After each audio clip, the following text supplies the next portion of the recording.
Synopsis. Having just been dismissed from his company, Ning also finds himself abandoned by his materialistic girlfriend. In his sorrow, he seeks refuge in a bar where he drunkenly spends a night of passion with a stunning woman. They exchange neither names nor backgrounds. Is this where fate ends for them? Chapter 1. The Cashback System of the Tycoon. In a hotel in Jiang City, Ning struggled to open his eyes, his body aching all over. Scattered garments around the room, combined with the lingering scent of roses in his nostrils, spoke volumes about the wildness of the previous night. He turned his head slightly. Beneath cascading wynard curls lay a stunningly exquisite face. The slight furrow of her brows infused a touch of sultriness into her otherwise icy demeanor. Ning could hardly believe that he had shared a night of intimacy with such a breathtaking beauty, and the fact that he still did not know her name only added to the bewilderment. At 25, Ning, an ordinary college graduate, had worked diligently for 3 years in an advertising company in Jiang City, ultimately earning the position of sales team leader, a decent accomplishment. However, just yesterday, he had inadvertently witnessed his boss having a clandestine meeting with someone else in the office. Fearing exposure, the boss had dismissed Ning on the spot. To make matters worse, his girlfriend of 2 years chose to end their relationship upon hearing the news of his termination. Heartbroken, Ning sought solace in a bar last night, where he encountered this mysterious goddess, and in a haze of inebriation, their conversation led them to a hotel room, surrendering to temptation. After a night of delirious passion, he had barely caught a glimpse of her features in between his blissful stupor. Now, he marveled at the realization that such beauty could exist in the world like rich red wine served over ice, both intoxicating and alluring. "Little brother, do you think I'm beautiful?" Ning was jolted from his reverie by her sultry voice. Only then did he notice that she was regarding him with a playful glint in her eye. She wrapped her delicate, porcelain-white arms around his neck, leaning in closer, her hair cascading over her shoulders, her ice-cold red lips resembling ripe peaches, enticing enough to provoke a kiss. This woman was simply too enchanting. "Yes, very beautiful," he stammered, a bit dazed. "Tickle me pink, then." Her delight was palpable. She beamed with satisfaction at his response. As he savored her soft form and inhaled the fragrance of roses that lingered on her, a surge of heat radiated through Ning.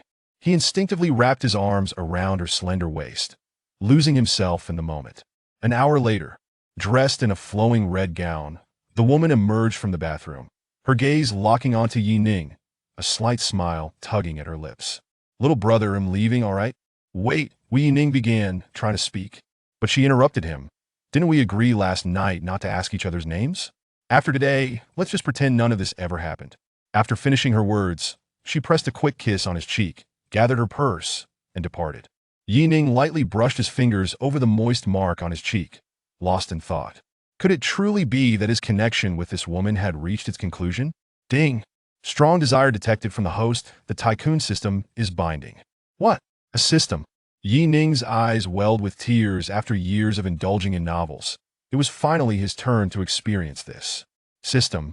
Tell me, what abilities do you possess? This system functions as a cashback system. The host will receive a reward of 2 to 10 times the cashback for every expenditure. If the host spends on women, there's a chance to receive explosive rewards. All rewards are derived legitimately, so there's no need for concern. With ample rewards to be had, the host should spend promptly. So that's how it works. It seems quite simple. Ning quickly got ready to test it out and leave the room. As he was dressing, he noticed a vivid splash of crimson on the bedsheet. He was momentarily taken aback, murmuring, "So that was her first time? But why?" Shaking his head to dispel the thoughts, he realized that pondering over it wouldn't change anything. With the help of the system, he believed that once he achieved success, all his troubles would be resolved. Upon leaving the hotel, Ning made his way to a small shop nearby, calling out, "Owner, 1 bottle of mineral water, please." Ding! Host spent 2 yuan, triggering a 5x cashback, rewarding 10 yuan. In mere moments, Ning received the notification about his cashback. "Ha! I'm rich." Unable to contain his excitement, he laughed heartily. The shop owner stared at him with bewilderment, perplexed. Did this guy just get rich off a 2 yuan bottle of water? He must be out of his mind. It wasn't until Ning's figure disappeared from sight that the owner shook his head slowly. What a shame. So young, yet already losing his sanity. Ning jogged toward Jiang City's largest commercial center. The distance was short, and he reached the outskirts of the commercial area in less than 5 minutes. Turning a corner, he suddenly heard a voice exclaim, "Ouch!" A sweet fragrance enveloped him. So soft. That was Yi Ning's first impression. "Ah, I'm so sorry. I'm so sorry." It was only then that he caught a clear glimpse of the girl who had bumped into him. She was tall, nearly 1.7 meters. Her fair skin made her delicate features even more exquisite, rivaling the enchanting woman from the previous night. Of course, the most striking aspect was that this girl had quite the assets herself. At that moment, she was holding a phone, seemingly a live streamer. "The one who should be apologizing is me. I'm truly sorry," Yi Ning replied, not one to be unreasonable. He knew that if he hadn't been in a rush, he wouldn't have collided with anyone. Plus, the girl had taken the initiative to apologize, showing a friendly disposition. "Are you all right?" Hearing Yi Ning's words, Su Wire finally lifted her head. When she saw Yi Ning's handsome face, her heart skipped a beat. Wow, so tall, so handsome. Chapter 2.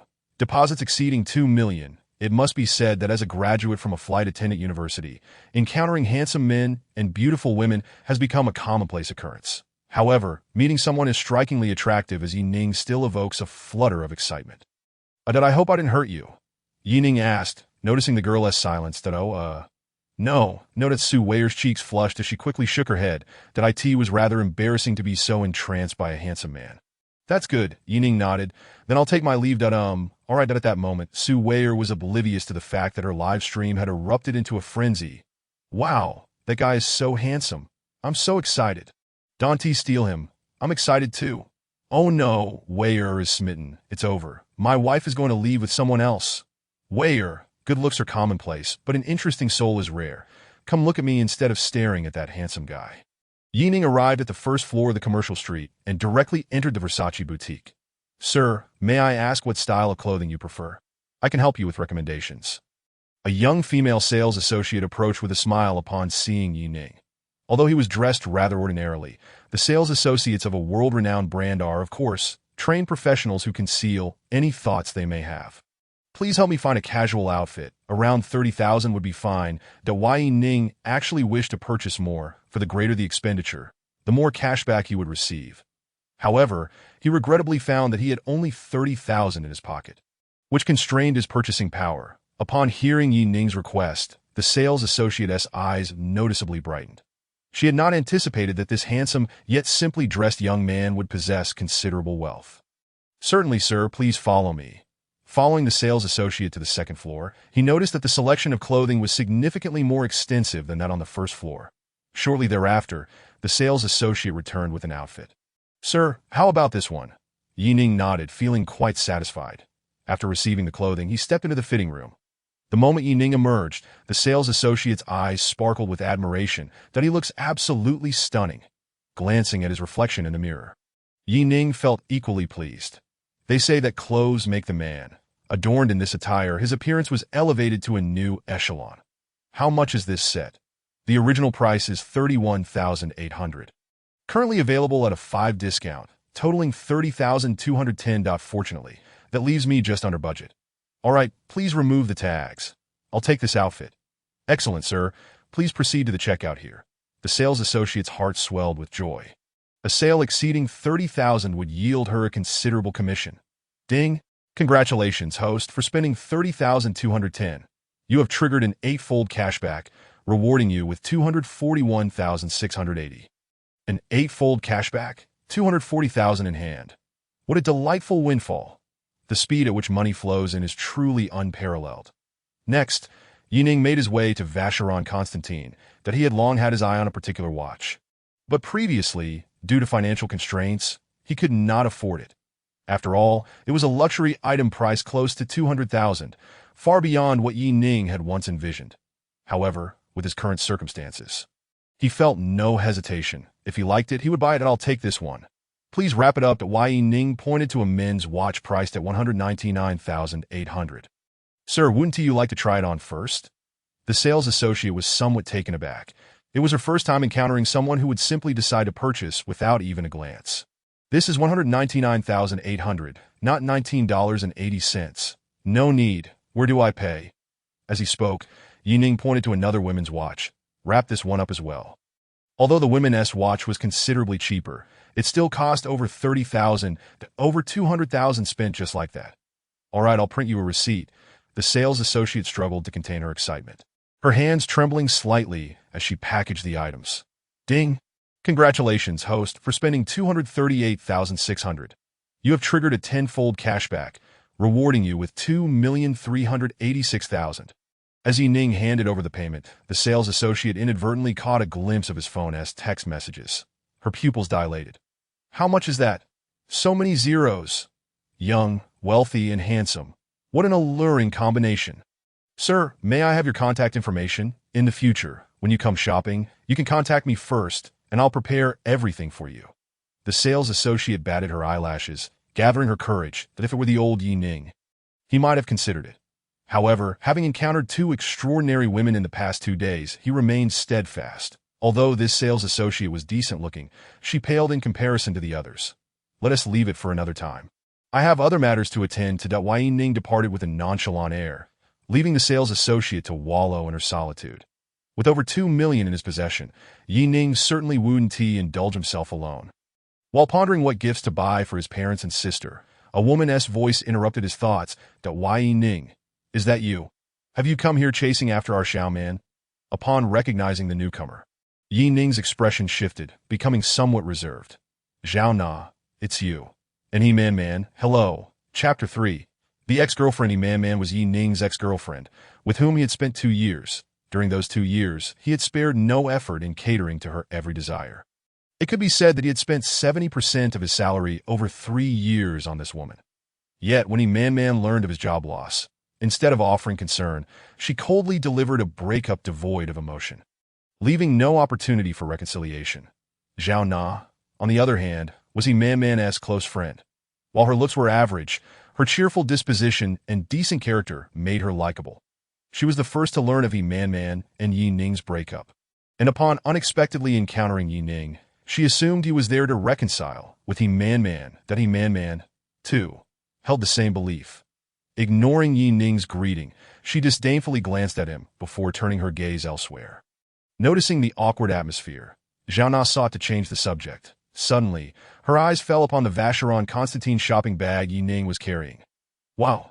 Ning, Vacheron Constantin, you've really splurged this time. Zhao Na's eyes sparkled with excitement. Quick, show me what you bought.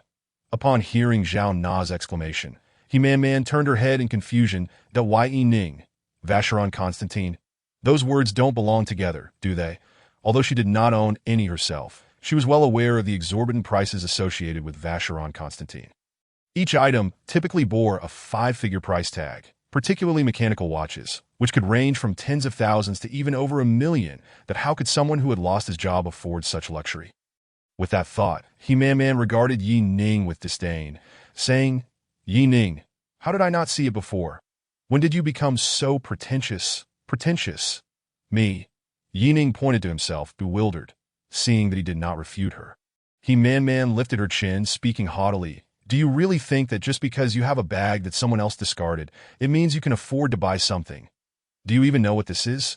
This is Vacheron Constantin, a luxury brand with items starting at tens of thousands. Can you afford it? Thinking you can win me back with an empty bag? Not a chance.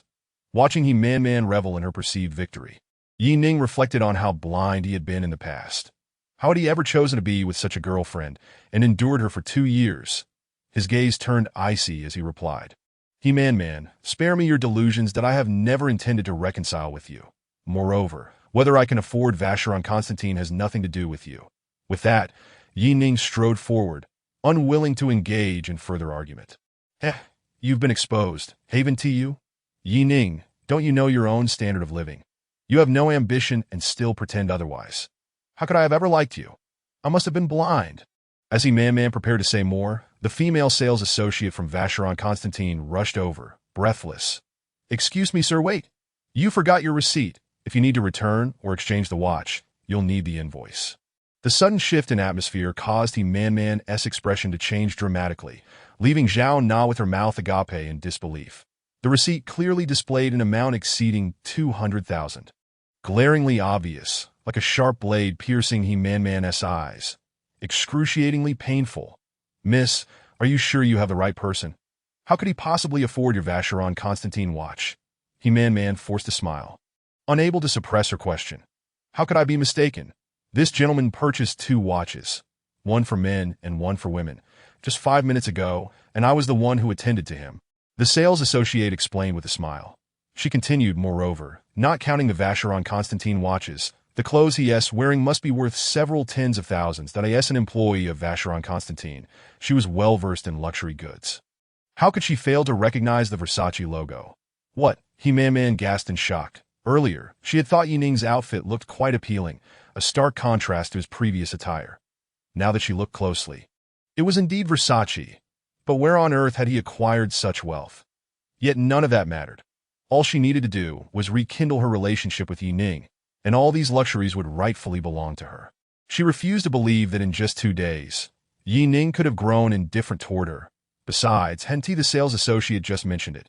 Ning purchased 2 exquisite timepieces, one for a gentleman and one for a lady.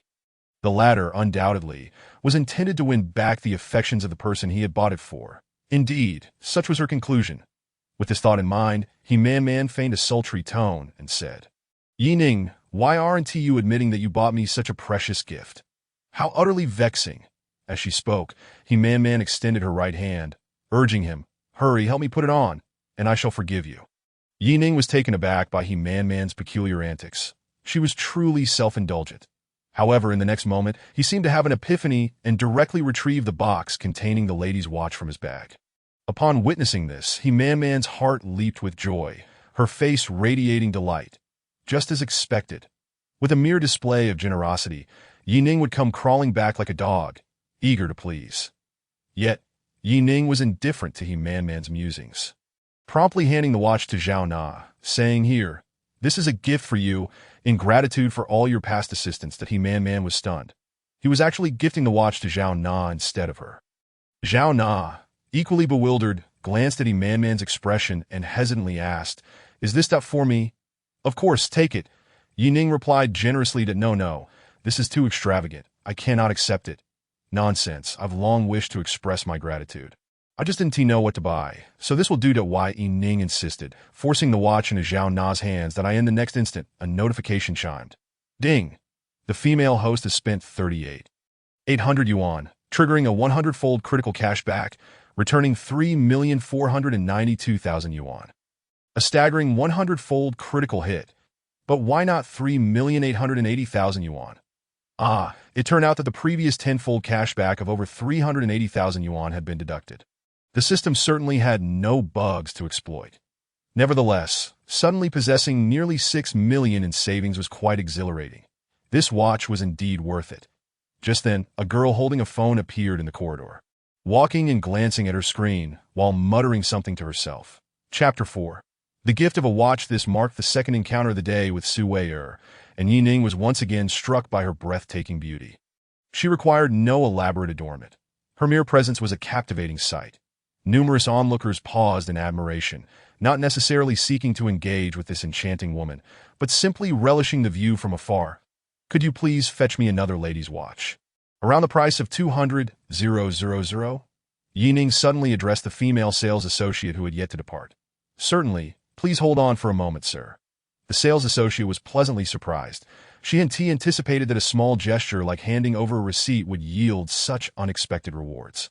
He-Man, having overheard Ning's request, was nearly beside herself with excitement, and no wonder he had gifted that watch to his close friend. It was clear that he found it rather inexpensive. He truly makes me want to cry. Perhaps he will ask for less when it comes to the dowry, maybe 3 million along with a 200-square-meter apartment. In less than a minute, the previous saleswoman returned accompanied by a slightly older woman. The sales associate was carrying a large box containing approximately a dozen ladies' mechanical watches. "Sir, I am Tu Min, the manager of the Vacheron Constantin boutique. Please let me know if any of these styles catch your fancy."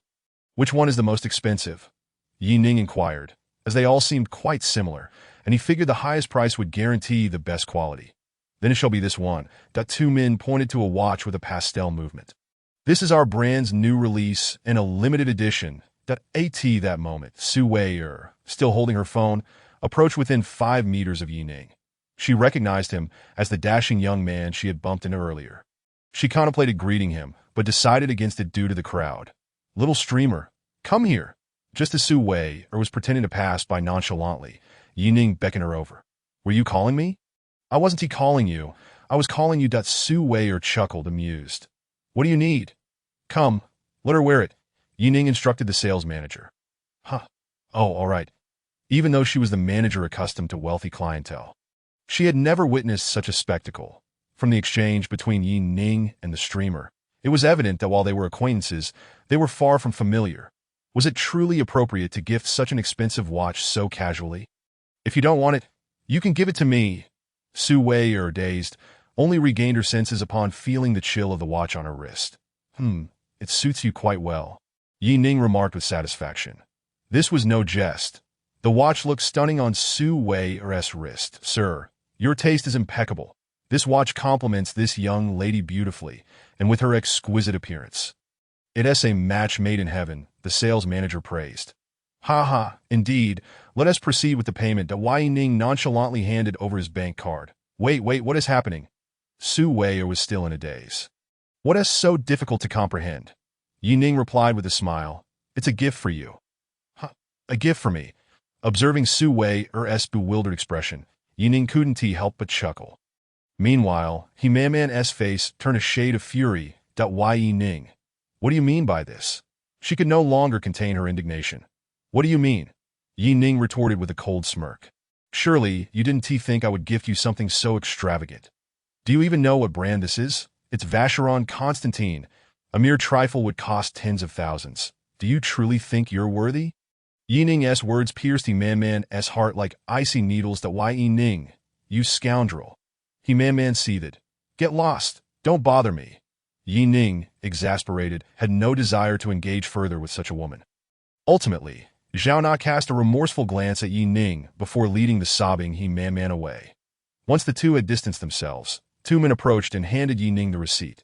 "Sir, the total is 268,000.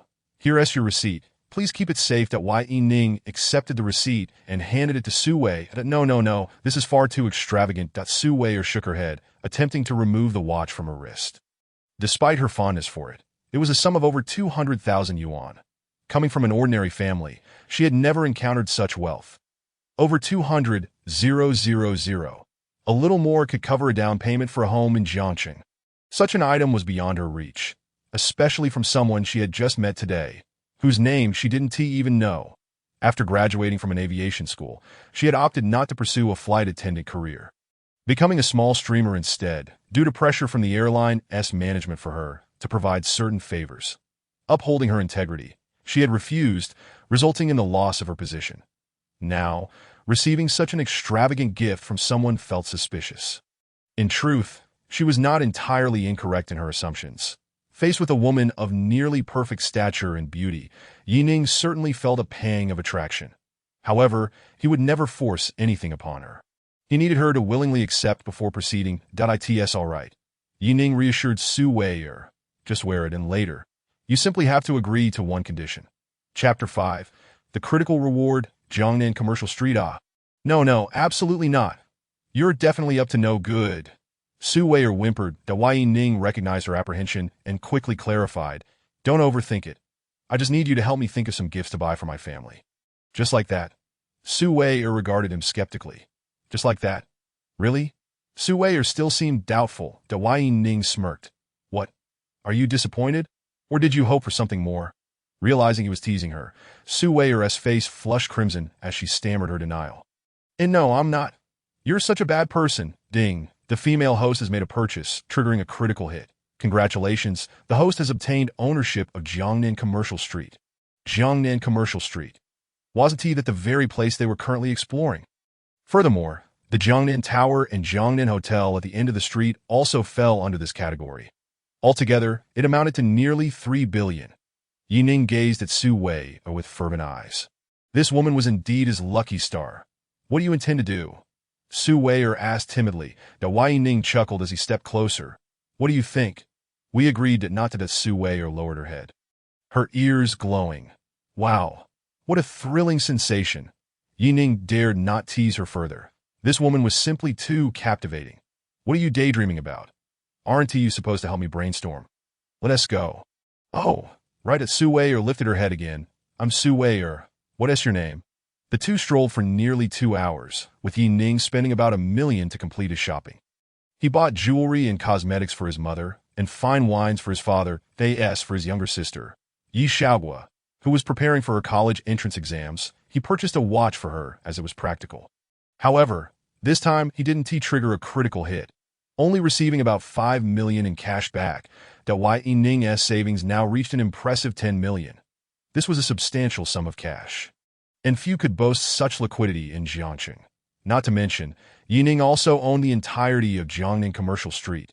Following this shopping spree, he had officially entered the ultra-high net worth echelon. After purchasing gifts, Ning treated Su-Wei to lunch. After exchanging contact information, the two parted ways. Ning made his way to the end of the commercial street, gazing up at the luxurious Jiangnan Grand Hotel. A surge of ambition swelling within him. From this day forward, this would be his domain. Please book me a presidential suite, Ning instructed the front desk attendant, presenting his identification. Certainly, sir. Please hold on for a moment. The receptionist took the ID card, her expression shifting to one of surprise. In a flash, she glanced at Ning, her pupils dilating several times in an instant. Mr. Yi, hello, she greeted with a respectful bow. The other receptionists, witnessing this, also hurried to greet Ning. You recognize me? Ning asked a rather foolish question. Of course. Manager Wu sent us your photo this morning. Well then, please have the manager come over. Certainly, Mr. Yi. In less than 2 minutes, a middle-aged man with a receding hairline hurriedly approached from the elevator. Good day, Mr. Yi. I am Wu Yuan, the general manager of Jiangnan Grand Hotel. Welcome to oversee our operations. Hello, Ning replied, shaking hands briefly with Wu Yuan. I'm not here to oversee anything. I've come to rest. Although he had a rental apartment, it was simply too far from the city center. Nevertheless, it was unavoidable, as rents in the suburbs were significantly cheaper. Now, he was reluctant to return, considering he already had a hotel to stay in. Very well, Mr. Yi. The hotel has a presidential suite reserved exclusively for you. Allow me to escort you there. Ning and Wu Yuan stepped into the elevator. The lobby erupted in excitement. Our new boss is incredibly handsome. I thought the photo from this morning was edited. I wonder what kind of girls a young and handsome man like him prefers. Let us not dwell on it. He must come from a prominent family. At the very least, he is well matched. Right? Ahem. The lobby manager approached to remind them not to gossip about Mr. Yi. However, as she spoke, her gaze was directed toward the elevator. He is truly striking. Upon reaching the top floor with Wu Yuan, there was only one office and one suite, both exclusive to Ning as the owner. This is your room, featuring panoramic floor-to-ceiling windows, totaling over 200 square meters. Ning surveyed his surroundings, and the suite left him with a singular impression: high-end and elegant. Not bad. Ning complimented sincerely. Wu Yuan secretly sighed in relief, his face breaking into a smile. Mr. Yi, please take your time to rest. If you need anything, simply use the phone on the bedside table.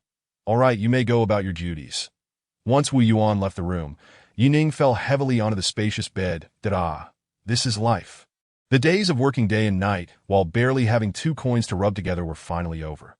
Now, he could simply enjoy life. However, there was one matter that continuously lingered in Ning's mind: the boss who had dismissed him, Wei Jie. Although he had left the company and had no further dealings with Wei Jie, who could forget that Su-Wei was a lucky star? Jiangnan Commercial Street was not merely a shopping district. It also housed Jiangnan Grand Hotel and Jiangnan Building. Coincidentally, the very place where Ning had once worked was situated in Jiangnan Building. Chapter 6. Watching Su-Wei's livestream after dinner and a refreshing shower. Ning opened his phone and promptly transferred 1 million yuan to his mother's account. In less than half a minute, he received a call from his mother. Son, why did you transfer me such a large sum of money? Where did you get so much? His mother's tone was anxious. Although she knew her son would not act recklessly, the sudden influx of wealth startled her. Ning's parents were both farmers. They had worked tirelessly their entire lives to purchase a 3-bedroom apartment in the county. Even so, they considered themselves fortunate, as many of their old neighbors in the countryside could not afford commercial housing and remained in self-built homes. 1 million was indeed a substantial amount. His parents had never seen so much money. Don't worry, Mom. You know your son, right? I graduated and have been working while partnering with classmates in business. Now that the business is thriving, everyone is receiving a good share. Ning fabricated a story. After all, how could he explain the system? No one would believe it. Besides, now he was considered the owner of Jiangnan Commercial Street. So saying he was in business wasn't entirely untrue. All right, my son is finally making money. His mother's voice brimmed with pride. I'll save this for you to use when you marry. It's fine, Mom. You and Dad should spend it. When you run out, I will transfer more. That one do. Your father and I are getting old. We don't need much money. Your sister still needs funds for university. His mother's tone was resolute. Ning understood that his parents had been frugal all their lives and were not the type to spend extravagantly. He could only nod in agreement. The mother and son chatted for over half an hour before hanging up. Gazing at the night view by the river, Ning felt an overwhelming longing for his family. It had been nearly a year since his last visit. He planned to return home in a few days. As Ning scrolled through videos, a post from his social media caught his attention. It was Su Weier, the small streamer he added today, announcing her live stream. Curiosity piqued, Ning swiftly downloaded the Feiyu Live app and created an account. On the Feiyu platform, Xiao Weier's live stream room was rather desolate. The streaming industry was fiercely competitive. Although Su Weier sang quite well, there were countless others with similar talents nowadays. Moreover, Su Weier was reluctant to wear revealing clothing, making it exceedingly difficult to attract traffic. Bosses who enter the live stream can click the follow button in the upper right corner. If you think the host sings well, could you please send some gifts to support our little streamer? Staring at the live stream data on the screen, Su Weier felt rather helpless. Nearly 2 months into her streaming journey, not only had she failed to earn money, but she had also spent quite a bit on equipment and background setup. Thinking about the rent due soon, she felt she might not be able to hold on much longer. During her university years, with her stunning figure and appearance, she had attracted numerous wealthy suitors. Some had even explicitly offered to financially support her, but she had remained steadfast in her principles. Though her background was not ideal, she did not wish to sacrifice her most precious possession for monetary gain. Alas, the little streamer is so pitiful, but I truly have no money. I'll just send some free flowers that I'm doing all right, but I'm firmly into freebie camp. Nothing will change that. Hey, it's not just you. We're all in the freebie camp. When Ning entered the live stream and saw only a handful of viewers, he felt a pang of sympathy for Su Weier. Welcome, tonight Ning. Welcome, boss. Please click the follow button in the upper right corner. Ning decisively clicked to follow. Thank you for following. Ning boss. Su Weier smiled as the comments in the live stream suddenly surged. Is the host being baited? Haha, the host is too naive, falling for this. The day's host, I like her followed. Not to mention, this host is pretty cute. I hope she is not like Grandma Xiao. The host is not only cute but also sings well. As for dancing well, let us leave that aside. Dancing? Ning's interest was piqued. Could Su Weier dance as well? Tonight Ning. Host, please dance and I will send you gifts. Freebie camp. Host, did you see? They're asking you to dance. Great sage to Grandpa. Run. The host is going to dance, peeling off foot skin to fry vegetables. Don't get your hopes up. A newly created account wouldn't have that many gifts. Even free flowers are scarce. That Su Weier, perceiving the comments as a joke, replied, Ning boss, I'll just sing. I sing quite well. Ning smiled slightly and quickly recharged 10,000 yuan. Ding. Host spends 100,000 yuan, receiving a fourfold cashback, totaling 400,000 yuan. The money arrived promptly. This was astonishingly swift that he then sent a rocket worth 500 yuan, reiterating, Host, please dance. That a rocket effect soared across the screen, instantly drawing attention from the viewers. Wow. The boss is generous. I must have been blind. The boss is confused. Host, hurry and dance. Your big brother is here. Su Weier's heart raced as she saw the rocket effect. After 2 months of streaming, this was her first time receiving such a significant gift. Previously, the most valuable gift she received was a 100 yuan airplane, but that boss had only sent 2 before asking for her contact information. The private messages were laced with various implications, and the intentions were crystal clear. Though occasionally dazed, Su Weier was not naive. She understood that this tonight Ning, who had sent a rocket upon first entering her stream, must possess considerable means. While she was unsure of his true intentions, she knew she had to maintain a good rapport with this generous boss. All right, Ning boss, since you wish to see, I shall perform a dance. Chapter 7. 100,000 in tips to prepare for her dance. Su Weier even changed into a handfu. Ning gazed at Su Weier's delicate visage on the screen, thoroughly enjoying the moment. However, in the next instant, his sentiments changed dramatically. The reason was simple. Su Weier's dancing was utterly explosive in a way that was hard to describe. Not only did it bear little resemblance to dance, but it was also entirely disconnected from any artistic expression. Nevertheless, it drew a wave of comments. Haha, Ningu, are you regretting it yet? I was just about to head to the restroom. Host, is this what you're showing me? Challenge, no risk of content for 365 days. Day 1 that you say this is dancing. I don't believe it. If you say it's line dancing, I might buy that. Good heavens, the host is online line dancing. Isn't someone going to manage this? The interminable 2.5 minutes finally passed, leaving Ning astounded. The dance was indeed quite rigid, but at the very least, the entertainment factor was off the charts. And the livestream room had become livelier than before, with occasional small fish balls being gifted to Ning opened the gift interface that on this night, Ningu sent out a staggering 10 instances of super fire, a total worth of 20,000 yuan. The magnanimity of the Ningu tycoon is astonishing, as he parts with such a sum without a flicker of hesitation. Yet, the tycoon seems oblivious.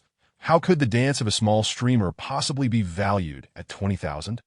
Is the tycoon still in need of trinkets? I possess a hefty ornament weighing 200 pounds, and all I require is 20,000. I could snap your thigh in two. Su Weier was equally taken aback by the continuous stream of superfire effects. Her face soon blossomed with a radiant smile. With 20,000 in gifts, even after the platform's cut, she could still pocket 10,000 as salary, ensuring her rent for the next month would be no issue. Could it be that today is her lucky day? In the morning, Ning had gifted her a watch worth over 200,000, and now this proprietor, known as Ningu, had presented her with an additional 20,000. Wait a moment, Su Weier suddenly had an inkling. The two characters in the name Ningu, aren't they just Ning?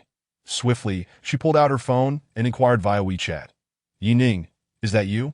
Already reclined in bed, Ning read Su Weier's message, a smile gracing his features. That it seems the little streamer isn't as naive as she appears. I saw your moments and thought I would drop by. Hee. Thank you for coming to see me, but please refrain from sending gifts. It's quite a waste of money to Su Weier wasn't one of those Navi girls. She understood that for many, 20,000 yuan could take months to earn. Yet, she was unaware that for Ning, spending was akin to making money it's merely a small sum. Consider it akin to watching a lion dance. Upon reading his message, Su Weier felt a surge of indignation. Isn't it you, the big bad wolf, who asked for this? Now you dare to mock me. How despicable. All right, don't be upset. I'll treat you to a meal next time. Though he said this, Su Weier felt a flicker of warmth in her heart. She merely posted on her moments, and Ning truly came to watch her live stream, even showering her with such gifts. Should she truly pledge her heart in return? This thought startled Su Weier, causing a blush to creep from her long neck to her cheeks. The streamer glanced at her phone, her face flushed. What on earth was happening? I am curious too. Could be a private message from the Ningu tycoon. It must be. Sob, sob, sob. The streamer is smitten, and I'm heartbroken. Hey, don't take online interactions too seriously. It's all ephemeral. Am I in love with the streamer? No, I'm enamored with the Ningu tycoon. Oh, so it turns out he is a girl that as long as the Ningu tycoon likes it. I could also be a girl, shyly. Ningu, what a bizarre world, truly. There are a plethora of foolish netizens, and the forums are swarming with absurd commentators. Subsequently, Su Weier sang a few more songs, and Ning found them delightful, promptly depleting the remaining several thousand yuan in his account. This series of actions garnered the awe and admiration of numerous viewers, that he even received several private messages from other streamers inviting him to their live broadcast. Ning, of course, paid them no mind. He did not know them, and if the camera behind them truly revealed a dinosaur, it would be a regrettable loss. Ningu, sending gifts is exhausting. Let us call it a day, and we'll dine together another time. Ning tossed out his final message on the public screen. After a brief silence in the live stream, the chat erupted in excitement that this what it means to be wealthy, sending gifts until one is fatigued. I wish I could be exhausted like that, but my means do not permit. Everyone's focus a bit misplaced. The tycoon is about to dine with the streamer. So what? The tycoon showered 10,000. Dining quite normal. This time it's dinner. Next time, who knows? Sob, sob, sob. My little way is truly becoming little wire. Wow. The one above is beyond comprehension, just as Ning set his phone down. An unfamiliar call came through. Ning. Hello, who is this? Hello, Mr. Yi. I am Sun Tao, the manager of Jiangnan Building. May I inquire if you have time to come by soon? There are some documents that require your signature. Sure, I'll come by tomorrow morning. Ning had planned to visit Jiangnan Building the next day. During his previous employment at Hongda Advertising, Wei Jie had constantly tried to trip him up. Ultimately, he was fired after Ning caught him in a clandestine meeting with his mistress, but he couldn't help but wonder what expression Wei Jie would wear upon their next encounter. Ning swirled the wine in his glass, a cold smile dancing on his lips. Chapter 8. Wei Jie's fear. The following morning, Ning arrived early at Jiangnan Building, but he was quite familiar with the place. Having worked there for 3 years, Jiangnan Building consists of 33 floors, with floors 30 to 33 managed independently. The floors from 2 to 29 are leased to various enterprises in Jiangxing as office spaces. Prior to his termination, Ning had been a sales representative at Hongda Advertising, later promoted to sales team leader due to his exemplary performance. However, due to his feud with the sales supervisor, Wei Jie, who happened to be the owner's nephew, Ning was unceremoniously dismissed. Now, having completely transformed his status, Ning was no longer that beleaguered employee. He could now dictate the fate of Hongda Advertising with a mere word. It can only be said that fortunes change. Although it was still before regular working hours, the receptionist had already arrived. Upon seeing Ning enter, she promptly stood up. Good morning, Mr. Yi. Hello. Ning nodded in acknowledgement. It seemed Sun Tao had informed the staff of his arrival, just like Wu Yuan. Where is Sun Tao? Ning asked, settling into a corner lounge. The receptionist, while serving him a freshly brewed cup of tea, replied, Manager Sun hasn't arrived yet. He might be a bit late. Very well. I will wait here. Ning picked up a magazine. You may continue your duties. There's no need to mind me. Understood, Mr. Yi. Enjoy your time. After waiting for nearly 10 minutes, Sun Tao still hadn't shown up, but Wei Jie made his entrance on the first floor. He immediately spotted Ning leisurely perusing a magazine and swaggered over. What a twist of fate. Oh, I thought I was mistaken. It truly is you, Team Leader Yi, Wei Jie exclaimed with a smug grin. Then he quickly changed his tone. Oh no, I must be mistaken. You're no longer the sales team leader. You've been dismissed. Ning shot Wei Jie a glance. You seem quite pleased. Of course I am, for my uncle has informed me that I will soon be promoted to department director. While are you still able to find a job paying 3,000 a month? Wei Jie, having struggled academically, never even completed a junior college degree, and only attended adult night school after starting work. He held a deep-seated disdain for university graduates, thinking that those who graduated years ago earned more than him. Just like Ning now, he viewed him as a complete failure. Wei Jie failed to consider that without familial connections, he might still be floundering in obscurity. Did you know? My uncle and I have already arranged a meeting with the new owner of this building. Once the collaboration is finalized, my position could rise even higher. Sigh, why am I even discussing this with a failure like you? We are not on the same level. Wei Jie shook his head. Feigning regret, he failed to notice the strange glint in Ning's eyes. New owner? Collaboration? When did this happen? Why wasn't I informed? Wei Jie, I advise you to turn back. The collaboration you've been eagerly anticipating has fallen through. To Ning replied nonchalantly. You'd better find a new office location soon. Otherwise, it would be quite amusing to see you become a stray dog. Haha, Wei Jie scoffed at Ning's words. What are you?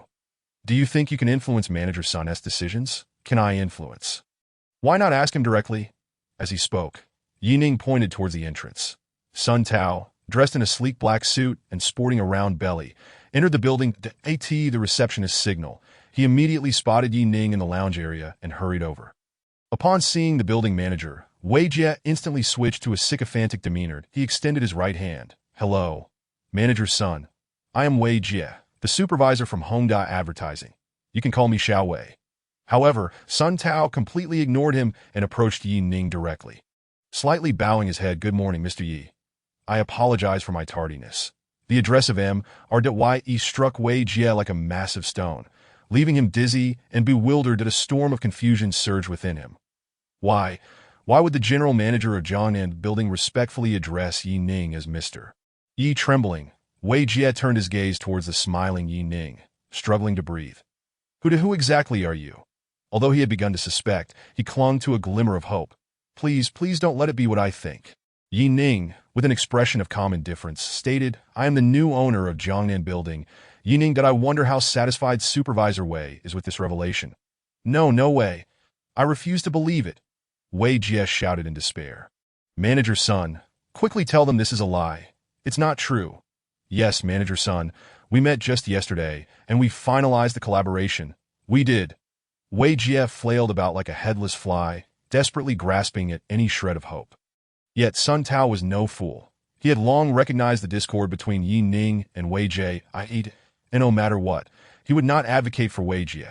Sun Tao felt a chill in Yi Ning's voice. Beads of sweat formed on Sun Tao's forehead as he replied, Yes, Mr. Yi, you have given your orders that I asked what he said true. Have you really finalized any collaboration? Of course not.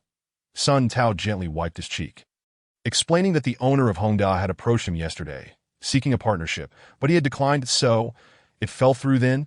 Yes, exactly. Then why do you allow him to prattle on endlessly here? Are you oblivious to my current displeasure? Chapter 9. Buying a car with a little streamer from their first encounter, Sun Tao had already irritated the new boss, leaving him feeling quite uncomfortable that he cast a glance at Wei Jie, the source of his ire, wishing he could kick him out of existence. Wei Jie, get lost. Tell your uncle that the contract expires at the end of this month, and he should vacate our Jiangnan building. Upon hearing Sun Tao's words, Wei Jie felt as though the sky was falling. No, no. Manager Sun, Mr. Yi, please give me another chance. Don't drive us away. Wei Jie pleaded, his voice rising in desperation. Seeing Yi Ning's dark expression, Sun Tao immediately made a decision. Security. What are you waiting for? Hurry and drag this person out. He is a nuisance. Once Yi Ning's expression began to normalize, Sun Tao breathed a sigh of relief. Realizing that his position as general manager was secure, that if the boss of Hongdao approaches again, handle it yourself, Yi Ning stated calmly. Understood, Mr. Yi, that if any companies in the building have dealings with Hongda, instruct them to sever ties promptly. Otherwise, they're all out. Later, Yi Ning convened an employee meeting in the conference room, announcing a 20 salary increase for all staff. This gesture was met with unanimous praise from the employees, that Yi Ning had no desire to be involved in management, leaving such burdensome tasks to Sun Tao and his team. Consequently, he spent several days luxuriating in a lavish hotel suite, enjoying a life of leisure. However, after a few days, Yi Ning began to feel that living in a hotel lacked a certain warmth.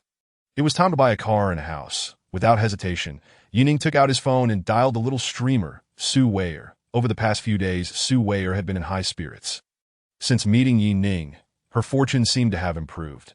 The number of viewers for her live stream had increased significantly, and her career was gradually flourishing. Yet, she felt a slight emptiness in her heart after not seeing Yi Ning for a few days. When she answered his call, her face lit up with joy. She had gotten up early to prepare and quickly made her way to their meeting spot, to Yi Ning. He at Su Weier playfully tapped Yi Ning on the shoulder in greeting. Today, she wore a light beige floral dress that accentuated her long legs, making her appear exceptionally tall.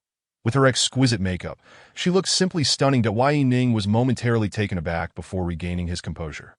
Although it was fleeting, Su Weier noticed the brief look of astonishment in his eyes, which made her smile even wider. Have you not had breakfast? Come, I bought some extras, Yi Ning offered. Thank you. That Su Weier accepted the breakfast and sipped her milk. Then asked, by the way, what kind of car are you planning to buy? Su Weier had no particular knowledge about cars, but she understood that someone as affluent as Yi Ning wouldn't settle for anything too modest. A G-class, perhaps. Hey, why are you using foul language in public? Su Weier quietly admonished him. You shouldn't speak like that in public. It reflects poorly on your character. Woman, your line of thinking is flawed. Upon arriving at the Mercedes showroom, several staff members were captivated by the sight of Yi Ning and Su Weier together. Their combined beauty was simply breathtaking. Welcome to Mercedes, sir. Do you have a particular model in mind? I would be happy to assist you. The store manager greeted them. A G-class that Yi Ning began, but was interrupted by a slight pain at his waist. What are you doing? Su Weier pouted, clearly annoyed. I told you to speak properly. The manager, looking puzzled at Su Weier's reaction, smiled and said, Very well. Sir, we just received 2 gams today. Please follow me. Upon hearing the manager's words, Su Weier finally understood that G-class referred to a model of car. Her face flushed with embarrassment. especially when she saw Yi Ning grinning at her with a teasing glint in his Why Yi Ning, you naughty boy. Su Weier seethed, gritting her teeth. Ah, what can I say? Your reaction is just too adorable.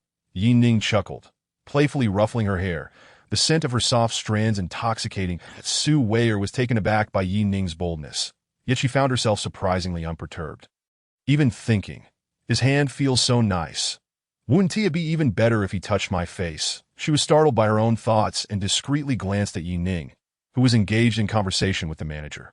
Sighing in relief that he hadn't noticed her fluster, she adjusted her clothing nervously.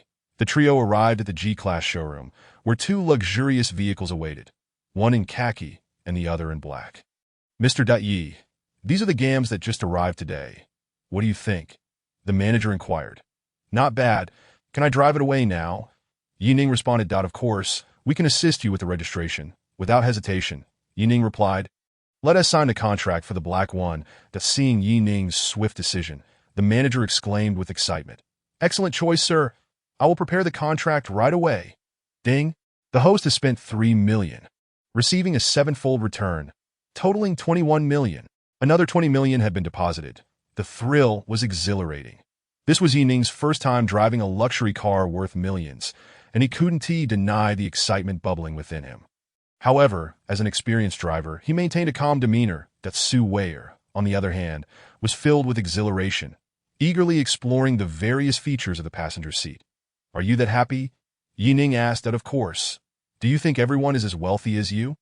I've never ridden in a car worth millions before. Well, just wait. I'll make you even happier. At the sight of Yi Ning's mischievous grin, Su Weier instinctively shrank her neck, nervously fiddling with the hem of her clothing.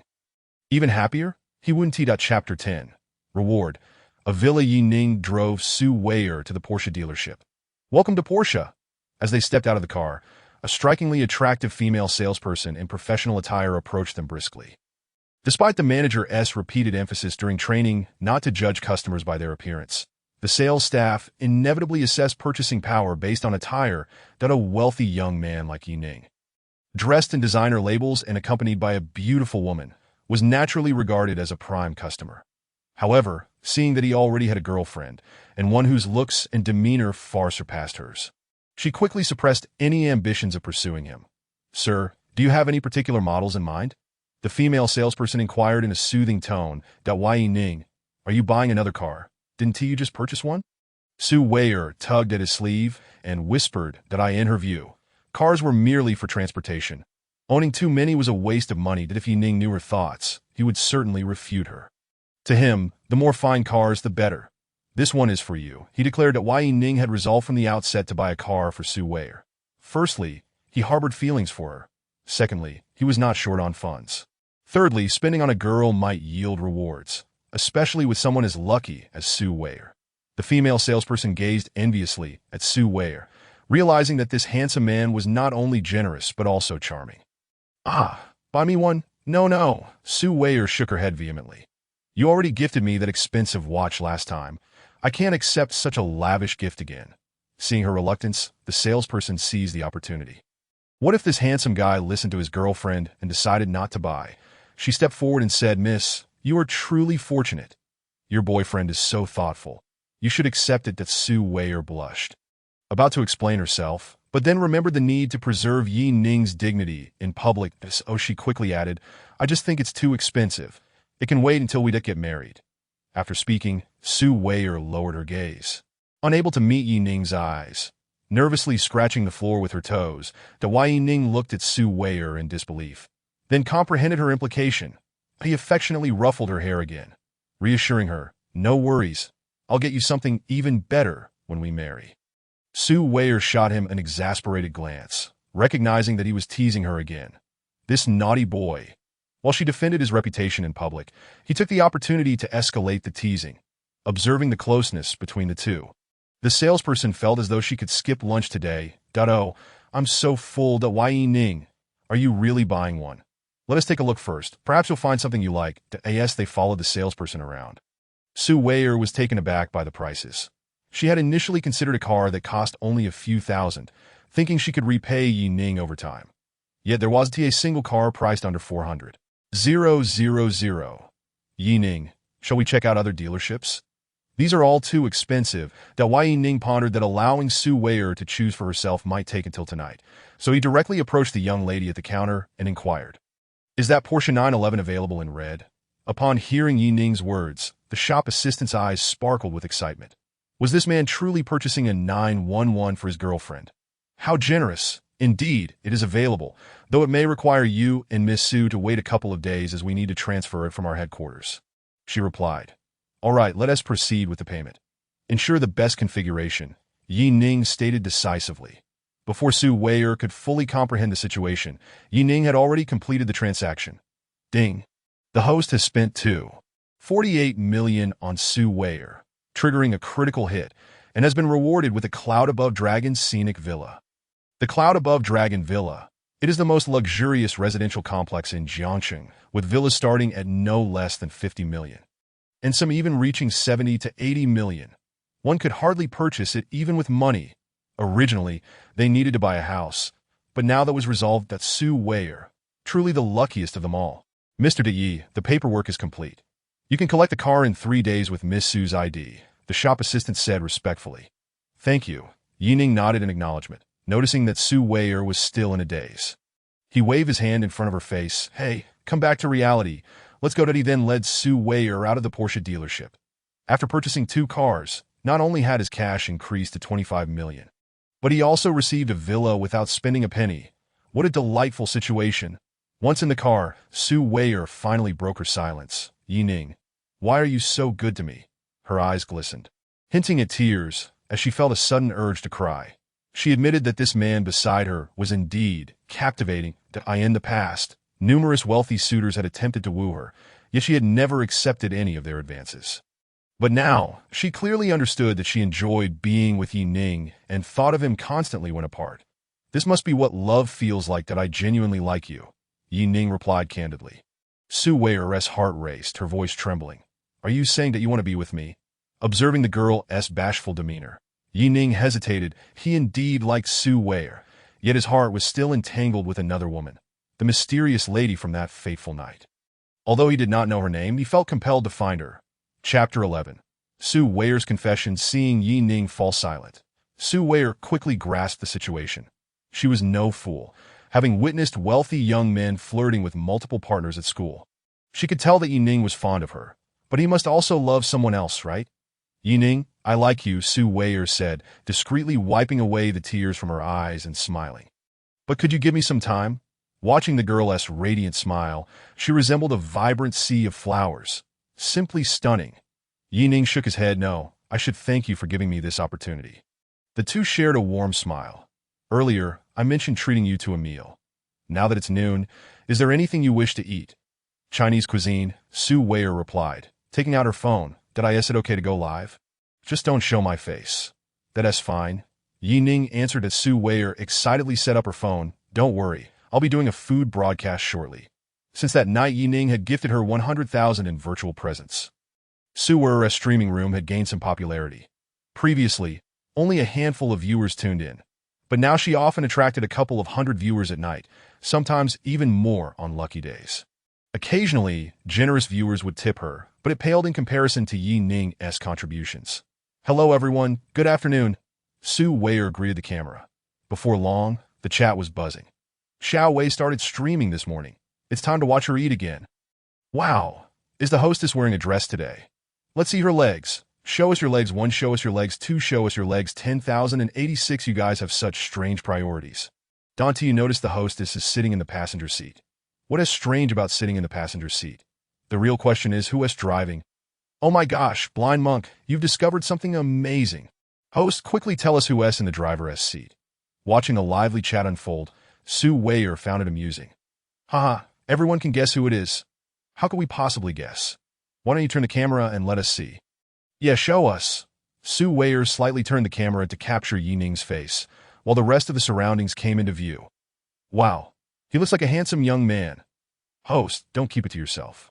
I want to see his face. Didn't you all notice? This car is a Mercedes G-Class. It costs 2 to 3 million. Oh my gosh, it really is. Host, have you fallen into temptation? It's over. She has been blinded by wealth. The host is no longer pure.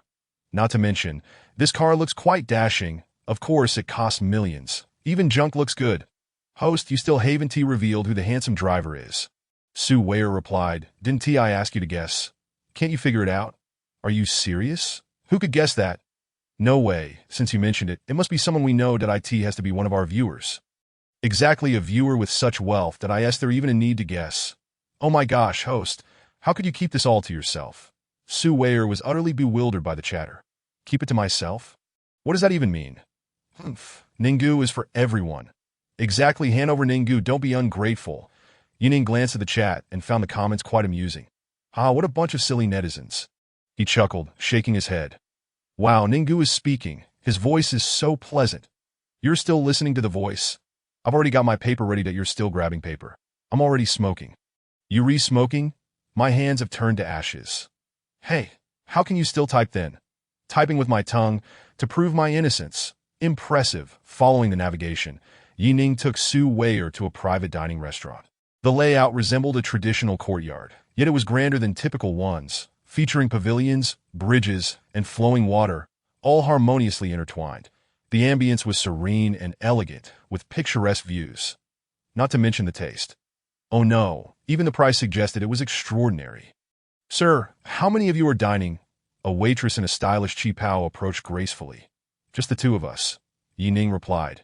The waitress gestured politely. Very well, please follow me. Ning and Sue Weyer were seated at a table in a cozy corner.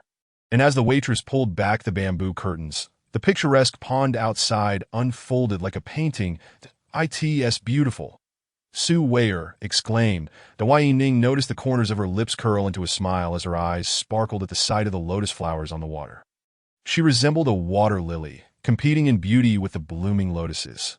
Indeed, it is quite beautiful. Ning agreed. That Sue Weyer turned her head and caught Ning's gaze fixed on her, causing her cheeks to flush once more.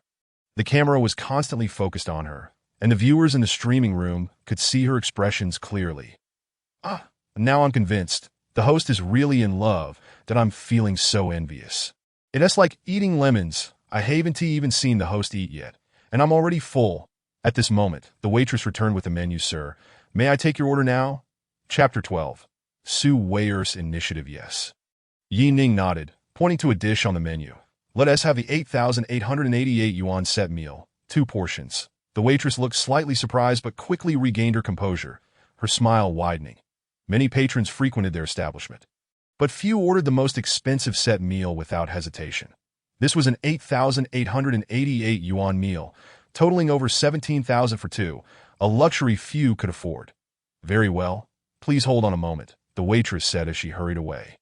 Sue Weyer was taken aback by the figures on the menu, her eyes widening. Are we eating gold? Can this meal make us immortal? But then she recalled how Ning had already spent millions that very morning and suddenly felt that the 17,000 was negligible. Though. Have I lost my mind? 17,000 has become a small sum. What's wrong? Ning asked, noticing Sue Weyer's conflicted expression. That Sue Weyer immediately put on a mock stern face and declared, If this meal isn't delicious, I'm going to have a word with the manager. Ning laughed, shaking his head at the girl as whimsical thoughts. As the appetizers were served, both Ning and Sue Weyer couldn't help but dig in. However, they approached the meal differently. Ning ate quietly, while Sue Weyer shared her experience with her viewers as she savored each bite. Fortunately, they were seated in a corner of the restaurant, and with few diners around at that hour, they didn't disturb anyone else. Meanwhile, the streaming room was buzzing with excitement. Even though many viewers couldn't afford the premium delicacies like lobsters and matsutake mushrooms, watching someone else enjoy it was a joy in itself. Especially when that someone was a stunning beauty like Sue Weyer. Their dining experience lasted nearly an hour and a half, not because they couldn't finish, but simply enjoying the moment. Instead, the dishes were served one after another, which indeed felt rather slowed. Of course, when it comes to taste, there is absolutely nothing to criticize, at least not from the perspectives of Ning and Sue Weyer. This meal was the most exquisite they had ever enjoyed in a restaurant. However, when it comes to the most delightful dishes in the world, one must return home to witness. A mother's culinary skills are unparalleled. She not only understands your palate better than anyone else, but the dining table also encompasses a flavor that lingers in your memory. that I refer to this flavor as familial love, or perhaps the warmth of human connection, after satisfying their hunger and thirst. Ning approached the front desk to settle the bill. Ding. The host spent 8,888 yuan and received a tenfold rebate, totaling 88,880 yuan. A rebate of 90,000 from a single meal is quite impressive. But what about the other one? The host spent 8,888 yuan on Su Weier and received a critical hit, rewarding a master-level culinary skill. To think it was a master-level culinary skill. This was Ning's first encounter with a skill critical hit. Initially, he thought it was non-existent, yet the system did not disappoint. Host, do not underestimate this system. Could you possibly be a villain? Laughing so maniacally, your character. Oh no, your system's setting seems flawed. In the afternoon, Ning escorted Su Weier to the foot of her apartment complex to go on in, and remember to bring your ID to pick up the car in a few days. Su Weier lowered her head, a bit reluctant, and simply stood there, not moving. What is wrong? Are you going to miss me? Ning teased with a charming smile. Of course not. Su Weier stomped her foot. Ning found it quite amusing to tease the little girl and laughed heartily. All right, as I explained earlier, it's not that I want to accompany you to pick up the car. It's just that I truly need to return home. After all, I've been out for quite some time, and I haven't seen my parents in ages. Tomorrow was the day Ning had originally planned to head home. And his urgency to purchase a car stemmed from this reason. That I know. You go ahead, that I'll wait until you're gone before going back up. Su Weier insisted stubbornly to find out why Ning returned to the driver's seat. Closed the door, and was about to start the engine. That why Ning. In a moment of distraction, he was surprised to find Su Weier standing beside the car door for some reason. What is it? Ning had yet to process the situation. That a damp, soft, and fragrant sensation, akin to a dragonfly skimming the water, brushed against Ning's cheek. Initially taken aback, he then wore a mischievous grin. May I inquire? Miss Su, what are you doing? Just giving you a stamp, so you want to forget me, Su Weier replied, her face slightly flushed with pride. However, the rosy hue of her ears weakened her argument that why Ning chose not to expose her embarrassment. Feigning shamelessness. Then wouldn't that mean I'm at a loss? No way. I need to stamp you too. Saying this, he leaned out of the window. You wish, he with a flurry of fragrant air. Su Weier, blushing, scampered through the gates of the complex. Observing her shy demeanor, Ning chuckled and shook his head. This little girl is truly adorable. Leaving Su Weier's neighborhood, Ning drove to the Yunshang Longjing Villa area. Situated on the outskirts of the city, the air quality and greenery here surpass those of the city center significantly. Most notably, there is an artificial river, and the most expensive villas in Yunshang Longjing are built along its banks. As Ning's car arrived at the entrance, a young security guard approached. Sir, welcome to Yunshang Longjing. How may I assist you? Chapter 13. Critical hit reward, 30 shares in Feiyu Live. Truly, Yunshang Longjing lives up to its reputation as the most luxurious residential community in Jiangxing. With a high standard of service from its security staff. Of course, this is also related to the fact that Ning was driving a luxury car worth several million, which is quite impressive in Jiangxing. I've purchased a villa here. Could you please register my license plate information? My name is Ning, he explained. Upon hearing this, the security guard's demeanor became increasingly respectful. Mr. Yi, please hold on a moment. I will notify the property manager to assist you. Within 3 minutes, a short-haired woman in a suit and skirt, wearing glasses and high heels, approached briskly. The woman was naturally attractive. To serve as the property manager in Yunshang Longjing, one must leave a positive impression on the homeowners. However, she still paled in comparison to the stunning Su Weier. The short-haired woman, clutching a tablet, arrived at Ning's car window and bowed slightly. Hello, Mr. Yi. I am Luo Rongrong, the property manager here. I will assist you with your paperwork. Could you please present your ID? Sure. Ning handed his ID to Luo Rongrong. In less than 2 minutes, after Luo Rongrong took a photo of Ning. The formalities were completed. All right, Mr. Yi, I will now take you to Building 7. Please follow me. No need. Just sit in the passenger seat and guide me. Ning replied. Understood, Mr. Yi. I apologize for the inconvenience. Luo Rongrong took the passenger seat and finally got a good look at Ning's handsome face, leaving her astonished. Even after having encountered countless attractive Ning paid little attention to Luo Rongrong's expression, following her directions as they slowly approached a villa by the riverside. We arrived at Building 7. Mr. Yi, Welcome home once again, that if you need anything, feel free to call me, and I will be at your service. Luo Rong reluctantly exited the car. She had noticed earlier that Ning hadn't stolen a glance at her, leading her to feel somewhat disheartened and even question her own attractiveness. Walking through the garden and entering the villa's front door, the first sight was a grand living room, with a ceiling height of at least 7 meters. The villa was divided into 2 levels. The first floor contained only 1 bedroom, while the rest consisted of a reception area, dining room, and so forth. The second floor housed suites and an outdoor terrace. Naturally, as Jiangxing's top-tier luxury residence, the 8 million yuan villa also boasted a swimming pool. As standard, Ning was thoroughly satisfied with such a property. Reflecting on how his parents still resided in an old, cramped 3-bedroom apartment, he resolved that this time upon returning home, he would undoubtedly purchase a similar large house in his hometown. After all, his parents had worked hard all their lives, and it was time for them to enjoy some comfort. That night, Ning, feeling bored, scrolled through videos when several private messages popped up. They were from Suware's live stream viewers. Ninggu, are you there? In 10 days, Xiao Weier will be doing a PK. Will you join? A PK? It's a competition between streamers to see which side's viewers donate more, thus advancing in ranks. As long as one can make it into the top 10, becoming a streamer earning millions annually is not out of reach.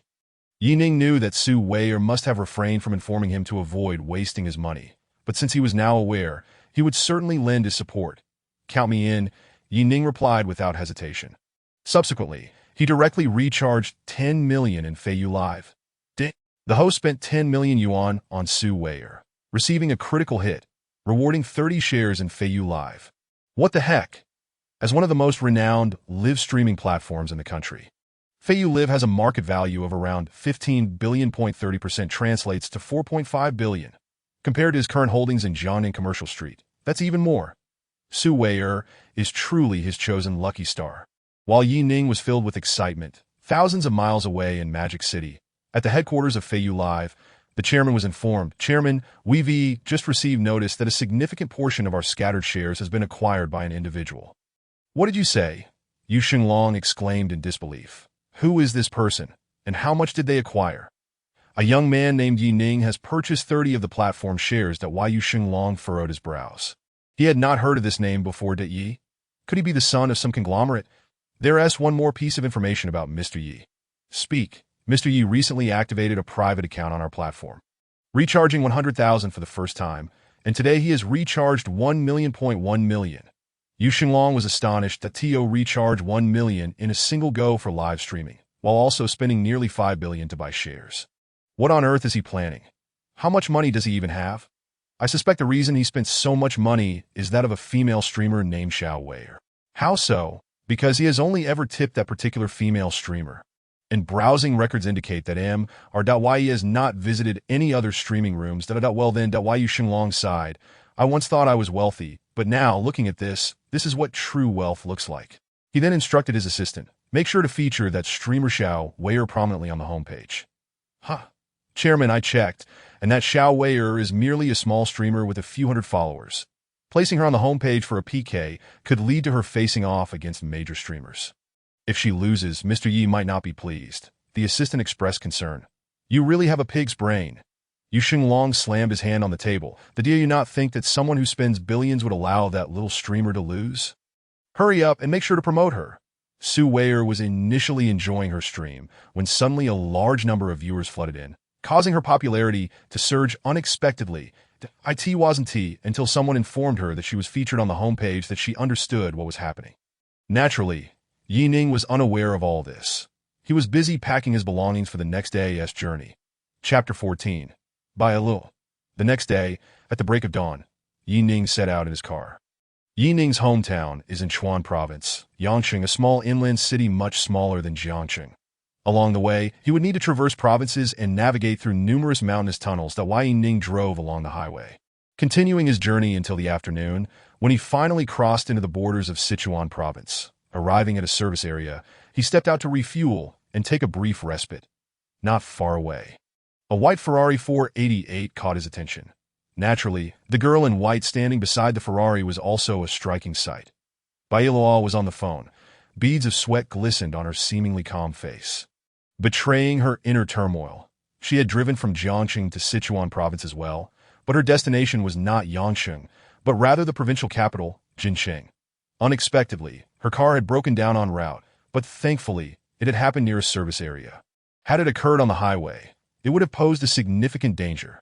The current predicament was that she could only remain stranded here, waiting for a tow truck to arrive, thus derailing her original plans. Ning approached slightly closer, overhearing Bai Iluo's voice and grasping the general situation. "Hello, do you need assistance?" he inquired as he stood before AT. That moment, he finally beheld the true beauty of the woman in white. Ning had previously thought it fortunate enough to encounter Su Wire and that enchanting beauty, but now he realized that his lucky star was still shining brightly. She was undoubtedly of the same caliber as Su Wire. Reminiscent of a beauty stepped out from a painting. Moreover, the aura she exuded was entirely different from that of the enchanting beauty and Su Wire. The enchantress was alluring. Su Wire was pure. While this woman radiated tranquility, akin to a lake's surface frozen beneath a delicate layer of frost, stirring not a single ripple. Bai Iluo turned to Ning and stated, "I'm headed to Jincheng. But my car broke down. Even when the tow truck arrives, I still want to be able to make it to Jincheng, that we're headed in the same direction. I happen to be returning to Yangcheng, which isn't far from Jincheng. Allow me to give you a ride," Ning offered.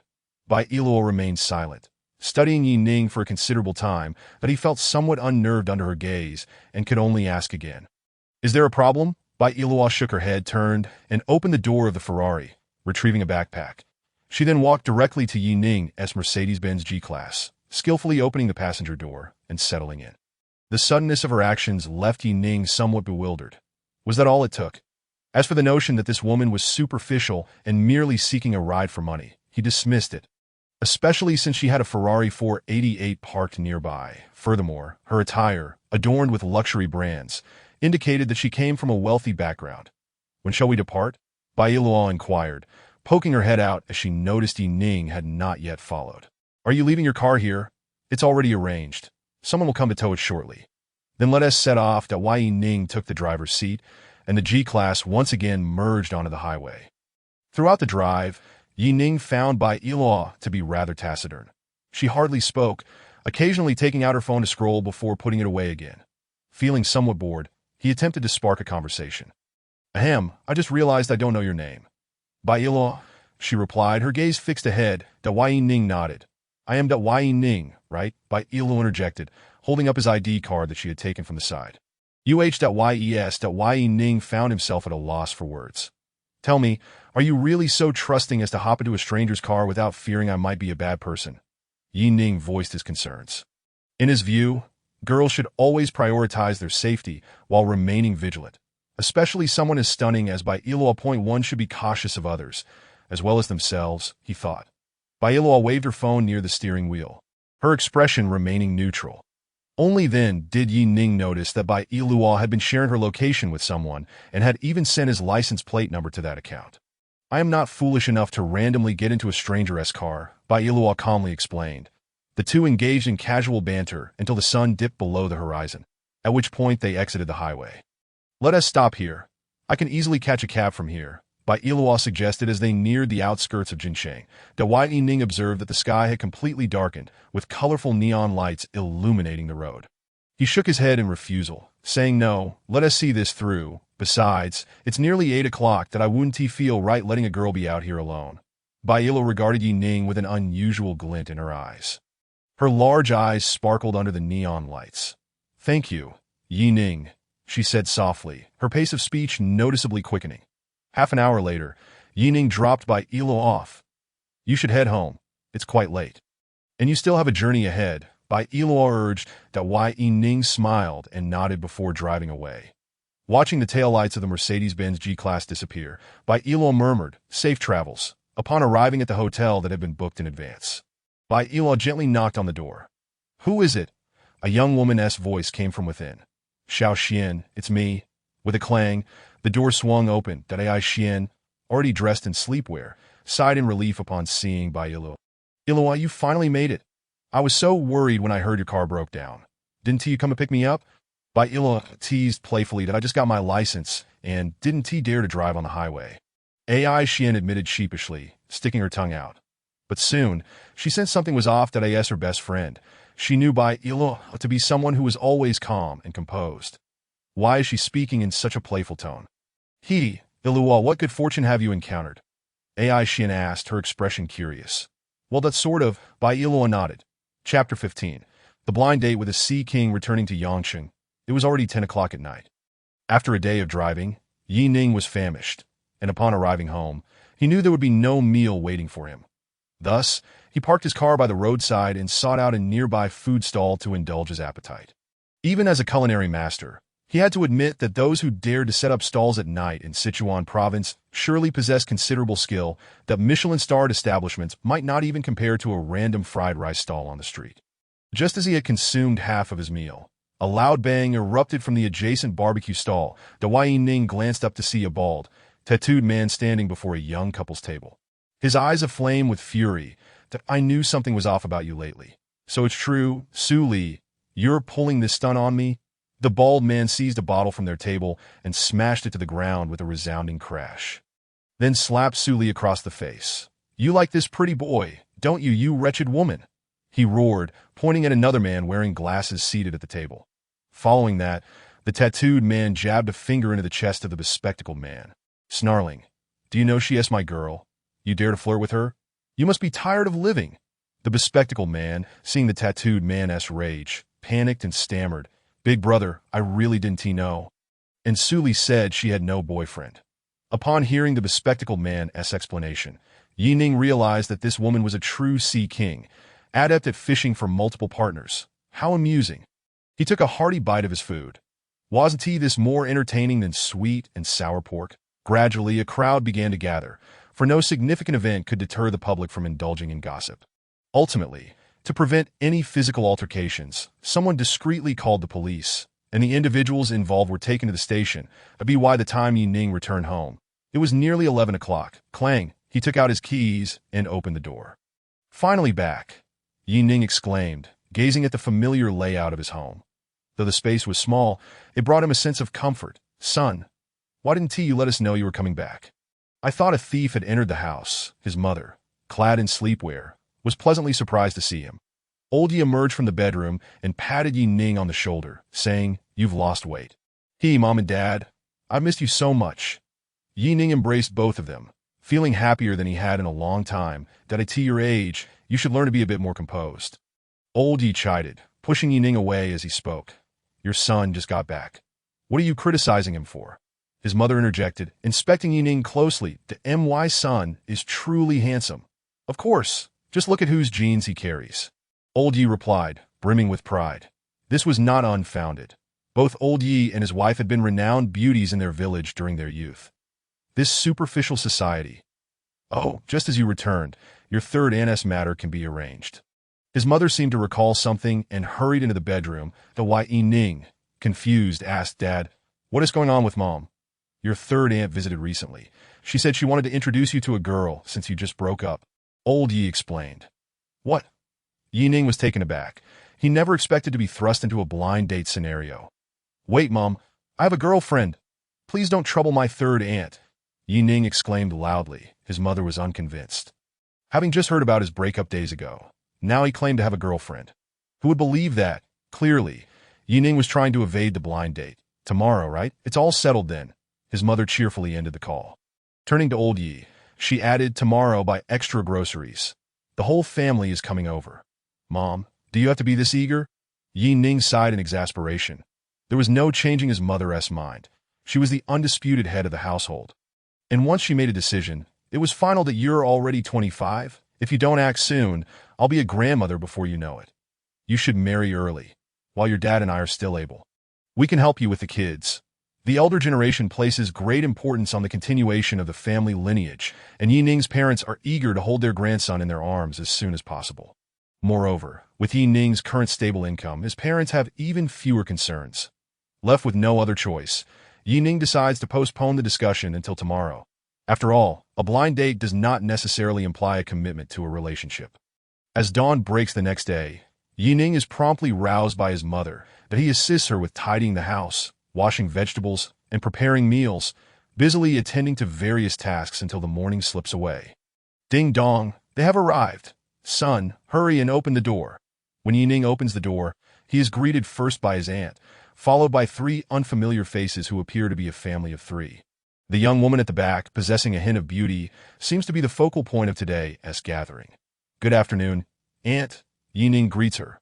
Xiao Ning, you've become even more handsome, his aunt beams with a smile. Come, let me introduce you. This is Su Li's father and mother. Hello, uncle and aunt, he responds politely. His aunt then pulls the last individual, Su Li, to stand beside Ning. This is Su Li. Quite impressive, isn't she? Ning had thought the young woman looked familiar, and upon hearing her name, he suddenly recalls meeting her at a street food stall the previous night. Chapter 16. Does your daughter deserve this? Could it be that she was caught juggling two relationships and, having lost her backup, now seeks Ning as a substitute? He had already noticed the disdainful expressions on Su Li's parents as they stood at the door, suggesting they were not easy to please. Naturally, Ning had no intention of forging a rapport with his family. Before he could speak, Su Li's mother, with an air of contempt, addressed his aunt, Xiao Chun. Is this your nephew? He looks decent, but it seems his family conditions are rather lacking. Ignoring his aunt's awkward demeanor, she turned to Ning and inquired, Young man, aside from this place, do you have any other properties? Only this one in Yangcheng. Ning replied without hesitation that he wasn't lying. He had a villa in Jiangcheng. That complicates things, Su Li's mother remarked, feigning disappointment. Our Li is naturally beautiful and has never endured hardship. As parents, we certainly wish for her to have a comfortable life after marriage. Not asking for extravagant wealth, but at least a car and a house. Something to ensure she wants for nothing. You understand what I mean, right? Ning maintained a calm demeanor. I understand, and then? Well, if you understand, then don't say Annie is making things difficult for you. Ning recognized that her remarks signaled a demand for exorbitant terms. He merely observed her performance in silence. Firstly, raising a daughter for so many years hasn't been easy. A dowry of 1 million is not unreasonable, is it? His aunt's expression shifted immediately. They hadn't even entered the house, and she was already asking for 1 million in dowry. She was well aware of Ning's family circumstances and knew he couldn't possibly afford it. Yet Su Li's mother paid no heed to her discomfort. Secondly, the house should be at least 200 square meters, and the car doesn't need to be overly expensive. Around 500,000 will suffice. That my colleague's child has a BMW 5 Series. That would do for now. What do you think? With her arms crossed, Su Li's mother assumed an imposing stance that Ning scoffed internally. A woman who likely had numerous past relationships dared to set such demands that it truly confirmed the saying. Birds of a feather flock together. Annie, are your requirements not a bit too modest? Ning inquired, his tone devoid of emotion. A 200 square meter house and a 500,000 car were rather unimpressive demands. The Su family had initially prepared for Ning's rejection, expecting to turn and leave. However, they were taken aback when Ning declared that her demands were too low. Their eyes sparkled with greed as they gazed at him, as if he were a treasure trove. Indeed. I wonder how our esteemed son-in-law feels about this. Su Li's mother altered her tone, adopting a friendly demeanor. Although I seldom return to Yangcheng, my parents live here, and this house is simply too small for us. Therefore, I plan to buy a villa. Ning stated that a villa. The Su family barely registered the rest of his words, only hearing that he intended to purchase a villa. In that case, I will put Su Li's name on the property title, which will be worth at least several million. As for the car, I already own a Mercedes G-Class parked downstairs, so I want to be buying another for now. As he spoke, Ning waved his car keys.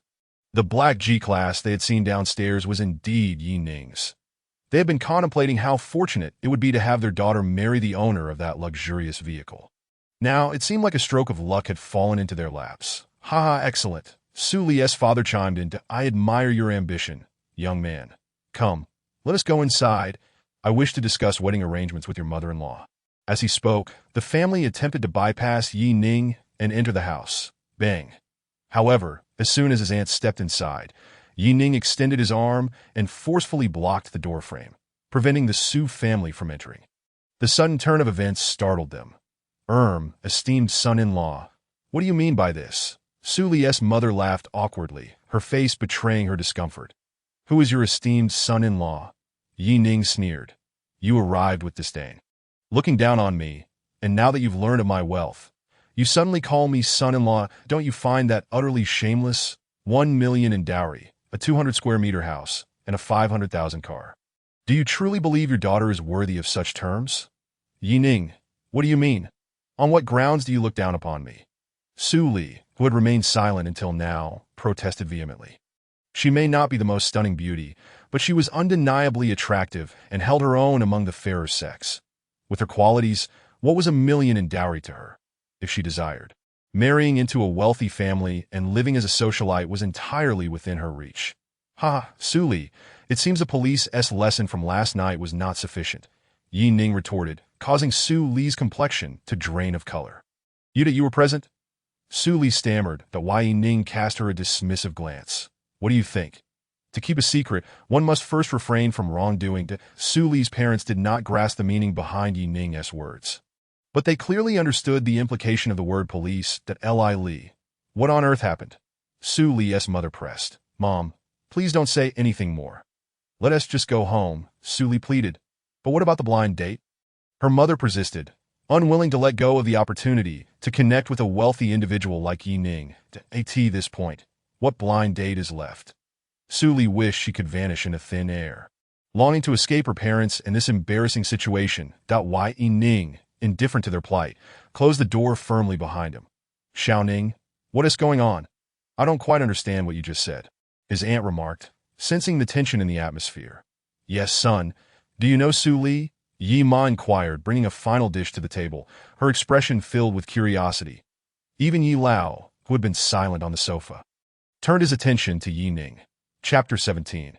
Mo Qingqing Ning recounted the events of the previous night to his family. Yi Ma shook her head repeatedly.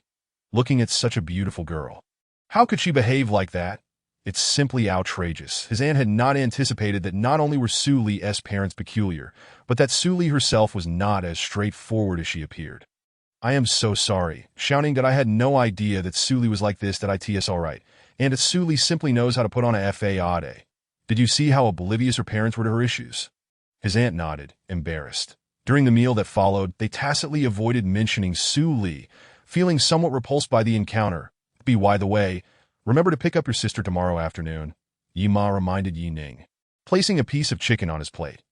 Although Ning had previously mentioned buying a car, she was astonished to learn he had purchased a vehicle worth several million from the conversation he had just had with Su Li's family. The cash he had transferred to her previously, amounting to 1 million, added to the confusion about how much wealth her son truly possessed. All right, Ning replied casually that Yi Xiaoguo was currently in her 3rd year of high school and had a month left before her college entrance examination. Their school only allowed 2 days off a month, making tomorrow her last holiday before the exams. At 9 o'clock that night, Ning received a call from his good friend from high school. Lihu.yez, did you see the messages in the group? Lihu's voice sounded more rugged than Ning remembered. I haven't checked. Give me a moment. Ning opened the class group chat, where numerous discussions were centered around the upcoming reunion. Are you going? Ning asked that he was indifferent about such events. His relationships with classmates in high school had been decent, enough to hold casual conversations. However, his only true friend was Lihu, so if Lihu didn't attend, he wouldn't bother going either. Of course. Let us go together. Sounds good. We'll stay in touch. After hanging up, Ning went to bed early. The next day, he finally remembered the gifts he had brought for his family that were still in the car. Seizing the opportunity while taking out the trash, he carried a large bundle of items upstairs. Son, what is all this? Yi Ma asked, surprised to see her son returning with so many items in such a short time. These are cosmetics I bought for you, Mom, to wish you eternal youth. Ning said with a smile, I'm too old for this. Why waste money on such things? Yi Ma mumbled, but her face lit up with happiness. Then, Ning presented her with a beautiful green bracelet, helping her put it on. Although Yi Ma does not comprehend the value of jadeite, the bracelet is evidently not inexpensive. She gently caresses the coolness of it on her wrist and amiably inquires, did it cost a pretty penny? Noticing her mother's delight, Ning feels a surge of happiness and replies, as long as you like it, Mom. When Yi Ma refrains from probing further about the bracelet's price, Ning knows she is pleased. Indeed, the bracelet is quite costly, nearing 500,000. Yet Ning remains unconcerned. He places 5 bottles of matai before his father and asks, Dad, you haven't tasted this before. Have you? How much does it cost? Old Yi queries, his enthusiasm peaked as he picks up a bottle. Not expensive, just 50,000. It is clear that Old Ye's hands trembled slightly upon hearing Yi Ning's figure, nearly causing him to drop the bottle. 50,000 for a single bottle isn't expensive. Old Yi shoots Yi Ning an exasperated glance. The deal, you know that a month ago, Old Du's daughter came home and brought him 2 bottles of matai worth 2,000 each. She flaunted them for days. Yi Ning recognizes that Old Du is a resident of their community. He's a decent fellow but has a tendency to show off. Naturally, with a daughter who graduated from a prestigious university, he has the means to boast that I'll bring a bottle of this expensive matai for Old Du to taste in a few days. Haha, Yi Ning muses, observing his father's smug demeanor, but just as he is about to speak, he hesitates. The 50,000 Yi Ning mentioned refers to 50,000 per bottle, while Old Yi interprets it as 5 bottles for 50,000. One wonders if Old Yi were to discover the true price of the liquor, would he still be willing to share it? In the afternoon, Yi Ning drives to Yangqing High School, which is not only his younger sister Yi Xiao's school, but also his alma mater. Although he arrives before class ends, several private cars are already parked along the roadside. The moment Yi Ning's car appears at the school gate, many parents take notice. After all, this is a Mercedes-Benz G-Class, a vehicle worth several million, appearing in a small city like Yangqing, naturally attracts considerable attention. Yi Ning sits in the car scrolling through videos. His gaze is suddenly captured by a young woman clad in a simple green dress. With shoulder-length hair and a petite figure, Yi Ning concedes that her beauty is striking, rivaling that of Su Weier and Bailu, though her aura is distinct. She exudes a cute, delicate charm. More importantly, he recognizes this girl. She is his high school classmate and the class flower, Mo Qingqing. Undoubtedly, had there been a contest for the class flower back in the day, Mo Qingqing would have emerged victorious without question. After so many years, seeing Mo Qingqing again stirs a flutter in Yi Ning's heart. What boy in their class could claim they had not harbored a secret crush on Mo Qingqing? Just as he ponders how to greet her, Mo Qingqing spots him first and approaches. Yi Ning, it's been a long time. Indeed, it has. How have you been, class flower? Yi Ning replies with a smile. Mo Qingqing's expression is complex as she responds, I am no longer the class flower. Just call me Qingqing. She refrains from discussing her well-being. Over the course of 3 years in high school, her exemplary performance earned her the top score in the school, leading to her admission to the renowned Sichuan University. After graduating, she intended to work while studying for her master's degree. However, an unexpected turn of events struck her. Her mother was diagnosed with renal failure. The exorbitant medical expenses forced her to abandon her plans for further education, returning to Yangqing to work and care for her mother. With her sister Mo Qianqian in her final year of high school, the financial burden continues to mount. Can this be considered a good life? The thought deepens the furrow of concern on Mo Qingqing's brow. Seeing her expression, Yi Ning recognizes her struggles and quickly shifts the topic. Do you have a brother or sister at Yangqing High? Yes, Mo Qingqing replies with a nod. My sister Qianqian is in her senior year. What a coincidence. My sister Xiao is also about to take the college entrance exam. They might even be in the same class. Yi Ning jokes, Xiao, you mean Yi Xiao is your sister? Mo Qingqing's eyes widen in disbelief. You know my sister? Not only do I know her, but they are quite good friends. Mo Qingqing admits, astonished that her sister's close friend turns out to be Yi Ning's sister. Their conversation continues until the school bell rings, a sound unchanged over the years. Yes, it has always been this way. Mo Qingqing reminisces, a smile gracing her face. Yi Xiao and Mo Qianqian exit the school gate. Yi Ning spots them immediately. Yi Xiao, tall and slender at 18, stands at 168 cm, only slightly shorter than the young streamer Su Weier. Mo Qianqian, on the other hand, is about 160 cm, sharing a similarly petite and adorable figure with her sister. Without exception, both are stunning beauties, standing out among the other students exiting the school. Xiao, I see my sister. Let's go over, Mo Qianqian urges, pointing. Mo Qingqing stands quietly like a lotus flower. However, the man beside Qingqing seems somewhat familiar. Xiao, she interjects, grabbing Mo Qianqian's arm. I see someone who looks just like my brother. Not just looking like your brother. I am your brother. Yi Ning rolls his eyes, bemused that his sister cannot recognize him, that he had envisioned a heartfelt reunion, only to have it shattered by Yi Xiao's obliviousness. He had even prepared a gift for her, affirming her status as a true sister. The more he thinks about it, the more irked he becomes that why Ning can't help but tousle Yi Xiao's hair, creating a delightful mess. "Brother, you're messing up my hair again." Yi Xiao pouts, feigning annoyance, but to outsiders it appears as playful affection. Strangely enough, Yi Xiao has always been a carefree character, easily making friends with both girls and boys. She tends to resolve her own issues without seeking help. This has cultivated her independent spirit. Yet in front of Yi Ning, she often acts coy, even more so than their mother. Meanwhile, Mo Qianqian observes Yi Xiao with a look of incredulity. Realizing this playful side of her friend is quite unfamiliar, that be why the way, "Brother, this is my good friend, Mo Qianqian," Yi Xiao introduces. "Qianqian, this is my brother, the cheap one I told you about. Isn't he handsome?" Mo Qianqian appears a bit shy and softly greets. "Hello, Yi Ning Gij," barely audible that if not for being close, Yi Ning might not have caught it. Leading the two girls, Yi Ning approaches Mo Qingqing that Wai Yi Xiao cheerfully calls out. Sister Qingqing that it is evident that they are already acquainted.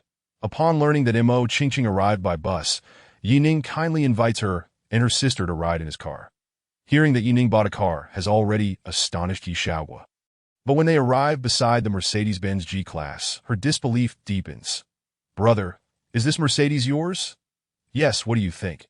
Is it nice? Where did you get so much money?" Yi Xiao inquires curiously.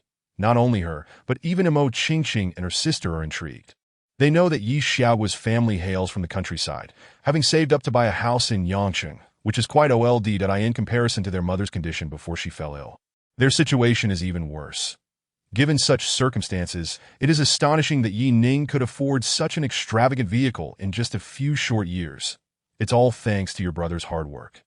Yi Ning responds that in truth, he feels a wave of gratitude. Without the system, he would still be an unremarkable worker, enduring the grind of a 996 lifestyle, caught in the crossfire between demanding bosses and clients. He is genuinely content with his current life and immensely thankful for the system that Yi Ning drives towards the hospital in the city center, as that is the destination for Mo Qingqing and her sister. The atmosphere in the car grows slightly somber. The mention of a hospital often implies unfortunate events. Considering Mo Qingqing's troubled expression upon their meeting, it is likely that the situation is quite serious. Upon arriving at the hospital, Yi Ning parts the CAR that Mo Qingqing takes a deep breath and thanks Yi Ning that he shakes his head, indicating it is unnecessary. The sisters exit the vehicle, gazing at Mo Qingqing's slender figure. Yi Ning cannot help but lean out of the window to call, "Qingqing, if you encounter any difficulties, feel free to speak up that I will certainly assist in any way I can." It his words. Mo Qingqing's body quivers slightly. She turns her head just enough to nod at him. As Yi Ning drives away, the last glimpse of them fades from view, then Mo Qianqian remarks, "Yi Ning Gij is truly kind and quite capable." Mo Qingqing nods with a faint smile. Indeed, he has not changed it on the way home. Yi Ning learns from Yi Xiao about Mo Qingqing's family situation. Life, with its inevitable cycle of birth, aging, illness, and death, is a burden that Mo Qingqing, at such a young age, must bear. For her, it is an immense weight. Although Yi Ning does not mind lending a hand to Mo Qingqing, unless she explicitly asks for help, he will not impose assistance. Lest he appear insincere or hurt her pride, that he perceives that Mo Qingqing is a proud girl. Otherwise, with her capital, it would not be difficult for her to seek wealth through other avenues. After returning home with Yi Xiao, the family of four was finally reunited at the dining table. Yi Ning presented a Patek Philippe ladies' watch to his sister. "Wow, Patek Philippe!" Yi Xiao exclaimed with immense joy, momentarily forgetting about her favorite chicken leg, as she set down her chopsticks and snatched the watch. She had long desired a watch, but had never had the funds to purchase one to her surprise. Her elder brother not only bought her one, but it was the most luxurious Patek Philippe. Yi Ning was taken aback that his sister even recognized Patek Philippe. It seemed that the awareness of high school students today was far broader than that of Yi Ning's generation. For better or worse, "You must be careful at school. Don't lose the watch," cautioned Yi Ma, indifferent to the brand of the watch. She knew all too well how much her son cherished his sister.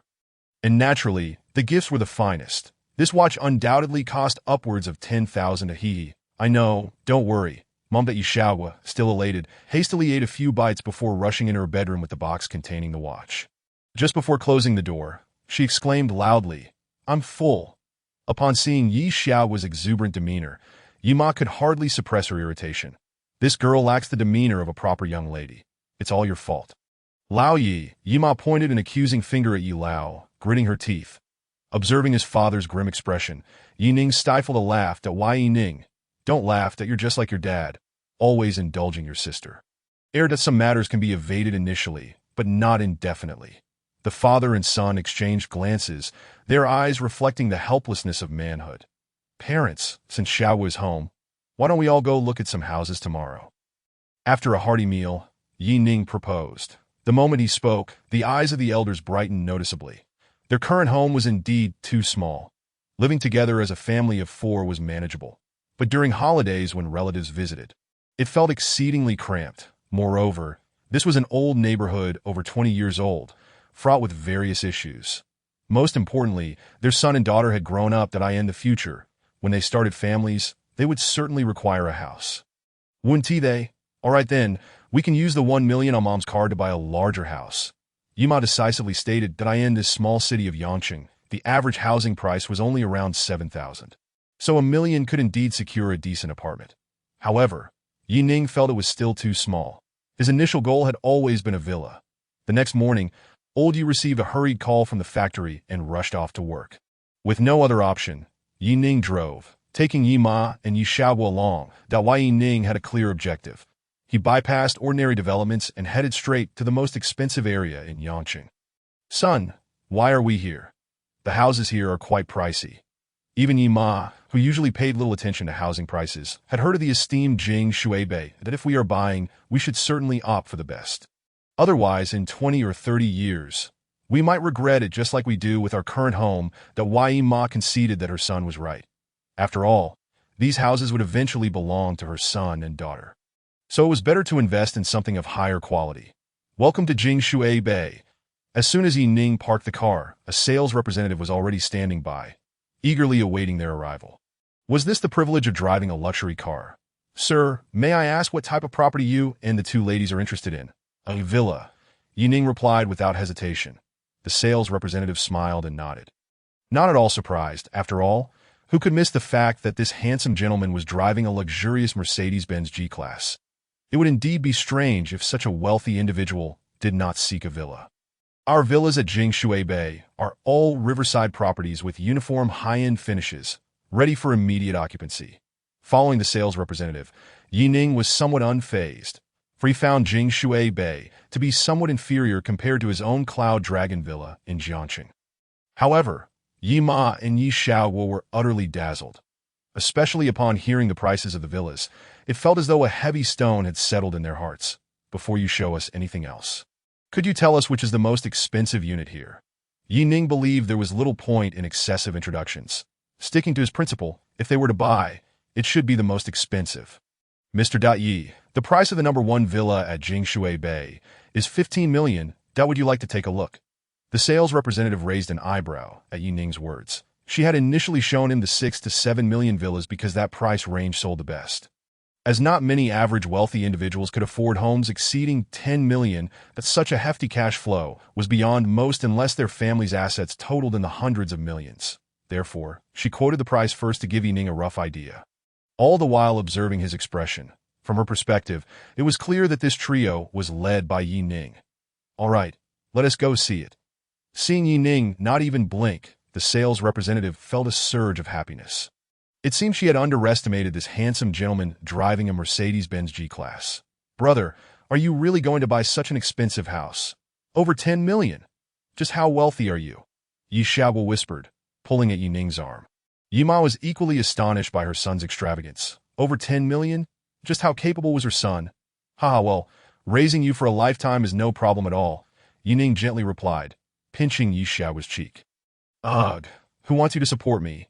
Yi Xiaoguo swatted Yi Ning's hand away, feigning disgust. In truth, neither of them knew that Yi Ning currently had just over 16 million in cash. Yet he remained unfazed, for he had the system to back him. The number 1 villa was worlds apart from the previously discussed houses worth a few million. That not only was it more spacious, but the interior decor and included furnishings and appliances were of a distinctly higher quality. Although it still fell short compared to Yi Ning's villa in Jiangqing, it was certainly commendable for a mere 18th-tier city. Mom, what do you think? Yi Ning sought his mother's opinion that he wouldn't be residing in Yangqing for long. And with Yi Xiaowa soon heading off to university, the house would primarily serve the elders. The house is nice, but it's just too expensive. Faced with the prospect of over 10 million, Yi Ma felt somewhat uncertain. Yi Ning smiled. If you like it, then let's buy it. Having more guests over will also be convenient. Observing his mother's expression, Yi Ning could tell that she was quite taken with the villa. Go get the contract. I'm buying it, full payment. All right, please hold on. I'll prepare it right away. The sales representative was enveloped in immense surprise, quickly striding toward the sales office in her high heels. How was it, Xiaoli? Did they buy? Upon seeing the employee named Xiaoli approaching, the sales manager looked at her expectantly. Naturally, properties in Jing, Shui, Bei sold well, but villa purchases were still rare. Making this a significant deal, they decided to buy the number 1 villa. Which number? Please repeat that. The manager raised his tone, thinking he had misheard. Number 1, the character 1. Xiaoli trembled as she excitedly accepted the cup of tea poured by the manager. Taking a sip, and that Yi said he would pay in full. Number 1 villa. Paid in full. Just how wealthy could he be? Quick, get the contract ready. Why are you still standing there? The manager shouted to the finance office staff. Once the contract was printed, the manager and Xiaoli headed to the number 1 villa. Mr. Yi, hello. I am the sales manager of Jingshui Bay, and the contract is ready for you. Would you like to sign it now? Yes, let us do it now. Yi Ning handed the contract to Yi Ma. Mom, I have a property in Jiangcheng. Let us write this one in your name. Yi Ning had no intention of writing his own name. For the system's trigger for a cash windfall was contingent upon purchases made for women. He couldn't afford to squander any such opportunity. Why not write Xiaowa's name then? Yi Ma suggested. That works, Yi Ning agreed. Huh. No, I thought before Yi Xiaowa could finish. Both Yi Ning and Yi Ma urged, hurry and sign. Yi Xiaowa pouted, reluctantly taking the contract to write down her name. The manager and Xiaoli, witnessing this scene from the side, were utterly astonished. Why did she seem so unwilling when the house was being registered in her name? This was worth 15 million, after all. Ding!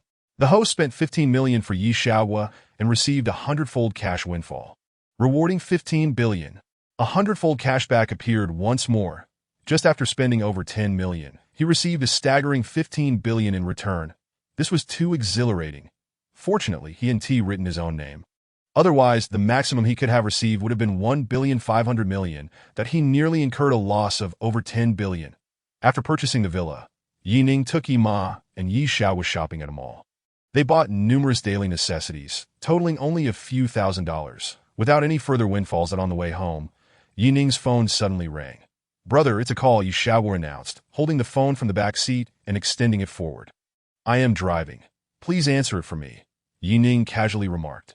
Glancing at the screen, Yi Xiaowa was surprised to find it was a video call from a woman named Su Wire. A sly smile crossed her face as she quietly adjusted the volume to maximum before pressing the answer button. Yi Ning, I got the car. Come quick and see how it looks. The moment the video connected, a melodious and delightful voice resonated, captivatingly beautiful. Yet the next instant, upon seeing the unfamiliar young girl on the screen instead of Yi Ning, Su Wire instinctively assumed she had dialed the wrong number. I'm so sorry. I must have called the wrong person. Upon encountering Su Wire, Yi Xiaowa hastily intervened, exclaiming, Sister Wei, you haven't dialed incorrectly. My brother is driving, and I am Yi Xiaowa. The moment Yi Ning heard Su Wire's voice, he instinctively sensed trouble. How could he have forgotten that today was the day Su Wire was to collect her vehicle? This realization was especially evident when Yi Ma abruptly turned to glance at the back seat where Yi Xiaowa Saturday Chapter 21. Old Yi Danger. You're Yi Ning's sister. Hello, Xiaowa. You are truly beautiful. Su Wire breathed a sigh of relief upon discovering that this enchanting young lady was Yi Ning's sister. She felt a wave of astonishment at the formidable genes present in the Yi family. Both siblings possessed otherworldly looks, truly remarkable. Yi Ning, why are you silent? Thankfully, it was your sister who answered. Had it been an uncle or aunt, how awkward that would have been, Su Wire said, a hint of irritation in her tone. Instantly, the atmosphere in the car turned tense, with the expressions of the Yi siblings frozen. Cough, cough. Yi Ning feigned a cough to break the silence, noticing Yi Ning's lack of response and Yi Xiaowa's silence. Su Wire sensed something was amiss. Xiaowa, it can't be that Su Wire's confidence visibly dwindled. Xiaohua, pass me your brother's phone. Before Yi Xiaohua could utter a word, Yi Ma was practically beaming, reaching out towards her. Suddenly, a middle-aged woman appeared on Su Wire's screen, bearing a resemblance to Yi Ning. Su Wire's cheeks flushed crimson as she struggled to maintain her composure. Stammering, her anxiety was palpable, nearly causing her to drop the phone. Upon seeing Su Wire, Yi Ma's eyes lit up. What a lovely girl, and she blushes at the sight of me. She must be quite innocent, that if you can't call me Auntie, just call me Mom, she teased out. Mom. Su Wire's unexpected exclamation left Yi Ning stunned, almost causing him to misstep on the brakes. The Yi Xiaohua in the back seat erupted in uncontrollable laughter. Even Yi Ma, usually so reserved, momentarily paused in surprise at Su Wire's shout. Very well. Yi Ma's joy knew no bounds, her smile widening. That Su Wire, flustered, remained silent, her face still burning with embarrassment. Today was utterly mortifying. All Yi Ning's fault, that scoundrel. For the next half hour, Yi Ma bombarded Su Wire with questions, nearly extracting her ID number. That it was only at the moment the call ended that Su Wire finally exhaled in relief. Although her face retained its rosy hue, thoughts of Yi Ning still made her grit her teeth in frustration. Yet, she felt a flicker of inexplicable joy. Clearly, Yi Ning's mother held her in high regard. At least she had passed the first hurdle. If marriage were to be in the future, that, oh dear. Su Wire, how shameless you are, indulging in such flights of fancy. She rested her forehead against the steering wheel of the Porsche 911, alternating between shyness and bursts of laughter. After hanging up, Yi Ma appeared to still crave more conversation. Son, this girl is quite nice. I really like her, she remarked, handing Yi Ning's phone to Yi Xiaohua. When will you bring her home for your father and me to meet? Yi Ning understood that, given the situation, no matter how he explained, Yi Ma had already envisioned Su Wire as a potential daughter-in-law. Thus, he could only respond, I will try my best. What do you mean by try your best? Yi Ma feigned irritation. Next time you don't bring Xiao Su over, don't bother coming back. Yi Ning was taken aback. In just a brief moment, his own mother seemed to have turned against him. Mom, you're being too what? Yi Ma's eyes narrowed at Yi Ning chuckled awkwardly. Too understanding, too understanding. Humph. Yi Ma wore a victorious expression. Yi Xiaohua in the back seat was laughing so hard her stomach hurt, clutching her sides and struggling to sit up straight. Tonight's dinner was prepared by Yi Ning, under the watchful gaze of Yi Ma. He began bringing out dishes like boiled pork slices, bamboo shoots with chicken, and various other hearty meals that it was somewhat embarrassing. Since acquiring his master-level cooking skills, Yi Ning had yet to prepare a meal himself. However, upon seeing the dinner his son had prepared, Yi Ma was thoroughly astonished. Setting aside the taste, the vibrant colors of the dishes surpassed her own cooking. Dinner time. Old Yi returned home, immediately shedding his light jacket and heading to the bathroom. The food looks good today, he remarked after washing his face and approaching the dining table. That I made a few improvements. Tell me how it compares to my previous cooking. Before Yi Ning and his sister could respond, Yi Ma eagerly spoke up, gently serving Old Yi a slice of beef. Old Yi, unsuspecting, placed the beef into his mouth, and a unique blend of sauce and beef flavor burst on his palate.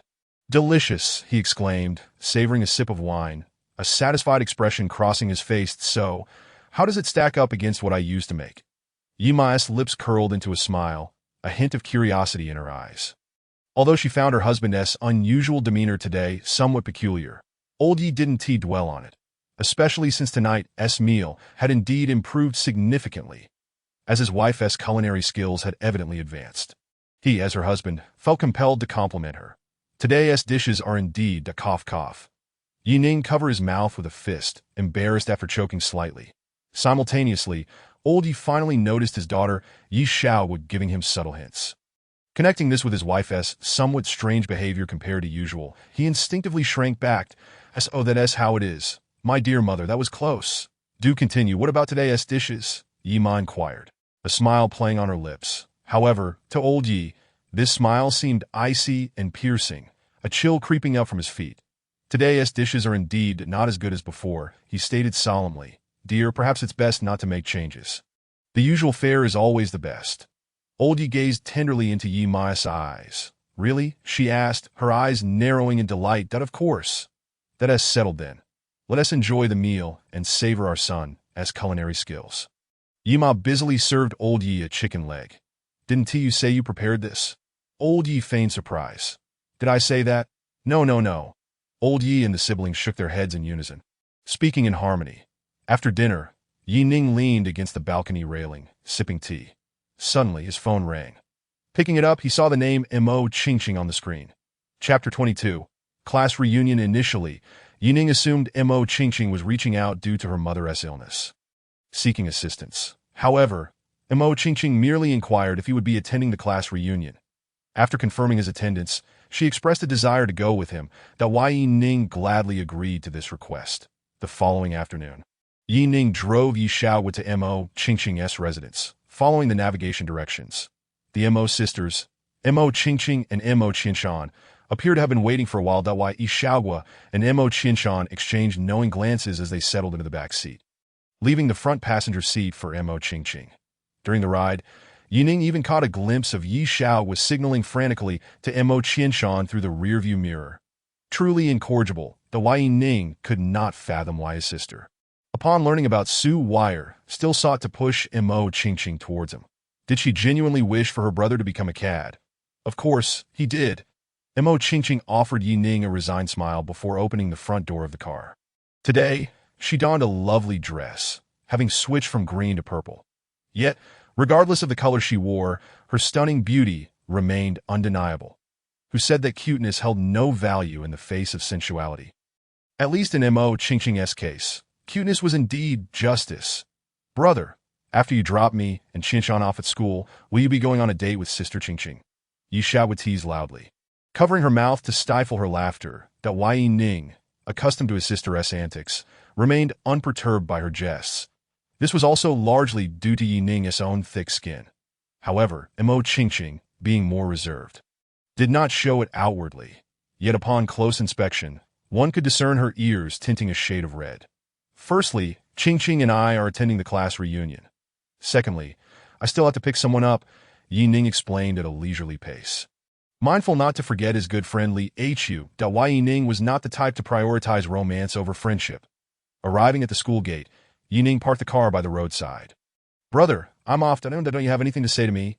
Yi Xiaogu inquired. Yi Ning pondered for a moment before replying. Study hard. Humph, so annoying, ugh. Yi Xiaogu stuck out her tongue, making a silly face as she grasped Mo Qinshan's hand, heading towards the school gate. Let us go. Watching the two girls enter the school, Yi Ning slowly pressed the accelerator to who lived on the outskirts of the city, in an old-style bungalow. During high school, Yi Ning had visited his home several times. However, Li Hu struggled academically. Although he managed to scrape through to a junior college, various circumstances led him to drop out. Currently, he worked on an assembly line, barely making ends meet. Yi Ning arrived in front of Li Hu's house and honked twice. After a few seconds, a tall man, nearly 6 feet tall with short hair, emerged from the red iron gate. Upon seeing Yi Ning, Li Hu's face lit up with a smile. Yezi, you're doing well, driving a Benz G-Class. A few days prior, Li Hu had learned about Yi Ning's new car, but could hardly believe it was a Mercedes. Not just any Mercedes, but the dream car coveted by both men and women alike. Don't deny it. Think carefully, and tell me you don't dream of it.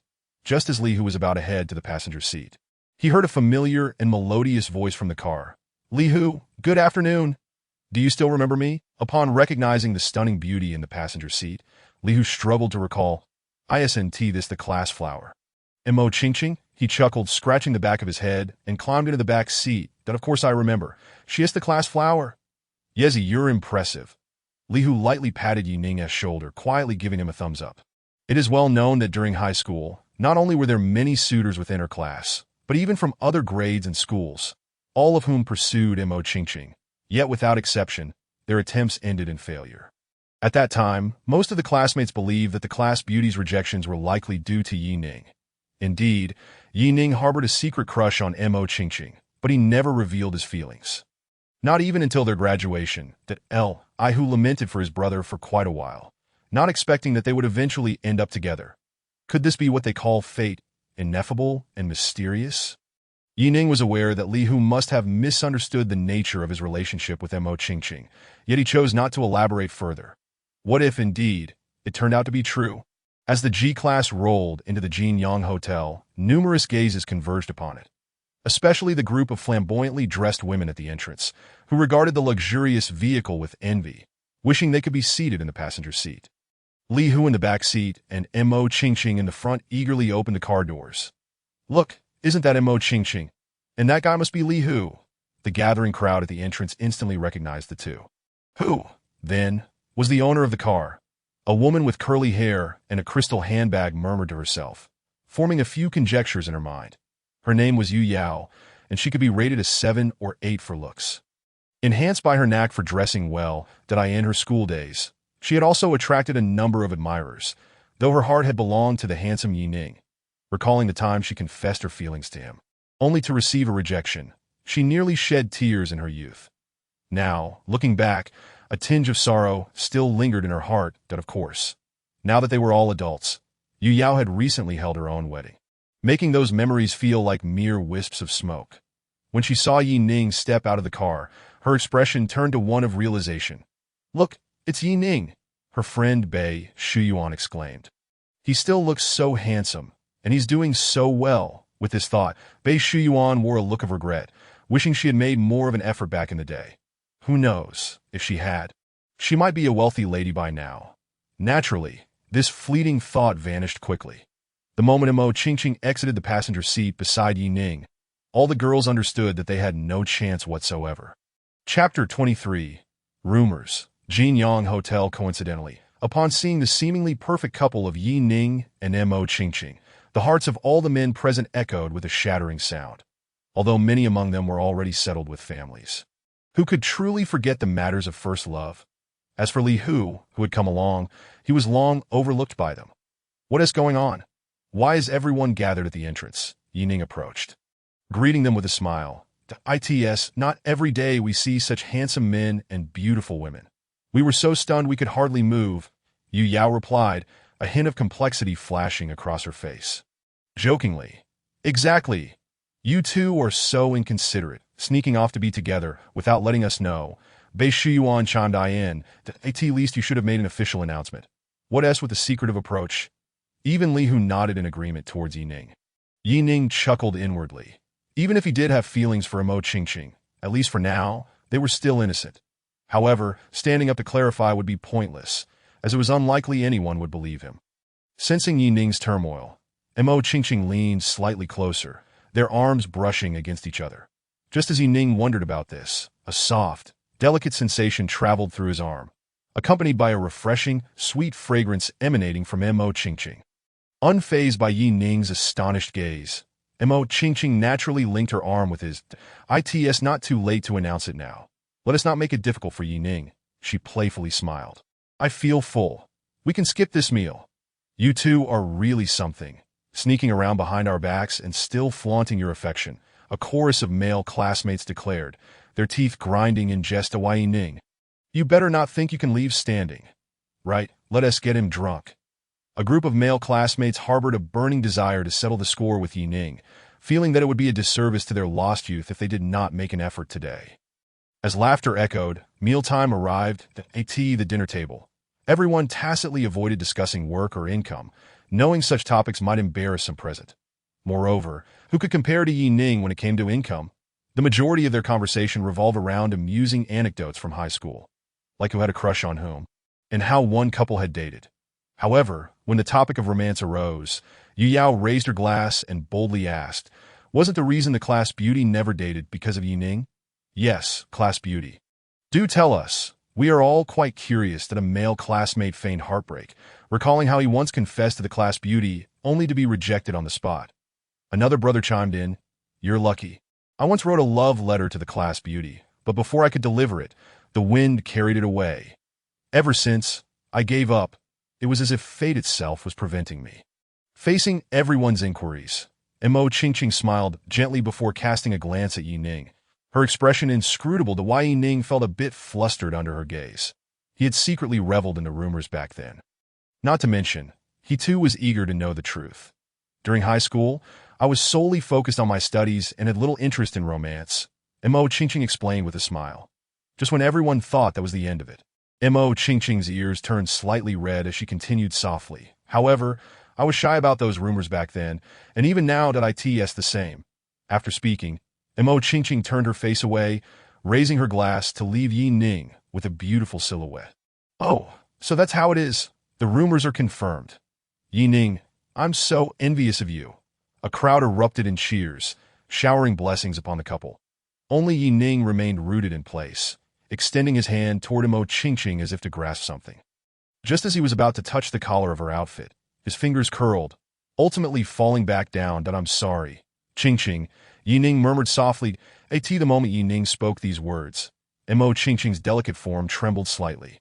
After a brief silence, she turned back, her smile unwavering as she raised her glass towards Yi Ning. Understanding her cue, Yi Ning clinked glasses with her and downed his drink in one go. That day, Yi Ning indulged in quite a bit of alcohol, and Mo Qingqing even more so. Following a hearty meal, all present swayed unsteadily as they walked, on the brink of toppling over. Seizing a moment to use the restroom, Yi Ning hurried to the reception desk first. Sir, your total bill is 25,800 yuan. How would you like to pay? By card. Yi Ning replied, pulling out a credit card. Ditto, and please book 20 standard rooms for me. Considering everyone had consumed a fair amount, it would be prudent to have accommodations ready, just in case someone needed to stay the night. Certainly, sir. Beep. Host has spent 32,800 yuan, triggering a critical hit. Reward. Ownership of Jinyang Hotel. The system's voice dispelled much of Yi Ning's drunken haze. While Jinyang Hotel could not compare to Jiangqing's Jiangnan Hotel, exchanging tens of thousands for a hotel was an opportunity no one in their right mind would refuse. One word: exhilarating. Yi Ning returned to the dining table, announcing to everyone that he had settled the bill and booked the rooms. Ultimately, amidst a chorus of farewells, the reunion came to a close. Yi Ning wrapped his arm around the half-dazed Mo Qingqing and, along with classmates planning to stay for the night, they made their way to their respective rooms. Chapter 24. Mo Qingqing's decision. Several male classmates shot Yi Ning knowing glances before stepping into their rooms. Even Li Hu leaned in to whisper to Yi Ning, "Stay safe. Get lost." Yi Ning laughed, playfully scolding him. Li Hu chuckled, his robust frame disappearing from Yi Ning's sight. The standard room contained 2 beds, and Yi Ning gently guided Mo Qingqing to lie down on one. Qingqing, Qingqing, he urged, nudging her shoulder, "Wake up a bit. Wash up before sleeping." Mo Qingqing opened her eyes slightly, chuckling softly before closing them again. It seemed she was completely intoxicated. He couldn't fathom why she had consumed so much alcohol. Mo Qingqing's cheeks were flushed from the effects of the drink, making her look quite endearing. Unable to resist swallowing hard, Yi Ning fought against his impulses. He took a towel to help Mo Qingqing clean her face, bustling around until the early hours of the morning. After showering, Yi Ning noticed that Mo Qingqing was sound asleep. So he settled onto the other bed, collapsing into slumber. The following morning, as Yi Ning stirred from his dreams, he vaguely heard the sound of running water. After a brief frown, he opened his bleary eyes. Just then, the shower turned off, and the bathroom door swung open, revealing Mo Qingqing wrapped in a towel as she stepped out. Her hair was damp, droplets glistening at the ends, and despite her bare face, she was undeniably stunning. Her fair shoulders were exposed, and her beautiful collarbone was distinctly visible. Yi Ning was entranced. At that moment, Mo Qingqing resembled a water lily emerging from the depths, simply exquisite. Of course, she still lacked some attributes, given her petite frame. "You're awake," Mo Qingqing said, noticing Yi Ning staring at her in a daze. A mix of shyness and delight danced in her expression. Yi Ning, "Last night, I didn't do anything." Yi Ning quickly clarified, a flicker of disappointment passing through Mo Qingqing's eyes as she nodded. She then picked up the hairdryer from the table and said, "Could you help me dry my hair?" Of course. Yi Ning rose and took the hairdryer, stepping behind Mo Qingqing. The cool device carried the scent of her shampoo. Mo Qingqing's hair was indeed beautiful and exceedingly smooth. In fact, by the end, Yi Ning found himself reluctant to let go. All done, Yi Ning switched off the hairdryer and set it down. Mo Qingqing did not turn around, yet her delicate frame seemed to tremble. "Yi Ning, do I look good?" Mo Qingqing's voice appeared to carry a hint of tears. The suddenness of the question left Yi Ning momentarily stunned. "Qingqing, what did you say?" "I asked if I look good." Mo Qingqing raised her voice slightly. "You look good." This time, Ning spoke without the slightest hesitation, voicing the thoughts that resided in his heart. Then why? I deliberately got drunk last night to give you a chance. Yet you remained unmoved. That Mo Qingqing turned around, her eyes glistening with unshed tears that a storm surged within Ning. Could it be that taking decisive action last night was the correct answer? But he quickly dismissed the notion. He indeed found Mo Qingqing alluring, yet he believed it should be under circumstances where both were fully aware that Ning, I am truly exhausted. You must have heard from Xiao Guo about my family situation. Right? Ning nodded in acknowledgement. Then take me, and lend me 500,000, will you? Mo Qingqing buried her face in Ning's chest, her slender arms wrapping tightly around his waist, feeling the quivering form in his embrace. Ning's heart was a tumult of emotions. It was hard to fathom the immense courage it took for this strong girl to make such a decision, that he extended his right hand to gently caress the back of Mo Qingqing's head, running his fingers through her hair in a soothing motion. Perhaps sensing the warmth of Ning's palm, Mo Qingqing gradually relaxed. Qingqing, I have said before, whenever you call upon me, I shall assist you. Ning desired Mo Qingqing, but certainly not under these circumstances. That he wished for their relationship to be devoid of any ulterior motives. But I truly do not know how to broach this with you. Mo Qingqing's voice was soft and sweet, reminiscent of a child as pleaded. It's all right, just consider it a loan. The duration of repayment doesn't matter. 500,000 was of little consequence to Ning. If truly needed, 5 million or even 50 million, what would that signify? With that, Ning instantly transferred 1 million to Mo Qingqing.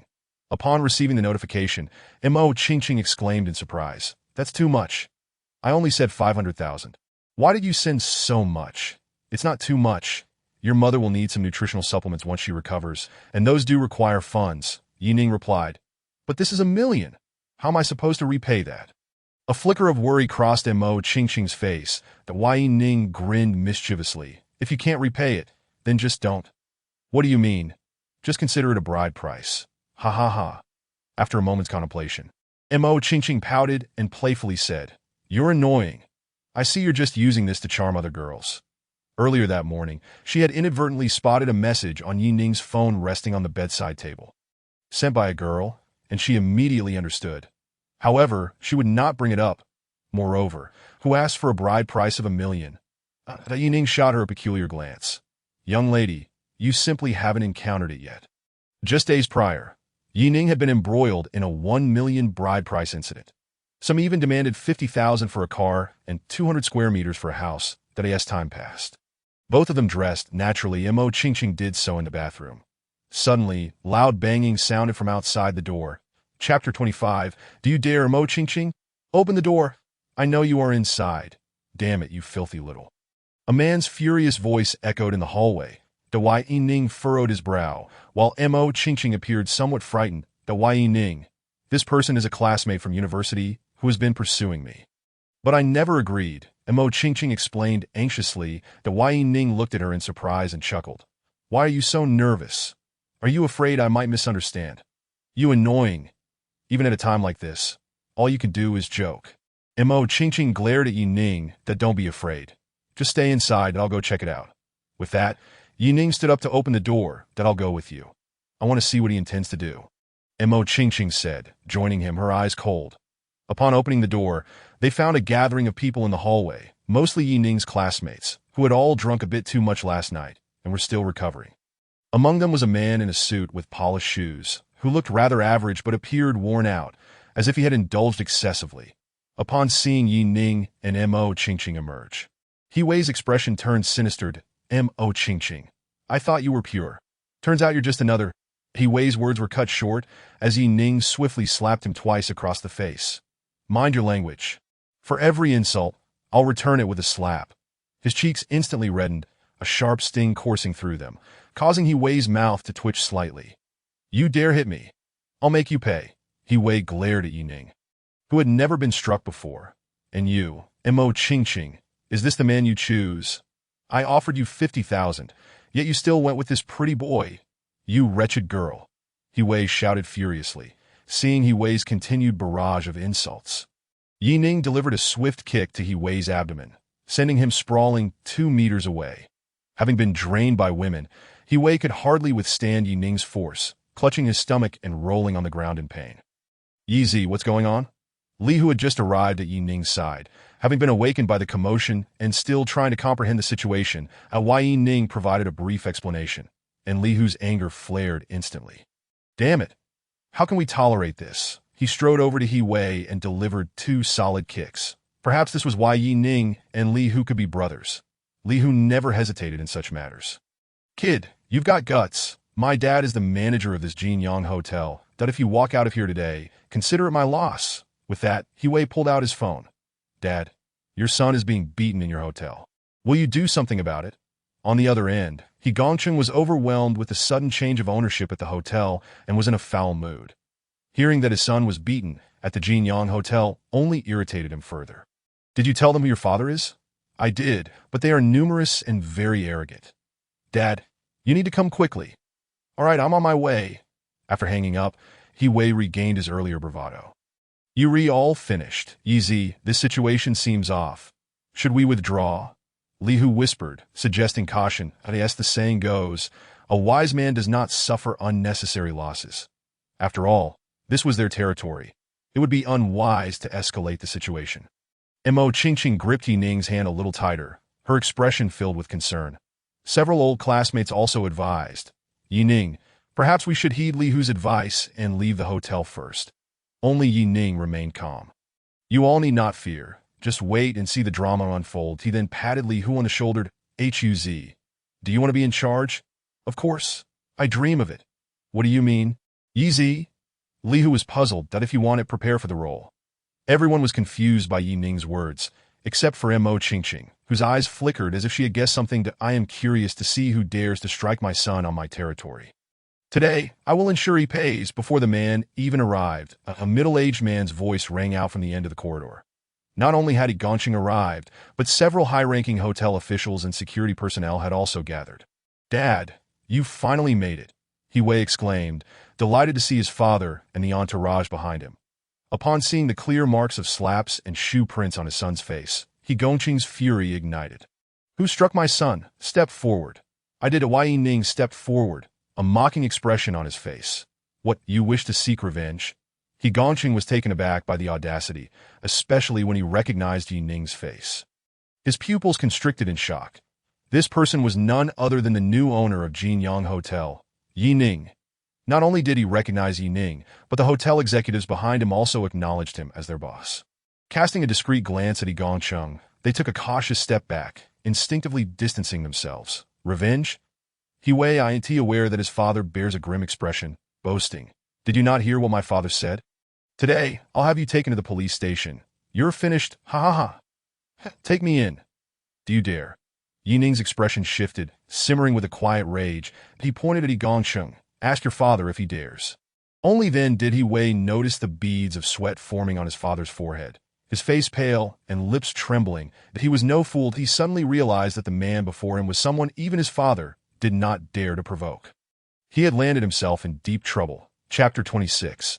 The end of Yi Gongcheng and his son boss. I apologize to my son has offended you. It is my failure as a parent. Yi Gongcheng defended himself. Then directly slapped He Wei, saying, apologize to Mr. Yi boss. Mr. Yi? The general manager of Jinyang Hotel actually referred to Yi Ning as boss. Yi Ning's classmates could hardly contain their shock. They could not have imagined that Jinyang Hotel belonged to Yi Ning. Then, as if recalling something, they looked at Li Hu with a hint of envy, remembering Yi Ning's earlier question about whether he wanted to be in charge. That I'm sorry, Mr. Yi, that I was wrong. He Wei's face was bitter as he knelt down, fully aware of the gravity of his misdeeds. Not only had he coveted Yi Ning's woman, but he had also intended to have Yi Ning locked up for a few days, which could only be described as a deep-seated enmity. Now, he could only hope that Yi Ning would be magnanimous enough not to let this affect his father's position as manager. The root of his arrogance, is it not simply his father's ability to amass wealth?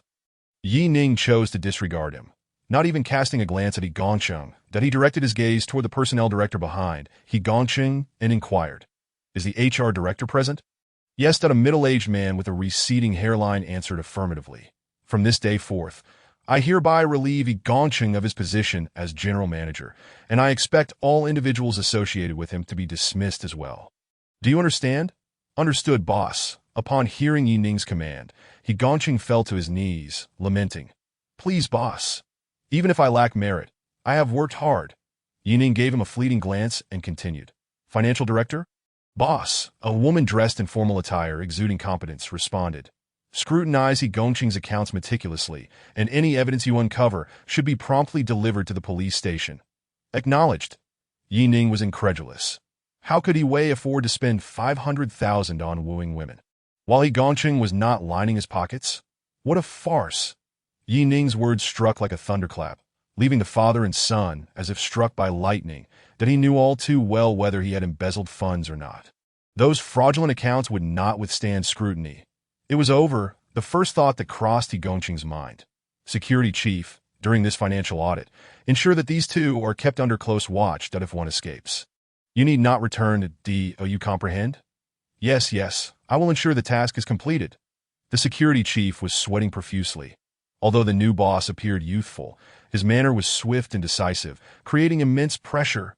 Oh, and by the way, I noticed that the former manager's son seems rather irate. Security, be sure to cool his temper. Those who perform well will receive double the bonuses this month. Several security personnel, upon hearing Yi Ning's decree, exchanged gleeful glances, their expressions twisted into sinister smiles as they looked at Yi Wei. What transpired next was of no concern to Yi Ning. He descended the stairs with his classmates, arriving at the entrance of the hotel. Yi Ning, one of the classmates, appeared somewhat embarrassed, his gaze wavering. Observing his demeanor, Yi Ning surmised something was amiss. "Speak your mind, it's just that might I also have the opportunity to work at Jinyang? I studied finance in university, and I possess the necessary credentials." That a few other dissatisfied high school classmates looked at Yi Ning with hopeful expressions. They too desired a change in employment. The wages and benefits at Jinyang Hotel are enticing. Who wouldn't want to join? You need not discuss this with me. Yi Ning shook his head.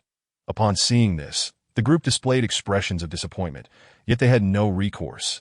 Helping is a matter of kindness, while not helping is merely a duty. Noticing their forlorn expressions, Yi Ning chuckled, understanding that they had misinterpreted his words. "What I meant to say is, simply speak directly to Li Hu. He is now the general manager of the hotel." Upon hearing this, the crowd erupted in unrestrained It turned out that Yi Ning did indeed care for his old classmates, proving he was not the sort to become arrogant with wealth. "What? Yi Zi, you are not joking, are you?" Li Hu was taken aback. "That am I jesting? From this day forth, you shall be the general manager of Jinyang Hotel." I who could hardly believe that as a mere high school graduate, he would assume the position of general manager at the illustrious Jinyang Hotel in Yang City. Rubbing his hands together, he asked, "Are you not concerned I might ruin the hotel? If it crumbles, so be it. It's merely a couple billion." Yi Ning truly felt indifferent. That sum paled in comparison to his assets in Jiang City. Besides, he had 15 billion in cash on hand. A hotel worth 2 or 3 billion was hardly a concern. Moreover, he was confident that skills could be cultivated, and Li Hu would gradually learn. After bidding farewell to his old classmates, Yi Ning first escorted Li Hu home before taking Mo Qingqing to the city hospital. "Do you intend to come up as well?" Upon noticing Yi Ning following her from the car, Mo Qingqing inquired with puzzlement. "What? Just because I have presented the betrothal gifts, am I not allowed to meet my future mother-in-law?" Yi Ning teased. Mo Qingqing's cheeks flushed, and she shot him a reproachful glance before turning to stride toward the inpatient building. Of course, she feigned ignorance of Yi Ning following closely behind. Yet, when Yi Ning was out of sight, she couldn't help but smile, revealing her pearly whites. Yi Ning quickly caught up, grasping Mo Qingqing's delicate hand, holding it gently within his palm. Mo Qingqing struggled slightly before relenting, merely turning her head away. Her little ears flushed with a delightful crimson hue. Chapter 27. Li Qingru in the hospital. Within the ward, behind a white curtain, a middle-aged woman sat on the bed, cradling a cup of hot water. Her complexion was pale, revealing signs of illness as she stared blankly out the window. "Mom, how come you're sitting up?" Mo Qingqing hurried to her mother's bedside, observing her daughter's flurry of activity. Li Qingru felt a pang of heartache. She was acutely aware of the many sacrifices Mo Qingqing had made for her.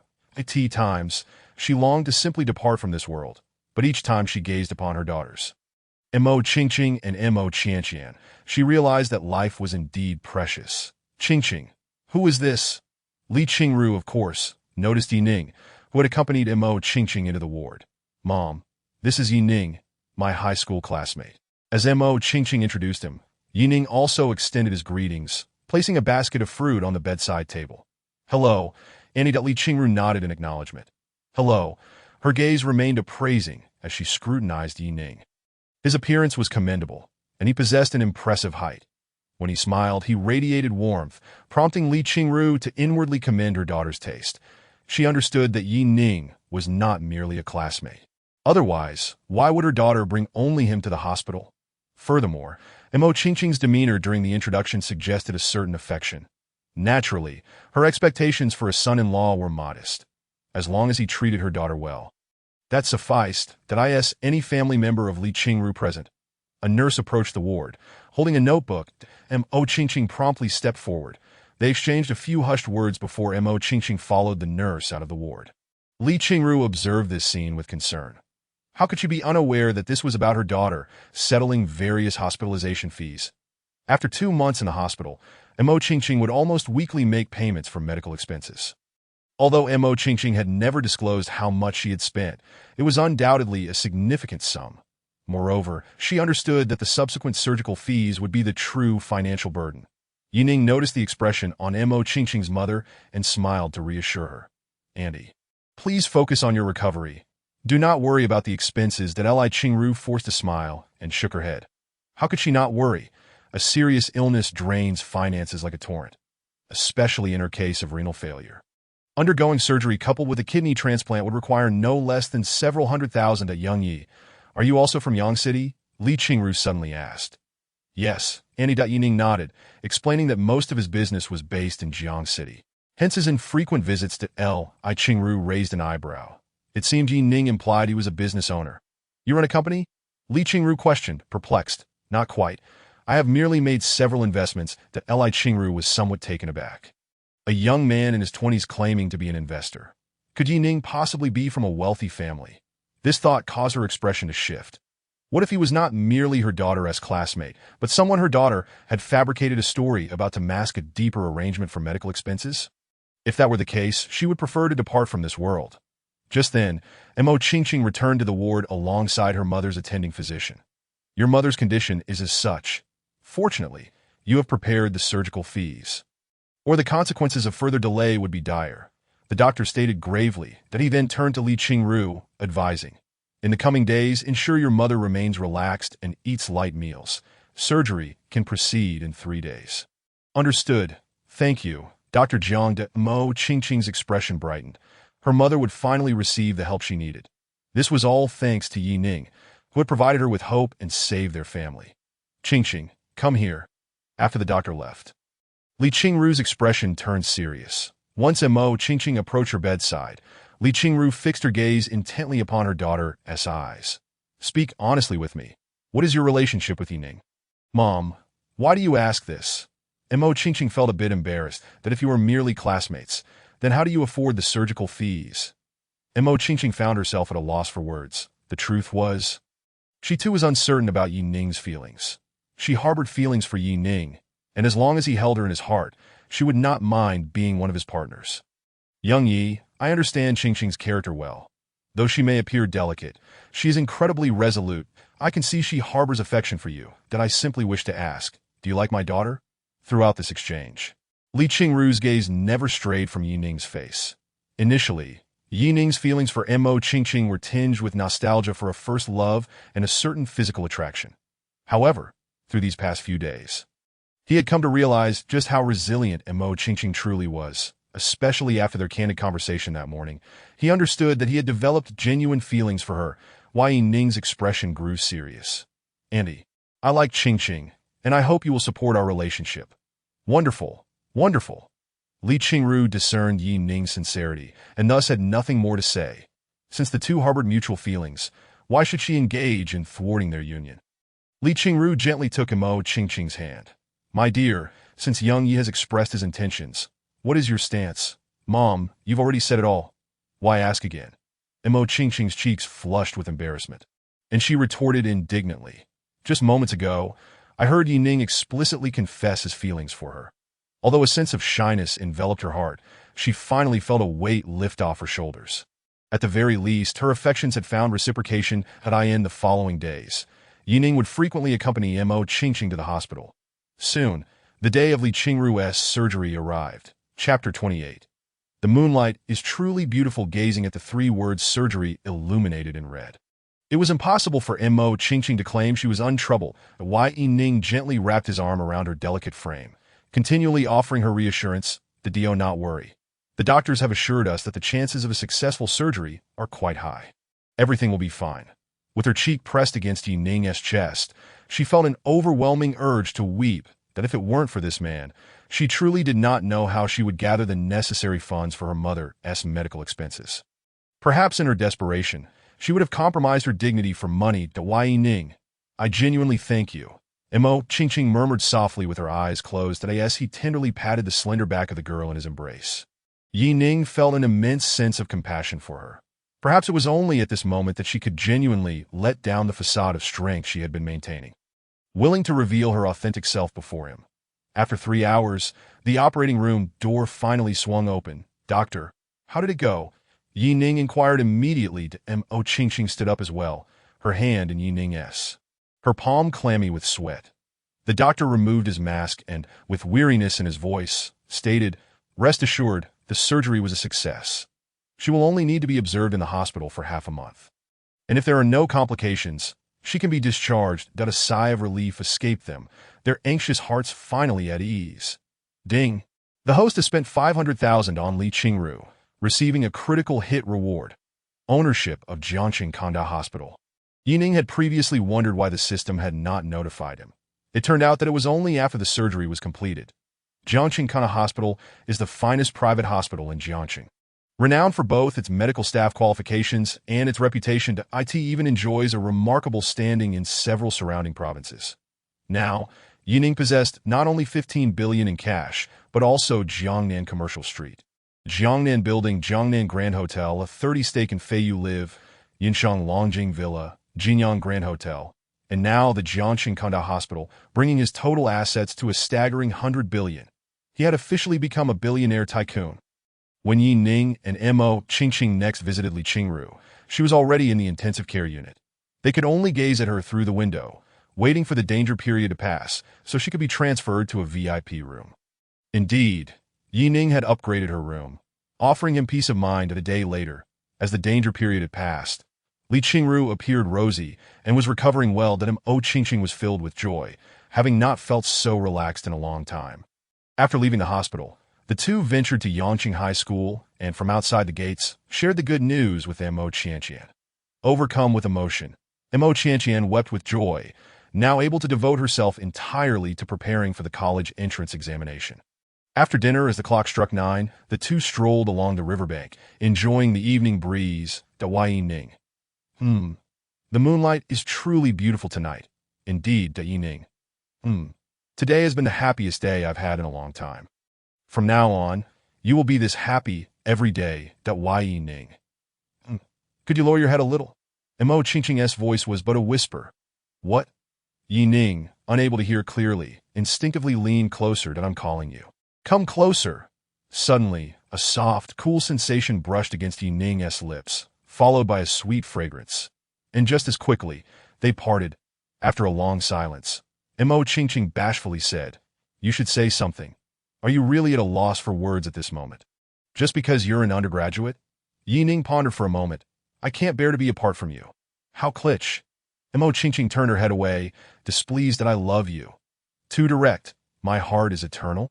"What on earth is that?" Mo Qingqing pouted in frustration. A loss for words. Ning wrapped one arm around Mo Qingqing's slender waist while the other cradled the back of her head.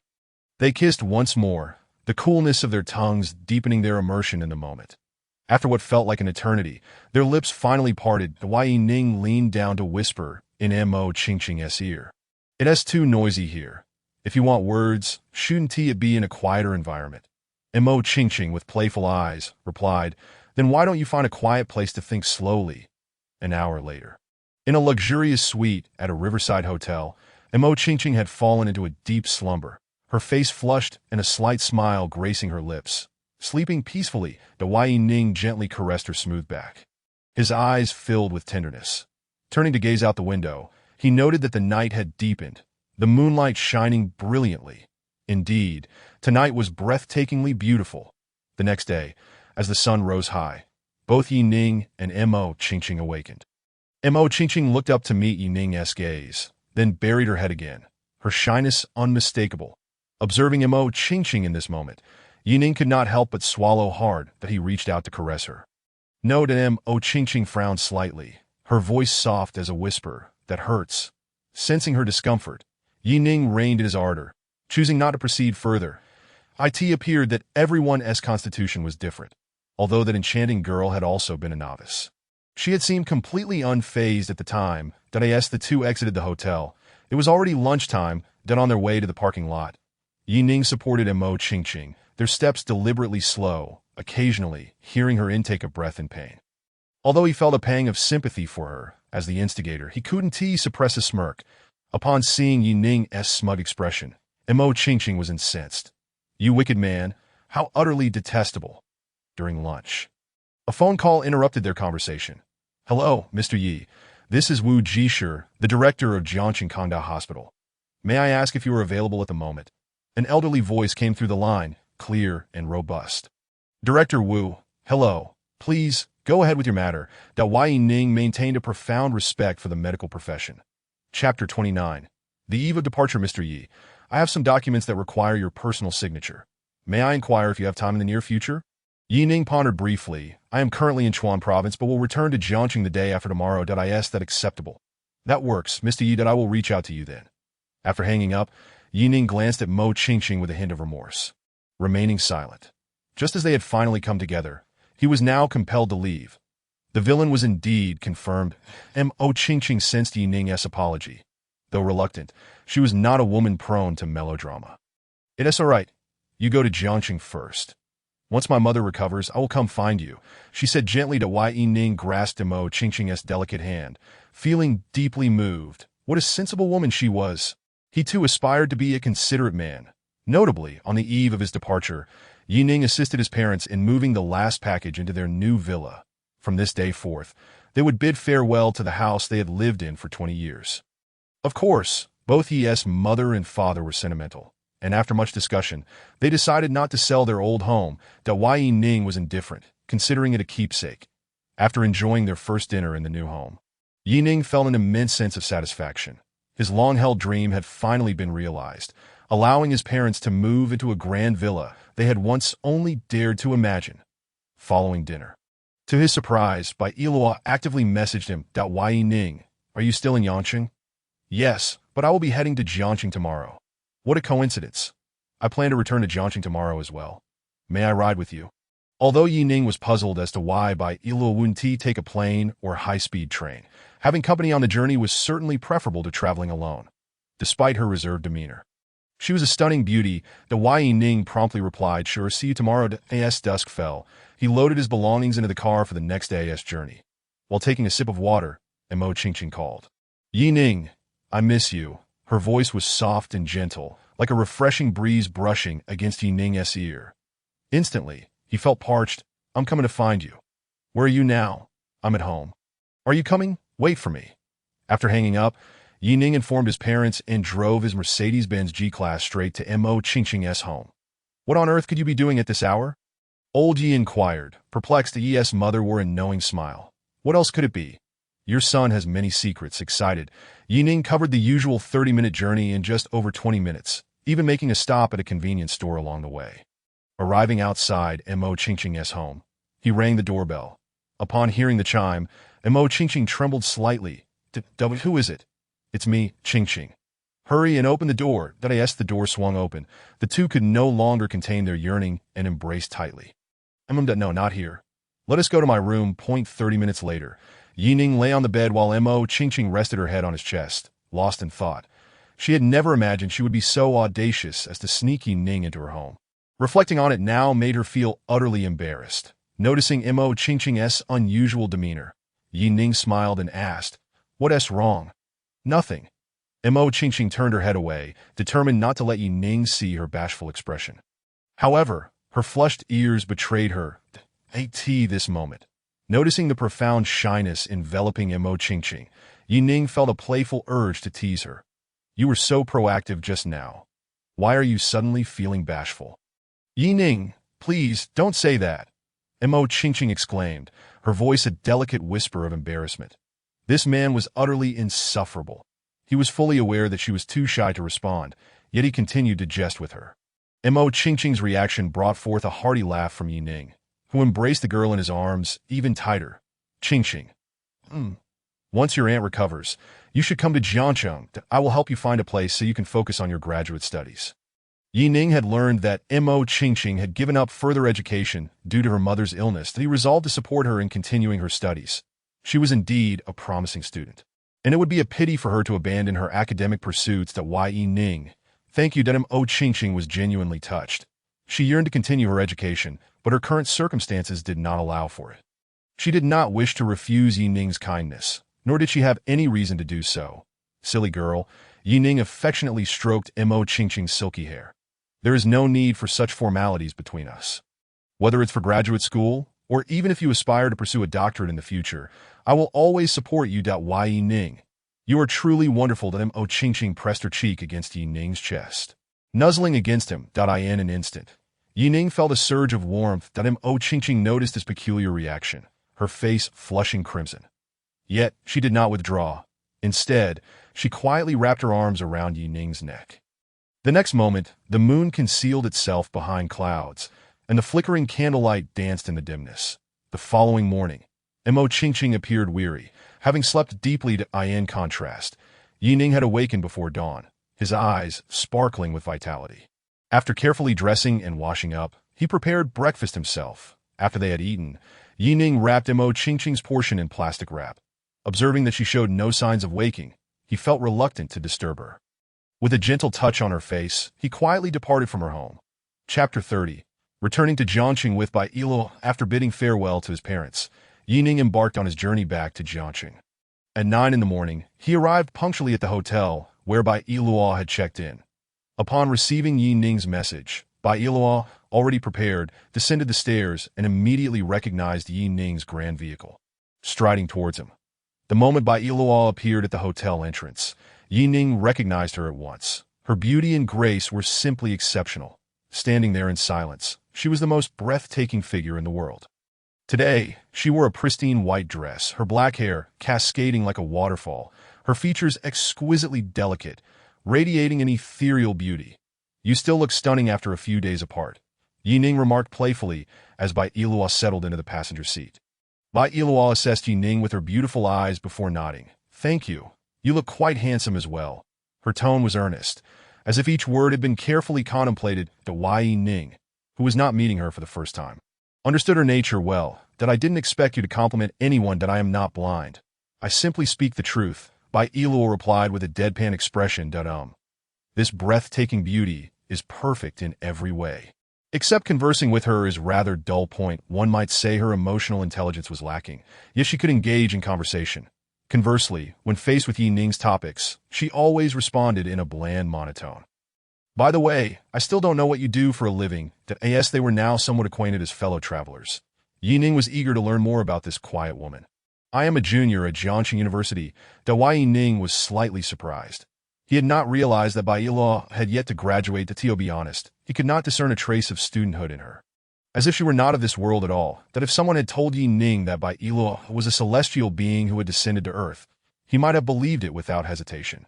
Has no one ever told you that you don't appear to be a student? Ning inquired as he focused on the highway ahead. No. Why do you ask? Bai Yiluo responded, somewhat puzzled. This was the first time Ning had seen an expression on her face.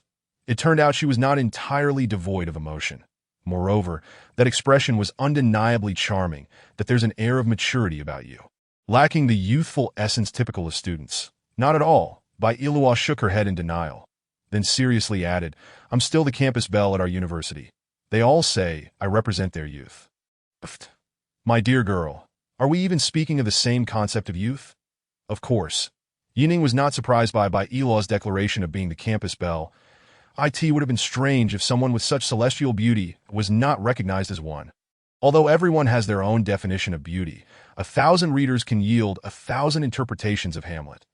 Yet, some individuals undeniably embody the aesthetic ideals of the majority. Bailuo was evidently one of those individuals. As their vehicle made its way into the mountainous city, the sky shifted from clear to overcast, and soon dark clouds loomed ominously, with distant thunder rumbling. Suddenly, a fierce wind arose. Leaves swirled, and dust danced in the air. Just as the tempest subsided, a torrential downpour cascaded from the heavens. Thunder roared, and lightning flashed like silver. The white Ning focused intently on the road ahead. In such conditions, a moment's inattention could lead to peril. "There's a service area up ahead," Bailuo pointed out. The Wai Ning nodded. It was clearly unwise to continue driving in such treacherous conditions. Upon reaching the service area, Ning parked in a secluded corner. As the rain intensified, it appeared they might not return today. Fortunately, Ning had plenty of food that his mother had packed earlier that morning, including a large thermos filled with hot water. Listening to his mother's advice had proven wise. By 8 in the evening, the downpour showed no signs of abating. If anything, it seemed to grow heavier. The Wai Ning glanced at Bailuo beside him. It seemed they would have to wait until tomorrow to return. Bailuo replied. Gazing at the raindrops pelting against the windshield, the Wai Ning reclined his driver's seat and half-jokingly suggested, "We'll have to make do tonight. If it gets cold, you can cuddle up to me." Bailuo looked at Ning, who was already lying down, furrowing her brows in contemplation for a moment before declining. "Not right now." She then mimicked Ning's position and lay down as well. "Not right now. So does that mean I'll be okay later?" Considering her earlier demeanor, it seemed she had genuinely pondered this matter. The Wai Ning could not help but turn his head towards Bailuo. Her stunning visage coming into view. Her exquisitely beautiful face was flawless from every angle. The two were positioned closely, and Ning caught a subtle fragrance of orchids wafting through the air. The scent was faint but lingering, much like Bailuo's personality, serene yet irresistibly inviting. "What are you doing?" Suddenly, Bailuo opened her eyes. The Wai Ning, startled, snapped back to reality, realizing just how close he had been to her. Sorry, I was just captivated by your beauty," Ning replied with an embarrassed smile, straightening his head. Bailuo gave a nonchalant and closed her eyes once more. "Stop overthinking. Just sleep that we have a journey ahead tomorrow." The sound of Bailuo's voice was like a gentle breeze, and Ning finally began to feel drowsy. Unbeknownst to him, as he closed his eyes, Bailuo's lips curled into a subtle smile. As if she were suppressing some untold sentiment that in the middle of the night, as Ning slumbered, he suddenly felt a cold presence in his embrace. Opening his eyes, he found Bailuo drenched and shivering. Clinging to him. Chapter 31. A sudden change at this moment. Bailuo's delicate body was icy, her lips pale, trembling as she clung to Ning. The Wai Ning reached to feel her forehead. She was burning hot. Her temperature must have exceeded 39 degrees Celsius. This was dire. She needed to get to the hospital for proper treatment. Other methods would no longer suffice. Yet, first and foremost, he had to keep Bailuo warm. Ning rolled over to the back seat and gathered all of his clothing. Cradling Bailuo in his arms, he gently patted her cheeks. "Iluo, can you hear me?" Bailuo opened her eyes weakly. Seeing that she was still somewhat conscious, Ning felt a slight relief. "Did I need to take off your dress and have you wear my clothes? Is that okay?" "Yes." Bailuo responded without hesitation. Ning wasted no time, swiftly pulling down the zipper of Bailuo's dress. Her flawless back was revealed, a breathtaking sight. However, Ning could not afford to indulge in admiration. He quickly stripped her of the dress entirely and replaced it with his own clothes, securing her with a seat belt after draping a jacket over her. Don't be afraid. I'm taking you to the hospital now." As he started the car, he spoke reassuringly to Bailuo in the torrential rain. Ning's grand vehicle sped through the storm. After more than 10 minutes, he finally spotted an exit. Turning in, he soon arrived at a toll booth. Following the navigation, Ning accelerated towards the nearest hospital with Bailuo in tow. "Doctor, quick, we need a doctor." Upon reaching the hospital entrance, Ning parked the car and rushed towards the outpatient building, cradling Bailuo in his arms. "What happened?" asked the on-duty doctor, rushing over in a white coat. "She got caught in the rain and has a high fever," Ning replied urgently. "Follow me." As he paid for the medical fees, the system seemed to trigger a critical strike, but Ning had no time to dwell on it. After measuring Bailuo's temperature, it registered a staggering 39.8 degrees Celsius. Fortunately, they had arrived in time. Otherwise, the consequences could have been dire. As he gazed at Bai Ilo, who lay sleeping on the hospital bed, Yi Ning's anxious heart finally settled. This girl had truly frightened him this time. Only then did he notice the system's reward. 15 shares in Anshin Pharmaceuticals. Having been busy all night, fatigue washed over Yi Ning, and he leaned against Bai Iluo's bedside, falling into a deep slumber.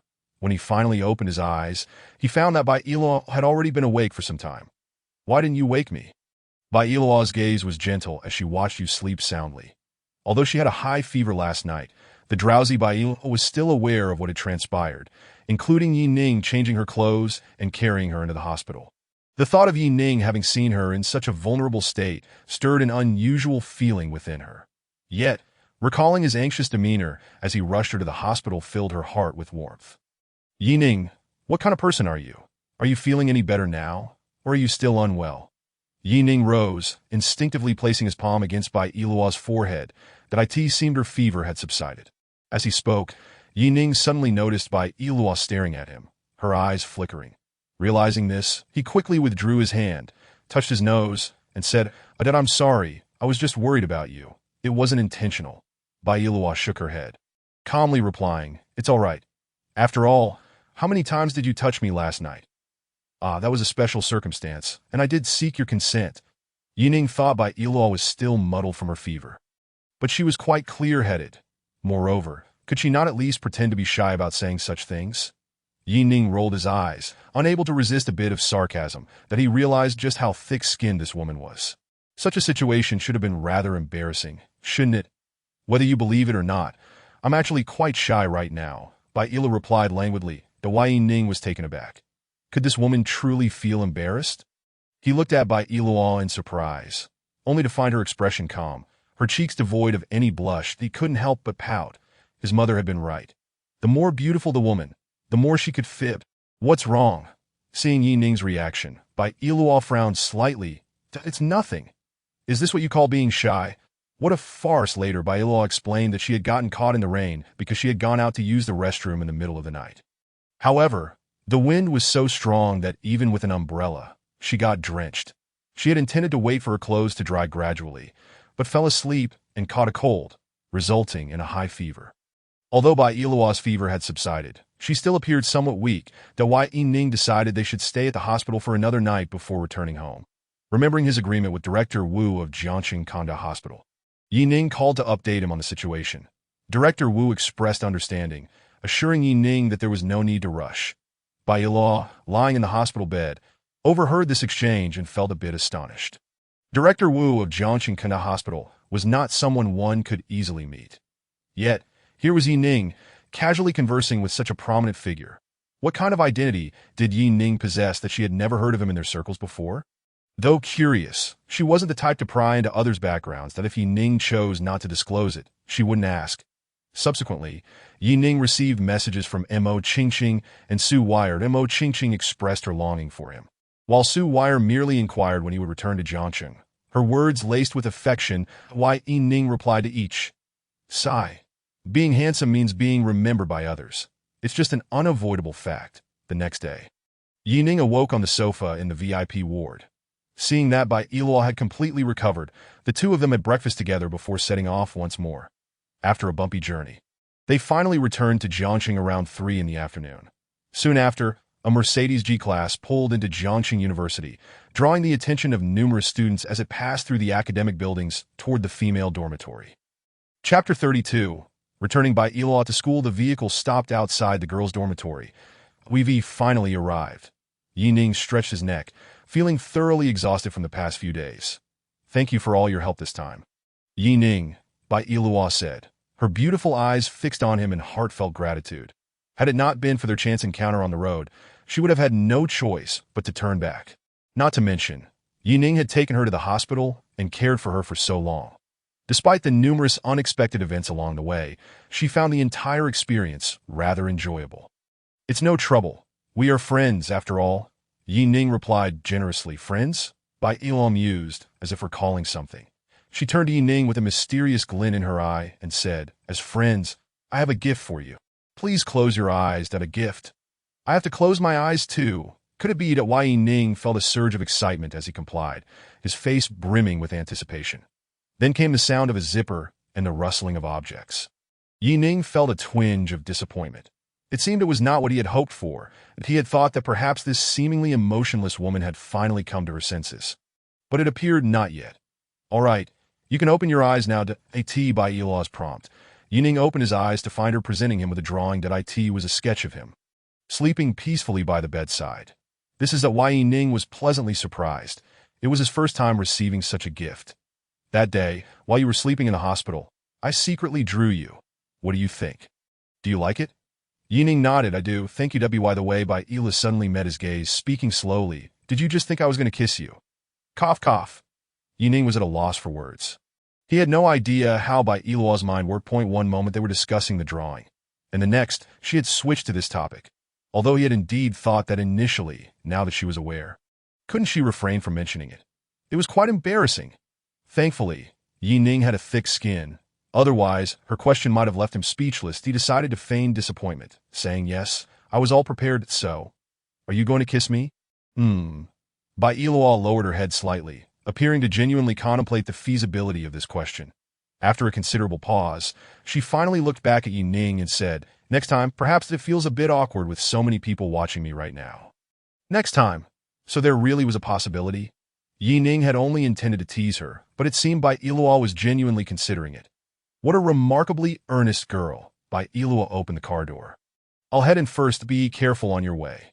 With her small bag slung over her shoulder, she walked away with a light step, disappearing through the dormitory entrance. Unbeknownst to Ning, after he left, the Jiangxing University forum erupted with excitement. "Did you hear? The campus belle seems to be in love. A handsome guy in a Mercedes G-Class just dropped off the campus belle at her dorm. The campus belle's boyfriend has appeared. An off-campus rich second generation, with pictures as proof." Various rumors circulated, yet they all centered around one topic. By Elawa, the most elusive campus belle of Jiangxing University.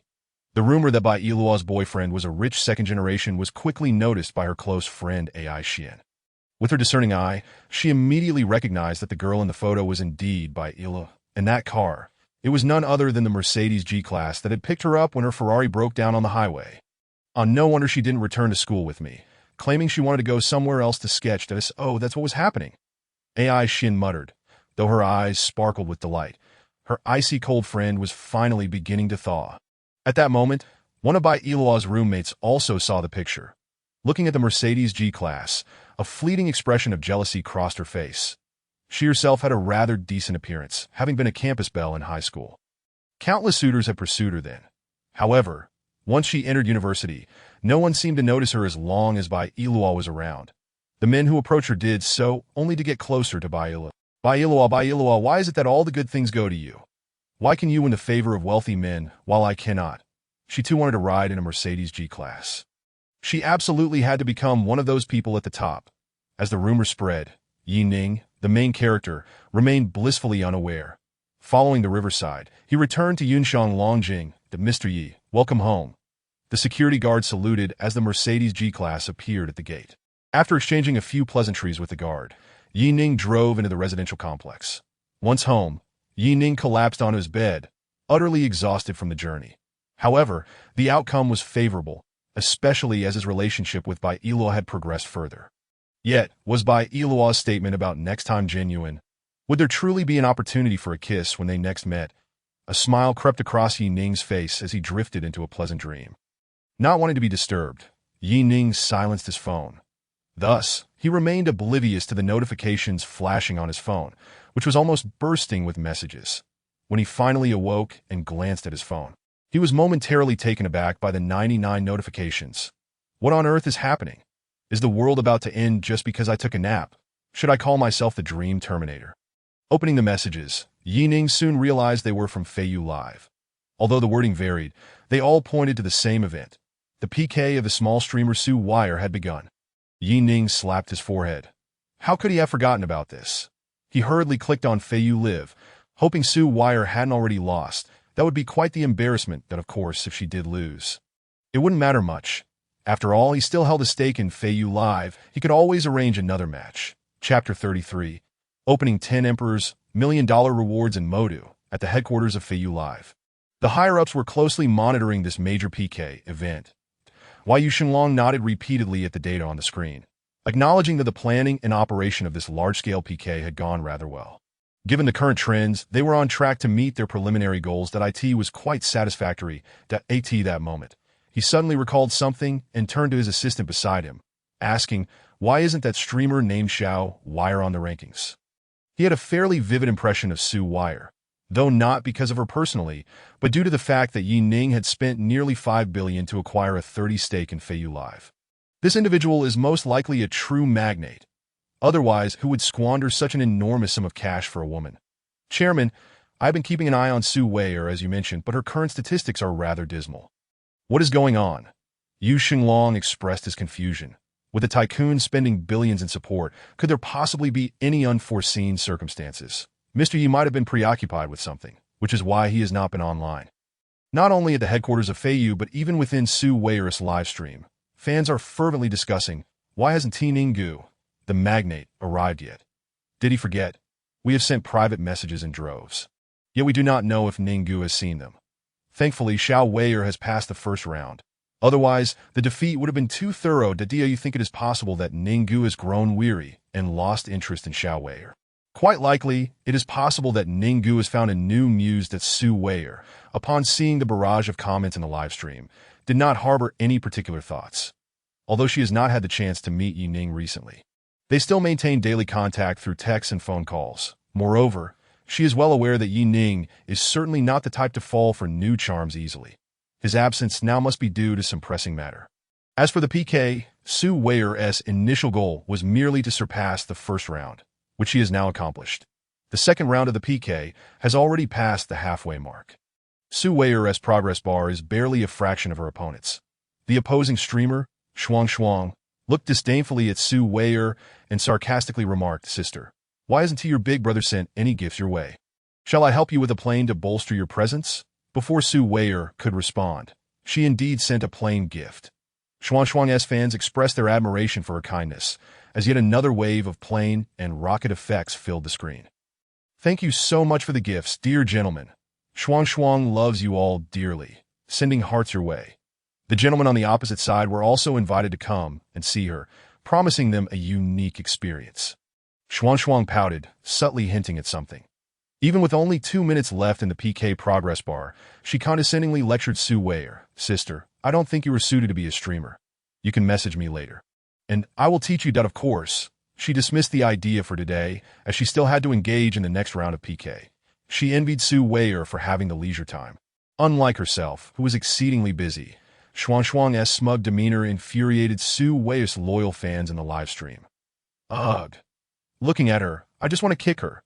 They fumed that it really impressive to have over 100,000 in gifts. Ning Gu single-handedly sent 100,000. Ning Gu, hurry up. Your Xiao Weier is being bullied terribly. Forget it, there's no point in calling out. This round is surely lost. When Ning entered the live stream and saw the progress bar nearing its end, he silently breathed a sigh of relief that Su Weier was on the verge of losing, but fortunately he arrived just in time. Congratulations to Ning Gu for activating Emperor 1 in this live stream tonight. Congratulations to Ning Gu for activating Emperor 2 in this live stream tonight. Congratulations to Ning Gu for activating Emperor 3 in this live stream tonight. Congratulations to Ning Gu for activating Emperor 10 in this live stream tonight.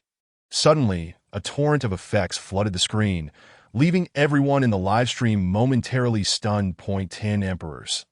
That amounts to over 1 million. Apologies for the late arrival. Let me just send 10 emperors as a token. Ning Gu commented. Ning Gu had finally arrived after a few days' absence. His charm remained intact. Ning Gu, you truly are remarkable. To be honest, I thought you had found someone else, but now I see your love for Xiao Weier is genuine. I approve of this union. The magnate's understated display of wealth. Over 1 million is merely a token gesture. Little streamer, regain your composure, as Ning Gu rides in on a rainbow to marry you. Su Weier was also taken aback by the spectacular effects of the Emperor gifts. She finally regained her senses upon noticing the barrage of comments from the fans. Thank you to boss Ning Gu for activating 10 emperors. In that moment, Su Weier beamed with joy. While it was related to advancing in the PK, more importantly, it was due to Ning's presence. when Shuang saw the first emperor appear in Su Weir's livestream. Her expression soured instantly. However, since her total donations for this PK amounted to over 15,000, as long as the emperor did not continue to gift, she could still advance. Hence, Shuang kept silently repeating to herself, "Don't gift. Don't gift." Yet, contrary to her wishes, after one emperor came, a continuous stream of emperor effects followed. Suer's previously dwindling gift bar suddenly experienced a dramatic turnaround. Now, she had Shuang firmly under her thumb. Though aware that victory was beyond reach, Shuang could only feign tears and plead for sympathy. "Brothers, please help Shuang. The emperor effects on the opposite side look so splendid. I want those too." However, the big shot in her livestream was merely a small business owner worth a few million. Even gifting a few thousand would be impressive. How could he possibly send her an emperor? At that moment, an ID named Tonight Ning entered Shuang's livestream. Chapter 34. Ning's counterattack. Shuang rubbed her eyes, thinking she must be mistaken. But no, it was indeed the super magnate who had sent 10 emperors. He had truly arrived. Did this mean he did not solely gift to Xiao Wei? That would signify her chance remained. Moreover, this was a super magnate. If she could secure his favor, earning a monthly income of 1 million would be but a trivial matter. Shuang's mind raced with schemes. Pouting her lips, she sweetly called out, "Welcome, Ning, dear brother. You gifted so many emperors to the streamer on the other side. I'm really envious. I want some too." As she spoke, she intentionally lowered her collar a tad more, revealing a generous expanse of fair skin. Next, she clicked on Ning's profile and sent a private message. Upon seeing the notification from the streamer, Ning wore a sardonic smile, opting not to open it and instead tossing it into the trash. He sent a plain gift along with a message. "Why is the streamer so unfortunate? Let me gift a plane to help you out." Furthermore, he added, "I don't think you are suited to be a streamer. Perhaps you could reach out to Xiao Wei later for advice." Of course, that won't be possible today, as Xiao Wei is advancing and won't have time like you. When Shuang received the plane from Ning, she mistakenly believed her private message had borne fruit. However, upon seeing those comments emerge, she quickly realized Ning was mocking her. Fury boiled within her as she gritted her teeth that I end Su Weir's livestream. Viewers expressed their satisfaction with Ning's actions. The opposing streamer is about to explode from Ning's onslaught. This is hilarious. Is this the art of returning kindness with kindness? I've learned something. Ning is truly a supportive boyfriend. Streamer, you should consider offering yourself. The second round of PK came to a close, with Su Wei successfully advancing. Moreover, the data showing over 1 million in gifts propelled her into the top 10 of gift rankings. In no time, many netizens noticed the livestream rankings and clicked into Su Wei's stream. Upon seeing her beauty, numerous viewers instinctively hit the follow button. That it was exceedingly rare to find a pure and beautiful female streamer like Su Wei. Su Wei was elated to see her follower count rise, and after singing a few songs, her followers officially surpassed the 100,000 mark. This achievement was also thanks to Yu Xinglong's special instructions to feature Su Wei's livestream on the front page. Otherwise, reaching 100,000 followers might have taken much longer. Ning, the third round of PK is about to begin. Are you ready? Please remove the question mark. Did you not see Ning state that 1 million is just a token? Tonight, Ning, feel free. I am invincible. Did you see that? The magnate has spoken. Is this still called a magnate? This is clearly a titan. Su Wei recognized Ning's signal, indicating it was time for her to continue the PK. This time, she was set to connect with an outdoor streamer boasting 3 million followers, Kaigo. Based on the names of the fans in his livestream, it was evident that an entire guild was preparing to support him, suggesting a formidable challenge ahead. Upon seeing Su Wei, Kaigo's eyes lit up. This female streamer was extraordinarily beautiful. Moreover, from his years of experience in live streaming, he could tell that this streamer was undoubtedly a stunning beauty in real life as well. This was fate bestowed upon him by the heavens. He not only aimed to win this PK, but also wished to leave a good impression on this female streamer, hoping to arrange a private meeting later. Kaigo swallowed hard, feigning a gentlemanly demeanor. "Hi, beautiful. It's a pleasure to meet you." Upon noticing Kaigo's expression, a flicker of disdain crossed Su Wei's eyes, yet she politely nodded. "Hello." Kaigo, seemingly oblivious to Su Wei's attitude, continued with a casual demeanor. I see the place behind you. Is this your home? Su Weier nodded expressionlessly. Receiving her response, Kaigo casually remarked, I think your place is a bit too small. Take a look at mine. It's just under 1,000 square feet. How do you like it? As he spoke, he directed the camera around his home, deliberately pausing in front of the key to his Porsche 718. As if to flaunt something to AT that moment, the fans in Kaigo's livestream began to shower him with gifts, and the total gifts quickly surged past the million mark, showing no signs of slowing down. Kaiji's lips curled into a smirk, as he remained skeptical that the innocent young streamer across from him would remain indifferent upon witnessing his luxurious house, flashy car, and the substantial gifts accrued from his live broadcasts. He was certain that with just a modest display of wealth, this enchanting beauty would easily be charmed into his embrace. Goodness, the streamer opposite him made him feel utterly repulsed. Indeed, it was baffling to see what there was to boast about. Merely a Porsche 718. Sigh. To someone of Ninggu's stature, such a vehicle was but a trifling matter. Yet for an ordinary person, it still warranted a degree of pride. Tonight, Ninggu remarked, there was truly nothing to flaunt. Xiao Wei possessed a Porsche 911. What big shot? You must be joking. That is a Porsche 911. Ninggu replied, I assure you, I'm not jesting. We purchased it together. Wow. Is this what it means to be a big shot? To gift a 911? I am utterly impressed. Ninggu is indeed formidable. By the way, when will you assist the streamer in showering gifts? The other side has already amassed over 1 million in gifts. Observing the overwhelming gift tally crushing Su Weier, some viewers began to feel anxious. They weren't concerned about Ning's ability to afford such expenses. Rather, they feared that if the opposition continued to shower gifts excessively, Ning might falter in keeping pace. The thought of such a loss was truly disheartening. Ning, noticing the viewers' comments, turned his gaze towards the streamer Kaigo, a cold smile gracing his lips. Tonight, Ninggu stated, I won TB gifting this round. No matter how much is spent, it will be futile. Let us conserve our resources for the next round. Chapter 35. The Misfortunate Kaigo. Ninggu, if we lose this round, it's all over. Where is this next round you speak of? Indeed, big shot. Are you serious? Even Su Weier appeared puzzled by Ning's words, questioning whether he was unaware of the PK mechanism. However, she refrained from voicing her concerns. Whatever decision Ning made, she would support unconditionally to Su Weier's livestream. There were naturally fans of Kaigo, acting as spies. Upon hearing that the only big shot in Su Weier's stream, Ninggu declared he wouldn't TB gifting, they were overjoyed. What does wealth matter if one is a fool? Still hoping for a next round. Perhaps next year. Kaigo, upon receiving the news, was elated, feeling victory was assured. He immediately addressed Su Weier. Beautiful lady, it seems your stream's big shot isn't all that impressive. How about joining my guild? We have many powerful figures. If you come, I can introduce you. I've already sent you a private message. You can come to my place, and we can have an in-depth discussion. As he spoke, Kaiji's pupils glinted with sinister excitement, already envisioning the beauty nestled in his embrace.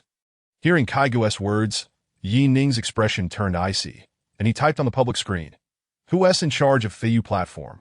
Please message me privately. In Modu, Yu Xinglong's assistant had been closely monitoring Su Weier's livestream. Of course, he had to keep an eye on the streamer favored by Ning. When he saw Ning's message, he promptly informed Yu Xinglong. Without delay, Yu Xinglong issued orders to the operations director, instructing him to contact Ning personally. Within 2 minutes, Ning received a call. Hello? Mr. Yi, this is Su Chong, the operations director of Feiyu Live. Chairman Yu asked me to get in touch with you. Yes, I have 2 requests. Certainly, Mr. Yi, please proceed. First, permanently ban the live stream of the individual known as Kaigo. Freeze his account indefinitely. Second, gather some individuals to support Xiao Weier, ensuring she claims the top spot in this PK. The funds will come from the company's account, and I'll cover any shortfall. Understood. We will ensure the task is accomplished. Su Chong responded solemnly, as it was not a matter to be taken lightly. After all, these were directives from 2 powerful individuals in the live stream. Just as Kaigo was about to request Su Weier's phone number, the screen suddenly went black. Kaigo was still processing what happened when his live stream was abruptly terminated. Within a minute, he found himself unable to access his account. What was going on? Cold sweat broke out on Kaiji's forehead. After years of streaming, he had never encountered such a situation. He was aware that he had signed a contract. and failing to rank in the top 10 would lead to hefty penalties. Kai Ji's guild also received immediate notification. When they inquired further, the staff simply stated, "He has angered a true big shot." The guild leader, upon hearing this explanation, felt a chill run down his spine. Despite being a guild leader with nearly 1 billion assets, he was still worlds apart from the true big shots. As for whom Kai Ge had provoked, it was obvious. He had been subtly hinting at the streamer named Xiao Weier, coveting someone else's beauty. To covet a big shot-ass woman was tantamount to courting death. The guild leader was furious, having spent so much to elevate Kai Ge to this point, only to see it all unravel. Who would he hold accountable for this loss? It could only be directed at Kai Ge. He pulled out a contract, the figure of 50 million in damages glaringly apparent. Meanwhile, Su Weier felt a surge of joy upon witnessing Kai Ge's stream abruptly shut down, after enduring 10 minutes of his incessant annoyance. She was relieved, if not for the numerous viewers in her stream. She would have long since closed her computer and left. It seems Kai Ge has been banned from the streaming world. Yes, an announcement has been made. My goodness, it's true. Why was he banned? It's curious how swiftly it happened. Do you recall what Ning said earlier? Indeed, could it be that Ning foresaw Kai Ge's ban? Which is why he stated this round wouldn't require gifts. Wake up. It's clear that Kai Ge was handled by Ning. Did you forget Ning's communication with the Feiyu platform? The implications are chilling. From this day forth, I truly recognize that other big shots are merely inflated figures. Ning is the genuine article. Even Su Weier began to harbor doubts and immediately picked up her phone to message. Was it you? What do you think? How on earth did you accomplish this? Upon receiving Ning's confirmation, Su Weier was left utterly bewildered. Logically, Ning hadn't gifted excessively. In fact, he had contributed far less than those from major guilds. Yet, how did he wield such immense influence? I hold shares in Feiyu. I'm one of their major stakeholders. How do you think I achieved this? Su Weier could hardly fathom that Ning was a shareholder in Feiyu Live. This was a company worth over 100 billion, and Ning must possess immeasurable wealth. Moreover, it appeared he was not merely a minor shareholder, but a major one capable of influencing the Feiyu board. "UV truly surprised me," Su Weier replied. "Do you like it?"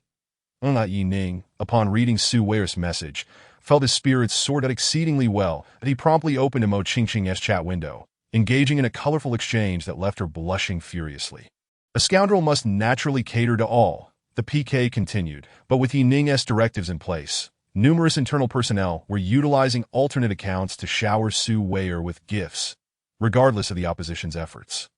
They would inevitably fall short against Su Weier. Everyone speculated that this was yet another display of Ning's prowess. At last, the PK reached its final round. Chapter 36. Yu Xinglong's proactive invitation. In the championship, Su Weier faced off against a colossal streamer with millions of followers, Cheng Xier. Last year, she had nearly clinched the championship, but ultimately lost by a narrow margin.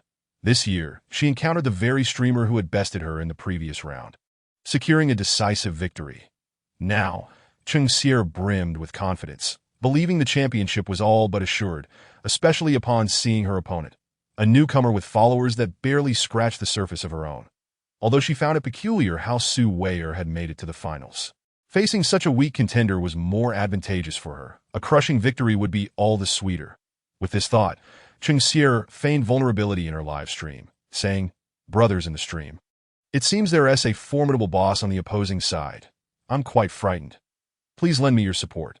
Seeing Cheng Xier's act, the viewers blushed, eagerly responding to "Don't worry, as soon as the PK begins. We'll rally behind you. Yes, let us show them who's boss, and make them retreat. A mere streamer with no followers dares to challenge a titan with millions. It's laughable." After several rounds of PK, Su Weier's follower count soared to over 800,000. Cheng Xier knew that merely acting cute wouldn't suffice to sway so many to her side. Without hesitation, she sent private messages to the emperors in her stream.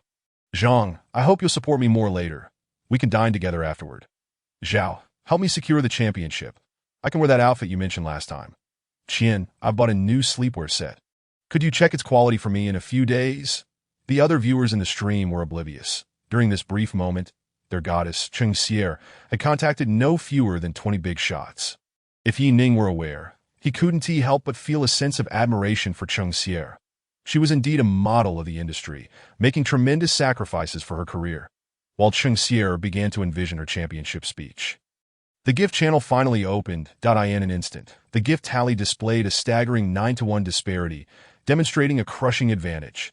Cheng Xier wore a triumphant expression, internally affirming, just as I anticipated, just as she was about to express her gratitude for the generous tips from her patrons. A barrage of comments flashed across the screen. Goodness, the competition is fierce.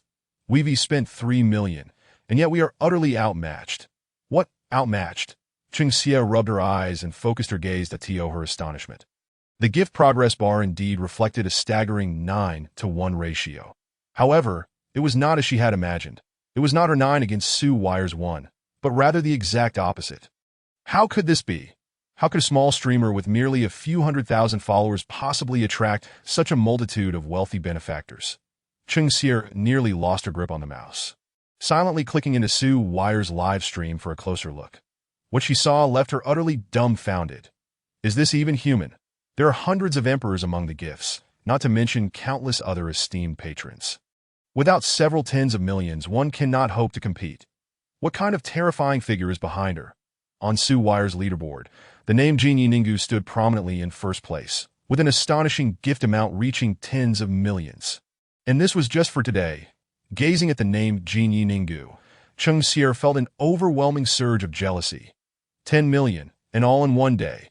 If only that were for her, it would imply that she had netted 7 million today after deducting the platform's cut. Reflecting on her own leaderboard, she realized that the patrons who had tipped her hundreds of thousands had all been compensated through her physical allure. This thought, Cheng Xier suddenly felt a profound sense of emptiness. What had her pursuit over the years truly been? The streaming industry is but a grand den of vice, and while she, Cheng Xier, had amassed considerable wealth, she had lost what was most precious. As she stared at the youthful and radiant Su Wire across the way, a deep sense of inferiority welled up within her.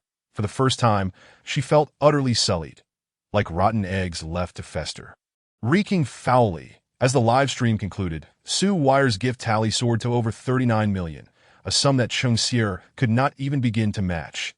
Adding in the amounts from previous PK challenges, Su Wire had amassed nearly 60 million in just one day. Her follower count had also surpassed 5 million, officially marking her as a major streamer. At that moment, a special effect for an emperor appeared, capturing the attention of numerous viewers. Wow, it's Yu Xinglong. Yu Xinglong is here to grant the streamer an emperor title.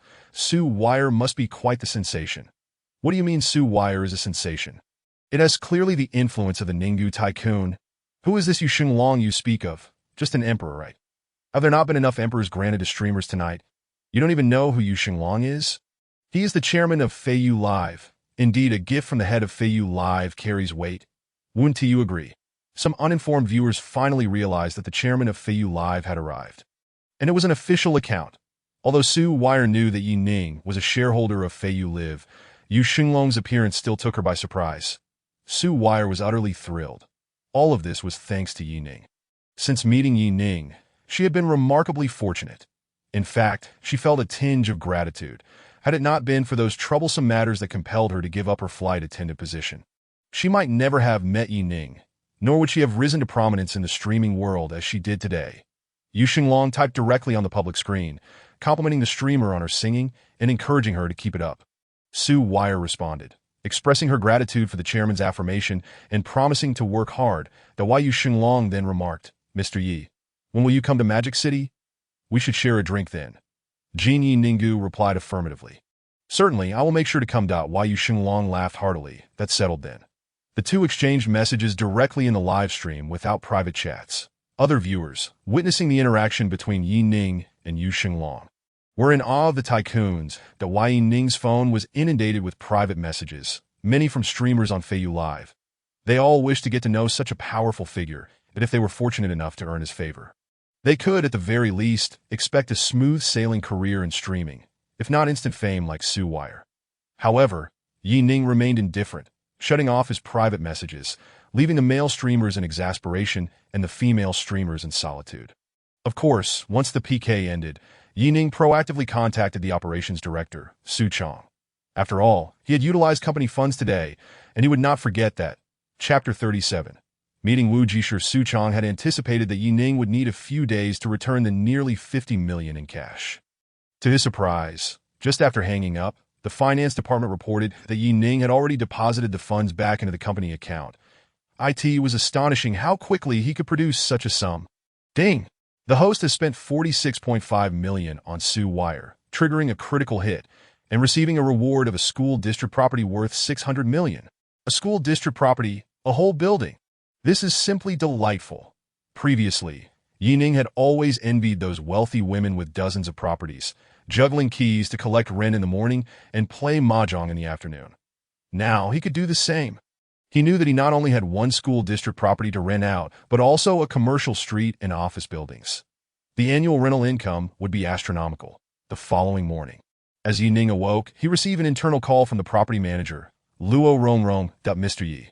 There is a package for you, and it has already been delivered to your doorstep. Please remember to check it. All right, I'll be right out.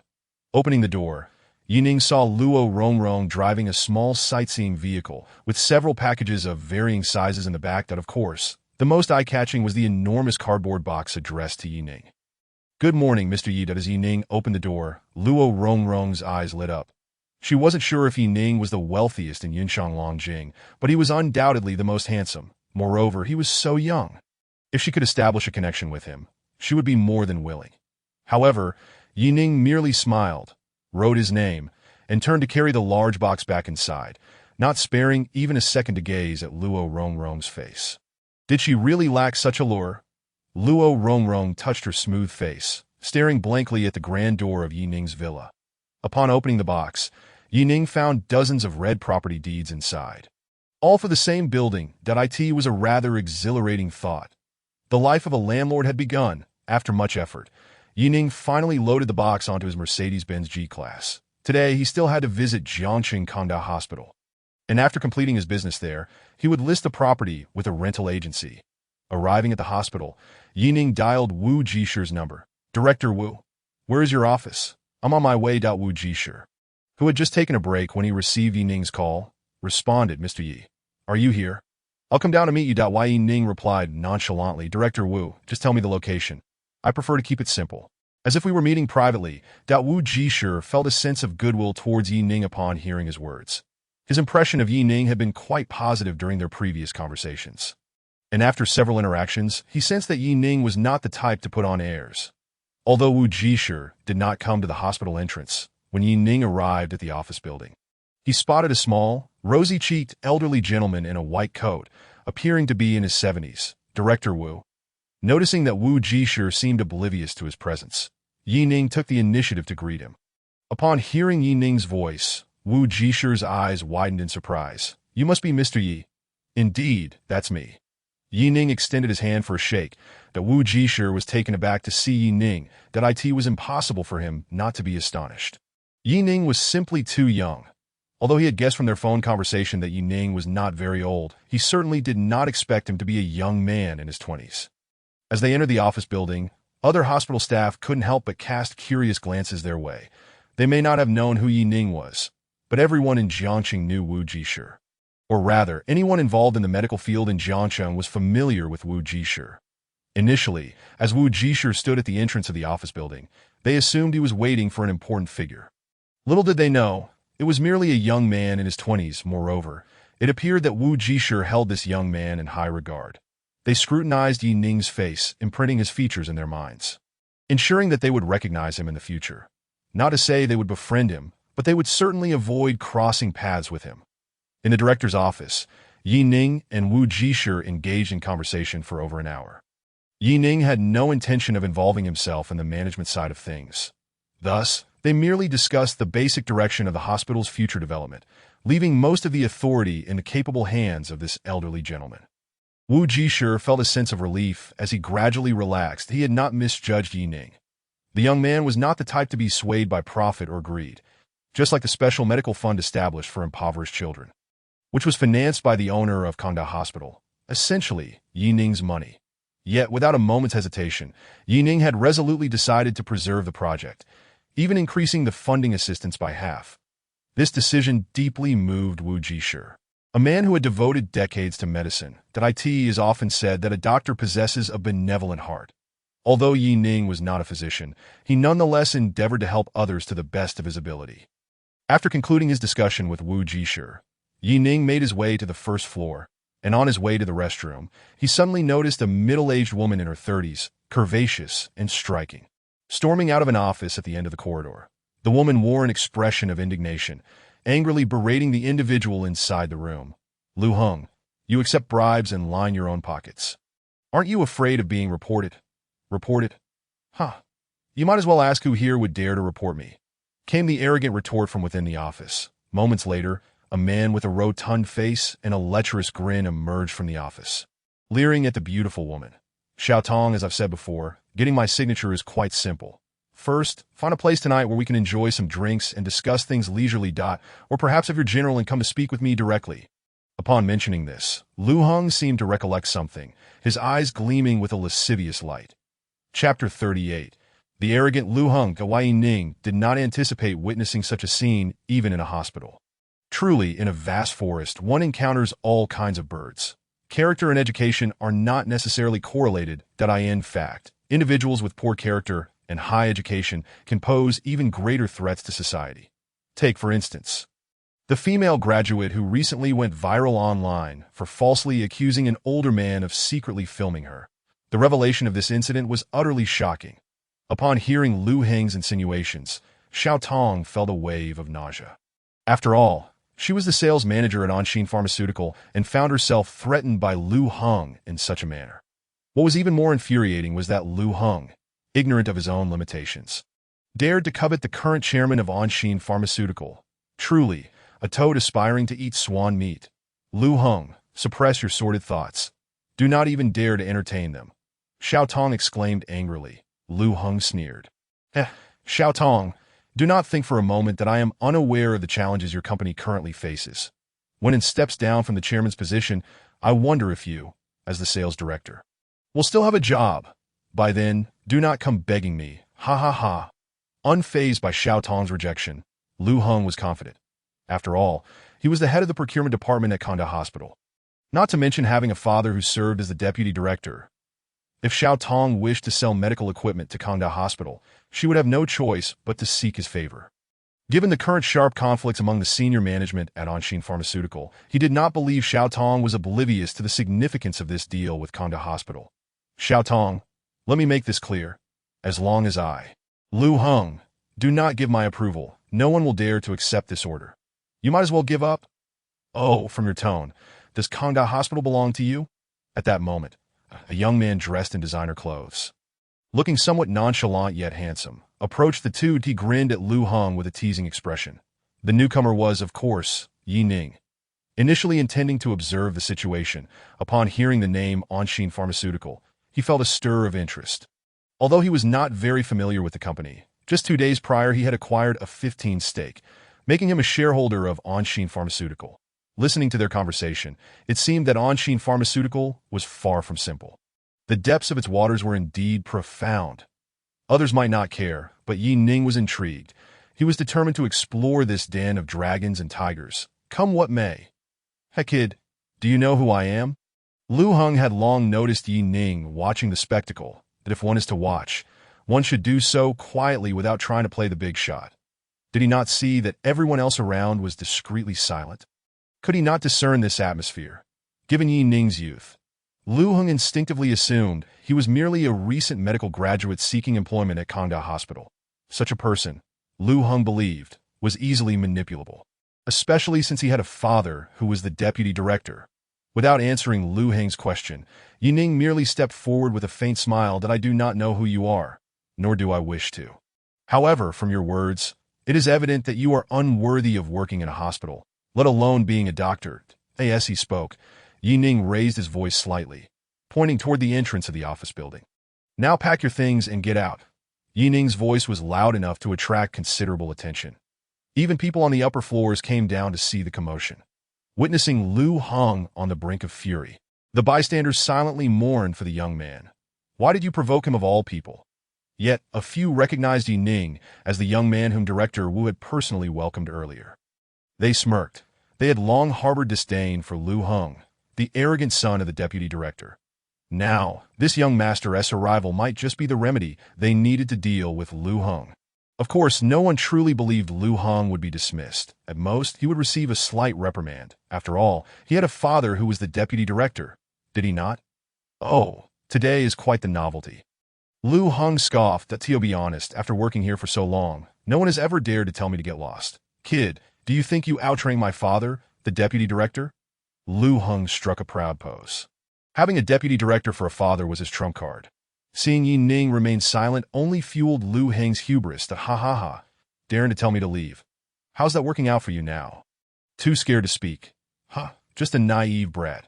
Yet so arrogant that if you could secure a position at Kangda Hospital, Lu Heng, would believe you. Ning cast a cold glance at Lu Heng and calmly replied, I do not hold any position at Kangda Hospital. Upon hearing this, Lu Heng's lips curled slightly in a smirk that he had suspected as much. This was merely a fool, perhaps with a little money. He thought himself significant, that in Lu Heng's eyes, such individuals were nothing but simpletons. But the next moment, Ning's words made Lu Heng's heart skip a beat. However, I have just taken over this hospital. So, in a sense, I am the owner. What? Everyone present, including Xiao Tong, who had been standing quietly, turned to stare incredulously at Ning. This young man, who appeared to have graduated not long ago, was the hidden owner of Jiangqing Kangda Hospital. Those who had witnessed Director Wu welcoming Ning now understood. And oh wonder, Director Wu showed such respect to this young man. It was not due to any terrifying background, but because he was someone not to be trifled with. Lu Heng hesitated, realizing Ning's confidence was formidable. Yet he still could not believe that such a young man could take over Jiangqing Kangda Hospital. Moreover, his father was the deputy director. If the ownership had changed, why had he not mentioned it? With that thought, Lu Heng pointed at Ning, veins bulging.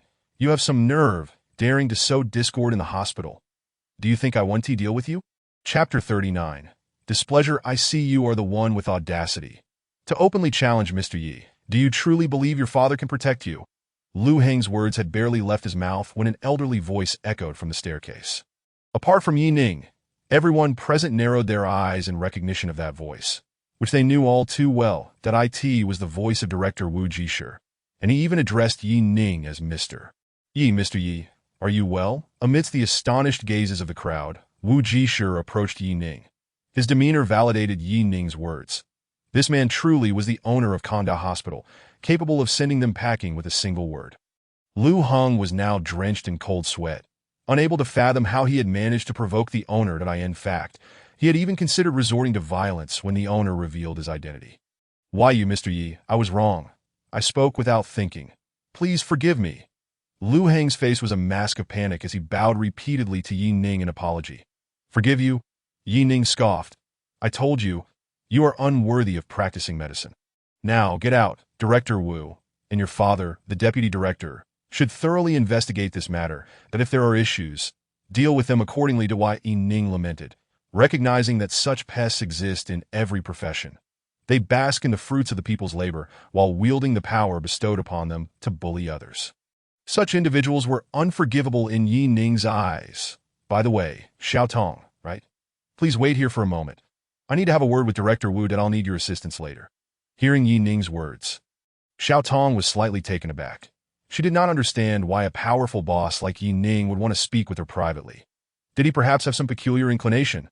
The thought made her blush. However, since she was in need of Ning's help, she dared not defy his wishes that as for what Ning might require later. She would just have to handle it as the situation unfolded. Ning and Wu Jisher stepped out of the office building, finding a secluded area by a flower bed. Initially, neither spoke, but after a prolonged silence, Ning broke the ice. Director Wu, I hope this is the only time such an incident occurs. Ning's expression was calm, yet his tone carried a hint of coldness. Wu Jisher nodded, assuring, Rest assured, Mr. Yi, I will thoroughly investigate the Lu family's actions. Ning shook his head. You know I am not referring to that matter. Because your intentions were good, I indulge you in this charade. Wu Jisher was startled. Then a wry smile emerged on his face, realizing he had been seen through by Ning. Initially, he had admired this young owner. But now he truly recognized his exceptional nature. Indeed, it was all part of Wu Jisher's scheme. The Liu family wielded too much power in the hospital, beyond even his control as the director, leading them to act with impunity and corrupt the environment. Recently, Anshin Pharmaceutical had been sending individuals to seek out Liu Heng, the procurement chief, daily. Thus, Wu Jishir thought to let Yi Ning, the new owner, witness this and take care of the Liu family. Although his intentions were noble and the goal was achieved, it had indeed exploited Yi Ning. While Yi Ning despised people like Liu Heng, being unwittingly used still left a bitter taste. You need not worry, Mr. Yi. This time, I had no other choice. It will never happen again. That's good. After their discussion, Yi Ning found Xiao Tong. Having not paid much attention earlier, he now took a moment to observe. For a man, this woman was undeniably alluring, in terms of appearance. Xiao Tong paled in comparison to Bai Yilua and others, merely qualifying as a decent beauty. However, when it came to her figure, Xiao Tong was indeed the embodiment of curves, voluptuous and full-figured, exuding a captivating charm. This is what others would refer to as a temptress. No wonder Liu Heng was so infatuated. Setting aside her character, at least Liu Heng's taste was commendable. Why you, Mr. Yi? Could you please refrain from staring at me like that? Although she is already a 35-year-old mother, the persistent gaze of a man in his 20s makes Xiao Tong feel somewhat uneasy.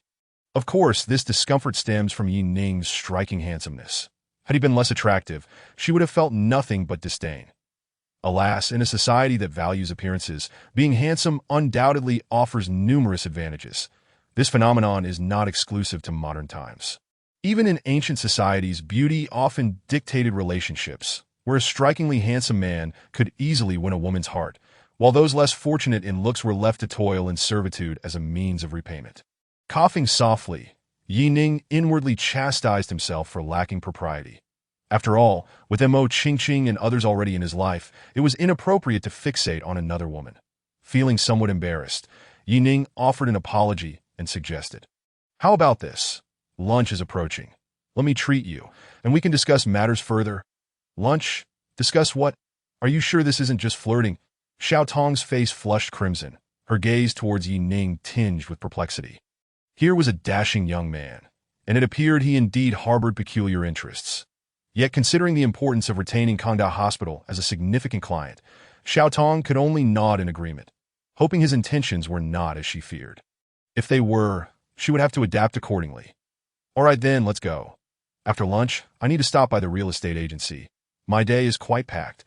Upon hearing Yi Ning's words, Xiao Tong's body quivered slightly, nearly losing her balance. Such a revelation. Was he truly planning to visit a real estate agency right after lunch? Did he intend to support her? Her beautiful eyes darted towards Yi Ning's retreating figure as she gritted her teeth and stepped forward with a resolute demeanor. Embracing the challenge, "Do you have any particular dish in mind?" Yi Ning casually inquired as he drove. Xiao Tong shook her head, responding, "I will defer to your discretion, Mr. Yi." "Very well. Let's head to the Jiangnan Grand Hotel. It's quite a fine establishment," asked the owner. Yi Ning spent his days either courting women or contemplating such pursuits that he hardly engaged with his own enterprises. After all, a meal was a perfect opportunity to inspect the place. Isn't that a bit inappropriate?" Xiao Tong stammered. Was this man so eager, directly to the hotel? If they dined there, how could she possibly escape? "What's wrong with that? The food there is quite good, trust me," Yi Ning remarked, puzzled by her hesitance. "Did you not say you were open to any cuisine?" As Yi Ning's car entered the Jiangnan Grand Hotel, the security staff greeted him with a standard salute. "Welcome, Mr. Yi." Yi Ning smiled and nodded, appreciating the spirited demeanor of the staff, that he was quite satisfied with the hotel, noting that Wu Yuan managed it well. Next month, he resolved to give the employees a raise. In the passenger seat, Xiao Tong's eyes flickered. She was not deaf. She had clearly heard the security refer to Yi Ning as Mr. Yi. Could it be that he held shares in the Jiangnan Grand Hotel? Furthermore, since the hotel was part of Jiangnan Commercial Street, did this mean Yi Ning was not merely the shadowy owner of Kangda Hospital, but also possessed assets in this commercial area? As these thoughts raced through her mind, Xiao Tong found the handsome man before her to be rather enigmatic. Just how many identities did he possess? "Boss, you're here." Upon parking, the ever-astute Wu Yuan was already awaiting them as they approached the lobby. The tall receptionists on either side bowed in unison, greeting them with, "Welcome, Mr. Yi." "Hello, everyone," Yi Ning acknowledged, patting Wu Yuan's shoulder. "You've done well. Starting next month, the bonuses for all employees will be doubled. Upon hearing this, the hotel staff beamed with joy. In the Jiangnan Grand Hotel, as long as one did not commit a grievous error, there was a monthly bonus, and the amount was considerable. With next month's bonuses doubling, it was akin to receiving an extra month's salary. Such delightful news was bound to bring smiles. Under Wu Yuan's guidance, a rather attractive receptionist led Yi Ning and Xiao Tong to an opulent private room, adorned in lavish decor that shimmered with gold. After gauging Xiao Tong's preferences, Yi Ning casually ordered a few signature dishes that as the receptionist exited. She cast an envious glance at Xiao Tong, seated across from Yi Ning. Once outside, she glanced at her own youthful visage. Sorrow etched upon her face that it seemed all men had a preference for those with more ample figures. Even someone as exceptional as M.R.Y.E. conformed to this norm. Moreover, Mr. Ye's taste was indeed peculiar, favoring the less modest. Unbeknownst to Yi Ning, his simple intention of sharing a meal with Xiao Tong would soon earn him the title of Chow the Thief. Once the dishes were served, Yi Ning transitioned to the main topic. I heard from Lu Heng that there are internal conflicts among the shareholders at Anshin Pharmaceuticals. What is the situation? Please elaborate. Xiao Tong had prepared an array of strategies to counter Yi Ning's inquiries. Yet she had not anticipated that he merely wished to understand the internal strife within Anshin Pharmaceuticals that Mr. Yi. Is this truly the topic you wish to discuss? Xiao Tong asked, perplexed. What else could it be? Yi Ning furrowed his brow, puzzled by her reaction. Phew. Xiao Tong exhaled a sigh of relief, yet thoughts of the company's challenges weighed heavily upon her. This matter was no secret in the industry. If M.R.Y. wished to hear, she would oblige today as Xiao Tong spoke. Yi Ning listened intently, gaining a clearer understanding of the situation. It turned out that the former chairman of Anshin Pharmaceuticals had tragically passed away in a car accident, leaving the current chairmanship to his only daughter, Annie. However, being quite young, many shareholders were reluctant to accept her authority. Particularly, Lu Jiandong, the second-largest shareholder, had long coveted the chairmanship, but he had allied with several minor shareholders to undermine Annie's position within the company, rendering her circumstances exceedingly precarious. With Anshin Pharmaceuticals' performance declining, more shareholders began to side with Lu Jiandong. The recent indication from Kongda Hospital of wanting to sever ties with Anshin Pharmaceuticals further complicated Annie's plight. Xiao Tong had come with the intention of re-establishing cooperation with Kongda Hospital to assist Annie in navigating this crisis. Were Kongda and Anshin not always in partnership? Yi Ning inquired, his mouth full of shrimp. Xiao Tong nodded, affirming, yes, the partnership has existed since the tenure of the former chairman, spanning nearly a decade. Then why the sudden termination? Was there an issue of quality? There was none, Xiao Tong stammered, denying the notion but hesitating to elaborate further. Yi Ning quickly surmised that this was likely another tactic by Lu Jiandong to weaken Annie's standing. It seemed Xiao Tong's earlier claims regarding Lu Heng's bribery were not unfounded, although she was unaware of Yi Ning's interest in the issues surrounding Anshin Pharmaceuticals. She was too preoccupied with her own concerns. All she desired was to know whether the collaboration could be renewed. If Yi Ning gave the nod, no opposition would matter to Mr. Yi. Actually, those such thoughts lingered in her mind. Su Wire nonetheless tilted her head back, gently closed her eyes, and wrapped her arms around Yi Ning's neck, surrendering herself to his whims. After what felt like an eternity, Yi Ning reluctantly pulled away, licking his lips with a nostalgic expression and a mischievous grin, still smiling. It's not like it was you. Su Wire shot him a fierce glare, refusing to acknowledge him. Her chest rose and fell dramatically as she took deep breaths. You should learn to breathe through your nose. Otherwise, you won't be able to kiss for too long, Yi Ning advised that Su Wire pouted, feeling a twinge of jealousy as she retorted. Do you think everyone is as skilled as you? Today is my first kiss. That rascal Yi Ning, taking advantage and acting innocent to Yi Ning found himself at a loss for words that he certainly had the authority in this matter. Yet, why did he feel an inexplicable sense of pride? Noticing Yi Ning's silence, Su Wire's jealousy flared. That scoundrel, not even attempting to defend himself, seemed rather pleased. Although she felt a bit uncomfortable, she wouldn't let it anger her. She understood that with Yi Ning's exceptional qualities, many girls would surely be enamored with him, that if she were to get angry every time, she would have long been driven to despair. By the way, what are we doing later? Yi Ning had only invited her out without mentioning their destination. As soon as she spoke, she noticed Yi Ning's face light up with excitement. That possible. Su Wire was momentarily taken aback, quickly comprehending Yi Ning's implication. Blushing, she playfully punched him in the arm. "You big-headed fool." Sometimes she truly wished she could peek inside Yi Ning's head to see what was going on in there. Just kidding. That why Yi Ning chuckled and explained, "I acquired a building and plan to rent it out." Becoming a landlord, that Su Wire was not surprised at all by Yi Ning's surplus of properties. "Perfect. I'm looking to change my living situation. Why not skip the agency and just rent it to me?" Su Wire clapped her hands in delight. That why Yi Ning realized that Su Wire had misunderstood his intentions. "That I'll just give you one unit. The rest can be rented out," that why Yi Ning said nonchalantly. The environment of Su Wire's current community was indeed lacking. So moving to a different place would be a welcome change. That don't you only have one property? Do you have others? I'm referring to an entire building. It's all mine. That yes, they drove out of the community. Yi Ning added, "You can choose a unit you like, and I'll let the rest go to the property management." Oh, that sounds wonderful. Let us take a look at the properties. Yi Ning turned the car around. Heading towards the school district. Chapter 42. Emerald City in Jiangxing University Town, which houses Jiangxing University, Jiangxing Normal University, and several other undergraduate and vocational institutions.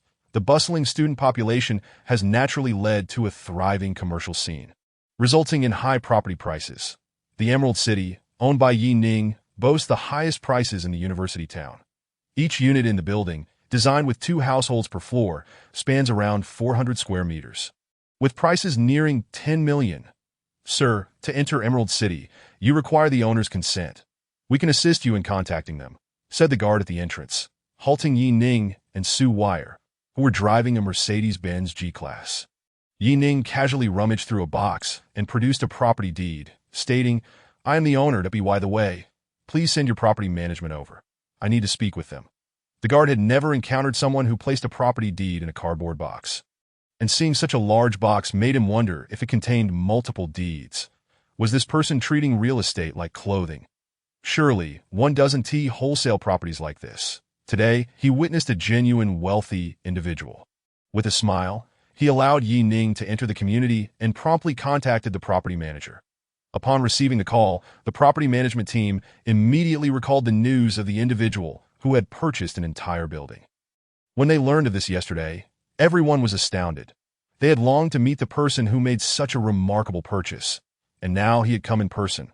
Adjusting his suit, the property manager, Liao Peng, rushed to Building 6 with a mix of excitement and trepidation. Yi Ning guided Su Wire through the decor, and in the end, she chose a unit on the 22nd floor. Upon exiting the elevator, they were greeted by a man in a suit who had been waiting at the entrance. "You must be Mr. Yi. I am Liao Peng, the property manager for Emerald City. It's a pleasure to meet you." Before Liao Peng could finish his sentence, Yi Ning exclaimed in surprise, "Liao Peng, is that you?" "Ah, you are Yi Ning." From the moment Yi Ning stepped out of the elevator, Liao Peng felt a sense of familiarity. The resemblance to his college classmate was striking. However, he then dismissed the notion, thinking it impossible for someone like Yi Ning to afford a building in such a short time. Therefore, when he realized that the man before him was indeed his former classmate, a tidal wave of disbelief washed over him. Their university was merely an ordinary institution, and 3 years post-graduation, Liao Peng was earning around 10,000 a month, with exceptional performance occasionally yielding 2 to 3 times that amount, which was considered quite successful. Yet even that was not enough to contemplate purchasing a property in Emerald City, let alone in Jiangxing itself. Meanwhile, the beautiful woman beside Yi Ning must surely be his girlfriend. She was stunning, surpassing even the most beautiful actresses on television. Yi Ning, you are the owner of this Building 6, Liao Peng asked, taking a deep breath and widening his eyes in astonishment. "Yes," Yi Ning replied with a nod. Though Liao Peng had anticipated this, hearing Yi Ning confirm it left him dizzy with disbelief. That is simply unbelievable. Liao Peng's voice trembled, revealing his astonishment that he had never felt such awkwardness before, but standing before Yi Ning, he found himself uncharacteristically shy. Was only natural. After all, how many could remain composed upon discovering that someone they knew was a major player in the business world? "Enough about that," Yi Ning said with a mild smile. "I came to see the property management because I intend to rent out the units." Since it was Liao Peng that made it even better, Yi Ning decided to keep the units from the 20th to the 25th floors for himself, while he readily handed the rest over to Liao Peng. Liao Peng felt a flicker of gratitude that in college, he and Yi Ning were merely classmates with little interaction, regardless of who the property manager was. Yi Ning would have rented out those units, but Liao Peng certainly felt he owed Yi Ning a favor. Watching Yi Ning and Su Wire hold hands as they exited the community, Liao Peng couldn't help but feel envious. Now that's what I call a winner in life. Immediately, Liao Peng took out his phone, unable to resist sharing the news in their class group chat. Liao Peng, guess who I just ran into? Li Wei, Dili Riba, Guli Naja, Lu Quan, or perhaps it's Meyer Jaha. Liao Peng. None of those, it's a classmate from our group. And he bought a property in Emerald City. Li Wei. No way. Could it be Zhang Xian? I always thought his family was quite wealthy, Lu Quan. Maybe it's the class monitor, given that they had all graduated only a few years prior and were not relying on family wealth. How many could afford a property in Emerald City? Thus, they instinctively assumed it must be someone from their class who had a relatively privileged background. Zhang Xian. Not me. Don't spread rumors. Zhang Xian, glancing at his phone, was also curious about who in their class could afford a property in Emerald City. While he was not particularly wealthy, he did live comfortably in Jiangcheng and had assets worth over 10 million. However, dreaming of buying a property in Emerald City was still far-fetched. Jiang Shui.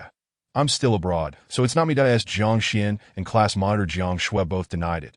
Everyone remained curious. Who else could possess such financial capability? Li Wei. Liao Peng, stop teasing us, just tell us. Liao Peng laughed as he focused on the screen. I won't reveal the name, but he is an incredibly handsome man. So handsome. Upon reading this news, everyone instantly recognized who Liao Peng was referring to in their class. If they were to name a few handsome guys, there were certainly several. But when it came to someone truly exceptionally handsome, that title belonged solely to Yi Ning. He was the epitome of a campus heartthrob. Even during their university days, when they knew Yi Ning came from a modest family, many girls were still infatuated with him. Now that he was wealthy, that attraction had only intensified. Everyone stared at Liao Peng's message, their faces blank with disbelief, and no one could fathom that Yi Ning had surpassed them by such a margin. Even Jiang Shui, who was abroad, found it hard to believe when she saw Liao Peng's message. She had once harbored a crush on Yi Ning, but due to his financial situation, she chose to let go. She simply didn't have the time to wait for a man to grow. Little did she expect Yi Ning to truly rise to prominence. Perhaps she should have given it another chance? Yet Liao Peng's next message was like a bucket of cold water thrown over her. Liao Peng. And Yi Ning's girlfriend is genuinely stunning. More beautiful than those movie stars. Just as Jiang Shui was about to open Yi Ning's chat and send him a message, she abruptly locked her screen, tossed her phone onto the bed, and felt a surge of jealousy ignite within her. Chapter 43. Xin Qian's thoughts after finalizing the property arrangements. Yi Ning drove Su Wire to the university town for some street food. Unbeknownst to them, a flamboyantly dressed woman was observing them with keen interest, occasionally breaking into an inexplicable smile. Xin Qian had a date that day, and as she passed through the snack street, she unexpectedly spotted a familiar black G-class. Ordinary people would not have noticed anything unusual, but as by Ilua's roommate, Xin Qian had diligently studied the photos circulating on the campus forum. After thorough comparison, she confirmed that this vehicle belonged to the rumored wealthy second-generation boyfriend of Bai Ilu. Initially, she assumed the driver was there to meet Bai Ilu, but to her surprise, a woman exited the passenger seat, an absolute beauty who was no less captivating than Bai Ilu herself. Observing their intimate demeanor, it was evident they were in a romantic relationship. Xin Qian felt an extraordinary thrill at this discovery and swiftly captured a photograph with her phone. She had dated numerous boyfriends, yet few were genuinely wealthy. At a glance, from Yi Ning's attire, Xin Qian discerned that he was undeniably a young tycoon of immense fortune. Moreover, he was strikingly handsome. Was he not the embodiment of her ideal man? With her own beauty, though perhaps not rivaling Bai Ilu, she was undoubtedly a stunning woman in her own right. She believed that with a slight application of her charms, this dashing scion of wealth would surely be ensnared. With this thought in mind, Xin Qian promptly retrieved her phone and dialed a number. Hello? Xin Qian. Have you arrived? I'll be there to pick you up in my Audi A for shortly. The voice of a young man resonated from the other end of the line. Upon hearing his voice, a flicker of disdain crossed Xin Qian's face. That a mere Audi. What was there to boast about? She had already forgotten that she previously insisted on a minimum of a 300,000 yuan vehicle to be worthy of her company. Yet now, upon witnessing Yi Ning's multi-million yuan car, she dismissed her earlier declaration entirely. "Zhou Juanhao, you needn't come anymore. Let us break up," Xin Qian stated flatly. Her tone devoid of emotion, as she had experienced such matters countless times. Zhou Juanhao nearly lost his grip on the steering wheel, swerving to the roadside as he slammed on the brakes. "Qian Qian, don't jest. I never jest. How could a car worth several tens of thousands possibly be worthy of me?" she retorted sharply, before promptly ending the call, gazing at Yi Ning, who was opening the car door for Su Weier not far away. Her heart raced with excitement. "By Eloah, did you ever imagine your man would be eyeing another? If that's the case, perhaps I have a chance." Xin Qian did not aspire to be Yi Ning's wife. She would gladly settle for being his mistress, confident that with her beauty, no man could resist temptation. The following day, before Yi Ning had even risen, he received calls from Wu Yuan and Sun Tao. One was the general manager of the Jiangnan Grand Hotel, and the other, the general manager of Jiangnan Mansion. Their discussions pointed towards one event, the charity auction held that night at the Jiangnan Grand Hotel. Organized by the Red Cross Society of Jiangcheng, such auctions typically attracted representatives from numerous enterprises in Jiangcheng. With nothing pressing to occupy his time, Yi Ning decided to attend, naturally bringing Su Weier along as his companion. As the moon hung high and the stars twinkled faintly, Su Weier drove her Porsche 911, ferrying Yi Ning to the Jiangnan Grand Hotel, clad in a purple evening gown and high heels. She appeared statuesque that Yi Ning, dressed in a newly purchased Armani suit, stood beside her like a golden boy and jade maiden. "Sir, good day. Here is your invitation. The auction will be on the 9th floor." As Yi Ning approached the entrance, a welcoming hostess, adorned with a professional smile, stepped forward. Upon seeing Su Weier, her eyes sparkled with admiration, and oh wonder, the boss was rumored to have such an exquisite companion. "Thank you," Yi Ning replied, taking the invitation and leading Su Weier towards the elevator. "Hey, are you here for the auction as well?" In the elevator, a young man in his 20s, wearing glasses, turned to Yi Ning. He was handsome, albeit with a rather flamboyant hairstyle, dressed in designer labels, indicating he was not short on cash. "Yes, I received the invite by chance," Yi Ning replied with a smile. The young man, Han Yu, introduced himself. "I'm Han Yu, here on behalf of my father, Yi Ning," he responded, shaking Han Yu's hand. "This is my girlfriend, Su Weier." Han Yu, having recognized Su Weier, exclaimed in surprise, "Could it be that you are the Weier from the Feiyu platform?" Su Weier, taken aback by Han Yu's recognition, smiled and confirmed, "Yes, that is me. It's a pleasure to meet you, Mr. Han." Her acknowledgement left Han Yu, a wealthy heir, somewhat flustered. He was not particularly interested in many pastimes, primarily indulging in racing, partying, and admiring beautiful women. Since Su Weier had gained fame in the streaming world, she had amassed a considerable following. Han Yu had watched her streams a few times and found her quite attractive. However, he had never taken any concrete action, wary of the deceptive nature of beauty on screen. Seeing Su Weier in person, he was struck by her breathtaking allure, realizing he had been mistaken. She was no mere illusion, but a stunning beauty indeed. With a look of envy, Han Yu clapped Yi Ning on the shoulder. "Man, you're impressive. You've hooked such a beautiful woman." "Of course," Yi Ning replied, puffing up with pride, but his expression soon shifted as a sudden pain shot through his waist. When Yi Ning arrived, he did not draw much attention, yet Su Weier turned heads, her beauty eclipsing all others present. Some attendees, familiar with online personalities, even recognized her. However, few dared to approach, noting that she was with a handsome man. Everyone in attendance was from influential families and would not risk causing a scene. "Old Yi, what number are you?" Within moments, Yi Ning had transitioned from being Han Yu's peer to Old Yi. Number 7, that due to Han Yu's inquiry, Yi Ning noticed the invitation bore a number. He had assumed seating was arbitrary. 7. Han Yu exclaimed in disbelief, snatching the invitation from Yi Ning's hand for a closer inspection. "It really is number 7. Han Yu had initially thought Yi Ning was merely another wealthy heir attending for a glimpse of opulence. But evidently, he held a more significant identity. The top 10 auction numbers were not easily obtained, and Han Yu's family, a leading enterprise in Jiangcheng's construction industry valued at 50 billion, had only received number 25. Clearly, Yi Ning's status was more formidable than he had anticipated. With Su Weier linking her arm through Yi Ning's, they settled into the front. Yi Ning's presence piqued the curiosity of many in the hall. Those seated in the front row were either high-ranking officials from the Red Cross Society or representatives from billion-yuan enterprises. Could Yi Ning be the heir of some lesser-known billionaire? Mr. Yi, I didn't expect to see you here. Came a voice, prompting Yi Ning to turn around. That it was Xiao Tong, whom he had seen not long ago. Today, she wore a vibrant evening gown that accentuated her figure exquisitely, particularly her ample bosom.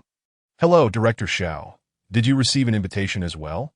Yi Ning inquired, smiling. Upon noticing Su Weier beside him, Xiao Tong understood why Yi Ning had not made any advances when they last met. The presence of such an enchanting woman was reason enough. "Of course not," Xiao Tong replied with a wry smile. "That I was sent by Director Nin." Yi Ning nodded, understanding. Although Anshin Pharmaceuticals faced significant challenges, it remained a leading pharmaceutical enterprise in Jiangxing, and An's reputation was considerable. Receiving an invitation was hardly surprising. Just then, an unwelcome voice interrupted from beside Xiao Tong. "Director Xiao, do you know this beautiful lady? Would you mind introducing us?" Beside Xiao Tong stood a man dressed in designer attire. His stature rather short, yet his gaze was fixated on Su Weier, eyes glazed with desire. Lu Tianxiang felt fortunate today. Initially reluctant to attend the charity auction at his father's behest, he was now thrilled to encounter such a stunning woman. He had thought only Yin could captivate him. Yet here was another beauty of equal caliber. Lu Tianxiang was in a tug-of-war with his father over it, and while he sought to win her heart, Su Weier could serve as a temporary distraction to AS for Yi Ning. He had dismissed him entirely, perceiving him merely as another handsome-faced, as Lu Tianxiang spoke. Xiao Tong's heart sank.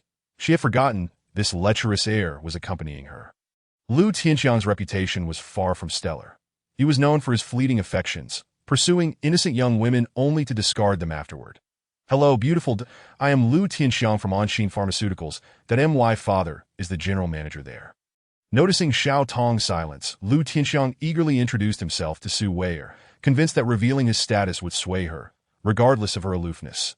However, Su Weier ignored Lu Tianxiang's advances entirely, resting her head on Yi Ning's shoulder instead. Yi Ning, in turn, embraced her delicate frame. Lu Tianxiang was taken aback by the failure of his plan, and the intimate display between Su Weier and Yi Ning ignited his fury. How could such a woman be so close to another man? He had already claimed her in his mind. How could he tolerate her resting in someone else's embrace? "Miss, did you not hear what I said? I am..." Lu Tianxiang attempted to continue, but Yi Ning turned. His gaze frosty as he spoke. "Do you not realize how bothersome you are? If no one is paying attention to you, kindly be quiet. Who do you think you are? How dare you speak to me like that?" Lu Tianxiang exclaimed, slamming the armrest as he stood abruptly. He had always sought a pretext to teach Yi Ning a lesson, never anticipating that this individual would so foolishly present himself at his doorstep. Yi Ning regarded him with a mocking gaze and retorted, "Who do you think I am? Do you truly believe I could be the one to expel you from this place?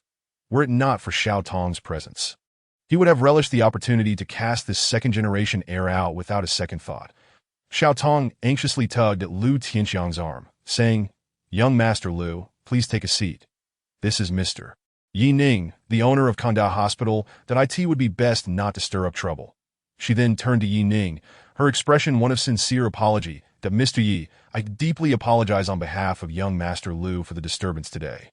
As he felt his sleeve being tugged by Su Weier, Yi Ning's stern demeanor gradually softened. He resolved to extend a measure of grace to Xiao Tong. After all, she was considered part of his team. However, not everyone shared his sentiments. Lu Tianxiang, pointing an accusatory finger at Yi Ning, "See that so? You are the owner of Conda Hospital. It appears you are the one who agreed to this collaboration. I was just looking for an opportunity to exact my revenge on you." No sooner had Lu Tianxiang finished speaking than a resounding slap echoed through the room, leaving a vivid crimson imprint on his face. "You dare strike me?" Lu Tianxiang gaped at Yi Ning in disbelief, clutching his swollen cheek. Who would have the audacity to strike him? Especially in such a public setting, who would dare provoke the son of Lu Jiandong? All eyes in the room turned to Yi Ning, their expressions inscrutable, yet none intervened. It was a case of not my circus, not my monkeys. The auction had not yet commenced, and this shocking spectacle unfolded. That on one side stood the son of Anshin Pharmaceuticals' Lu Jiandong, and on the other, the enigmatic new owner of Kangda Hospital. Neither were to be trifled with. Even Han Yu, seated at a distance, shifted his gaze toward the unfolding drama. "Yes," Yi Ning replied with a cold smirk. "I struck you, and what of it? Are you unwilling to accept this? You insist on provoking me. Is that it?" Initially, Yi Ning had no intention of engaging with Lu Tianxiang, yet the latter's increasing insolence left him no choice. Lu Tianxiang, taken aback by Yi Ning's assertiveness, was now humiliated in front of an audience. With his pride wounded, how could he possibly allow such an affront to go unchallenged? "You insolent fool," that I in a fit of rage. Lu Tianxiang swung a fist toward Yi Ning's head. Quick to react, Yi Ning seized his wrist and retaliated with another swift slap. The sound of the crisp impact reverberated in the hall once more. Yi Ning tightened his grip on Lu Tianxiang's wrist, leaving distinct marks that would soon turn red. "Let go. That hurts," Lu Tianxiang grimaced in pain. With a forceful shove, Yi Ning sent Lu Tianxiang stumbling back into his seat. "Remember this as your final warning. Do not overstep your bounds." Yi Ning's expression was stern, each word laced with icy finality, sending shivers down Lu Tianxiang's spine. That in that moment, he felt a genuine fear of Yi Ning. Despite his belief that the latter's background was inconsequential, yet he could not bring himself to be intimidated by someone he had never even met before. "Fine, I concede." Lu Tianxiang feigned submission, but as soon as Yi Ning turned away, he discreetly reached for his phone. Yi Ning was acutely aware that Lu Tianxiang would not let the matter rest easily. He had clearly detected a glint of malice in the latter's eyes. Nevertheless, he remained unperturbed. After all, the Jiangnan Grand Hotel was his domain. Should Lu Tianxiang dare to make a move, he would learn what it truly meant to regret his actions.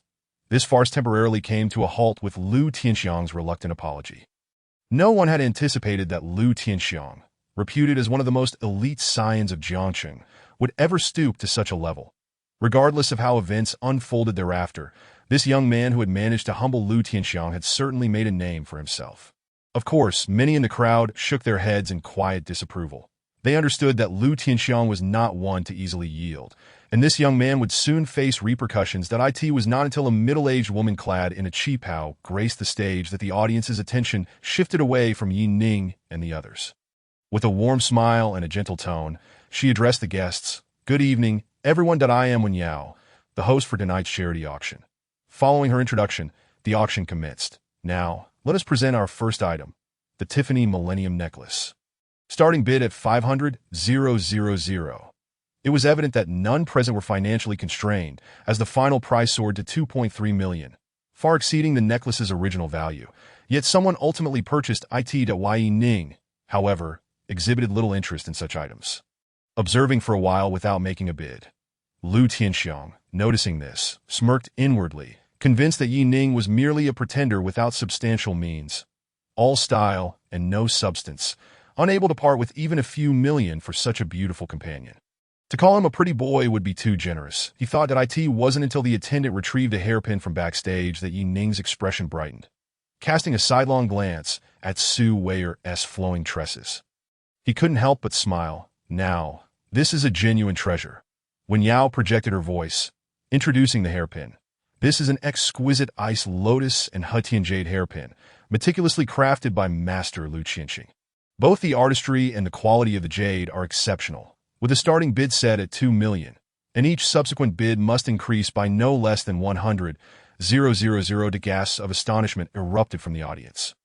The mere association with Master Lu Qianxing elevated the item's value beyond 2 million. Indeed, it was a remarkable piece, and many were eager to place their bids. I am not particularly fond of valuables.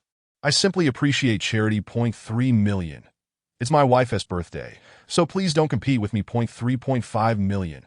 After a brief discussion, the bids began to escalate rapidly. Soon, the ice lotus and Hetian jade hairpin reached 8 million. 20 million. Yi Ning raised his paddle for the first time, leaving everyone, including Su Weier, in disbelief. The hairpin was expected to fetch around 8 or 9 million, yet Yi Ning had boldly offered 20 million outright. Chuckling, he added, "Why are you all looking at me? It's for charity after all. Just consider it a good deed." This hairpin was perfect for Su Weier, and Yi Ning had already intended to win it. The surplus funds would be donated, which was quite acceptable to him. Moreover, with the system at his disposal, the funds spent would eventually be returned to him, rendering the expenditure insignificant. Upon hearing Yi Ning's bid, Lu Tianxiang was taken aback. Isn't he just a pretty boy? How can he produce such a staggering amount of money at once? Even the owner of Kongda Hospital couldn't possibly have such liquid cash. Even I, a top second-generation heir in Jiangcheng, only receive a few million in pocket money each month. How could he have more than me? Do we have any other bidders for 20 million? Going once, going twice, going thrice, sold. Congratulations to Mr. Yi, seat number 7, for winning Master Lu's Ice Lotus and Hetian Jade Hairpin at 20 million. Without waiting for the auction to conclude, Ning promptly completed the transaction. Ding! Congratulations to the host for spending 20 million on Su Weier, achieving a critical hit, and receiving a Koenigsegg 1 as a reward. Koenigsegg.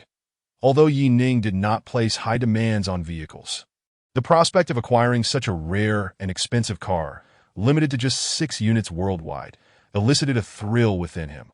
This was indeed the Koenigsegg 1, something that wealth alone could not guarantee. Shortly thereafter, Ning approached Su Weier, gently lifting her hair to adorn her with the hairpin. Overcome with joy, Su Weier felt a wave of emotion wash over her, although she had suspected the hairpin was meant for her from the start. Its presentation moved her deeply. Why Ning? This is far too extravagant. That it cost 20 million, she exclaimed, her eyes wide with astonishment. Why Ning shook his head dismissively. In comparison to your significance in my life. 20 million pales in importance. His words stirred something within Su Weier, causing her to cling to his arm more tightly. Soon, the auction concluded, and guests began to exit. Lu Tianxiang shot Ning a sardonic glance before descending the stairs. Old Yi, that brat may be plotting against you, Han Yu cautioned quietly as he approached Ning. Having witnessed Lu Tianxiang's expression, it was clear that something was afoot, though his family could not rival Lu Tianxiang's. Han Yu felt unthreatened given that their businesses had no overlap. Furthermore, the true power behind Anshin Pharmaceutical was Annie, not the Lu family. Not a concern, Ning replied nonchalantly, not even furrowing his brow. At present, he stood on equal footing with Lu Tianxiang's father. This mere second-generation heir was hardly worth his attention. Seeing Ning's calm demeanor, Han Yu felt reassured. Clearly, Ning had a strategy to deal with Lu Tianxiang. After all, a figure capable of securing seat number 7 at this auction must possess some acumen. Just as Ning and his companions reached the first-floor hall, Wu Yuan, clad in a suit, hurried over. Boss, Lu Jiandongsan has gathered some people and seems intent on confronting you. The Wu Yuan's tone was lighthearted, as if discussing trivial matters. However, Han Yu gazed at Ning in astonishment. Wait, this Jiangnan Grand Hotel is also yours. Wu Yuan was the general manager of the Jiangnan Grand Hotel, and Han Yu could hardly fathom why someone of his stature would bow to Ning and address him as boss. Before Ning could respond, Wu Yuan interjected. Mr. Yi is not only the owner of Jiangnan Grand Hotel, but also the sole proprietor of the entire Jiangnan Commercial Street. Upon hearing this, Han Yu truly grasped the magnitude of Ning's background. In a matter of moments, he realized that Jiangxing's Kongda Hospital, Jiangnan Commercial Street, Jiangnan Grand Hotel, and Jiangnan Building were all part of Ning's empire. The combined worth of these assets could rival that of his own family. What other secrets was Ning hiding? For the first time, Han Yu recognized that Ning, a figure previously unseen in Jiangxing's second-generation circles, was likely someone most individuals would do well to avoid provoking.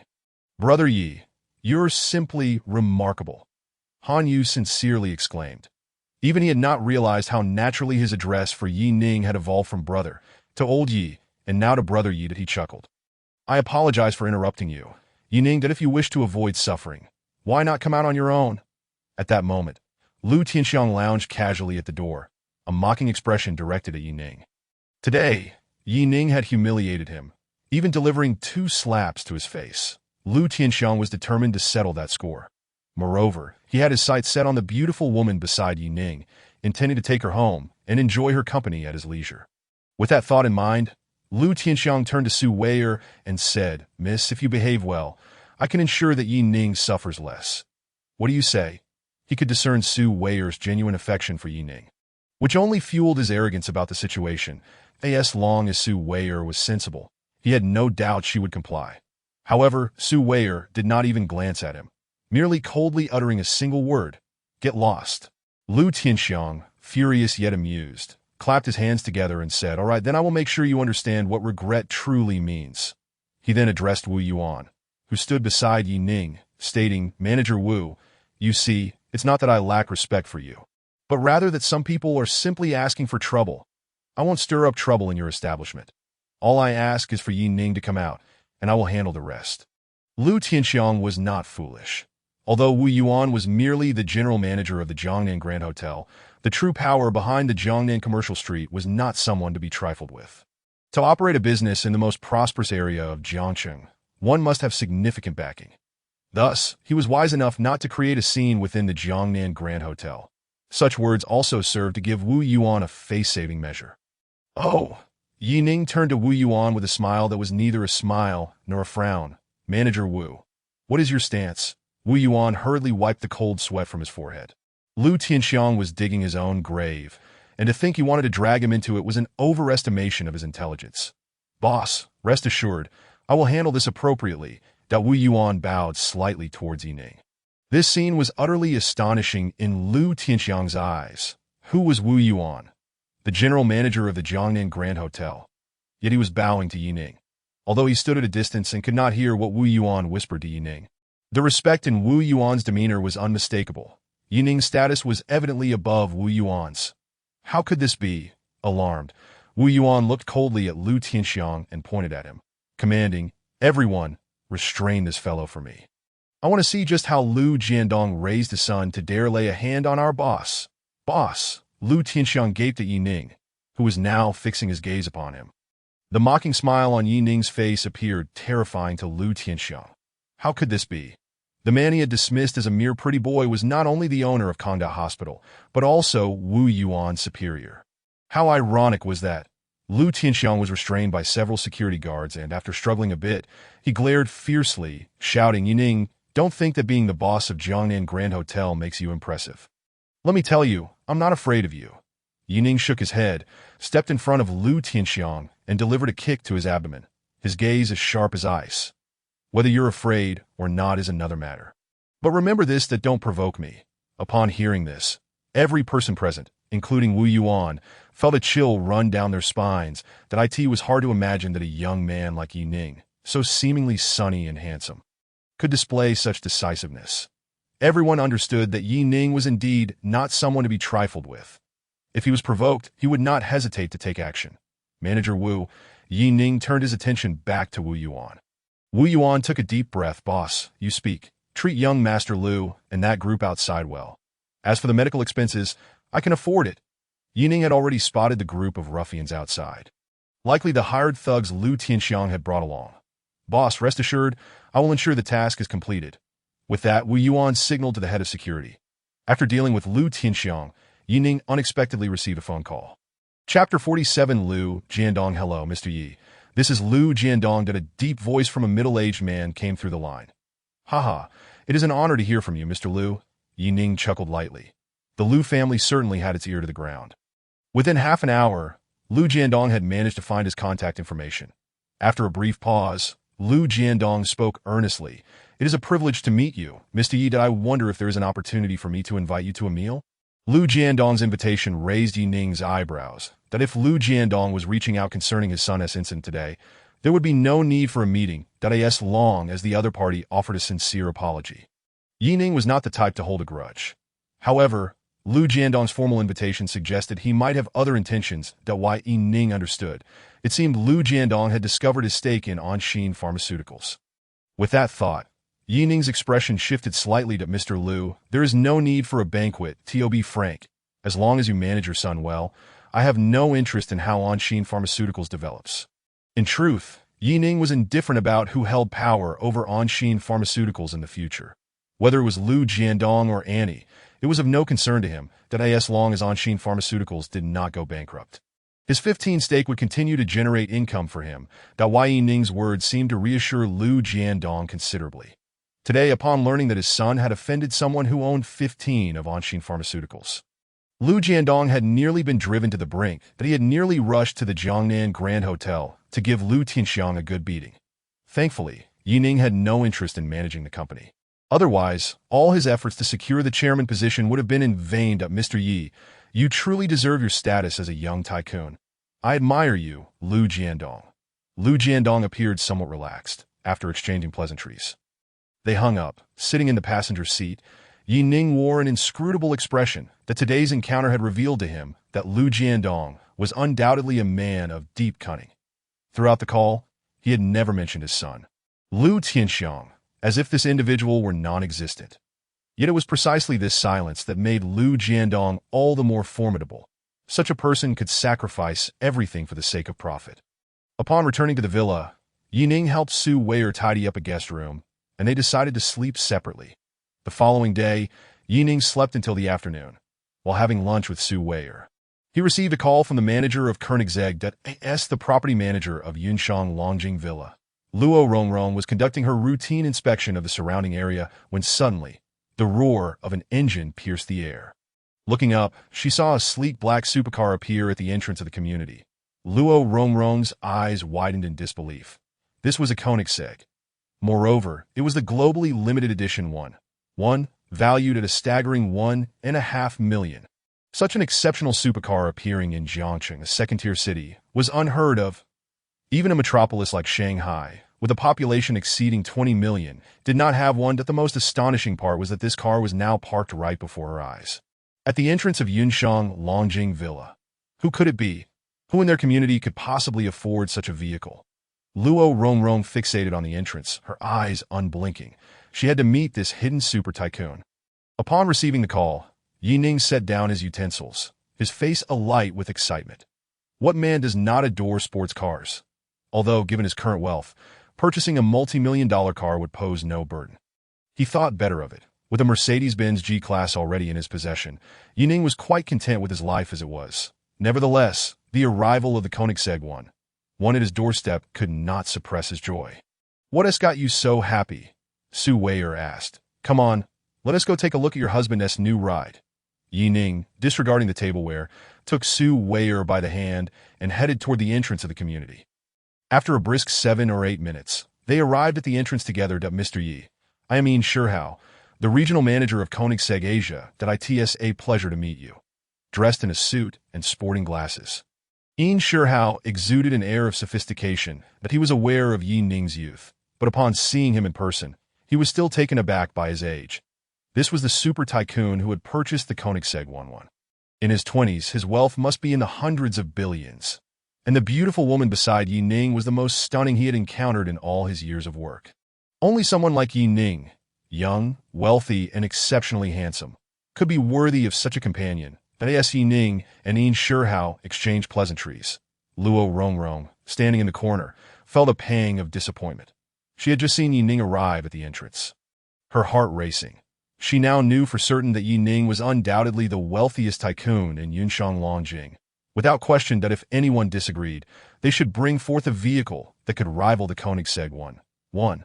She had intended to approach and greet him, but upon seeing the radiant Su Weier beside Yi Ning, she understood why Yi Ning had never paid her any mind. That woman was simply too beautiful. Even with her own confidence in her appearance, Luo Rongrong had to concede that in the presence of Su Weier, she paled in comparison. Only a woman of such caliber was deserving of Yi Ning. With this thought, Luo Rongrong took a deep breath, adjusted her mindset, and quietly withdrew. Chapter 48. Honging Bar. Yi Ning. This car must be quite expensive, right? Driving the Koenigsegg one. Yi Ning and Su Weier took a leisurely lap around the artificial lake. Drawing countless envious glances, it was well known that anyone who owned a home in this vicinity had at least a little wealth. At the very least, they had a $500,000 target. Yet despite their affluence, upon seeing Yi Ning's ride, they could not help but exclaim in awe. This was the allure of a supercar worth over 100 million. A small goal worth over 100 million. Is that acceptable? Upon hearing Yi Ning's words, Su Weier felt a jolt run through her body, and she instinctively stuck out her little tongue that a car worth over 100 million is merely acceptable. The moment she laid eyes on that sports car, she knew it must have been exorbitantly priced. However, Su Weier had only speculated that it might be a few million more than her Porsche 911. To her astonishment, it turned out to be worth over 100 million. She was aware that Yi Ning was not only a shareholder of the Feiyu platform, but also the proprietor of Jiangnan Commercial Street and the owner of Jiangcheng Kanda Hospital. Yet even so, purchasing a sports car worth over 100 million seemed excessively extravagant. did it not? Every time she thought she understood Yining's wealth, she soon realized it was merely the tip of the iceberg. This is simply surreal. In the afternoon, after returning home, Yining received a pair of exquisite jade pixiu sent by someone dispatched by Lu Jiandong. The white Yining chuckled softly. It was to be expected. The pair of pixiu were evidently expensive, and Lu Jiandong was indeed generous in his pursuit of that chairman position. That a week later, at an auction, the wealthy second-generation heir Han Yu invited Yining to a bar, claiming he wanted to introduce him to a few friends from their circle. Throughout his life, aside from that one instance of drunken revelry, he had never truly enjoyed himself, particularly in a bar filled with flashing lights and countless people dancing to rock music. He was genuinely curious about it. Not wanting to interrupt Su Weier, who was live-streaming, Yining took to the road in his Koenigsegg one that the thunderous roar of the engine, coupled with the refreshing evening breeze, made Yining exclaim, "How wonderful it is to be wealthy!" Red Cherry Bar, the most renowned bar in Jiangxing. Each night, countless elegant women with alluring appearances flocked here. This bar was a favored haunt for the wealthy young scions of Jiangxing, particularly those who arrived in their supercars, making them the prime targets of admiration. Han Yu, is that Yining really as impressive as you say? A young man with bleached hair, cigarette dangling from his mouth, eyed Han Yu with skepticism beside a white McLaren. The news of Lu Tianxiang being beaten had already circulated within their circle. Yet, Han Yu claimed that this Yining was also the owner of Jiangnan Commercial Street, which was simply hard to believe. How could I joke about such a matter? I was standing next to manager Wu Yuan of Jiangnan Grand Hotel at the time. He directly referred to Yi Gu as boss. Could there be any mistake? Han Yu explained with a smile, feeling a sense of respect whenever Yining was mentioned. No wonder his family was wealthy, but that wealth belonged to his father. Although he had taken over a portion of the family business, his financial affairs were still largely controlled by others. Yining, on the other hand, was different. The tone in Wu Yuan's voice revealed not only respect, but also a sense of awe towards Yining. This indicated that Yining was his superior, capable of determining his fate with a mere word. Thus, Yining's wealth was undoubtedly in his own hands, as evidenced by his willingness to spend 20 million on a hairpin for his girlfriend. Today's invitation to Yining was something Han Yu had planned from the beginning. Not for any business collaboration, but to become better acquainted. It was evident that Yining was on an entirely different level compared to these second-generation heirs who relied on their parents. Associating with Yining would surely yield significant benefits. The roar of the engine drew the attention not only of Han Yu and his companions, but also of countless handsome men and beautiful women surrounding the bar. Koenigsegg. The young man with bleached hair widened his eyes, excitedly patting Han Yu's shoulder, oblivious to the cigarette but that had fallen to the ground. It's actually a Koenigsegg. The one. I saw a video of it a few days ago. And it's real.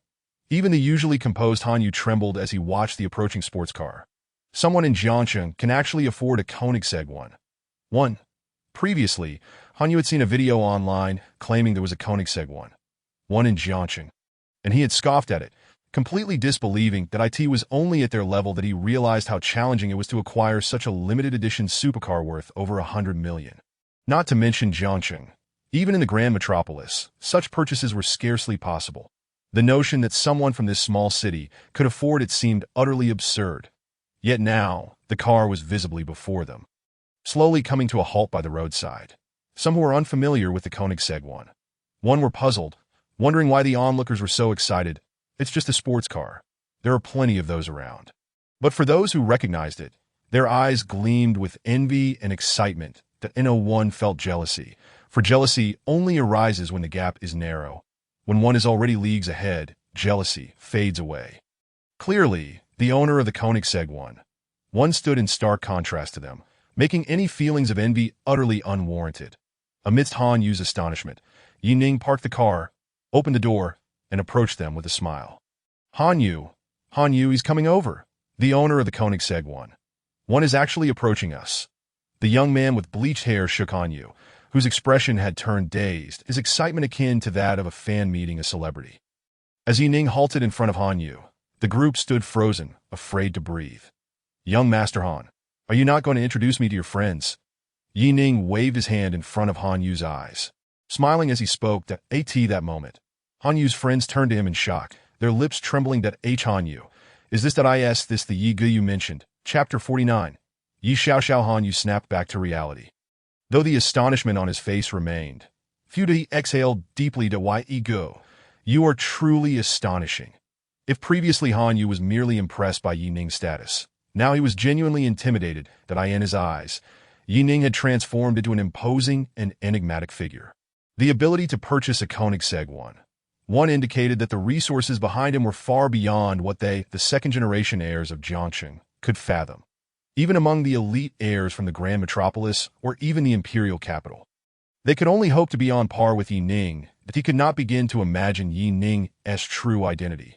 Previously, he had harbored intentions of probing into it, but now that thought had completely evaporated.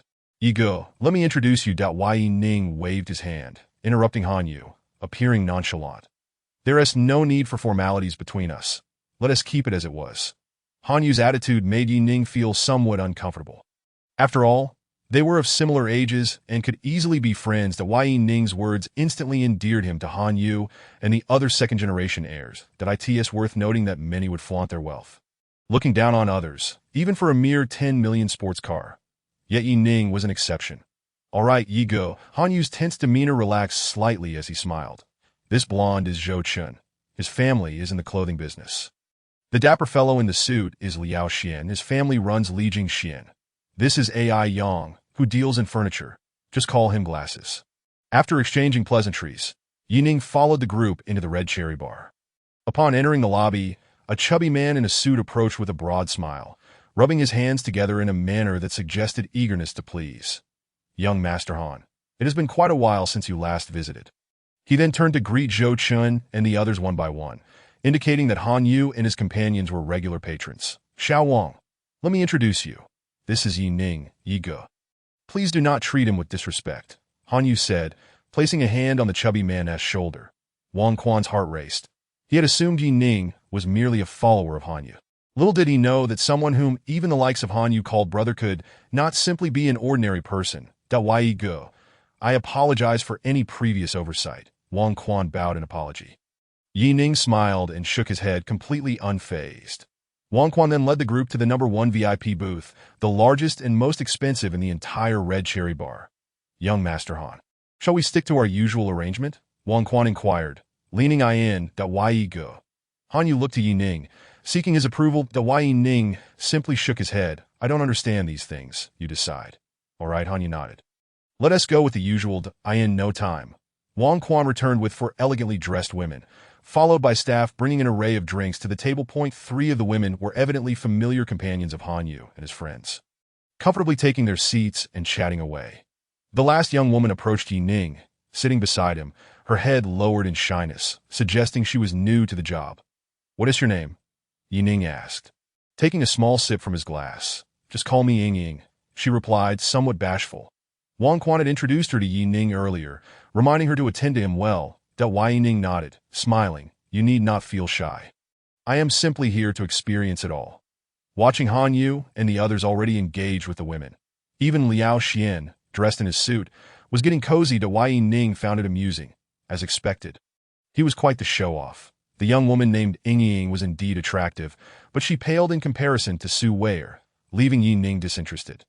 Thus, their interaction consisted of casual conversation without any physical contact, merely enjoying each other's company. Ying gradually relaxed, sharing amusing anecdotes from her life. After downing 2 bottles of alcohol, Yi Ning excused himself to use the restroom. As he washed his hands, a familiar figure flashed past the mirror. Yi Ning turned abruptly to see a student-like young woman running down the corridor, her expression frantic and desperate. Behind her, a burly man with a tattooed arm reached out, attempting to grasp her hair. Yi Ning's expression shifted dramatically as he swiftly raised his leg and delivered a powerful kick to the tattooed man's abdomen. Bang! The tattooed man crumpled to the ground, the immense force causing a searing pain in his belly. Yi Ning, disregarding the tattooed man, immediately seized the woman's wrist, half embracing her delicate form. Furrowing his brows, he coldly questioned, Xiao, what is going on? How did you end up in a place like this? The woman in his arms was none other than his cousin. Yi Xiao was a student at Jiangqing Medical University, which, although not on par with the top-tier institutions, was still a respectable university. With diligent effort, she would undoubtedly secure a position in a regular hospital upon graduation. Since childhood, Yi Xiao had been a remarkably well-behaved and sensible child. How could she have found herself in such a chaotic environment? Not to mention being pursued by someone clearly a petty thug. Had Yi Ning not fortuitously been at this Hong Ing bar today, the consequences would have been unimaginable. The thought sent a chill through Yi Ning's gaze. Chapter 50. The forceful Yi Ning when Yi Xiao was suddenly pulled into an unfamiliar embrace. Fear overwhelmed her, and just as she was about to scream, the familiar voice of Yi Ning reached her ears. Instantly, an overwhelming sense of grievance enveloped her. Her eyes reddened, tears streaming down her cheeks like raindrops. Clinging tightly to Yi Ning's tall figure, she cried out, "Brother!" Whooped in the cacophony of the bar. Yi Xiao's voice barely stirred a ripple. Yet to Yi Ning, it resonated profoundly, striking at the core of his being. He could distinctly feel her trembling form and deeply empathize with her fear and distress, but he dared not imagine the fate that could have befallen her had he not come or had he not encountered her today. Xiao, tell me, what on earth happened? Yi Ning gently wiped her tears, his tone softening. Tell me, and I shall seek justice for you. Yi Ning's words brought immense comfort to Yi Xiao. However, she seemed to recall something. Her face paling as she shook her head frantically. Brother, we must leave quickly. We cannot afford to provoke those people. Being relatives, Yi Xiao was well aware of Yi Ning's family background, although their communication had dwindled since Yi Ning began working. She understood that he had only been in society for a few years. What power could he possibly wield against such individuals? Not to mention, Yi Ning had just fought the tattooed man to save her. Leave.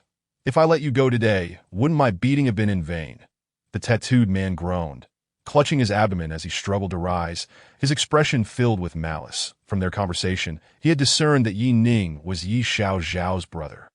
But so what? If Qi Xiao desired the woman, it mattered not whether he were her brother or even her father. She would be delivered to him without question. Yi Ning scoffed coldly that I never intended to leave. I said, I will seek justice for Xiao. Kid, do you know who I have backing me? How dare you demand justice from me? It was evident that Tian Wu was merely a thug and that someone formidable supported him. Yet regardless of who it was, Yi Ning felt no fear.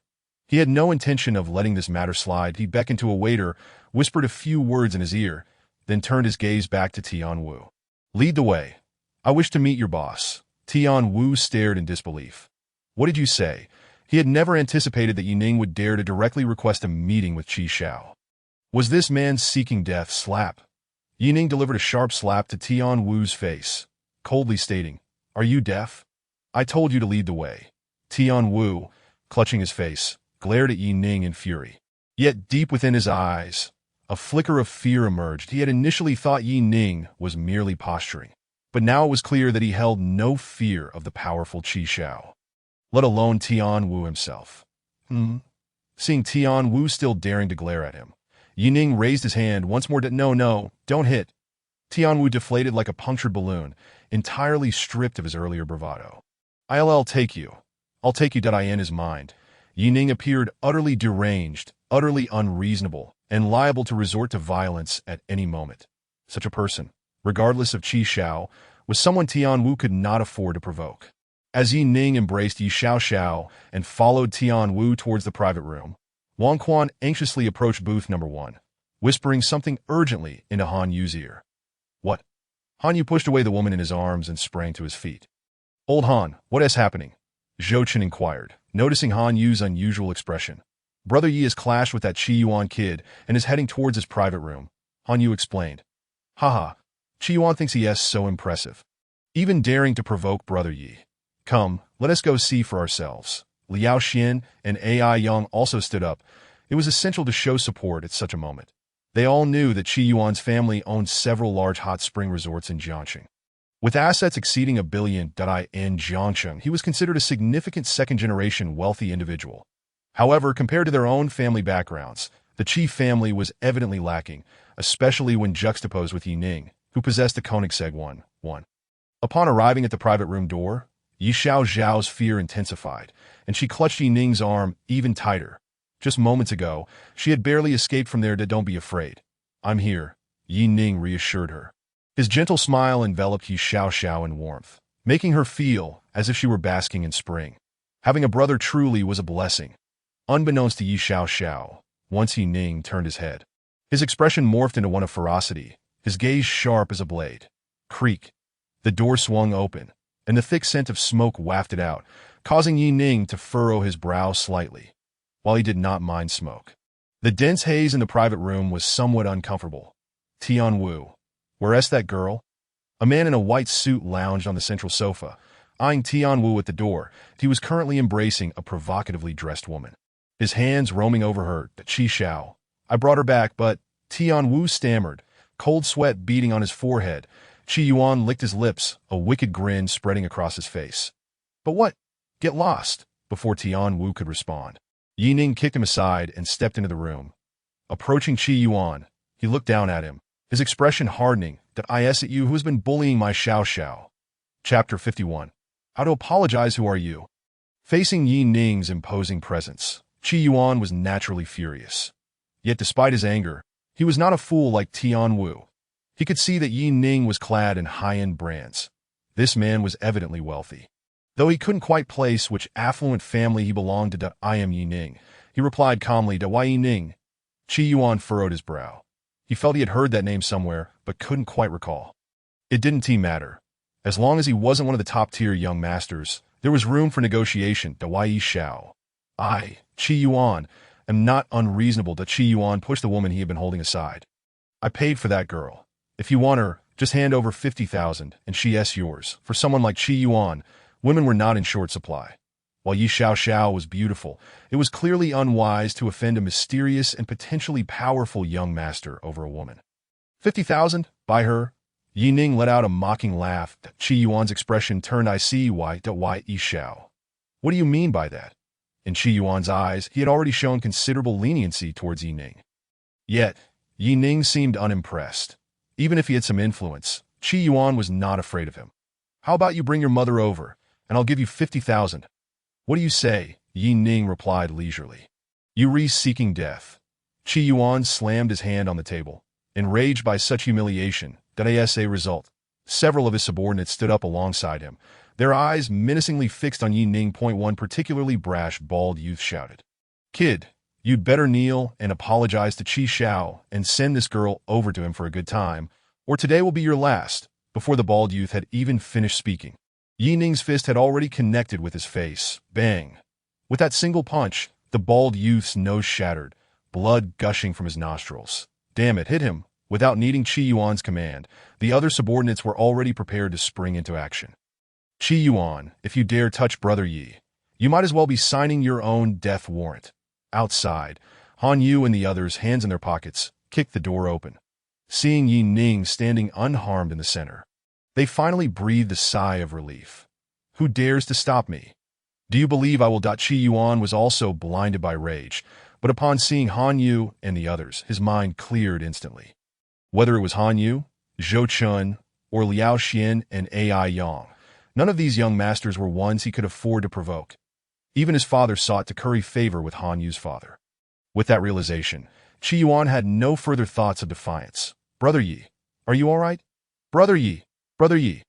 Han Yu and the others ignored Qi Yuan, heading straight to Yi Ning's side. Thankfully you arrived just in time. Yi Ning nodded, that he then pointed at Qi Yuan and asked, Do you know this person? Liao Xian stepped forward to answer. Qi Yuan, his family runs hot spring resorts. They have a bit of money.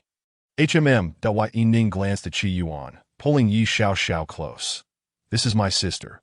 Had I not encountered her today, she would have fallen prey to this kid. What? Han Yu glared at Qi Yuan. Is that true, Qi Xiao? Qi Yuan had already wilted at the sight of Han Yu and the others. Hearing the young master's address Yi Ning, his brother sent him into a panic. The flustered Qi Yuan could only hope that Yi Ning would spare him.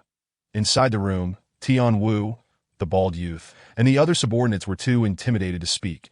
They knew that any one of these young masters could easily deal with them, let alone the terrifyingly mysterious Yi Ning. Han Xiao.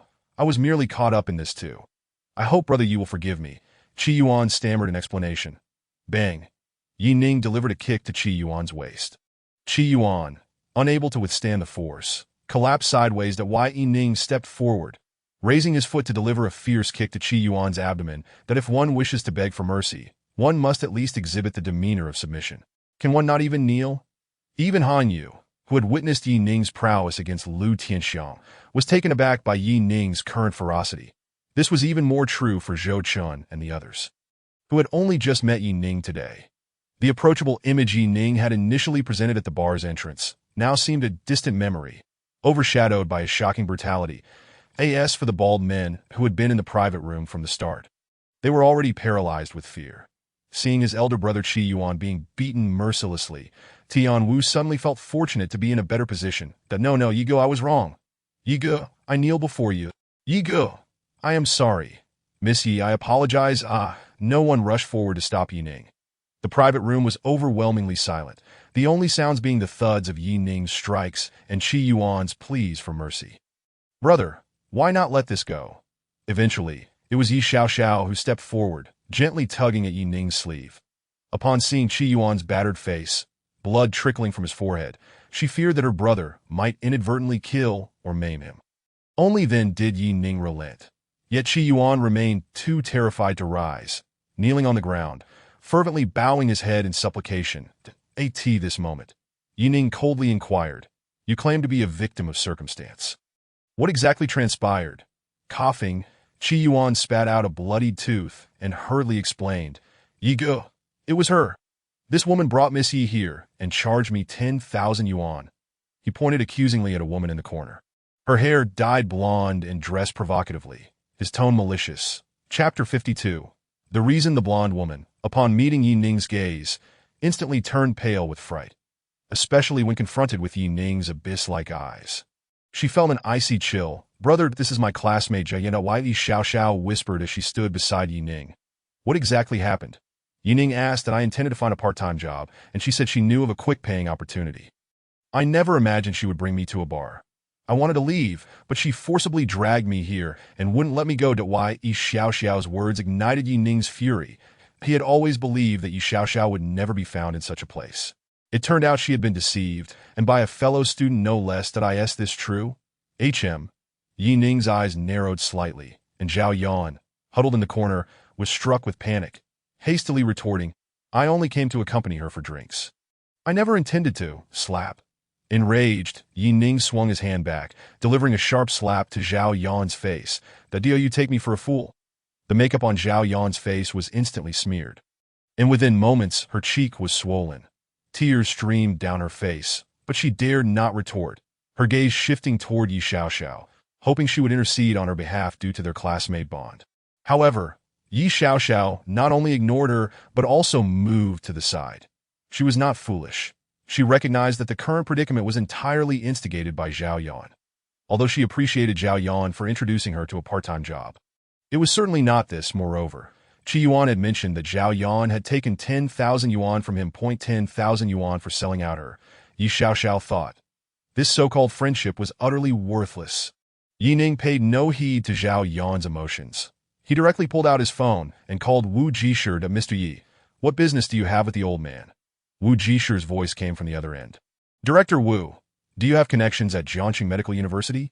Yi Ning inquired. "Indeed, I am the honorary vice president of Jiangxing Medical University." Wu Jishir replied, "That's splendid. That there's a student by the name of Zhao Yan." "Expel her," Yi Ning stated nonchalantly. "Understood. I will personally visit the school tomorrow." Wu Jishir agreed without asking for further details. No. "Young Master Yi, I was wrong. Just hit me, please. Don't expel me. I beg you, don't expel me." Although Zhao Yan did not know who was on the other end of the line, she was no fool. She realized that Yi Ning had the power to have her expelled, that if she were truly expelled from Jiangxing Medical University, all her efforts over the years would be in vain.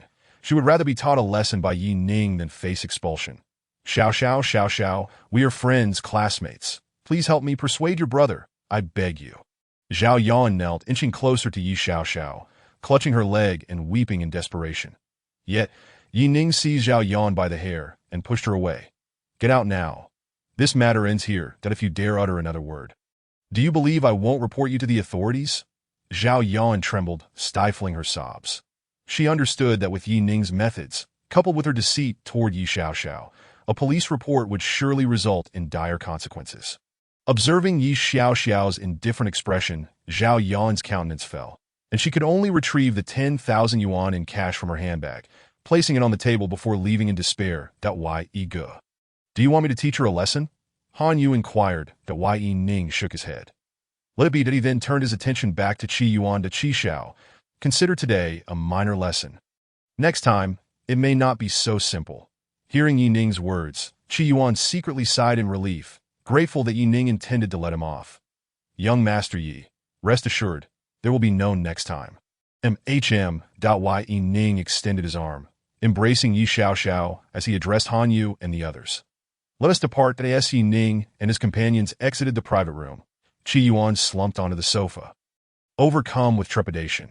Upon reaching the lobby, Yi Ning said to Han Yu, I'll be heading back for now. We can hang out together next time. Han Yu and the others expressed their understanding. Brother, is this your car? Yi Xiao exclaimed as they approached the Koenigsegg one, visibly astonished. She knew little about cars, but it was evident that this vehicle was far from cheap. Worth at least several million, she surmised. It is indeed mine, Yi Ning nodded, offering no further explanation as he drove Yi Xiao away from the Hongying bar. You can stay at my place tonight, and I'll take you to school tomorrow. How does that sound? Considering that the school would soon be closing, Yi Xiao agreed to the proposal. Stealing glances at Yi Ning, who was focused on driving, Yi Xiao felt a newfound sense of mystery surrounding her brother. Not only did he associate with Jiangqing's elite, but he was also quite wealthy himself. The ability to expel Zhao Yan with a mere phone call was astonishing. What is it? Yi Ning asked with a smile, noticing Yi Xiao's unwavering gaze. Nothing. I just think you've changed so much. By the way, brother, do you think your girlfriend would be upset about you going to a bar? Yi Xiao teased. Which girlfriend are you referring to? Yi Ning pondered. Of course, I'm talking about He-Man. Is there another girlfriend? Yi Xiao responded, recalling her previous visits to Yi Ning's apartment where she had met He-Man. Chapter 53. Yi Xiao and her roommate. I broke up with He-Man long ago. So you are single now? Would you like me to introduce you to a girlfriend? Not quite. I have a new girlfriend. Really? Do you have a picture? I want to see. Yi Xiao's eyes sparkled at the thought of Yi Ning having a girlfriend. Here that the password hasn't changed, Yi Ning handed his phone to Yi Xiao. Upon seeing Su Wire's photo, she was momentarily taken aback. This girl was breathtakingly beautiful. Yi Xiao, herself a beauty, was not one to boast. But she had never encountered someone so stunning. However, as more photos appeared, Yi Xiao's forehead began to darken with lines of disbelief. Brother, you are such a scoundrel. She couldn't help but exclaim, to her surprise. Yi Ning's phone contained pictures of 3 different women, all of whom were exceptionally attractive. One of them, she recognized by Ilu, the campus goddess of Jiangqing University. Each of these 3 women was a remarkable presence in their own right. Not only men, but even she, a woman, found them appealing. Yet, all 3 were connected to her brother.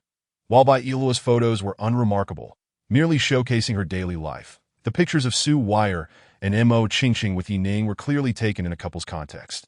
Could Bai Ilua's photos be any different? Why do you say that? Yi Ning asked innocently. Don't tell me those 3 stunning women have nothing to do with you, you scoundrel. You've got it wrong. Yi Ning shook his head. I'm listening to your defense. Yi Ning stated earnestly. It's not 3. It's 4. There's another sister-in-law whose photos are yet to come, but I believe they will in due time. Huh? Yi Xiao was speechless. She had thought she misjudged her brother, only to discover it was even more complicated than she had imagined. Forgive her for her limited experience and shallow understanding. Following Yi Ning back to Yunshang Longjing, Yi Xiao found the villa before her even more chaotic. Was this truly the cousin she once knew? Luxury cars, opulent mansions, beautiful women, and campus goddesses. Her cousin was truly living at the pinnacle of success. The following day, as Yi Xiao had classes in the morning, Yi Ning took her to school early. Although she did not recognize Yi Ning's Koenigsegg, she was familiar with the imposing Mercedes-Benz they were currently in. Among the affluent students at school, it was common for them to drive luxury vehicles, and Yi Ning's Mercedes was undoubtedly impressive and likely expensive. Jiangqing Medical University was located within the university city, and Yi Ning navigated it effortlessly. Upon arriving at Jiangqing Medical University, Yi Ning dropped Yi Xiao off at the dormitory entrance. Be careful when making friends from now on, all right? Don't associate with dubious individuals. Yi Ning cautioned earnestly. Yi Xiao giggled, sticking out her tongue playfully. Got it? She attempted to feign innocence, that if anything comes up, just call me directly, that if you truly need a part-time job, I can help you find one. Yi Xiaoxiao is a student at Jiangxing Medical University. Although she has yet to graduate, she has been arranged to intern at Jiangxing Kunda Hospital. This opportunity will undoubtedly benefit Yi Xiaoxiao's future development. Thank you, brother. Ning gently caressed her silky hair, urging her to hurry along and not delay her classes. Are you off to flirt with girls? Yi Xiaoxiao retorted, that you've grown up, haven't you? Dare to tease your brother now. Yi Xiaoxiao dodged Ning's outstretched hand, which aimed to pinch her cheek, swiftly opening the car door, saying, all right, I'm off. Watching Yi Xiaoxiao skip up the stairs, a flicker of tenderness crossed Ning's eyes. He believed that after this incident, Yi Xiaoxiao's vigilance would certainly increase, significantly, at the very least. Should she encounter a similar situation again, she would not be as passive as she was yesterday.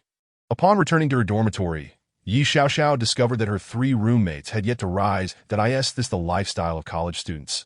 Staying up all night and sleeping in the day? Wake up! Yi Xiaoxiao exclaimed, playfully slapping the covers of her roommates. There are only half an hour left before class starts. If you don't get up now, you'll be late. Xiaoxiao, you're back. From the bed against the door.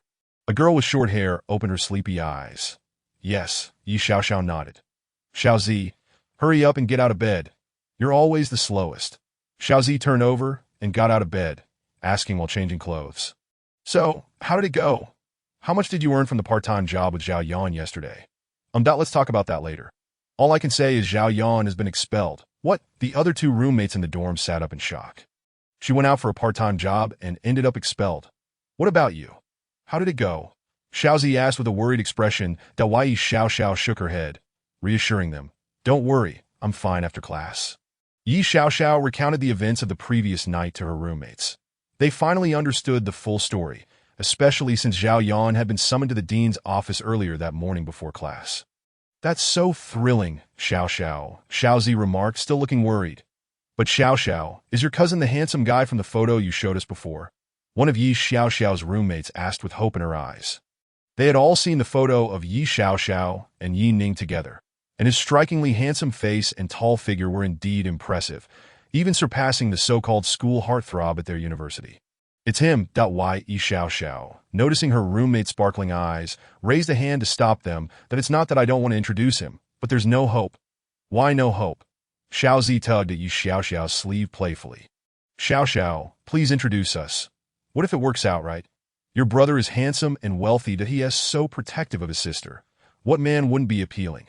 Sighing, Yi Xiaoxiao replied helplessly, my brother has someone he likes. And you all know her. Who is it? As long as the hoe is wielded well, there's no corner that can't be dug out. Exactly, no matter which vixen it is, she can't take my brother Yi away. The women looked fierce, making Yi Xiaoxiao chuckle. That it's by Ilua, the campus belle of Jiangxing University, that don't even think about it. You can't compete. Yi Xiaoxiao shrugged, shaking her head. Bai Ilu Xiaozi patted Yi Xiaoxiao's shoulder. Your brother's Mercedes isn't a G-class, is it? Huh. How do you know? Did you see it? My brother said it's that model. Yi Xiaoxiao exclaimed in disbelief. Hiss. Her 3 roommates gasped simultaneously. Could it be that the mysterious boyfriend of Bai Ilua, rumored to be a wealthy second generation, is actually Yi Xiaoxiao's cousin, Yi Ning? Chapter 54. The hypocritical Xinqian, leaving Jiangxing Medical University, Yi Ning drove to the commercial street in the university town. Although it was still not yet 8 o'clock, many shops had already opened for business. Thinking back to the previous day, when Su Weier called to say she had moved her belongings to Emerald City, Yi Ning bought a bouquet of baby S-breath and headed to a breakfast shop to grab some food before visiting her. Since encountering Bai Ilu's boyfriend, Yi Ning had been on the mind of Xinqian, who had been obsessively trying to present herself perfectly each day in hopes of meeting him. She even went so far as to block all the contacts of her former male friends. Bai Ilua had never flaunted her family's wealth at school, but everyone knew she was quite affluent. Those Gucci bags and Cartier necklaces were part of her daily attire. Surely, these were gifts from Yi Ning, the wealthy second generation. The thought of it made Xinqian seethe with jealousy, that if she could just climb into Yi Ning's bed, even as a mistress, she could achieve the lifestyle she desired. However, lately, her ex-boyfriend, Zhou Juanhao, had been relentlessly pursuing her, even coming to her class. Xinqian, fed up with it all, resolved to confront him face-to-face today. They agreed to meet at the commercial street. and Xin Qian set off early. Initially feeling agitated, her mood lifted when she spotted a black Mercedes G-Class parked by the roadside. Looking around, she finally recognized the familiar figure in front of the breakfast shop. Yes, it's definitely Ning. Xin Qian felt a surge of joy and walked towards him. Hey, handsome, those flowers are beautiful. Where did you buy them? Ning turned around and saw a flamboyantly dressed woman, heavily perfumed, gazing at the baby's breath in his hands with evident delight. Just over there at the flower shop. You just need to turn the corner to find it, Ning said calmly, pointing in the direction of the shop. Delighted to have struck up a conversation with Ning. Xin Qian feigned a pleading expression. Could you take me there? I'm a bit lost. I'm sorry, but I have something to attend to shortly. You can just walk straight down the street. The sign is quite noticeable. Ning replied without hesitation. Seeing Ning take some buns and soy milk from the vendor, Xin Qian felt a pang of anxiety. Suddenly, an idea struck her. Qian, you finally made it. Look, I bought you this LV bag. 18000. Do you like it? Zhou Juanhao approached Xin Qian, handing her a gift box. Knowing Xin Qian's fondness for luxury goods, he had spent a fortune in hopes of winning her back. Confident that this gift would change her mind. He even believed they might end up together again that night. However, instead of reconciliation, he was met with a scornful laugh from Xin Qian. Oh, Zhou Juanhao, don't pull this stunt. I've told you I don't like you. And that I have a boyfriend now. Who is it? Qian, tell me. Zhou Juanhao's face turned ashen upon hearing Xin Qian had a new boyfriend, his forehead bulging with veins. This is my boyfriend, Ning. He's richer and more handsome than you. Xin Qian pointed proudly at Ning, who was by the Mercedes. Yet she failed to notice the deep frown on Ning's face. This woman actually knew his name, yet pretended not to recognize him just moments before. The fact that she used him as a shield was infuriating to Ning. Therefore, he had no intention of letting Xin Qian have her way. Seeing Zhou Juanhao storm up angrily, Ning explained, I don't know her, and I'm not her boyfriend. With that, he prepared to open the car door. However, a hand suddenly pulled the door back. Kid, you're quite bold, daring to steal my woman. Ning's expression darkened as he spoke deliberately. Are you deaf? I said I don't know this woman. Your issues with her have nothing to do with me. To why Ning, you just said you bought those flowers for me. How can it not be related?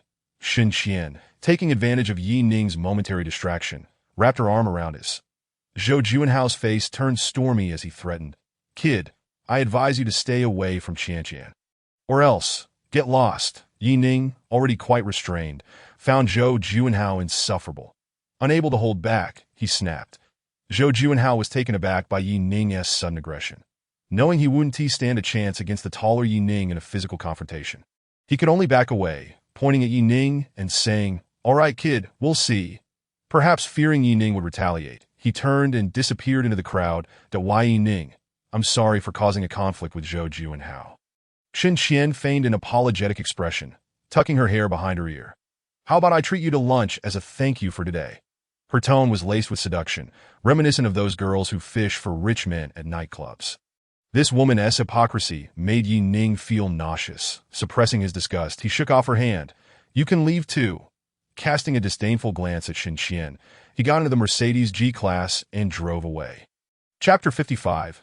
He doesn't even look at you, watching the taillights fade into the distance. Xin Qian stomped her feet in frustration.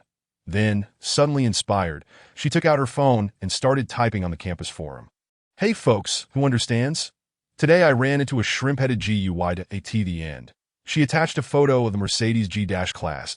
Ning was blissfully unaware that after gaining notoriety for dropping by Ilua off at school, he was once again thrust into the limelight due to Xin Qian's post at AT Jiangxing University. News about Bai Ilua had never failed to attract attention, and this time, the rumor that her wealthy second-generation boyfriend was a scoundrel thrust Ning into the spotlight once more. Oh, look! The school forum is buzzing about your potential boyfriend. During the lunch break, AI Xian handed her phone to Bai Ilua found it peculiar that the people around her were observing her with such strange expressions. It wasn't until AI Xian pointed it out that she realized the post shared by Xin Qian had stirred the commotion. However, Bai Ilua, being astute, would not blindly accept Xin Qian's one-sided narrative. Even if she recognized Ning's car in the photograph. Ilua, what are your thoughts? AI Xian inquired, her eyes filled with concern for her dear friend. Although Bai Ilua had consistently reassured AI Xian that she and Ning were not in a romantic relationship, AI Xian could still perceive the subtle differences in Bai Yiluo's demeanor towards Yi Ning compared to others. That it was evident that Bai Yiluo harbored feelings for him. This was her first experience with love. AI Xian naturally wished to shield her from potential heartache. Yet, contrary to AI Xian's expectations, Bai Yiluo did not appear dejected or angry. Her expression remained unruffled, as calm as still water, as she leisurely perused Xin Xian's message while savoring her meal. After finishing, Bai Yilu returned the phone to AI Xian, shaking her head dismissively. It's false. Yiluo, how can you assert it's false when you weren't even there? Suddenly, Xin Xian's voice echoed from behind Bai Yiluo, as she approached with her own plate. Yiluo, I'm not joking. That boyfriend of yours is truly revolting. This morning, he even tried to make advances toward me, that if I hadn't been quick on my feet, he might have succeeded. Xin Xian patted her chest, feigning a sense of lingering fear. I suggest you break up with him swiftly. He is nothing but a scoundrel who flirts with every attractive woman he sees. I shudder to think what he is like behind closed doors. Her lengthy tirade left Yi Ning utterly vilified. Despite Xin Xian's relentless chatter, Bai Yiluo's face remained impassive, not even a wrinkle of concern on her brow. Wiping her mouth with a tissue, Bai Yiluo stood up, addressing AI Xian. Are you full? If so, let's leave that. It was as if she had completely disregarded Xin Xian's presence, treating her words as inconsequential as the wind. Bai Yiluo, do you not believe what I'm saying? Seeing Bai Yiluo making to depart, Xin Xian panicked, calling out loudly that I don't believe you. He would never be interested in you. With that single retort, Bai Yiluo effectively silenced Xin Xian. Carrying her plate, she departed with AI Xian, who was stifling laughter. He wouldn't even glance your way.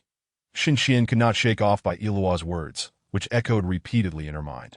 Recalling Yi Ning's disdainful dismissal of her earlier that morning, tears welled up in Xin Xian's eyes as she buried her face in her arms, sobbing uncontrollably.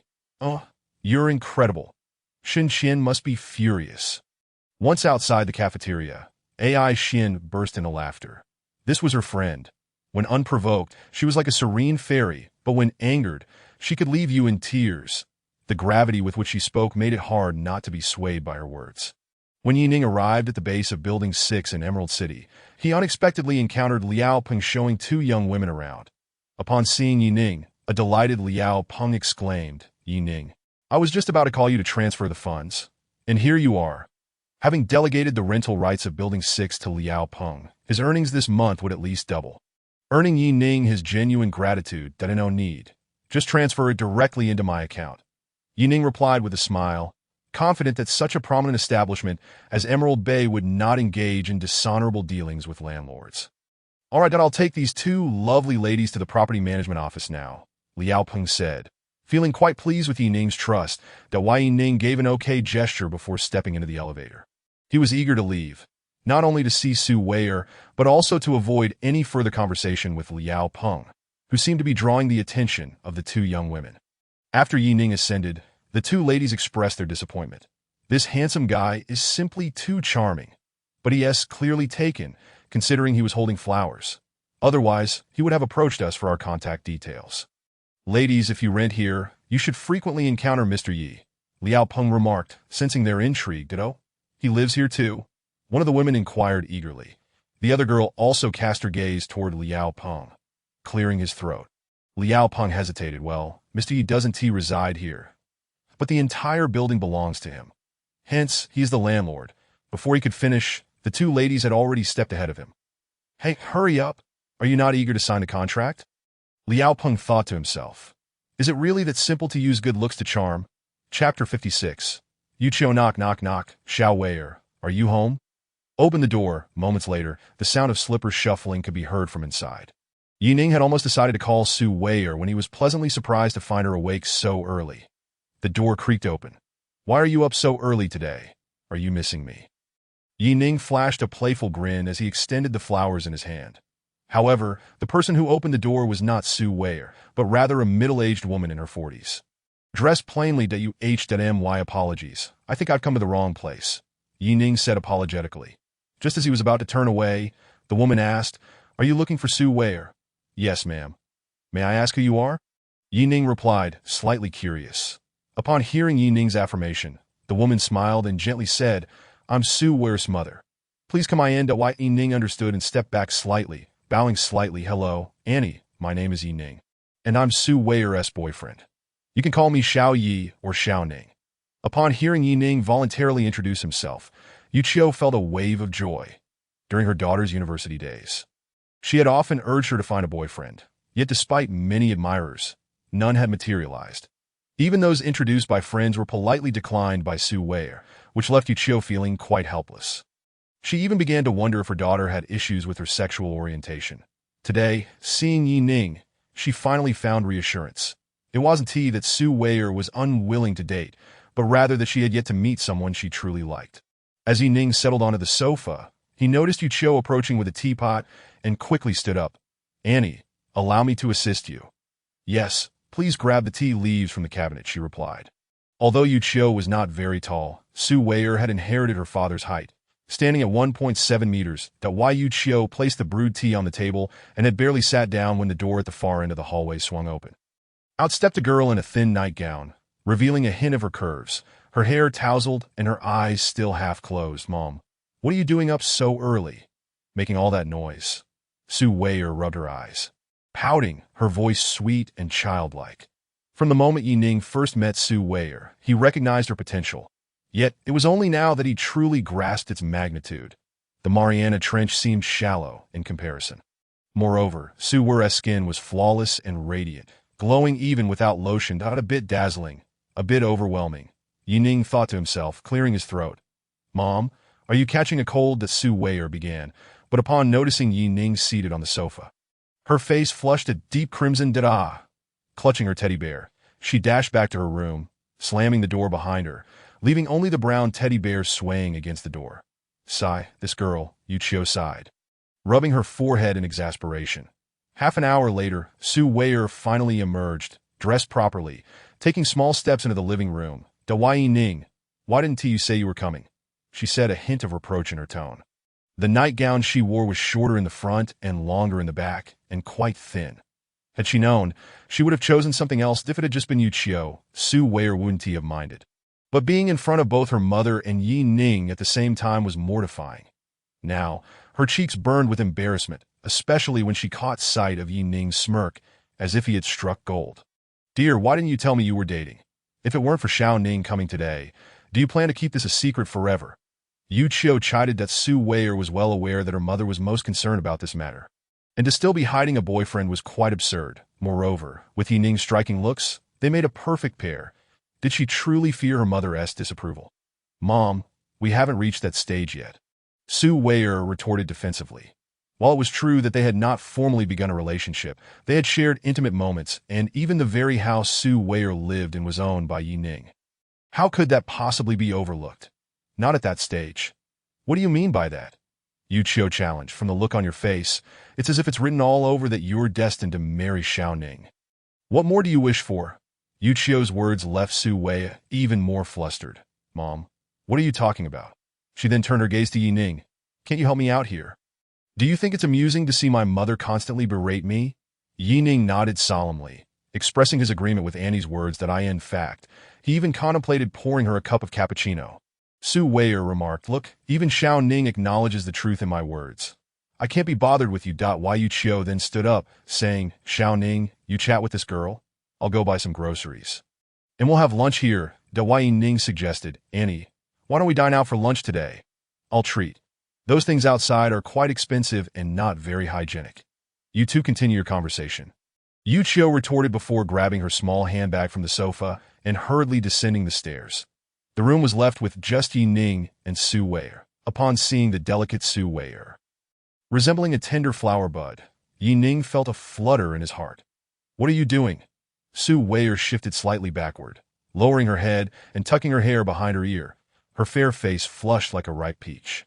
How could Ning resist such charming beauty? With a gentle tug, he pulled her into his embrace amidst her soft whimper. Chapter 57. Mother-in-law observes the son-in-law, inhaling the faint fragrance emanating from Su Weier. Ning felt utterly captivated. "Did you miss me?" he murmured, resting his chin on her silky hair. "Yes, I did," Su Weier replied, her eyes tightly shut, burying her face in his chest. But it was only in the presence of this man that she felt safe enough to lower her guard and reveal her tender side. Though it wasn't their first kiss, her soft, Warm lips made Yi Ning reluctant to part. He only released her when she was nearly breathless, grinning as he did, "So that you've improved since last time. But practice is still necessary," he said proudly. "Humph. You just enjoy bullying me." Su Weier turned her face away, ignoring him. However, her bright red earlobes betrayed her feelings, as everyone knew Yi Ning was the type to take advantage and then play innocent. He was undoubtedly reveling in his triumph. The two exchanged affectionate glances until Yu Qiu returned, causing them to moderate their behavior. Noticing the knowing look in Yu Qiu's eyes, even the thick-skinned Yi Ning felt a touch of embarrassment and couldn't help but rub his nose. Su Weier, completely flustered, had already dashed into her room, while Yi Ning then assisted Yu Qiu in the kitchen, although his culinary skills could undoubtedly outshine hers.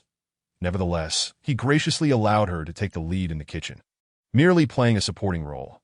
Even so, Yu Qiu continuously praised Yi Ning for his competence, increasingly fond of him for being both sensible and a good cook at the dining table. Yu Qiu kept serving Yi Ning dishes, and upon seeing his bowl piled high, Su Weier pouted, "Did I ask this really my mother?"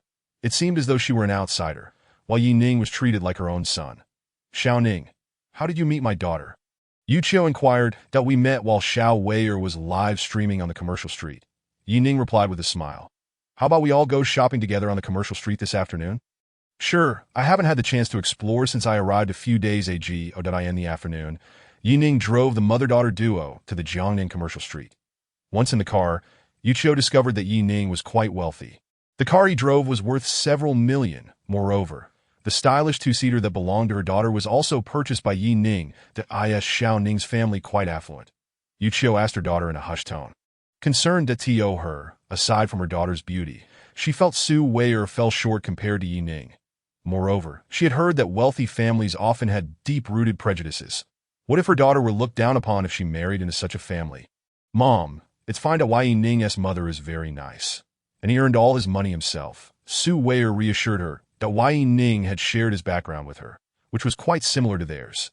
Yet it was astonishing that someone from such humble beginnings could achieve so much in such a short time.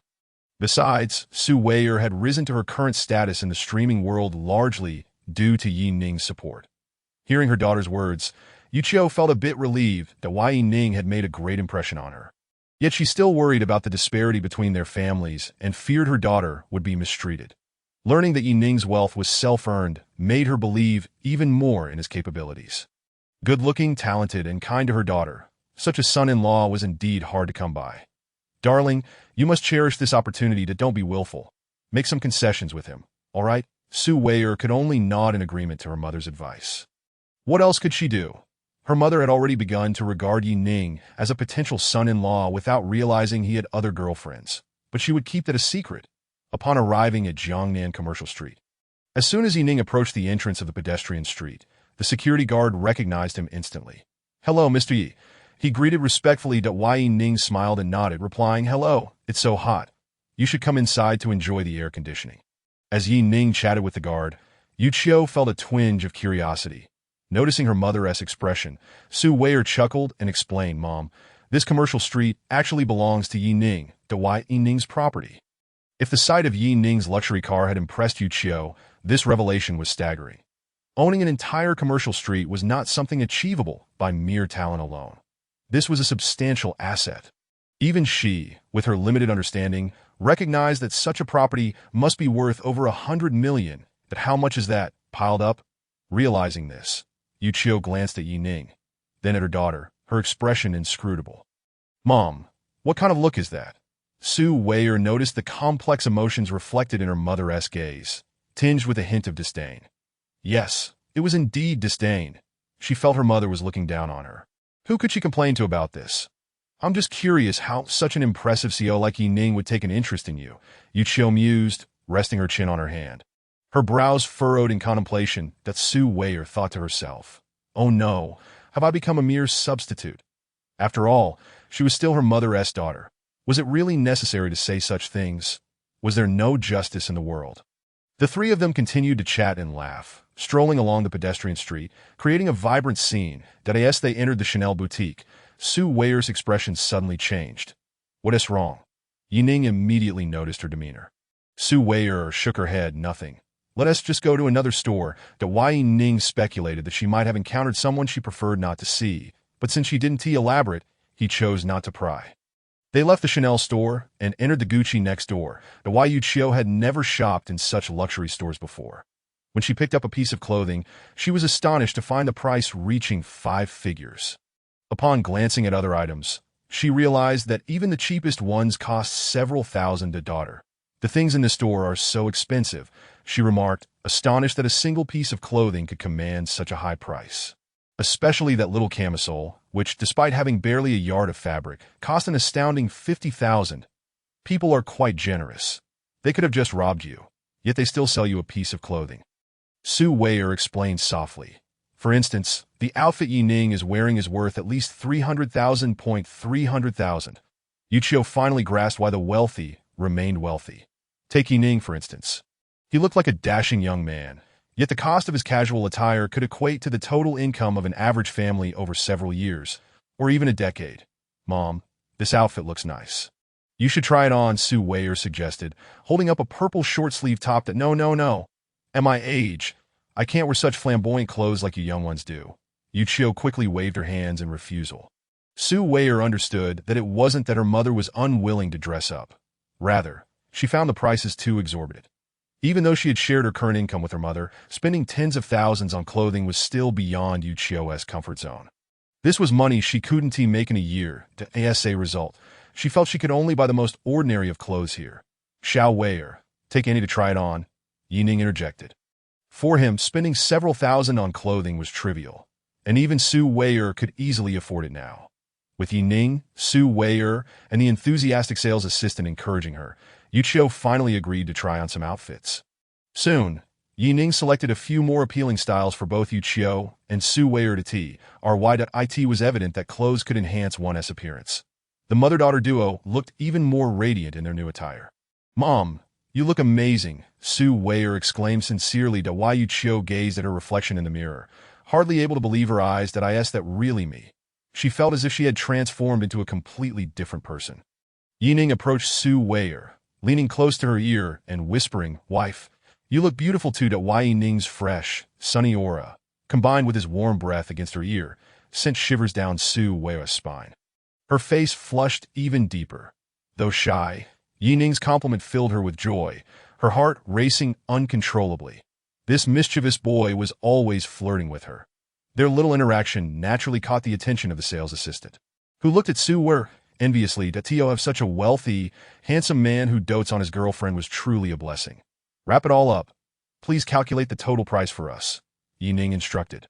Startling the sales assistant. Having worked at Gucci for several months, she had never encountered such a lavish customer.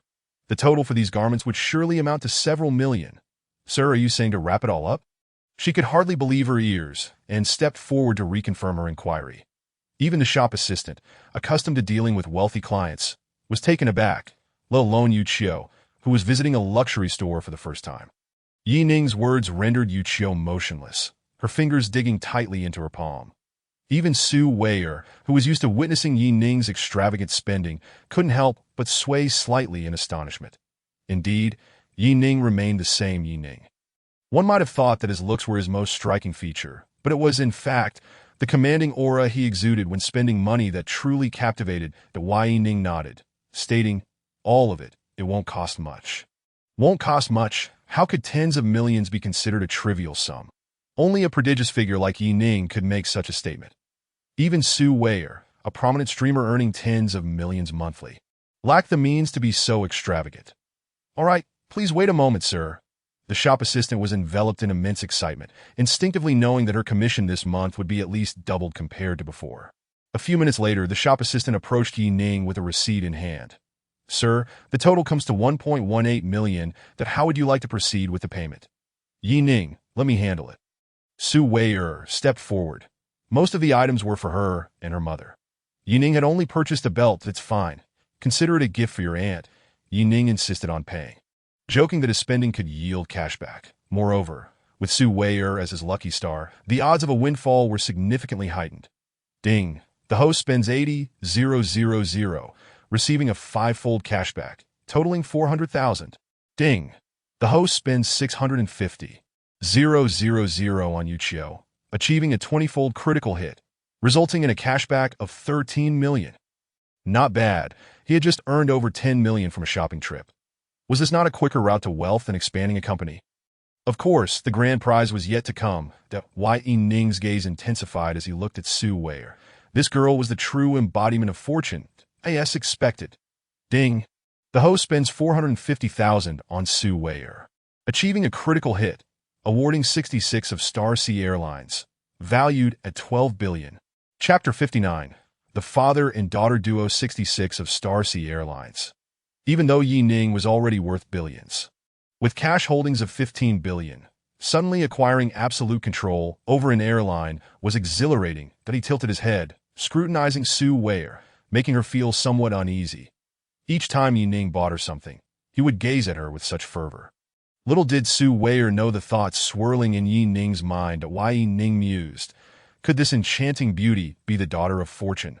Just as he reveled in his perceived luck of winning over the daughter of fortune, a woman's voice interrupted his thoughts. Su Wei, it is indeed you. It has been such a long time. Darling, come here and see who I've encountered. Beside Su Wei stood a young woman adorned with heavy makeup. She appeared to be of similar age to Su Wei and was quite attractive, though not quite on par with her. Like Su Wei, this woman was notably tall, even slightly taller at that moment. She turned toward the entrance, beckoning a balding, middle-aged man. The man appeared to be in his 40s. While not short, his protruding belly and receding hairline certainly detracted from any notion of handsomeness. Had it not been for hearing the woman refer to him as her husband, Ning might have thought they were father and daughter. Despite the woman's enthusiasm, Su Wei wore a less than pleased expression. She not only recognized these two, but was also quite familiar with them. The reason she had pulled Ning away from the Chanel store was that she had spotted them inside. To her dismay, they had encountered each other again.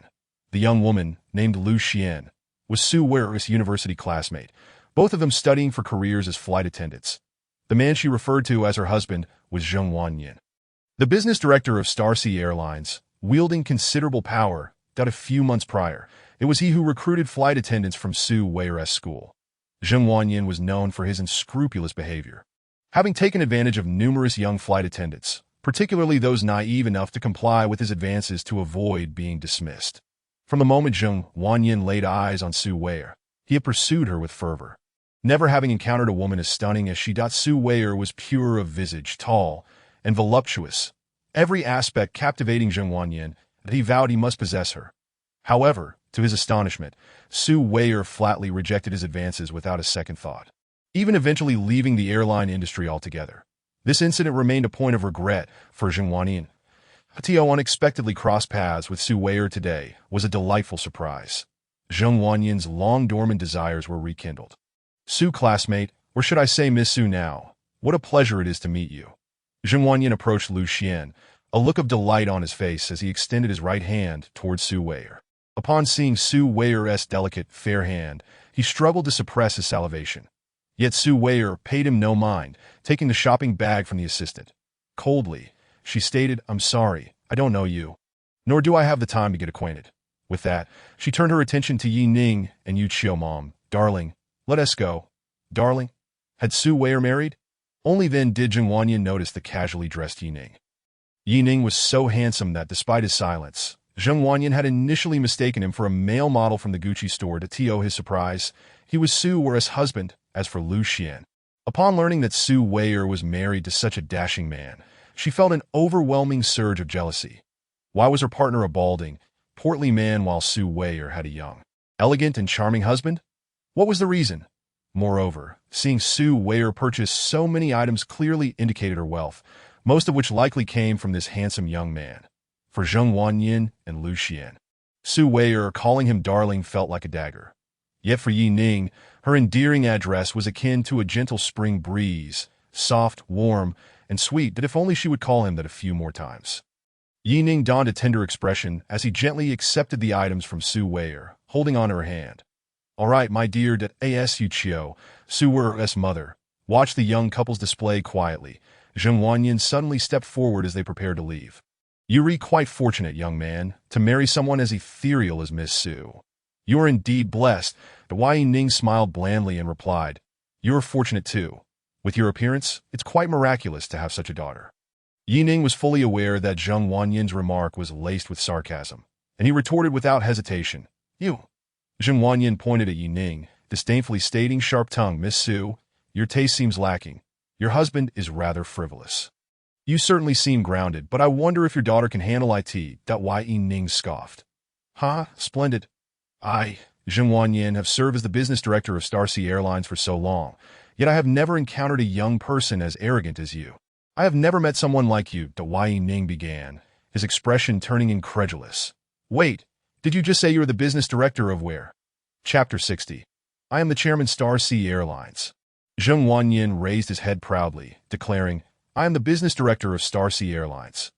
"What, are you scared?" Seeing Ning's astonished expression, Zheng Huanyin assumed he had intimidated him with his status. It was understandable. Despite Ning appearing wealthy, he was merely a young scion from Jiangcheng. Star Sea Airlines was one of the top 10 airlines in the country, and holding the position of business director, there was no small feat. Surely, a mere Jiangcheng rich kid could not even dream of measuring up. What a coincidence. Just after acquiring 66 of Star Sea Airlines, he now encountered Zheng Huanyin from the same company. Su Weier had previously discussed why she transitioned from the flight attendant profession to streaming. It seemed this man was the one who had attempted to exploit Su Weier. If Zheng Huanyin's interest in Su Weier were purely personal, Ning might have remained indifferent. However, with Zheng Huanyin still harboring intentions toward her despite knowing she was married, Ning would not let him off lightly. "Mr. Yi, I am Peng Yuran, the manager of the Gucci store in Jiangcheng. It's a pleasure to meet you." At that moment, a woman in a tailored suit and glasses approached Ning, eagerly shaking his hand. "Mr. Yi, I am the manager of Chanel. Welcome to our store." "Mr. Yi, I am the owner of Van Cleef Arpels. Welcome." In an instant, nearly all the store managers from the first floor gathered at the entrance of the Gucci store, eager to greet Ning, the sole proprietor of Jiangnan Commercial Street. To these shop owners, Ning was akin to a benefactor. Only by currying favor with him could they hope to survive. In Jiangcheng, no commercial street rivaled the prosperity of Jiangnan Commercial Street. Establishing a store here was not merely due to foot traffic. It also involved the prestige associated with luxury brands that Su Weier and Yu Qiu were already aware of Ning's status as the owner, so their expressions remained composed. However, Zheng Huanyin and Lu Xian were oblivious to this fact. Witnessing Ning being courted by so many business owners left them astounded, especially Zheng Huanyin, who suddenly realized that Ning was far from the insignificant rich kid he had imagined. Perhaps stopping Ning earlier was the most foolish decision he had ever made. "Let us go." Sensing the atmosphere turning sour, Zheng Huanyin attempted to discreetly leave. He feared that Ning might seek retribution. Clearly, this was someone else's territory. However, Ning would certainly not grant him such an opportunity, but he called out loudly to several patrolling security personnel, "Assist me in restraining those two individuals. Do not allow them to escape." "Yes, boss." The burly men promptly surrounded Zheng Huanyin and his companion. With his hands tucked into his pockets, Ning approached Zheng Huanyin step by step, teasingly saying, "Why aren't you running away? Young man. I am the Minister of Business for Star Sea Airlines. You ought to think this through." Despite being encircled by a group, Zheng Huanyin remained unperturbed, convinced that Ning would not dare to take action against him. After all, even if Ning wielded considerable power, could he rival the top tycoons of Jiang City? His position as the Minister of Business for the airline was not to be underestimated. "Well, I've thought it through." Ning pondered for a moment and nodded.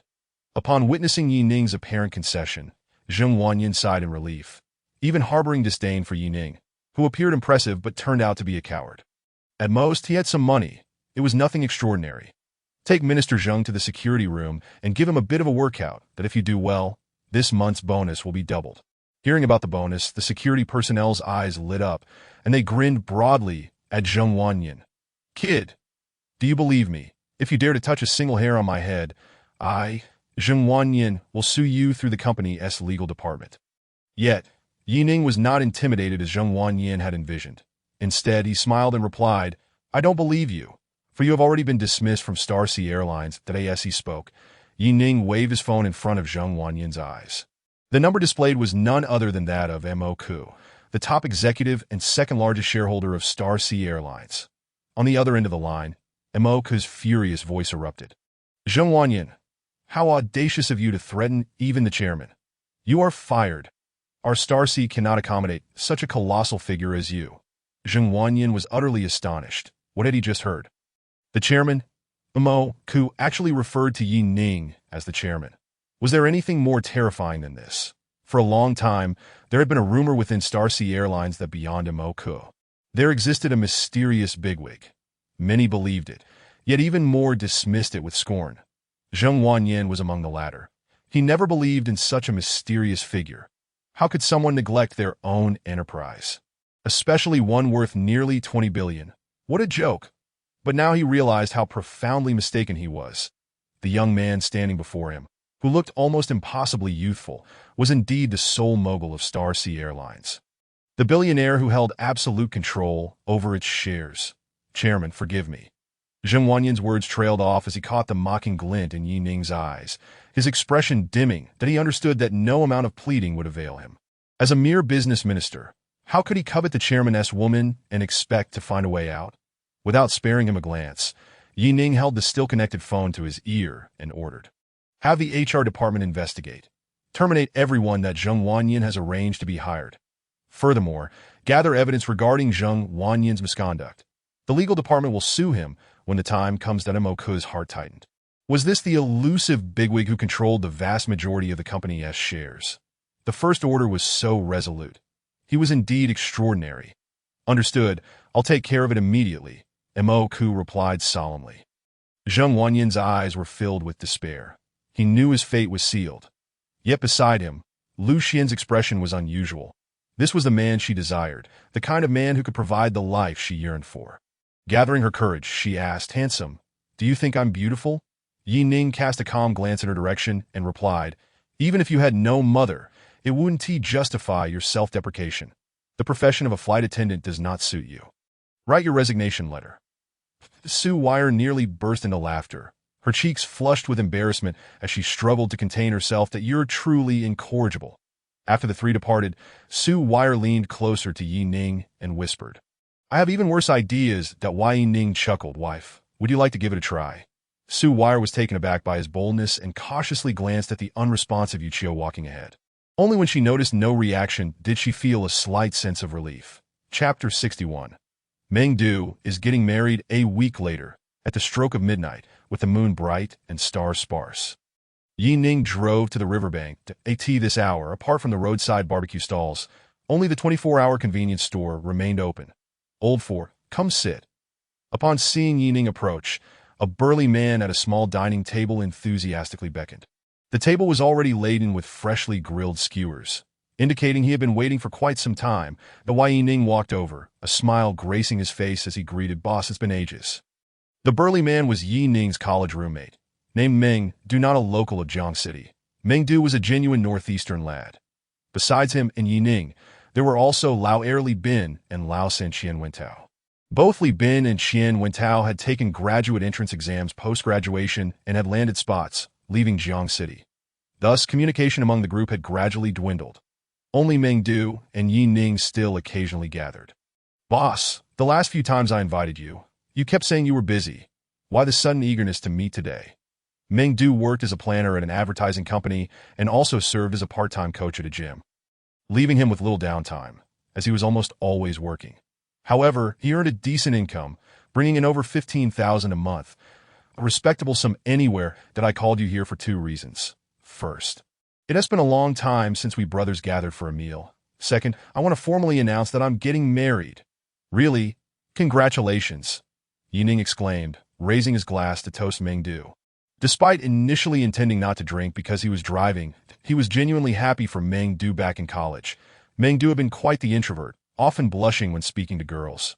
But one day, he brought the belle of the mathematics department, Tang Yuran, before Yi Ning and the others, leaving them utterly dumbfounded.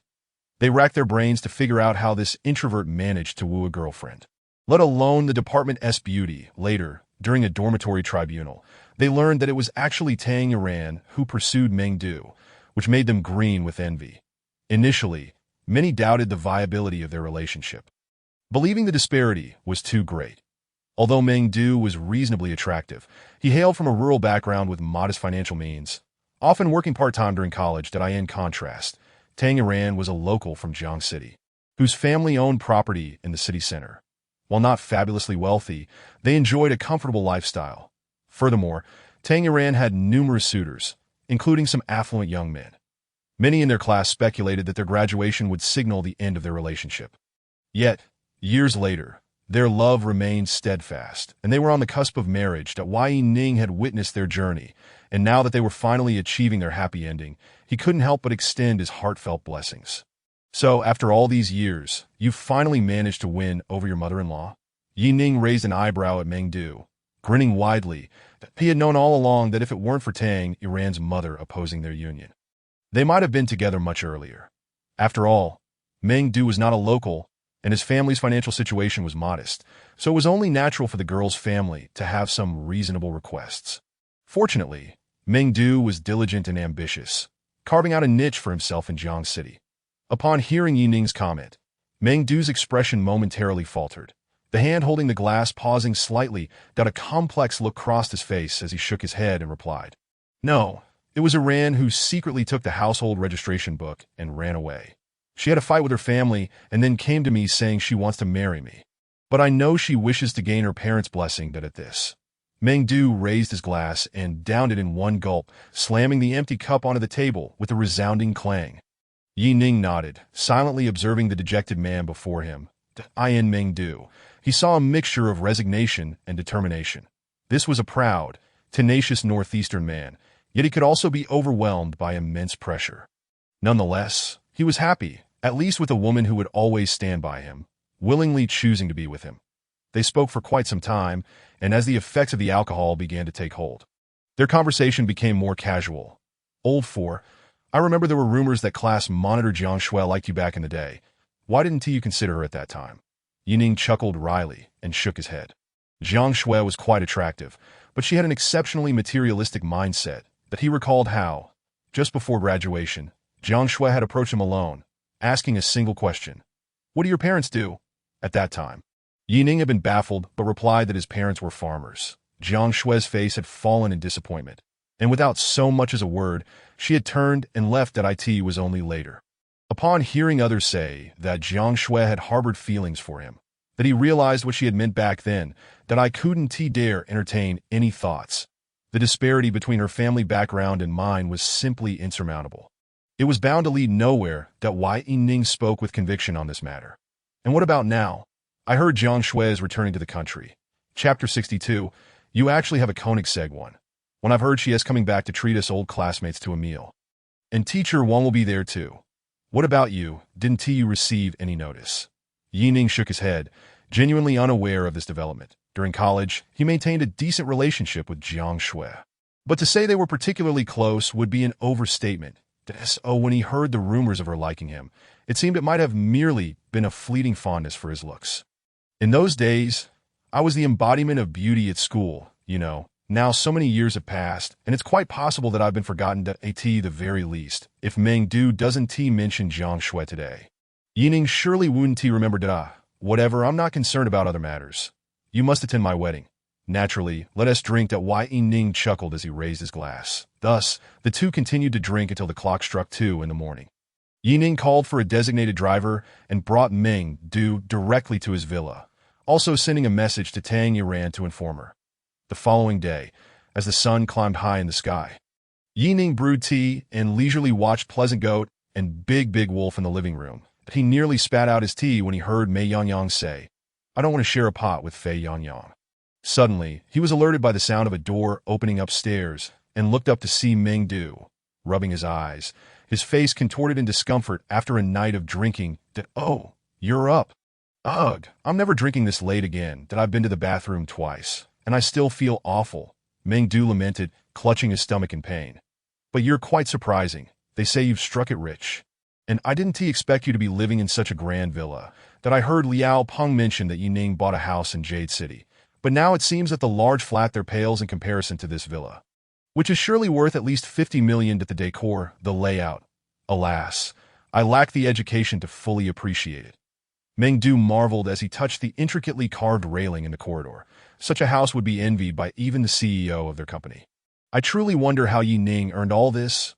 Or perhaps he has always been a super wealthy second generation." hiding his identity throughout university, waiting for the 3-year agreement to invite the young master back. Surely, it can't be that outrageous, can it? What's the matter? Are you tempted? Why not buy a place? Ning teased. Mengdu rolled his eyes as he descended the staircase. Do you think everyone is as wealthy as you? My goal is to buy a 3-bedroom apartment someday. That would already be quite an achievement. Currently, he had savings of over 100,000, and after a few more years of work, he hoped to make a down payment on a place around Jiang City. He didn't dare dream of the city center. Even with a down payment, the pressure of a mortgage would be no joke. By the way, there's congee and buns on the dining table. Do you have any plans for the afternoon? Ning inquired, crossing his legs. Mengdu took a bowl of congee and sat beside Ning, stuffing half a bun into his mouth, cheeks puffed out. I'll change my clothes later. I have class this afternoon. Ning nodded. All right then, I'll drive you after we eat. You go ahead. I have some matters to attend to. Ning stood up and headed upstairs back to his bedroom. In Mengdu's puzzled gaze, he picked up a bag and left the villa. Half an hour later, Ning returned home. Let us go. I'll take you back. Sure. They gathered their things and headed to the parking lot. Wow, you're driving a Mercedes G-Class. This is every man's dream car. Last night, Mengdu had been so intoxicated that he hadn't even realized what car he was in. Now, seeing it was a G-Class, his eyes sparkled with excitement, but he truly adored this car. Not to mention a G-Class. Even a regular Mercedes was beyond his reach. After working for several years, he had managed to buy a Chang'an as his means of transportation, which was already quite impressive. Don't just stare at this one. There's another car beside it. Another one. It was only then that Mengdu noticed a black sports car parked behind the Mercedes G-Class. It was a Koenigsegg one old 4. This is just too extravagant. Mengdu's lips trembled. He knew Ning was wealthy, with a villa worth tens of millions and cars worth hundreds of thousands. But these possessions seemed insignificant compared to the Koenigsegg one. This was a car that true wealthy individuals struggled to acquire. At that moment, Mengdu truly grasped the extent of Ning's extraordinary wealth. This teammate, who once shared a dorm room with him, had surged ahead of everyone else, leaving them in the dust. Want to give it a try? Ning jingled the keys in his hand. Mengdu rubbed his hands together. Of course, but I'll just try the G-Class. It's fine. Go ahead and drive it. Ning replied nonchalantly. However, Mengdu shook his head. He simply couldn't bring himself to drive the Koenigsegg. His hands trembling at the thought that a car worth over 100 million is no trivial matter. After taking the keys to the G-Class, Mengdu sat inside, closing his eyes to relish the spacious comfort the car provided. Given his tall stature, this vehicle was indeed a pleasure to drive. Let us go. Ning settled into the passenger seat and closed the door. Okay. Mengdu signaled and pressed the accelerator, roaring off. Half an hour later, the two arrived at an apartment in the west of the city. Chapter 63. Is Su Wire going to take a shower? Come on, let us go inside at the apartment entrance. Mengdu, with a cigarette dangling from his mouth, invited. Ning shook his head. Let us skip it. You still have a fitness class later. After saying that, Ning pulled out a red envelope the size of a file from the trunk and handed it to Mengdu. You and your sister-in-law are getting married. Consider this my contribution. That is still 2 months away, no worries. Just take it to Ning insisted, stuffing it into Mengdu's hands before quickly hopping into the car and speeding away without looking back. Mengdu stood there, bewildered, realizing only when the taillights vanished that the envelope seemed rather substantial. Moreover, feeling its thickness, he wondered if it was all cash. How much money could this possibly be? With a mix of anxiety and anticipation, he headed upstairs. I'm back. Tangeran opened the door and immediately noticed the red envelope in Mengdu's hand. What is this, such a large envelope? She exclaimed, doubting her eyes. Mengdu shook his head. It is from Ning. I haven't opened it yet. It really is a red envelope, but this is quite extravagant. Did I it all money? Tangeran queried. I don't know. I haven't opened it yet. As he spoke, Mengdu placed the envelope on the table and cautiously opened it. A glimpse of dark red flashed before his eyes. Pulling it out, he was astonished to find a square property deed, along with a few property transfer contracts and a set of keys. The couple's pupils dilated, and after exchanging a glance, they slowly opened the property deed. To their astonishment, it bore both of their names. Mengdu and Tangeran simultaneously swallowed hard, mouths agape, at a loss for words. Jade City. 400 square meters, property owners. Meng Du and Tang Yuran. With each line they read, their hearts raced uncontrollably. This is... Meng Du momentarily found himself speechless. Quick, call Ning. We can't accept something worth nearly $1 million. Tang Yuran snapped back to reality, her face filled with urgency as she repeatedly patted Meng Du's shoulder. Her delicate feet tapping on the floor in agitation. All right, I'll call him now. Meng Du fished out his phone and dialed Ning. Ning, driving, saw Meng Du's call and pressed the answer button. Hello, boss. What is up? What is up? You have the audacity to ask. Do you know? Meng Du shouted into the receiver. Hello? Hello? Boss? What are you saying? Hello? It's too windy here. I can't hear you, boss. I'm hanging up. Beep, beep, beep. Meng Du and Tang Yuran. Meng Du gritted his teeth and dialed again. Hello? The number you have dialed is currently busy. Well, Ning must have directly added Meng Du to his blacklist, intending to unblock him only after the wedding. This guy is ruthless. Meng Du grinned in frustration that on the other end, Ning chuckled, tossing his phone aside. Competing with me, old boss? You're still a bit inexperienced. Driving towards Jade City, he realized he hadn't seen Su Wire today and missed her dearly. Knock, knock, knock. Who is it?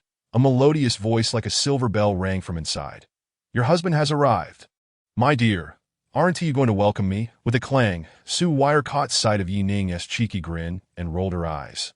However, her joy was palpable, a smile spreading across her face. Where's Annie? Ning looked around, not spotting Yuchio. She just left yesterday. Come on in. Su Wire eagerly took Ning's hand and pulled him into the house as soon as they settled on the sofa.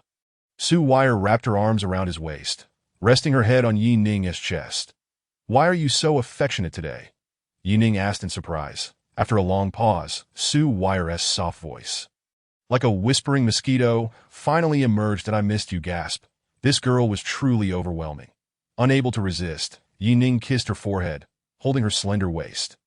Yet unexpectedly, Su Wire suddenly wriggled up, turning to sit on Ning's lap. After gazing at his face for a while, she leaned in and pressed her soft, icy lips against his. The two were entangled for quite some time before Su Wire finally released him. Her face flushed but still proudly declaring, so, how was it? Has my skill improved? Ning was taken aback by Su Wire's sudden change. Her boldness caught him off guard, and of course, he quite liked it this way. Wow, am I developing an M attribute? He chuckled, praising her. You've indeed improved quite a bit. Su Wire beamed with pride, tossing her hair back. Of course, I consulted my mom for advice. Ning was utterly shocked. Could such matters really be discussed with parents? This silly girl is too bold. But then again, how did her mother teach her so well? The two embraced in the living room until evening. And after dinner, Ning stood up. Are you leaving? Su Wire asked, her face filled with reluctance. Aren't you going to start your live stream? Not today. All right, then I'll stay and keep you company. Ning sat back down, reaching out for Su Wire, but she squirmed away like a slippery eel. Su Wire rose from her seat and silently walked to the corner, leaving Ning bewildered by her sudden departure. After a considerable time, she peeked around the corner, hesitated for a moment, mustered her courage, and blushingly whispered, You watch the television first and I'll just go take a shower. With that, she vanished in a flash. Only the faint sound of the bathroom door closing and water running could be heard. Ning was left in a daze for quite a while. A shower. A shower. Chapter 64. Assistance from the mother-in-law upon hearing the sound of water splashing from the bathroom. Ning found himself restless that he couldn't even focus on watching Crayon Shinchan play with an elephant, rising to pace back and forth between the living room and the balcony. What if Su Wire forgot to bring a towel? Should I go check on her? The crux of the matter was that every bedroom had its own in-soot bathroom. Yet, Su Wire chose to shower in the public bathroom. Was this a subtle hint? Coupled with her unusual behavior today, it was evident she was tempting a straightforward man like Ning to air. Ever since he had an intimate encounter with Mo Qingqing, Ning had not been with another woman. It had been over half a month, and he was undeniably pinned up. Perhaps a quick shower would help him regain his composure, but he randomly selected a bedroom and entered the bathroom for a quick rinse. After half an hour, Ning emerged from the bathroom, dressed in sleepwear, his clarity restored. That cold shower certainly did help cool his ardor. Just as he was about to check himself in the mirror, the lights suddenly went out with a click. Puzzled, Ning looked around in the dim moonlight. He vaguely spotted a shadowy figure standing quietly at the door, that a faint, delicate fragrance wafted through the air, enchanting and lingering, leaving him utterly captivated. Wire. Ning swallowed hard, wondering what she was up to. He had just calmed himself down to Sue. Wire stood still for a long moment before finally sighing softly. Her voice tinged with a hint of tears. Ning, why don't you come and sneak a peek? Ning, was sneaking a peek the right choice? Wouldn't tea that make me less than a beast? Where you? Before Ning could finish his thought, a fragrant breeze enveloped him as Sue Wire flung herself into his embrace. In that moment, Ning realized, to his astonishment, that Sue Wire was clad in nothing but her skin. Her smooth complexion, willow-like waist, stunning beauty, and the peaks of her form all conspired to send his nerves into a frenzied Ning, take me that I'll go get something. Ning certainly wouldn't linger any longer. At this point, what was the use of maintaining a facade of virtue? No need. My mother has already bought everything. But Sue Wire's face flushed a fiery red, akin to the evening sun, though only the faintest moonlight illuminated the room. Ning could clearly see her. How was it possible that this usually shy girl had mustered such audacity tonight? Annie, oh no, mother-in-law, I commend you. Just as Ning gently laid Sue Wire onto the soft silk quilt, his phone rang abruptly. Ning, the phone, don't answer. Oh, come on, pick up, what if it's urgent? Sue Wire urged, nudging Ning's chest to her. It was already commendable that someone as busy as Ning could spare time to be with her. Someone calling now could very well be about an important matter at work. Fine, Ning, with a scowl, picked up the phone without checking the caller ID. Who is it? Speak quickly, interrupted at such a crucial moment. It was no wonder Ning's tone was irritable. Haha, third brother. Although you've blacklisted my number, I didn't expect I could reach you through your sister-in-law's phone on the other end. Meng Du's cheerful laughter rang out. Even without the speakerphone, Sue Wire heard everything clearly. Glancing up, she saw Ning's face darkening, a multitude of lines appearing on his forehead. She could barely suppress a laugh. Meng Du! Ning bellowed into the phone, gritting his teeth. Get as far away from me as you can. If you dare call again, I'll phone you every night until you can't bear it anymore. With that, he hung up with a loud click and tossed the phone aside, glaring at the amused Sue Wire, his eyes gleaming with mischief. Licking his lips, he revealed a predatory grin. You like to laugh. Do you? Let us see if you can still laugh after this. Ning, no. I was wrong. Sue Wire feigned a timid demeanor. Admitting her fault was futile. The fire tonight was ignited by her own hand. As the spring breeze rustled the leaves, a serene night enveloped them.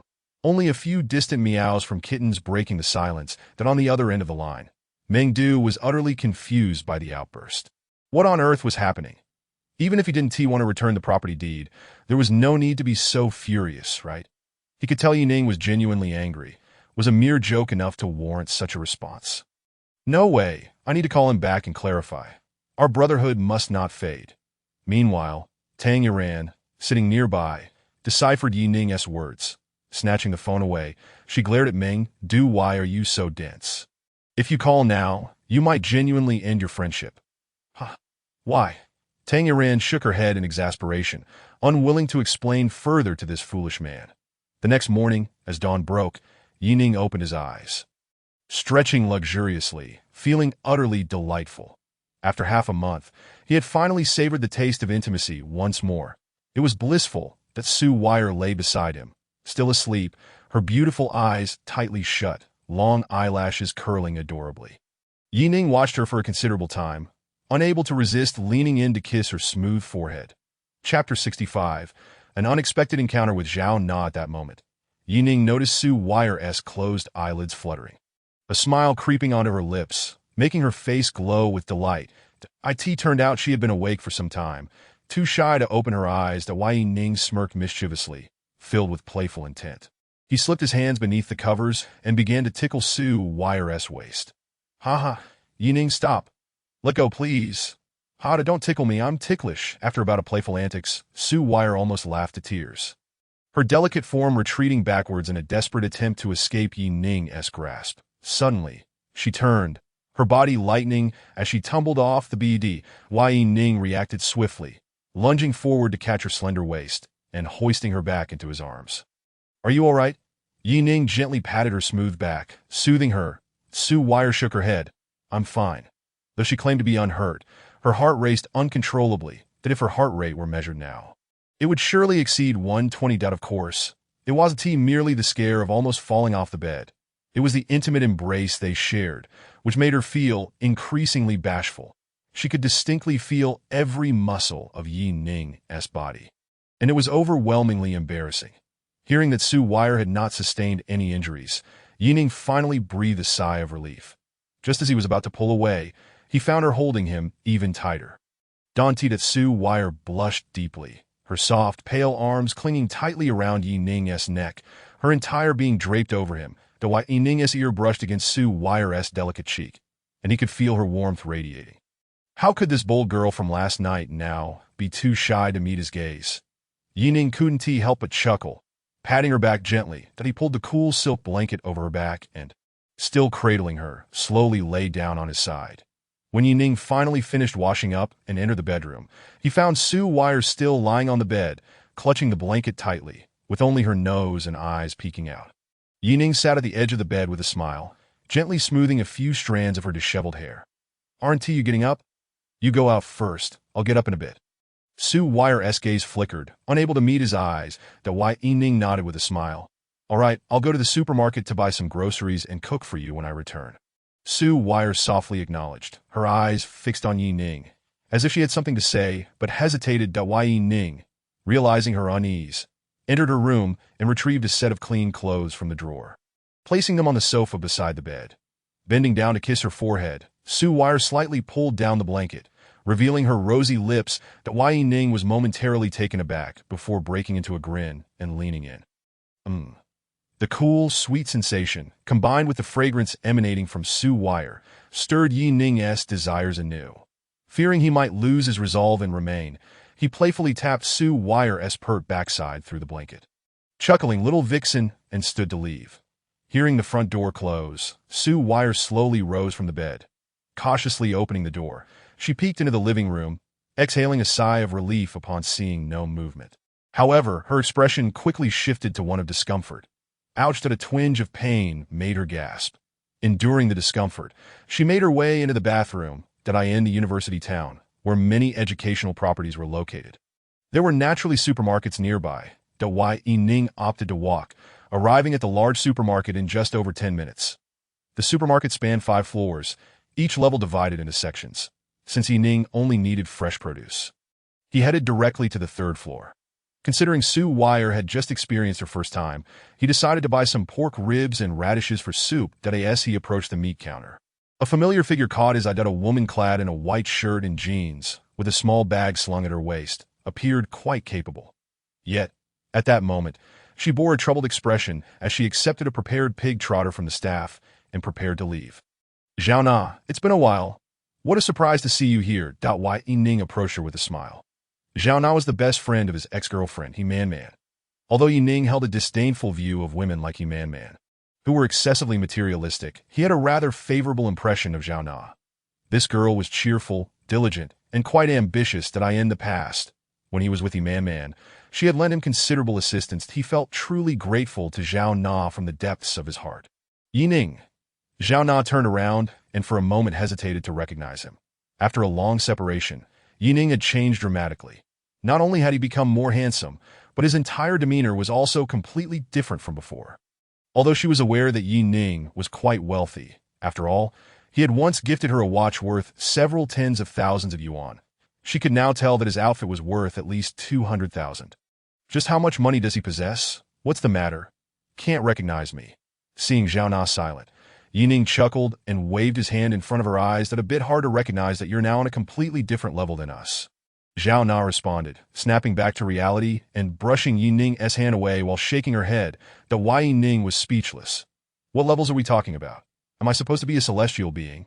The achievements you have reached now seem almost as if they were aided by divine intervention. Why Ning was taken aback.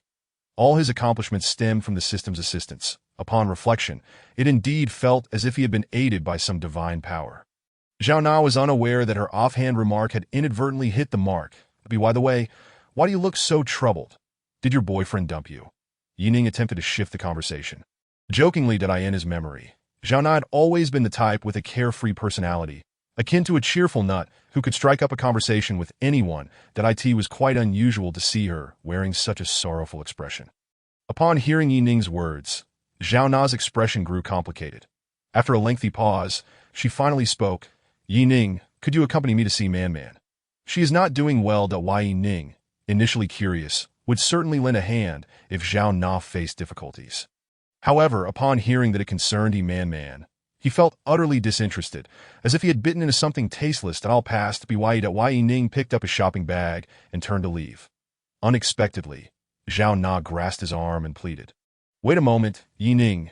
Man just underwent surgery, so that Yi Ning scoffed. What does that have to do with me? So she had surgery, what of it? Is it an abortion? Is it my child? Let me tell you. Zhao Na, I am immensely grateful for your past kindness, but that has nothing to do with her. That if you have difficulties, just tell me directly. As long as I can assist, I will certainly do my best. But her, Man, no way. I have no ties with her whatsoever. Let us end this conversation here, and I hope you do not use her to deplete the friendship between us. With that, Yi Ning broke free from Zhao Na's grip and left without looking back.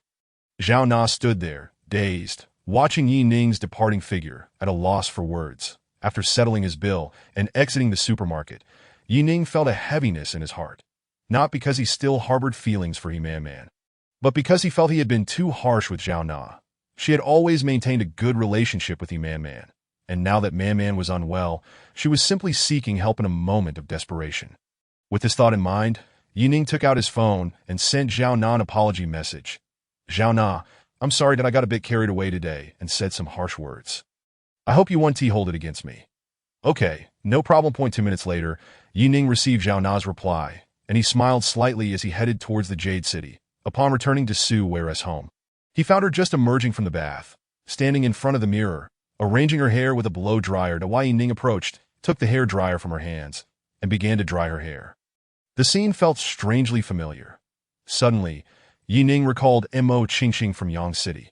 Back then, in the Jinyang Hotel, he had also helped Mo Qingqing dry her hair in a similar manner. What's wrong? Su Wei asked. Noticing Yi Ning standing still, Yi Ning snapped back to reality, and continued his task. Through the mirror, Su Wei naturally noticed Yi Ning's distracted expression as he held her hair. She scrunched her nose and let out a soft huff. Choosing not to say much, this naughty boy must have helped other women with their hair. How infuriating! Seeing Su Wei's adorably pouting face as she gazed at her reflection, Yi Ning felt amused yet slightly embarrassed.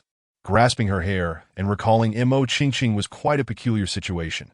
They say men remain boys at heart until death. The ancients truly did not deceive me. Alright, Yi Ning set the hairdryer down on the vanity, leaned slightly forward, and wrapped his arms around Su Wei's waist from behind. Are you angry? Umph. Su Wei raised an eyebrow. What would you do if you were in my shoes? Yi Ning chuckled awkwardly. Scratching the back of his head, that he let out a few sheepish laughs and refrained from elaborating further. Su Wei felt a bit helpless. This naughty boy was truly infuriating. Yet by some twist of fate, she had developed feelings for him. Who could she complain to about this? Especially after what happened last night. They were already on the same boat, and there was no turning back now. I'll go make you dinner. You can watch some television for a bit. Just as she was about to release him, Su Wei grabbed his hand. Pouting, she expressed her discontent. Seeing her like that, Yi Ning tightened his embrace, capturing her peach-like lips in a gentle kiss. Moments later, he released Su Wei and turned to head towards the kitchen. Yi Ning stepped out of the bathroom. Su Wei felt her legs weaken.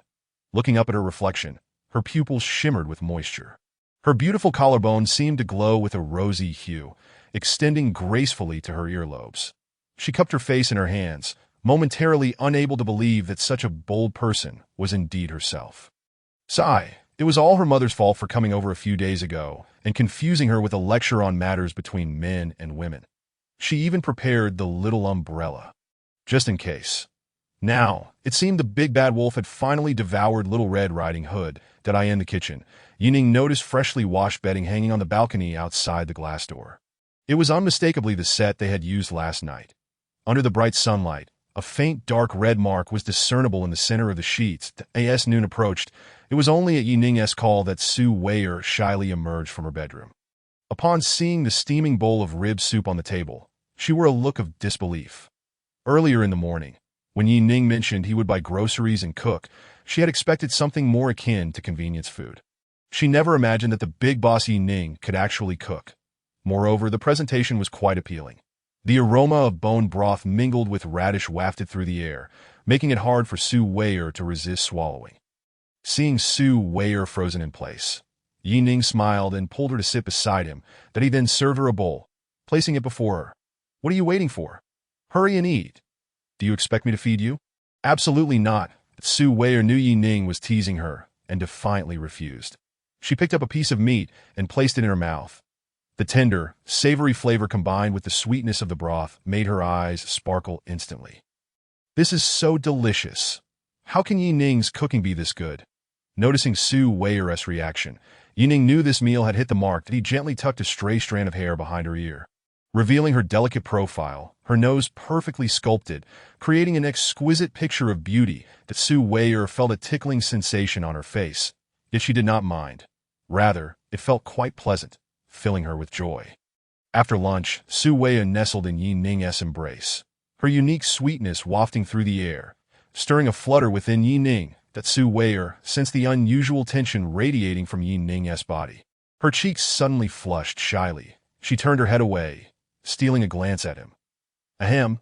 Ning chuckled awkwardly, explaining, "It's an unavoidable reaction." An unavoidable reaction. He had assumed Su Weier would scold him, but instead, she wrapped her arms around his neck and whispered in his ear. "Ning, my mom bought me a few outfits the other day. Can I wear one for you to see tonight?" Boom. Su Weier. His words acted like an aphrodisiac, instantly breaking down his defenses. "Sure." Ning's throat felt dry, desire igniting within him. In the following days, Ning stayed overnight at Su Weier's home. It wasn't for any particular purpose, but rather to help her alleviate her fatigue with massages after her daily live streams. One day, Ning was walking with Su Weier in the square when suddenly, the roar of an engine caught their attention. A red Ferrari 599 sped down the road. Ning was slightly surprised. This was the second Ferrari he had seen in Jiang City, the first being by Eloise's white Ferrari 488. Though Jiang City was not large, it still boasted its share of wealthy individuals. People like Han Yu and his friends all owned luxury cars, be it Lamborghinis or Porsches. Just then, Ning's phone rang. "Hello? Lao Han. What is up?" "Brother Yi." Head out on the other end.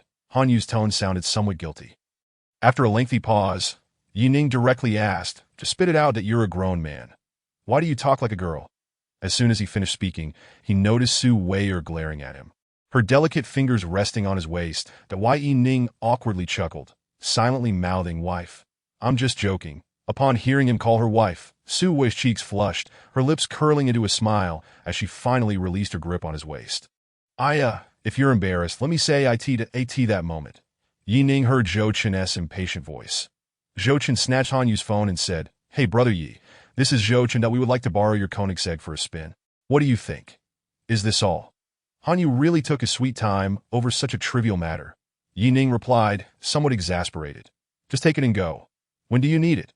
Ning's straightforwardness took Han Yu and the others by surprise, as they had anticipated a more complicated negotiation for the Koenigsegg one that they had even prepared to offer Ning some money for the rental, but he lent it to them without a moment's hesitation or conditions attached. "Brother Yi, thank you so much," Liao Xian and Ai Yang exclaimed, their surprise evident. "Brother Yi, it's for tomorrow. There's a race at Dongshan. Would you like to come and watch?" Han Yu inquired, "Did I want to be going?" "Just come to Yunshan Longjing tomorrow morning. Building 7 is mine," Ning replied. "Brother Yi, you're truly impressive, buying property at Yunshan Longjing." Han Yu marveled upon hearing Ning's words. His family was quite wealthy, but they would never spend nearly $1 billion on a house, as such funds were crucial for addressing unforeseen company issues. Yet, Ning not only owned a car worth over $100 million, but also a house nearing that value. This was beyond mere wealth. It indicated a significant cash flow to support such endeavors. After a brief conversation, they ended the call. Ning, are you heading back tonight?" Su Weier asked upon hearing Ning mention Han Yu's visit to Yunshan Longjing the following morning, suggesting he would not be staying at Jade City. "Yes, I'm going back to the villa tonight, but you must come with me," Ning replied, playfully lifting Su Weier's chin with a smile. "What a rogue. Always flirting with me." Su Weier thought to herself. Su Weier won't he fall for this trick? Even if I walk back, I won't he join you at the villa. Half an hour later, Ning drove a Mercedes-Benz G-Class, with Su Weier in the passenger seat. Heading towards Yinxiang Longjing, in the back seat lay a black plastic bag, filled not only with Su Weier's change of clothes, but also 2 costumes. Complete with cat ears and tails, that Su Weier turned her face away, eyes closed, unwilling to look at Ning. Her delicate hands, unsure of where to rest, had already wrinkled the corners of her clothing. A glance in the rearview mirror revealed Ning's charming smile. Pervert, Su Weier silently cursed. She couldn't fathom where Ning learned such antics that he relentlessly teased her daily. Did he not find it tiring? And her mother, who was nothing like a real mother, had bought so many peculiar items without a shred of shame. She seemed to have forgotten that just days prior, she had willingly donned those very outfits. Ning's curiosity was piqued, leading him to order over 20 stylish outfits for Su Weier in the past few days. Everything from flight attendants to nurses and catgirls in various forms. Tonight was destined to be another grand affair. The next day, Ning awoke, tousled hair and yawning, sitting up amidst a chaotic room strewn with clothes, a testament to the previous night's fervor at Su Weier. Smiling and deeply asleep, lay half covered by a cool blanket, blissfully unaware of the exposed expanse of her fair skin, Ning, momentarily blinded by the sight, inhaled deeply and gently pulled the blanket over her. Understanding how exhausted she was, he carefully got out of bed, WY10 in the morning. Han Yu and his companions arrived at Ning's villa, upon reaching the garage housing the Koenigsegg 1. Their excitement was palpable. The moment Ning handed over the keys to Han Yu, he felt as if he might kneel in reverence that in the presence of this magnificent vehicle, their Lamborghini felt utterly inferior. Han Yu settled into the driver's seat, gripping the steering wheel, his senses overwhelmed by the exquisite texture, compelling him to close his eyes and savor the moment. Even before starting the engine, he felt an exhilarating rush. "Brother Yi, are you really not coming with us?" Han Yu asked again, "That I want to be going." Ning's firm response left Han Yu and the others bewildered that a super-rich owner of a Koenigsegg showing no interest in racing? What could be the purpose of such a purchase if not to show off? Perhaps that is indeed a valid point. Ning soon clarified, "You all go have fun. I'll be accompanying your sister-in-law." "Brother Yi, you actually have a girlfriend." Except for Han Yu, the others were unaware of Ning's romantic involvement. Although Han Yu had previously mentioned that Ning's girlfriend was exceptionally beautiful, they had found it hard to believe. After all, who would forsake an entire forest for a single tree? Now, hearing it directly from Ning, they were convinced that it made sense why Ning had shown no interest in the barmaid at Honging Bar. He was devoted. Yet, they were unaware that Ning had more than one girlfriend and hoped for harmonious relations among them. Why Ning? On the second floor of the villa, Su Weier, hearing his voice, dressed in her nightwear, leaned out the window. Spotting Han Yu and the others, she smiled and nodded. "Hello, sister-in-law." Han Yu and the others greeted in unison. "All right, off you go." Ning waved his hand, not even inquiring when they would return the car. As they departed from Yunxiang Longjing, Zhou Chen sat in the passenger seat of the Koenigsegg 1, deep in thought. "What's up?" Han Yu glanced at him and asked, "Old Han, why do I feel like Brother Ye's girlfriend looks so familiar?" Zhou Chen mused. Although he had only seen her once during a brief greeting, he couldn't shake the sensation that he had encountered her before, especially her voice, which seemed oddly recognizable. That it was undeniable that Ning's girlfriend was stunning. Logically, someone so beautiful should have left a lasting impression. How peculiar. Han Yu smirked mysteriously. "Why not try recalling your sister-in-law's name?" "Name?" Zhou Chen frowned. "That's Su Weier. Could there be anything particularly special about that name?" "Wait a moment." After a prolonged pause, Zhou Chen's eyes widened in realization. "Old Han, could it be that sister-in-law is that Xiao Weier from Feiyu platform?" "Exactly. That must be her." Before Han Yu could respond, Zhou Chen triumphantly punched his palm, utterly convinced, and no wonder she seems familiar. She's that super popular streamer who has recently taken the internet by storm. Zhou Chen was left in disbelief. Not only was Su Weier breathtakingly beautiful, even more so than her on-screen persona, but he also admired Ning for being able to win her affection.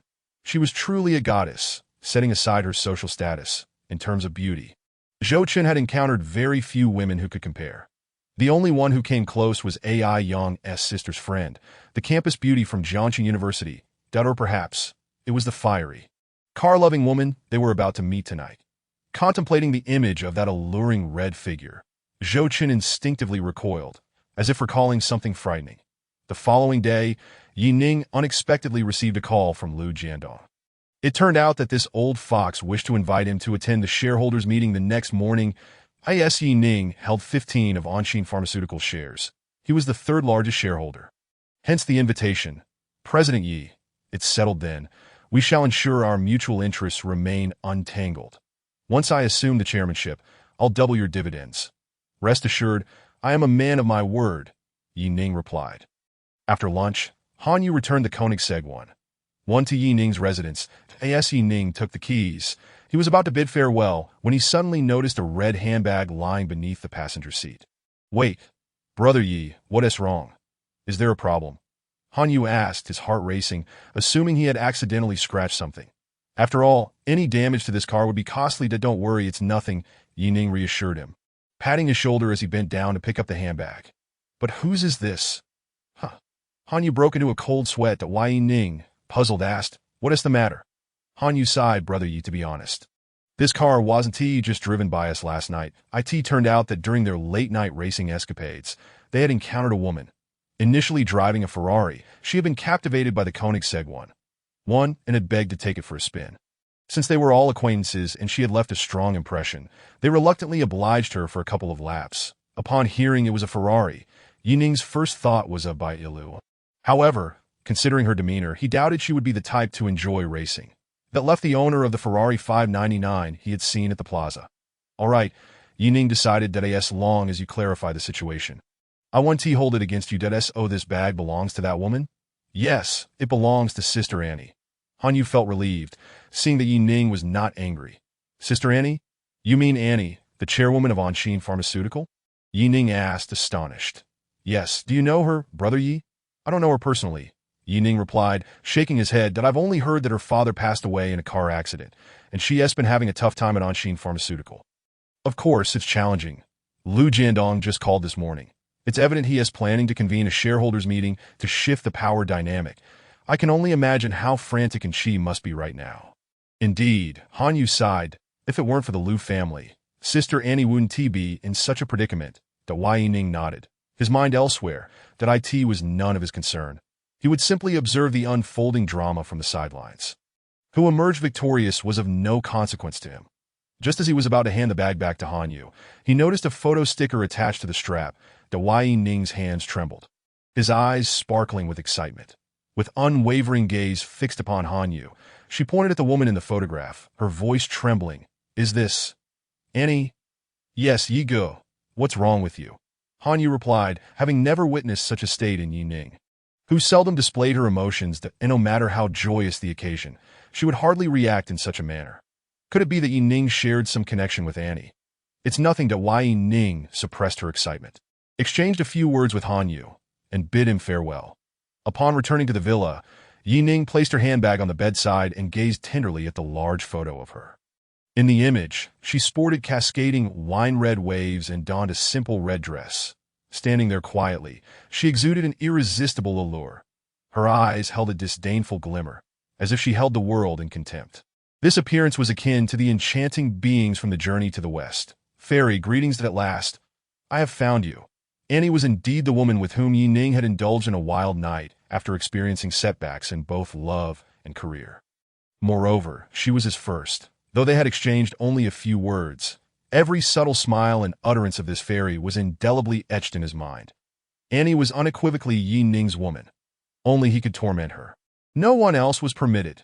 Thus, Lu Jiandong, your schemes are well conceived, but this time they are destined to fail. As for integrity, must he engage in integrity with someone who bullies his beloved? The following day, Ning rose early, and after escorting Su Weier back to Emerald City, he set off alone towards Anxin Pharmaceuticals. During the peak morning rush, the streets were teeming with traffic, rendering progress painfully slow.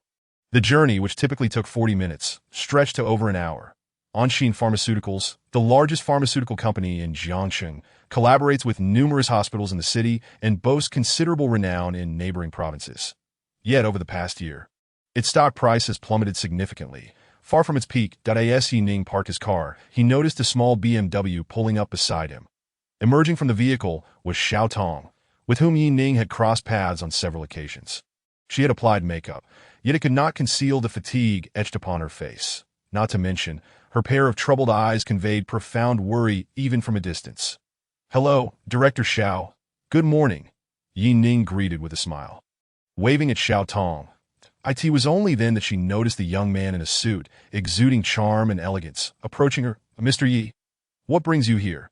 Xiao Tong inquired, astonished. "Is there a shareholder meeting today? Is someone below trying to negotiate with Jiangshan Kanda Hospital? Moreover, who in the sales department has such clout to invite you personally?" "Of course, I am here to see you, since that day we parted.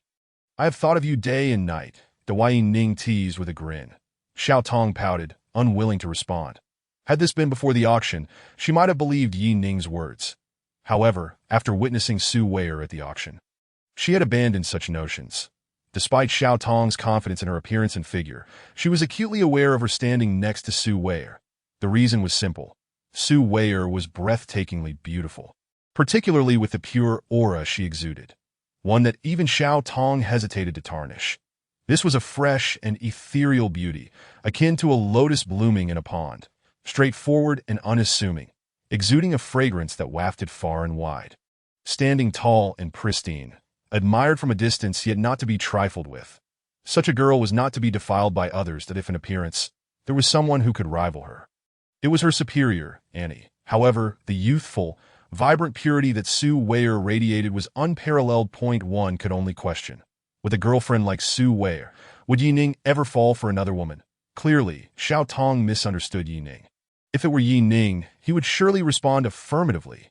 "Indeed, because I am also quite fond of your director and Director Xiao. Where is the shareholder meeting being held?" Ning inquired. Xiao Tong, pondering Ning's purpose for visiting Anshin Pharmaceuticals, was slightly taken aback, but didn't press further. "It's in the office hall. I will be heading there as well." "Let us go together," she replied. Ning nodded, grateful for her guidance. Throughout their journey, numerous employees cast curious glances at the pair. The beautiful and alluring Xiao Tong of Anshin Pharmaceuticals was seen walking alongside a stranger, particularly one as striking as Ning. Moreover, the gentle smile that graced Ning's face captivated the attention of many young, unmarried women who couldn't help but speculate about their relationship. Whispers circulated that Xiao Tong had audaciously brought a toy boy to work. Ning paid no heed to the rumors, following Xiao Tong to the office building without hindrance. "Mr. Yi, I apologize. Our company has a high proportion of younger female employees, and the atmosphere is such." Xiao Tong coughed awkwardly, attempting to explain. Ning shook his head, indifferent to the gossip, that he had always been handsome. And during his school days, there were countless rumors about him. Had he chosen to dwell on every single one, he would have long been twisted into a pretzel. "May I ask which shareholder invited you?" Xiao Tong had not considered that Ning could be a shareholder. If he were, would he have never appeared at the company before? Therefore, it was more likely that a shareholder had invited Ning for a collaboration. Director Xiao, why can't I be a shareholder?" Ning laughed heartily, flashing a text message on his phone to the receptionist, signing in as he entered. Witnessing Ning's seamless actions left Xiao Tong utterly dumbfounded. She racked her brain, unable to fathom that Ning was indeed her superior. From a former business partner, he had suddenly elevated to the position of her boss. "Why Yi Dong?" Xiao Tong stammered, at a loss for words. Ning waved his hand dismissively, unconcerned about the formality of titles. "Yi Dong, welcome, welcome." Suddenly, a hearty laugh echoed through the hall. A middle-aged man, dressed in a suit, adorned with glasses, and exuding a refined charm, approached Ning, extending his right hand. Ning's lips curled slightly upwards, a mysterious expression crossing his face as he reciprocated the handshake. "You must be Lu Dong. It's a pleasure to finally meet you." The two, one older and one younger, greeted each other in front of all present in the hall. Though it was their first meeting, it felt as if they were longtime friends. Behind Lu Jiandong, several other shareholders stepped forward to greet Ning, eager to curry favor. Clearly, Lu Jiandong had briefed them on his identity, showing that he had prepared thoroughly to that moment. Lu Jiandong playfully tapped the back of a younger man beside him. Lu Tianxiang stiffened, his gaze toward Ning filled with complex emotions. This was the man who had humiliated him at the auction. Furthermore, after receiving a slap from Ning, he had been dragged into a dark room for a beating. Subsequently, not only did his father fail to support him, but he had also reprimanded him severely. Now, he was expected to offer a personal apology. Despite his reluctance, Lu Tianxiang gritted his teeth and bowed to Ning. Mr. Yi, I apologize. That day, I was out of line. That I hope you can forgive my indiscretion. As he finished, there was a quiver in his voice, betraying his sense of grievance. However, for the sake of his father's plans, apologizing to Ning was his only escape. It's quite all right. Youthful impulsiveness is only natural. Just remember to think things through in the future, Ning replied with an air of wisdom. As the third largest shareholder of Anshin Pharmaceuticals, Ning would not lower himself to Lu Tianxiang's level. Currently, he stood on equal footing with Lu Jiandong. It could be said that within Anshin Pharmaceuticals, aside from Lu Jiandong and Annie, everyone else was beneath him. Meanwhile, Xiao Tong's expression shifted slightly, though she quickly regained her composure. However, a tempest brewed within her heart. After the initial shock, she was deeply concerned about the upcoming shareholder meeting. Ning had evidently been invited by Lu Jiandong. Regardless of how many shares Ning held, he was likely aligned with Lu Jiandong. As for Annie, the chairwoman, her precarious situation now appeared even more daunting. Realizing this, she gritted her teeth and approached Ning. Yi Dong, might I have a word with you privately? As Lu Jiandong and the others departed, Xiao Tong came closer to Ning, her voice low enough for only the two of them to hear. To an outsider, it appeared as though Xiao Tong was pressed closely against Ning, particularly with her ample figure nearly enveloping his arm, allowing him to catch a whiff of an alluring fragrance. Such intimacy? Clearly, there was more than meets the eye. Facing the curious stares around them, Xiao Tong felt her cheeks flush slightly. Yet, she did not pull away from Ning, that if she were to draw Ning into Annie's camp. Now was the time to act. Oh, what does Director Xiao wish to discuss? Ning inquired playfully to Yi Dong. There are too many years here. Could we perhaps speak in my office? Ning shook his head in amusement. If you intend to persuade me to support Annie, there's no need to elaborate. That he made his intentions clear before all present, that he understood Xiao Tong's motives and recognized her determination, that it was truly commendable that Annie still had supporters like Xiao Tong, who had previously been loyal to her father. Upon hearing Ning's words, Xiao Tong's face turned pale. She had been rejected before she could even present her case, and in front of so many employees. No less that a bitter taste lingered in her mouth. Would Annie truly be ousted from the board after today? Just as Xiao Tong plunged into despair, Ning asked, Director Xiao, where is Annie's office? Could you guide me there? Upon hearing Ning's question, Xiao Tong's eyes brightened. Could there still be a glimmer of hope? All right, I'll take you there. Xiao Tong hurriedly spoke, guiding Ning into the elevator. Xiao Yin, is the chairman present? Upon arriving outside Annie's office, Xiao Tong glanced at a young woman in her 20s and asked eagerly. Secretary Xiao Yin shook her head. The chairman went to the conference room 2 minutes ago. Alas. Xiao Tong's expression turned to one of disappointment. She firmly believed that, given Annie's capabilities, there was a significant chance of winning Ning over at the very least. She could ensure that Ning would not align himself with Lu Jiandong. However, by unfortunate coincidence, Annie had already headed to the conference room. The singular opportunity for negotiation was slipping away, and it was highly likely that all efforts would be in vain. Yet, Ning stepped forward with a smile, saying, It's all right, I came to return something. Your chairman's bag was left with me. As he spoke, Ning handed the small red leather bag to Xiao Yin. This unexpected scene left both Xiao Tong and Secretary Xiao Yin momentarily stunned. Annie's bag was with Ning. Did this man have a close relationship with the chairman? At 27, Annie had never been known to have any special connections with any man. The only person who persistently bothered her was Lu Tianxiang, who never received a warm reception from Annie. Could it be that Ning was the reason Annie had declined other men? Xiao Tong couldn't help but scrutinize Ning. She acknowledged that he was extraordinarily handsome and possessed a fortune of nearly 10 billion. A true young prodigy. Yet, didn't Ning have a girlfriend? Was it possible that he was straddling two boats? One of which, no less, belonged to the typically stern and formidable Annie. This was simply too far-fetched. But if that were the case, Ning would undoubtedly side with Annie. Perhaps he was the greatest ally for her turnaround today. Director Yu. As this thought crossed her mind, Xiao Tong looked at Ning with hopeful eyes. Ning smiled mysteriously, confidently stating, "As long as your chairman holds 35 of the shares, she cannot lose today." "Ah," the two women exclaimed in unison, nearly jumping with excitement to be why saying this. Ning had effectively revealed that he held 15 of the shares. Combined with Annie's inherited 37, victory over Lu Jiandong was assured. Not to mention, several minor shareholders also stood with Annie. "Director Yi, you are truly impressive," Xiao Tong remarked sincerely, and no wonder Ning had said earlier that if he was helping Annie, there was no need for further explanation. Even Xiao Yin was nodding vigorously. "Haha, don't praise me just yet. There is even more impressive to come." That why Ning winked at the two to Xiao Tong, in her 30s and a seasoned mother, was accustomed to such banter and had a degree of resistance. However, Xiao Yin, a recent university graduate, flushed at Ning's gaze. Certainly, a significant part of her reaction was due to Ning's striking looks. Coupled with his cheeky demeanor, it left someone as inexperienced as Xiao Yin utterly disarmed. Chapter 72. The encounter with the fair lady even after Xiao Tong and Ning left Annie's office. The little secretary's face remained flushed. This clearly indicated how shy she was as a senior member of Anshin Pharmaceuticals. Xiao Tong, though not a shareholder, would still attend the meetings as an observer. The expansive conference room featured a large, oval red wooden table surrounded by over 20 chairs.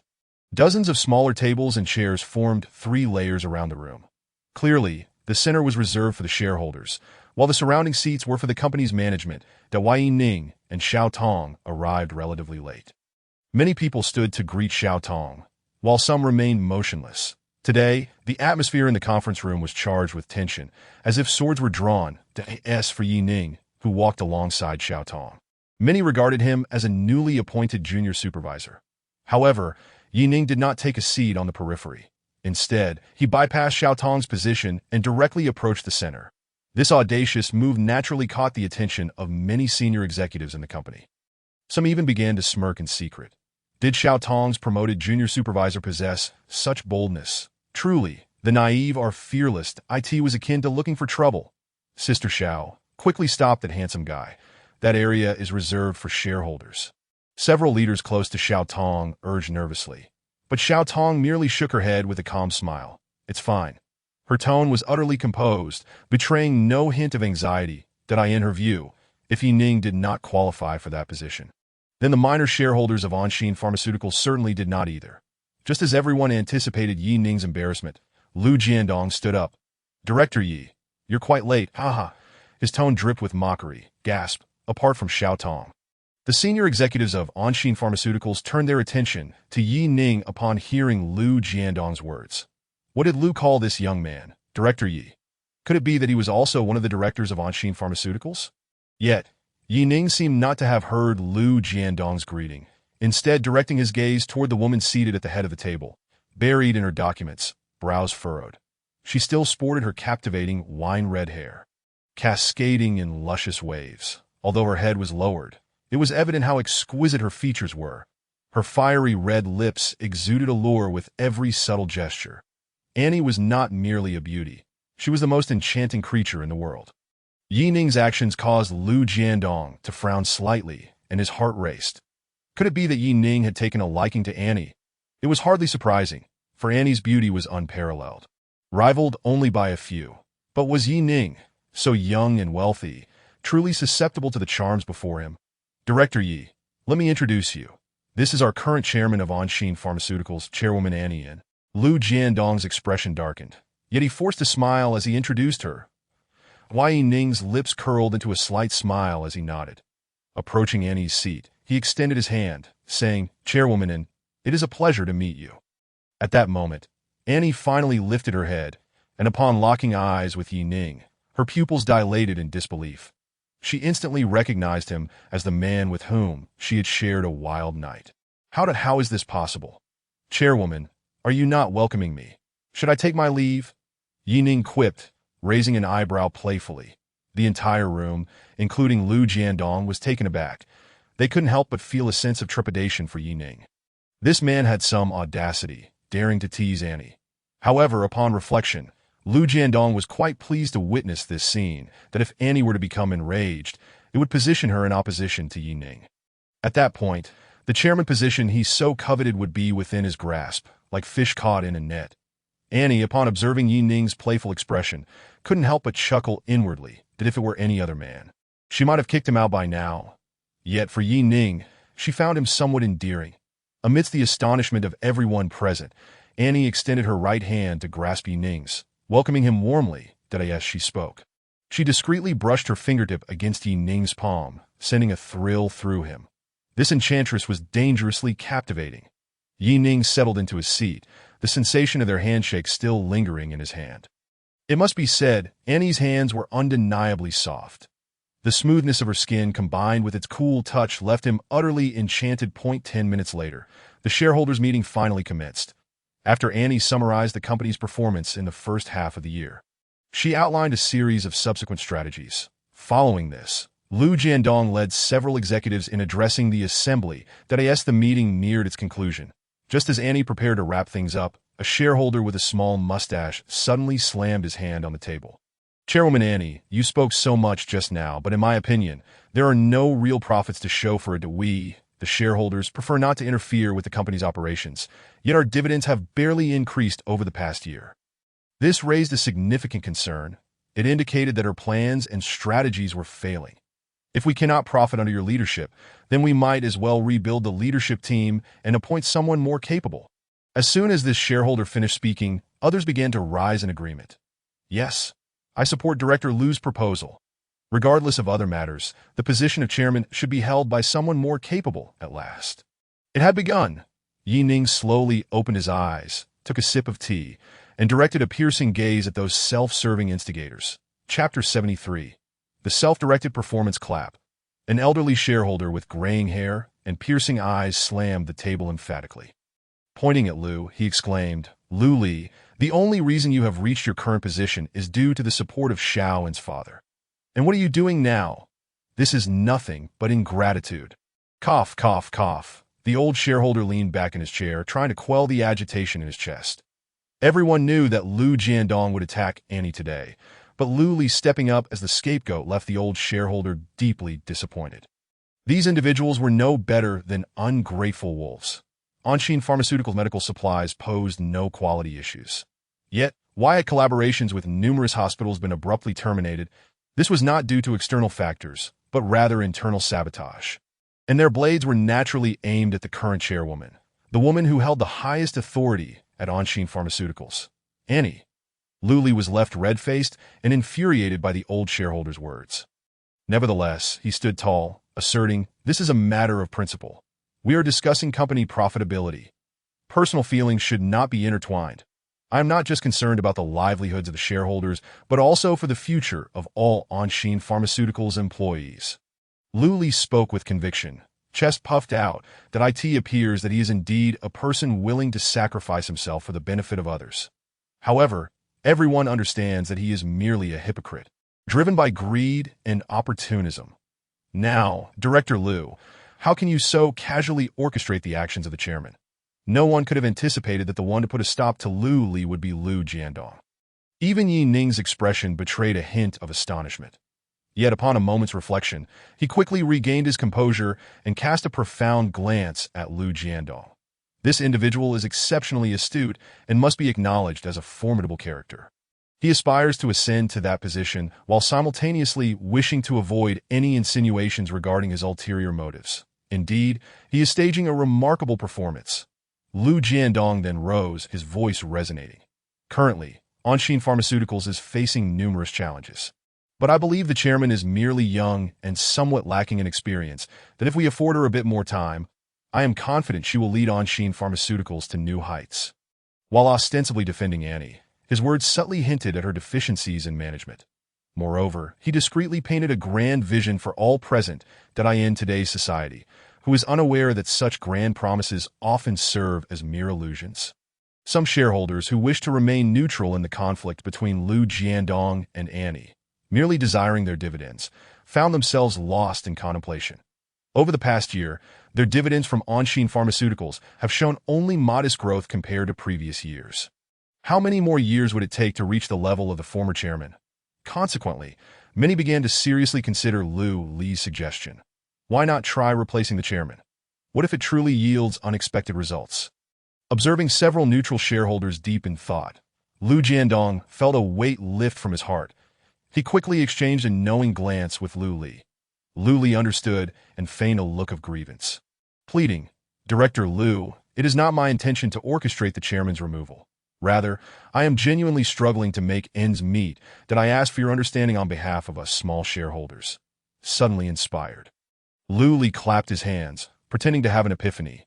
"Director Lu, as the general manager, you are thoroughly familiar with the company and, as the second largest shareholder, you are entirely qualified and capable of assuming the role of chairman." After emphasizing this point, he added, "Yes, Director Lu, please take on the role of chairman and elevate Anshin Pharmaceuticals to new heights." As soon as Lu Li's words fell, those shareholders aligned with Lu Jiandong enthusiastically echoed their support.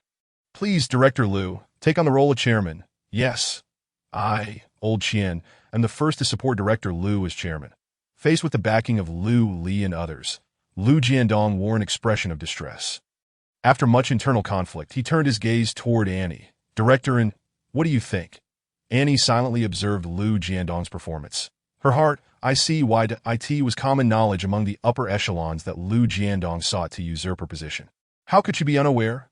Previously, their respective holdings and the support of their shareholders had forged a delicate balance. However, today, Lu Jiandong, under the guise of advocating for the shareholders' interests, had managed to sway a few neutral parties to his side. Truly, he is a cunning old fox.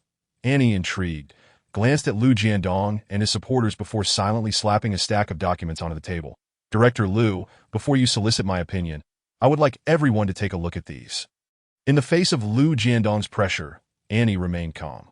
Many believed she was merely putting on a brave front, yet Lu Jiandong did not share that sentiment. The adage that your greatest adversary often knows you best rang true. Lu Jiandong understood that Annie was not the type to act without purpose. Her composure indicated that she possessed the means to navigate the current crisis. Just moments ago, her face had been as serene as a still lake.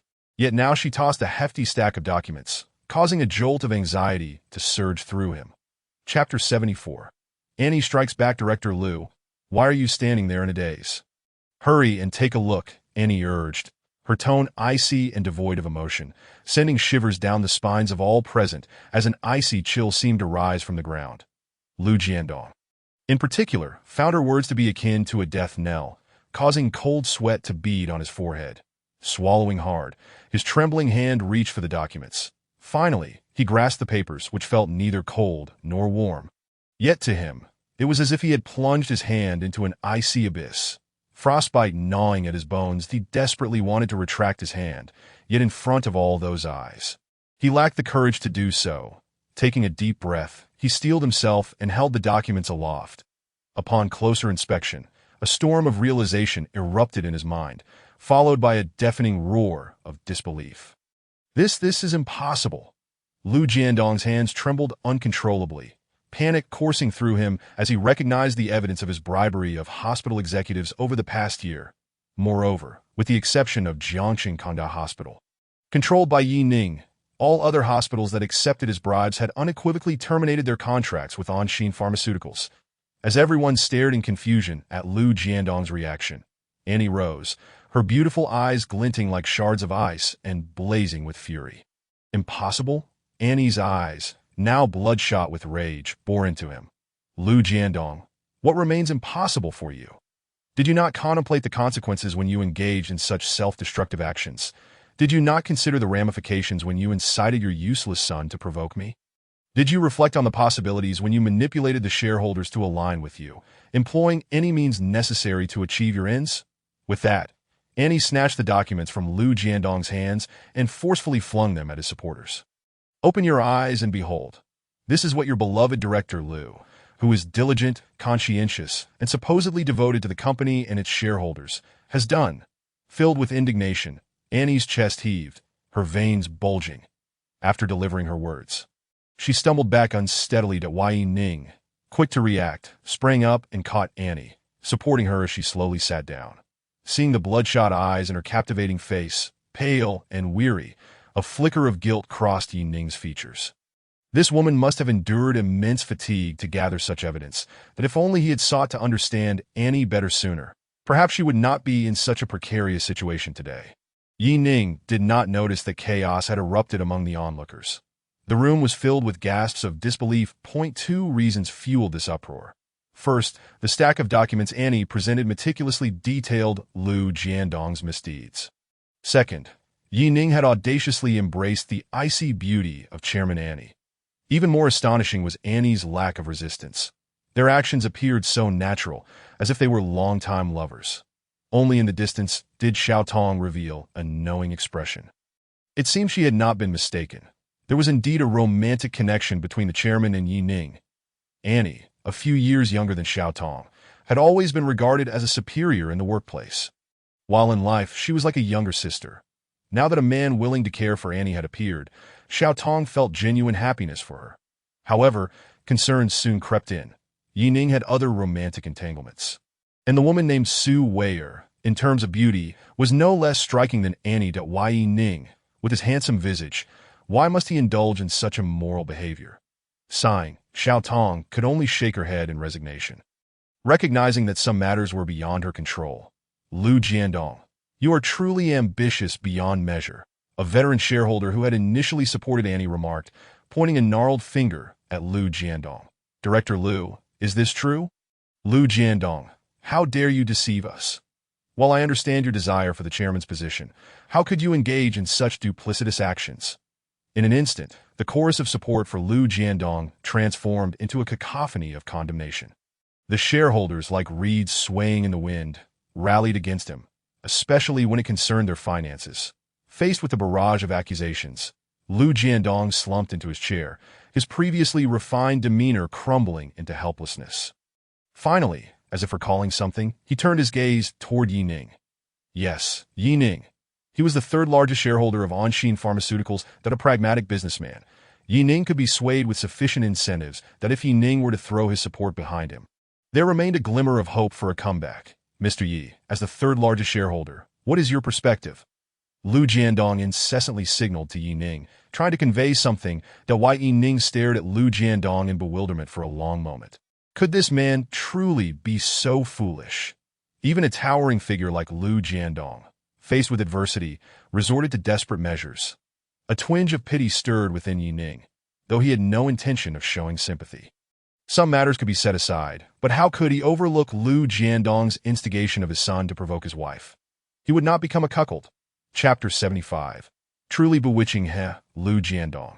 I have stated before that I will not interfere in your affairs. Ning adopted a nonchalant demeanor, appearing aloof. Of course, this was a selective disengagement. Had Annie been the one in peril, Ning would have intervened long ago. Lu Jiandong, misreading Ning's indifference, stubbornly declared, Mr. Yi, if I ascend to the chairmanship, I will allocate 1/3 of my dividends to you. 1/3? Ha! Lu Jiandong, you are quite generous. Upon hearing Ning's response, Lu Jiandong felt a surge of hope. Just as he was about to express his gratitude, he raised his head, only to meet Ning's mocking gaze. Lu Jiandong, why not relinquish all the shares you hold to me? Perhaps I might consider it. Ha ha! At this moment, Lu Jiandong could hardly be unaware that Ning was mocking him. In despair, he glanced around, realizing that not a single soul dared to voice their support for him. Even those subordinates who usually fawned over him like dogs averted their gazes. Anger surged within him, a wave of blood rushing to his head, leaving him dizzy, his vision blurring, and he collapsed backward. Lu Jiandong. Ultimately, it was and who took charge, arranging for someone to escort Lu Jiandong to the hospital.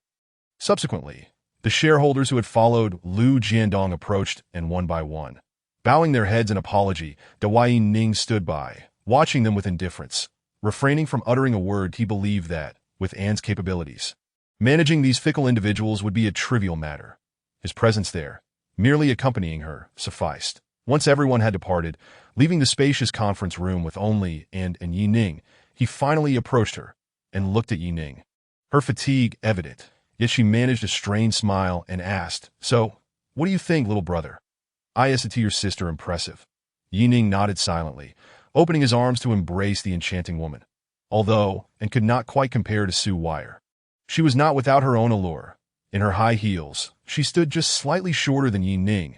He gently wrapped his arms around Anne's slender waist, burying his head in her cascading waves of hair. The fragrance of roses enveloped him, creating an atmosphere of unparalleled comfort, and had not anticipated Yi Ning's boldness. She stiffened slightly, her fair arms awkwardly crossing in front of her, momentarily at a loss. After a brief struggle, she relented. Her feelings for Yi Ning were complex. Perhaps she was merely a nanometer away from harboring genuine affection, yet she undoubtedly felt a fondness for him. Otherwise, she would not have been so intimately entwined with him that night.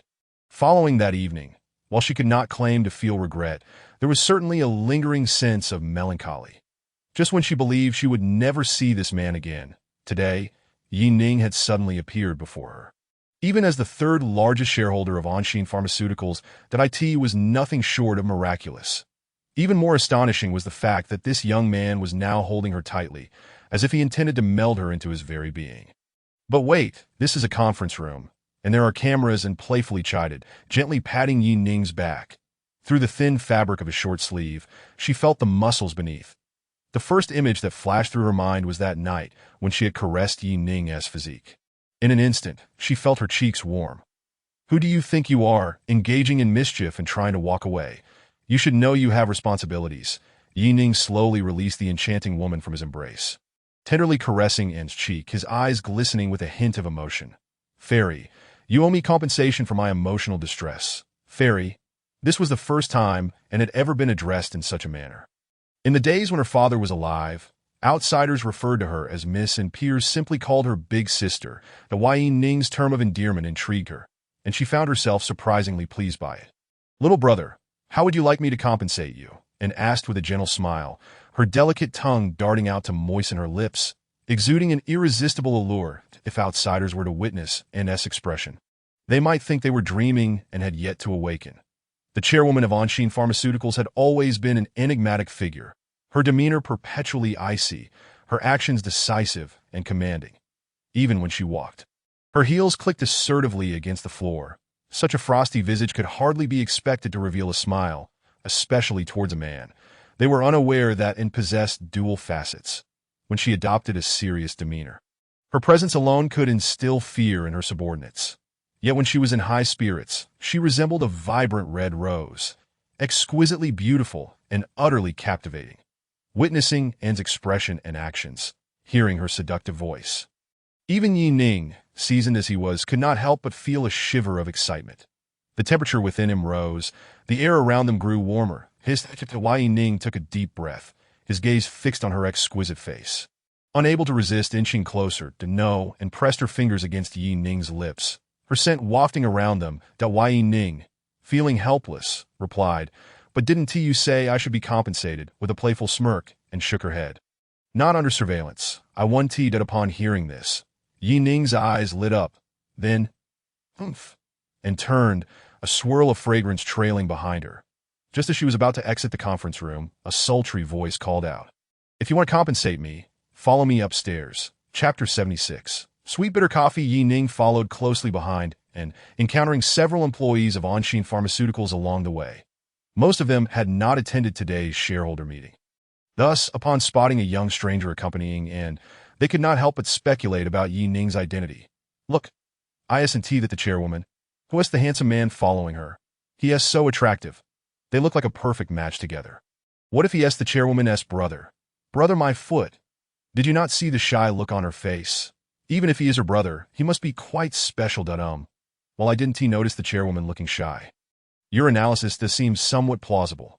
Arriving at Anne's office, her secretary, Xiao Yin, brewed 2 cups of coffee for them before discreetly closing the door behind her. Yi Ning took a sip of his coffee, a wave of bitterness flooding his palate, causing him to furrow his brow and grimace before hastily setting it down. That he feared that if he continued, the entire village might be left waiting for their meal. "You don't like this?" Observing Yi Ning's reaction, and found it amusing as she stirred her coffee with a small spoon, "that I simply cannot appreciate it. It's too bitter for my taste." Yi Ning replied, shaking his head in distaste. Curiously, while he did not generally dislike bitter flavors, he actually enjoyed dishes like bitter melon stir-fried with eggs. He had never taken to coffee since his first encounter with it. Anne's eyes sparkled with mischief as she leaned slightly closer to Yi Ning, her long, fair arm draping over his shoulder. She whispered enticingly in his ear, "Little brother, I have sweet coffee here. Would you like to try some? With that, she teasingly flicked her tongue over Yi Ning's earlobe. The soft, warm sensation sent a shiver down his spine, and he turned to gaze at her in disbelief. This woman was incredibly skilled. Had he not witnessed that crimson stain on the sheets, he would have doubted her experience. Her finesse was unparalleled, and she seemed to understand a man's psychology perfectly. Naturally, this was one of the aspects that drew Yi Ning to her. Noticing Yi Ning's stunned silence and playfully poked his cheek with her finger.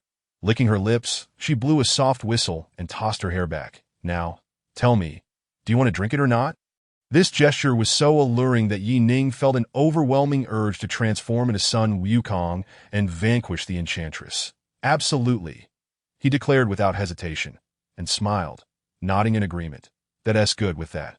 She lifted her now warm coffee, parting her lips to take a small sip, but a hint of bitterness lingered on her tongue before she swiftly leaned in towards Yi Ning, hesitating for a moment before kissing him gently. Got a faint bitterness spread, only to be swiftly replaced by a rich sweetness. Was this what he referred to as sweet coffee? It was indeed delightful, that Yi Ning could not help but wrap his arms around An's slender waist. Yet feeling a yearning for more, his hands began to ascend. Smack, and promptly halted his movements, stepping back and gazing at him with a playful, yet knowing smile. Little brother, you're being a bit naughty. Coughing awkwardly, Yi Ning felt a flush of embarrassment at being caught. However, in such circumstances, could he really refrain from taking action as the most affectionate man in Jiangcheng? All right, I've given you your compensation. Can I take a moment to rest? And interlaced her fingers, stretching her arms forward as she bent down to remove her high heels, revealing her delicately encased feet in stockings. She found a comfortable position, resting her head on Yi Ning's thigh, her eyes fluttering closed. Throughout this time, a faint smile graced her lips, a stark contrast to her usual icy demeanor. Perhaps only Yi Ning could witness this softer side of her. She was like a diary locked away, accessible only to the one who held the key. Yi Ning embraced her slender waist with one hand while gently caressing her delicate face with the other, reveling in the beauty of the moment. Since meeting, his world had undergone a profound transformation. Indeed, all paths led back to that fateful night. Fortunately, today he had seen this woman once more and naturally held her close. Lost in thought, Yi Ning felt his eyelids grow heavy, and before he knew it, he had drifted off to sleep. When he awoke, the enchanting presence in his arms had vanished. He faintly heard hushed voices just outside the office door. Moments later, the door creaked open, and An, wearing a pair of slippers, tiptoed back. Yi Ning quickly reacted, shutting his eyes at once. The soft sound of her footsteps was discernible, and he sensed her approaching him. After what felt like an eternity, the sweet fragrance of roses enveloped him, a warm breath near him. The soft touch brushed against his face. Yi Ning opened his eyes and, seizing the moment and was unaware, pulled her into an embrace. A soft gasp escaped from Annie's lips, swiftly silenced by a gentle press of crimson against crimson. Chapter 77. Lu Tianxiang's Provocation. Tap, tap, tap. Within the confines of the office, two souls were entwined in a passionate embrace. Lost in their fervor until the sound of knocking pulled them back to reality. Mizin, Director Lu wishes to see you, came the voice of Secretary Xiaoyan from beyond the door. Rustle, rustle, like a bolt of lightning. Annie swiftly pushed Yi Ning away. Rising to her feet, she nonchalantly smoothed out her slightly wrinkled dress and tousled hair before taking her seat at the desk with utmost seriousness. Her actions elicited a silent chuckle from Yi Ning, especially when he caught the icy glare Annie shot his way, her expression morphing into one of utter seriousness, akin to that of an ice queen atop a snow-capped peak. Such a rapid transformation rivaled the artistry of Sichuan opera's face-changing, a cultural heritage that would leave us breathless. Ahem. Please come in. Annie cleared her throat. Yi Ning pondered the identity of Director Lu. The door swung open to reveal Lu Tianxiang, the foolish scion of a wealthy family. Upon spotting Yi Ning lounging on the sofa, Lu Tianxiang's expression shifted to one of bewilderment. Following Yi Ning's gaze, he suddenly noticed a pair of striking red high heels beneath the coffee table. A realization dawned upon him, and his countenance darkened at Yan Anxin, who was unaware of Lu Tianxiang's pursuit of Annie. Even if his father, Lu Jiandong, encouraged him, it was merely a ploy to covet Annie's shares. Yet, deep down, Lu Tianxiang yearned for Annie's affection. Now, however, he glimpsed her high heels at Ning's feet, not to mention the lengthy duration they had spent alone together in the office. What could Ning and Annie possibly be doing? Playing a thrilling game of joy, the thought ignited a flame of fury within Lu Tianxiang. Taking a deep breath, he forcibly subdued his rage. Annie, what brings you here? His words dripped with barely contained resentment. Director Lu, you should refer to me as chairwoman, Annie retorted sharply, her gaze steely. Moreover, Yi Dong is the third largest shareholder of Anshin Pharmaceuticals.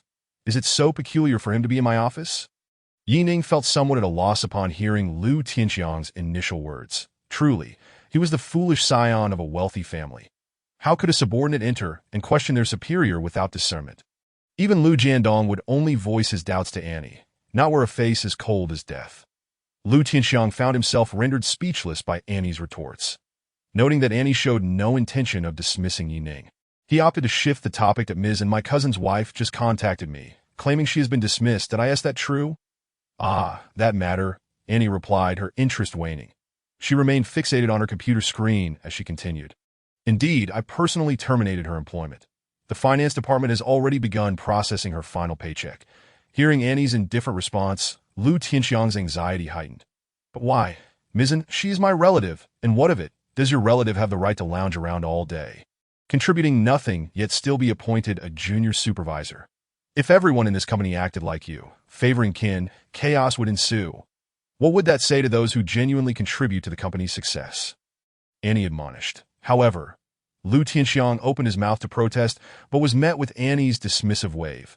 Director Lu, there's no room for negotiation on this matter, but if you have no further business, please leave.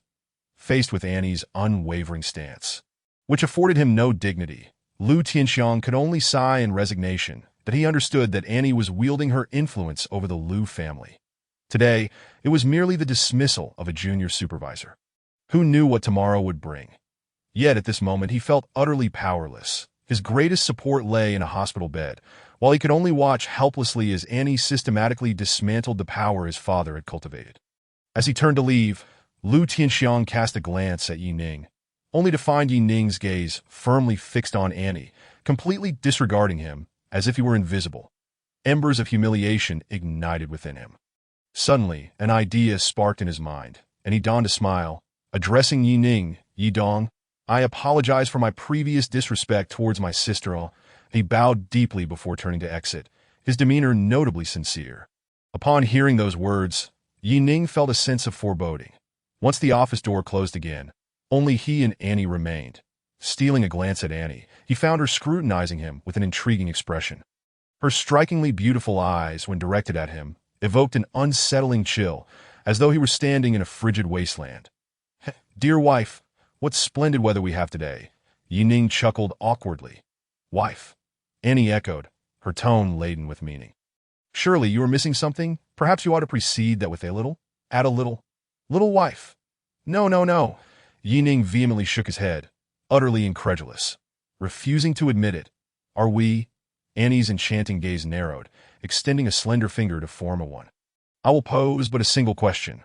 Who is the sister-in-law mentioned by that Lu? Yi Ning fell silent, acutely aware that it referred to Su Wire, yet he could not dare to voice that. Speechless now, are we? Noticing Yi Ning's silence and discomfort, Annie pointed towards the door. The exit is that way. You may leave. Chapter 78. You said you wanted to teach me a lesson. Yi Ning rose, circumventing the desk to approach Annie from behind, arms outstretched in an attempt to embrace her. However, Annie turned her head, her alabaster arms pressing against his chest, urging him, I must attend to work now. You should go to... It seemed Annie was genuinely upset. Understandably so. How could a strikingly beautiful chairwoman possibly share a man with another woman? Yi Ning, feeling somewhat helpless, lowered his head and exited the office. Just as he was about to close the door, Annie's voice rang out. Oh, by the way, to bring your Koenigsegg one. One for me to play with the day after tomorrow. Yes, that will do. Without lifting her head, she remained fixated on the computer, her fingers dancing over the keyboard with remarkable speed. Yet for reasons unknown, her captivating eyes occasionally sparkled with mirth, as if she were laughing. Or perhaps not. Yi Ning's gloom lifted instantly. So she was merely being playful, that a mischievous smile crept across his face as he exaggeratedly elongated his words. Understood.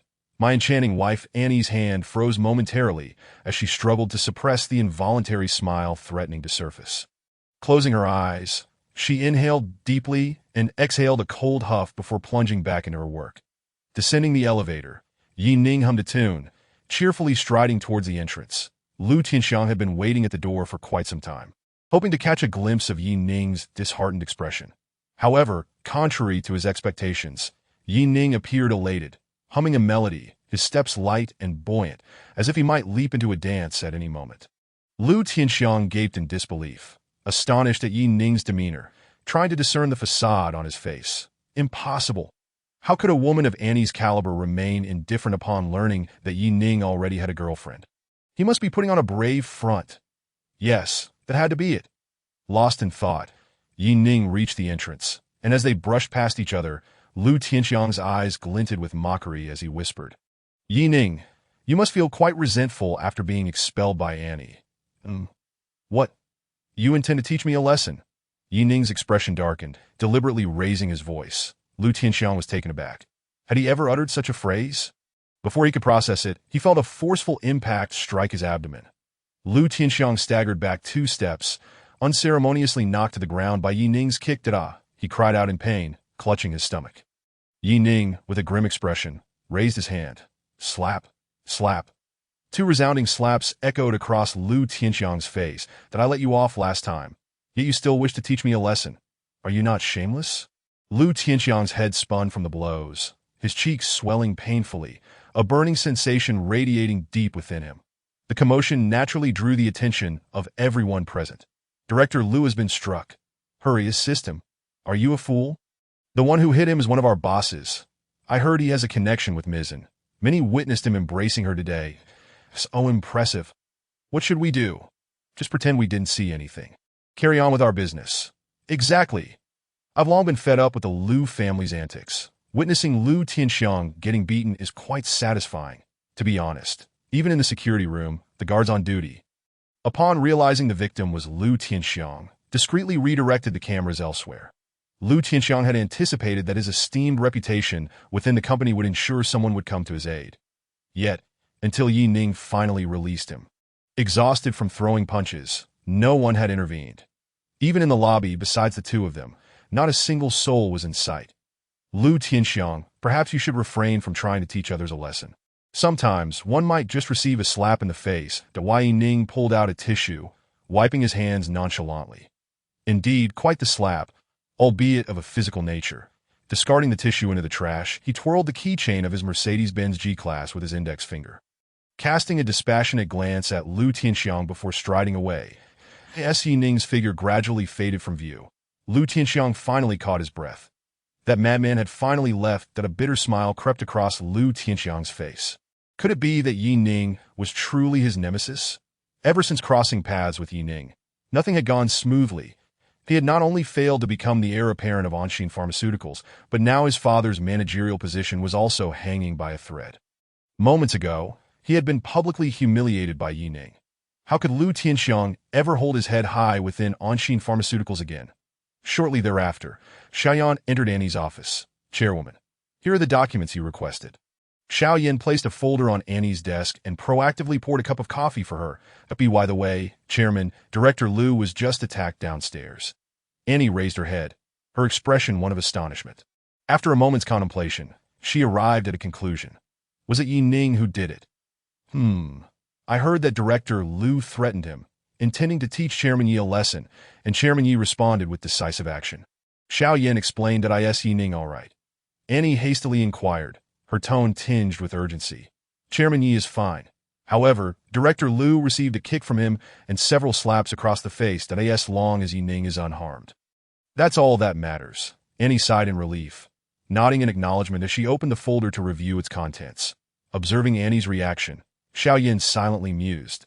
The chairman's feelings for Chairman Yi are indeed unlike those for any other man. Rest in peace, Director Lu. I hope you find someone who loves you in heaven. Xiaoyan closed the door, leaning against it, and quietly prayed for Lu Tianxiang. Chapter 79, The Basic Professional Ethics of a Cad, as for Ning.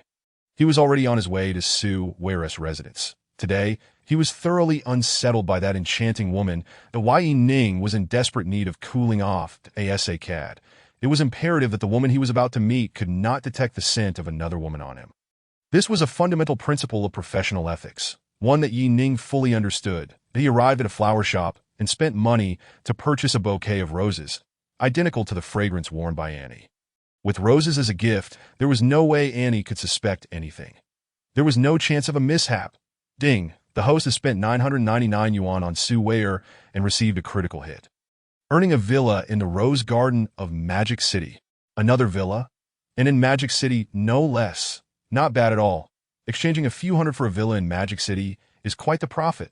The chosen one, Su Wei, strikes again. Holding the roses, Ning turned to leave.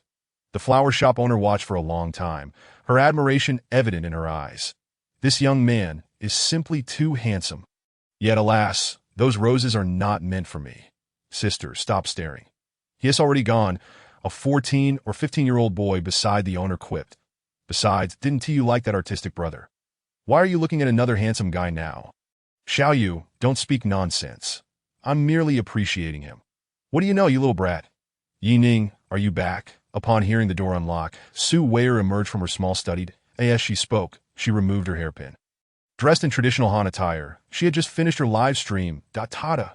Ning placed the roses in Su Wei's embrace, smiling as he asked, "These are for you. Do you like them?" "Thank you, I love them." Su Wei replied, gently parting one of the petals to take a delicate sniff. The fragrant aroma enveloped her, bringing a sense of relaxation and a sweet smile to her face. She set the roses beside the baby's breath and continued to gaze into the mirror. Removing her hair accessories a few minutes later, after taking out the last hairpin, her lustrous black hair cascaded down like a waterfall, smooth and natural. How beautiful! Ning stared at the stunning vision before him, his breath a touch uneven. Just as Su Wei prepared to continue changing out of her Han attire, Ning stepped forward, grasping her delicate hand and leaning close to her ear, whispering, "Don't change just yet. Try wearing this for a while, all right?" Su Wei was initially puzzled by Ning's intentions. However, upon meeting his fervent gaze, her cheeks flushed a deep crimson. This naughty boy, already thinking about such things upon returning home. Yet, she made no attempt to resist, slightly bowing her head, gazing at her petite feet, and clutching the hem of her skirt in silence. Witnessing her reaction, Ning knew she had acquiesced. With a startled cry from Su Wei, he scooped her up in a princess carry and walked into the bedroom, his heel hooking the door shut with a soft click. Not long after, soft, enchanting sounds filled the room. When the bedroom door finally opened again, over an hour had passed. Su Wei had already changed into a comfortable sleep outfit, her hair still damp and exuding the fragrance of shower gel. However, her gait appeared somewhat unsteady, weary from exhaustion. Su Wei flopped onto the sofa. In the kitchen, Ning's singing echoed. The moment she heard it, she clenched her teeth in annoyance. Originally, she had promised to wear the Han attire. Yet after everything, this man had barged into the bathroom while she was showering. Now, utterly fatigued, he appeared as lively as a bull. With his fervor dissipated, Ning prepared 2 bowls of tomato and egg noodles, placing them on the table. "Xiao Wei, it's time to eat." Su Wei's stomach had long been grumbling, and upon seeing the fragrant, glistening noodles on the table, her appetite awakened. They sat shoulder to shoulder, enjoying their meal heartily. By the way, Ning, there's something I want to discuss with you. Su Wei seemed to remember something as she grabbed her phone from the table, opening a message to show Ning. "The Flying Fish platform has invited me to the headquarters in Magic City for an event. The deal you think I should accept?" Since Su Wei was asking, it indicated her desire to go. Moreover, this was an opportunity, so Ning naturally supported her decision to go ahead. "You're a prominent anchor on the platform now, so participating more often can only be beneficial." Ning replied while twirling his chopsticks. "When is it?" he inquired. "The event is scheduled for mid-next month." Ning nodded. "All right, I'll accompany you then. Won't it interfere with your work?" Su Wei expressed some concern. "It's fine. You are more important than work." Ning affectionately caressed Su Wei's hair, his gaze tender at Ning. "You're so wonderful," Su Wei exclaimed, touched, and planted a kiss on his cheek. That evening, Ning held Su Wei close in bed, feeling immensely satisfied that Su Weier rested her head on his chest as they watched an animated series on his phone together. That, of course, Yi Ning's other hand was not idle. Akin to a diligent mountaineer scaling heights. Just as their breathing grew heavier, the screen suddenly changed, and a video call came through to Yi Ning's pupils constricted, a sense of foreboding washing over him, for the screen displayed none other than Annie's profile picture. Chapter 80. Each has their own merits. Annie's unexpected intrusion startled Yi Ning, causing his left hand to tremble involuntarily. Su Weier let out a soft gasp, withdrawing her hand from his, sitting up to cast him a disapproving glare. She certainly understood why Yi Ning suddenly felt tense. The woman labeled as enchantress in his contacts was undoubtedly one of his romantic interests. Even Su Weier, with her stunning looks, had to concede that the enchantress in the profile frame was indeed strikingly beautiful. Adorned in a bright red dress, with cascading wine-red waves, her tall stature and perfect proportions were captivating. Her exquisite face, particularly her full and supple red lips, was as radiant as the sun, blazing and soul-stirring. Truly breathtaking, of course, she possessed a beauty of her own, albeit of a different style.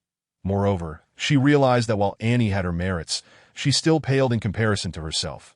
With this significant realization, a smirk crept onto Su Weier's lips, accompanied by a newfound sense of pride. Yet the thought that Yi Ning had other women beside her weighed heavily on her heart. Despite Yi Ning having previously hinted at it, confronting the reality was still somewhat disheartening. Sigh. Yi Ning was not just a naughty boy. He was also a notorious flirt. Aren't you going to answer? Su Weier asked, sensing Yi Ning's hesitation, her tone dripping with jealousy. Hearing the hint of envy in her voice, Yi Ning couldn't help but ruffle her hair affectionately before moving towards the balcony with his phone. Little brother, did you ever expect me to call you at this moment? You've been silent for so long. Are you busy? As the video connected, Annie's enchanting face appeared on the screen. Clad in a thin nightgown and sporting a bun, her skin gleamed as though it had just emerged from water.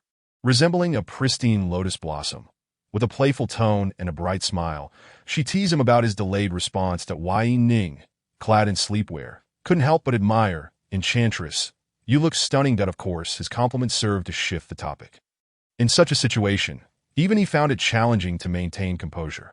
Hearing Yi Ning's praise, Annie was naturally pleased, for this was perhaps the essence of a woman's desire to please the one who appreciates her.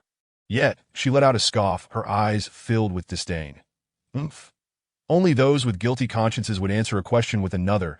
Yi Ning chuckled awkwardly, that I have no guilt, but the enchantress certainly does. As he spoke, he fixated his gaze on the screen, pretending to swallow hard. Cut it out, Annie retorted, unimpressed. This tactic might work on a younger girl like Su Weier, but it had no effect on someone as worldly as Annie. Save your sweet words for the little sister in your room. That be, by the way, is she your little sister? Annie pressed on. Yi Ning nodded in affirmation that Su Weier was indeed 2 years younger than him, and he shared a similar age gap with Annie. Sigh. I was here first, Annie lamented, her tone tinged with regret. Yi Ning, realizing Annie was referring to the order of arrival, he felt somewhat misunderstood. Regardless of the circumstances, Annie was indeed the elder. Suddenly, Annie's eyes sparkled with curiosity. What does she look like? Is she prettier than me? The moment those words left her lips, alarms rang in Yi Ning's mind. This was a perilous question. He glanced towards the bedroom, and sure enough, through the crack of the glass door, a small ear was peeking out. This girl was eavesdropping. Cough, cough. Yi Ning cleared his throat and, with a serious expression, replied, both you and she are beautiful, each with your own merits. Upon hearing this, Annie giggled, nodding in satisfaction that if she could be compared to her, then she must surely be exceptional. This flirtatious young man certainly has high demands when it comes to women. Hand over your phone. Let me have a glimpse of that little sister, and exclaimed with a hint of excitement that a peculiar glint flickered in Yi Ning's eyes. That shouldn't Su Weier be considered his rival in love? Why did she appear so thrilled upon hearing that Su Weier was quite beautiful? Wait a moment. Could it be that his enchanting companion was the type to indulge in both genders? Hissed at Yi Ning felt an urgent need to guard against such a possibility. Just as he was about to conjure a reason to refuse, the sound of the glass door opening interrupted him. Su Weier approached Yi Ning, her expression tinged with nervousness. Summoning her courage, she grasped his hand resting on the railing and gently shook it to Yi Ning, I would also like to have a chat with sister. If that's all right. Su Weier's pleading gaze shattered Yi Ning's defenses in an instant. All right, here you go, he said, handing the phone to Su Weier while remaining rooted in place, eager to eavesdrop on their conversation. This was not mere gossip. After all, should anything go awry, it would be him who would be caught in the flames of a harem conflict that moment, and spoke up, "Little sister, why don't you find a quiet place for us to discuss matters between women?" Su Weier pondered for a moment, finding it quite reasonable. She smiled and, clutching the phone, made her way to her usual streaming room. Once the door was shut, she even locked it to prevent any eavesdroppers. As for her earlier act of eavesdropping on Yi Ning's conversation, she had conveniently disregarded it. Chapter 81. Beneath the nightgown, Su Weier's series of actions flowed seamlessly, leaving Yi Ning bewildered as he gazed at the now vacant bedroom. Was this the unspoken understanding that existed between women? After a considerable time spent alone in the empty room, he finally heard the sound of Su Weier opening the door. Accompanying her entrance were the sounds of giggles and laughter from the two girls. Su Weier walked into the dormitory, her cheeks flushed, her little hand covering her mouth as she laughed exuberantly. The weight that had been pressing down on Yi Ning's heart finally lifted. It was evident that the two girls were enjoying each other's company, bonding harmoniously. Regardless of how their future encounters might unfold, at least this was a promising beginning. "That it's getting late, dear sister. I won't intrude on your lovely evening any longer," and said that Su Weier, feeling bashful, could hardly withstand Anne's teasing. With a shy smile, she glanced at the screen while occasionally stealing glances at Yi Ning, who was lounging on the bed. By the way, you must answer the question I asked earlier," and continued to hint. Su Weier's face reddened even more, yet she nodded, indicating she understood. Just as Yi Ning began to speculate about the peculiar questions Anne had posed to Su Weier, and raised her voice towards the phone. "Little brother, I really like this sister, so don't you dare bully her."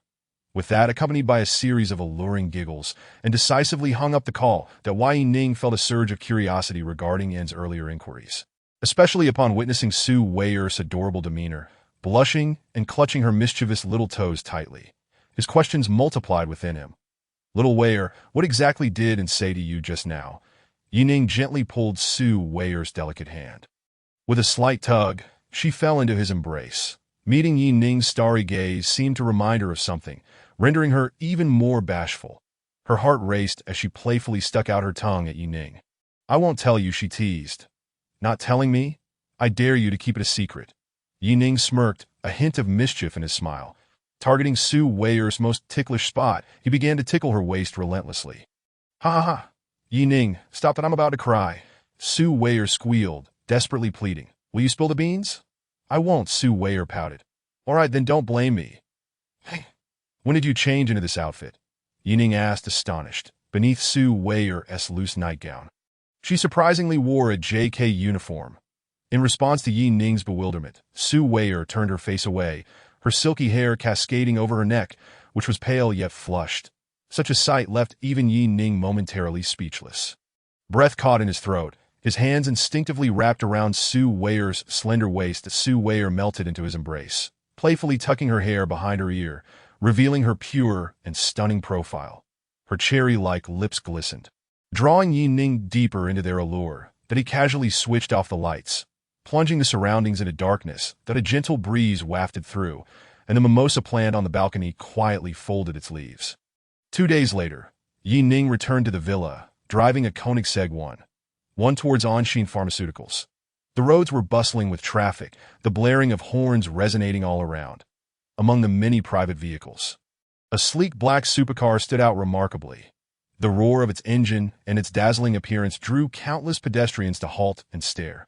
"This is simply stunning. Darling, if you buy me that car, I promise to marry you," a flamboyantly dressed woman cooed, dragging out her words as she flirted with the slightly plump man beside her. The man followed her gaze, spotting the Koenigsegg supercar. "Indeed, the one.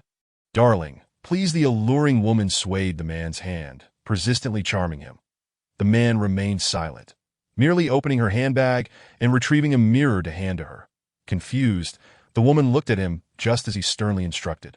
"Look at yourself in the mirror, then look at me. Don't even think about dreaming of a Koenigsegg one, let alone an ordinary supercar. Do you really think you deserve it, or that I could ever afford it?" With that, He disregarded the woman's outraged expression, dismissing her hand and walking towards the bus stop alone. Ning, of course, was aware that driving this car would attract countless gazes. Even upon reaching the parking lot of Anshin Pharmaceuticals, many drivers yielded the way, wary of a potential scrape. Director Xiao, what a coincidence. It's us again, and in the same spot. Ning stepped out of the car to find Xiao Tong parked nearby.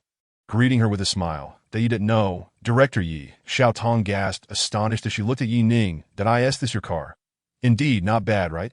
Ning chuckled, patting the car's roof. Xiao Tong pursed her lips. Not just not bad. This is simply out of this world. Isn't it?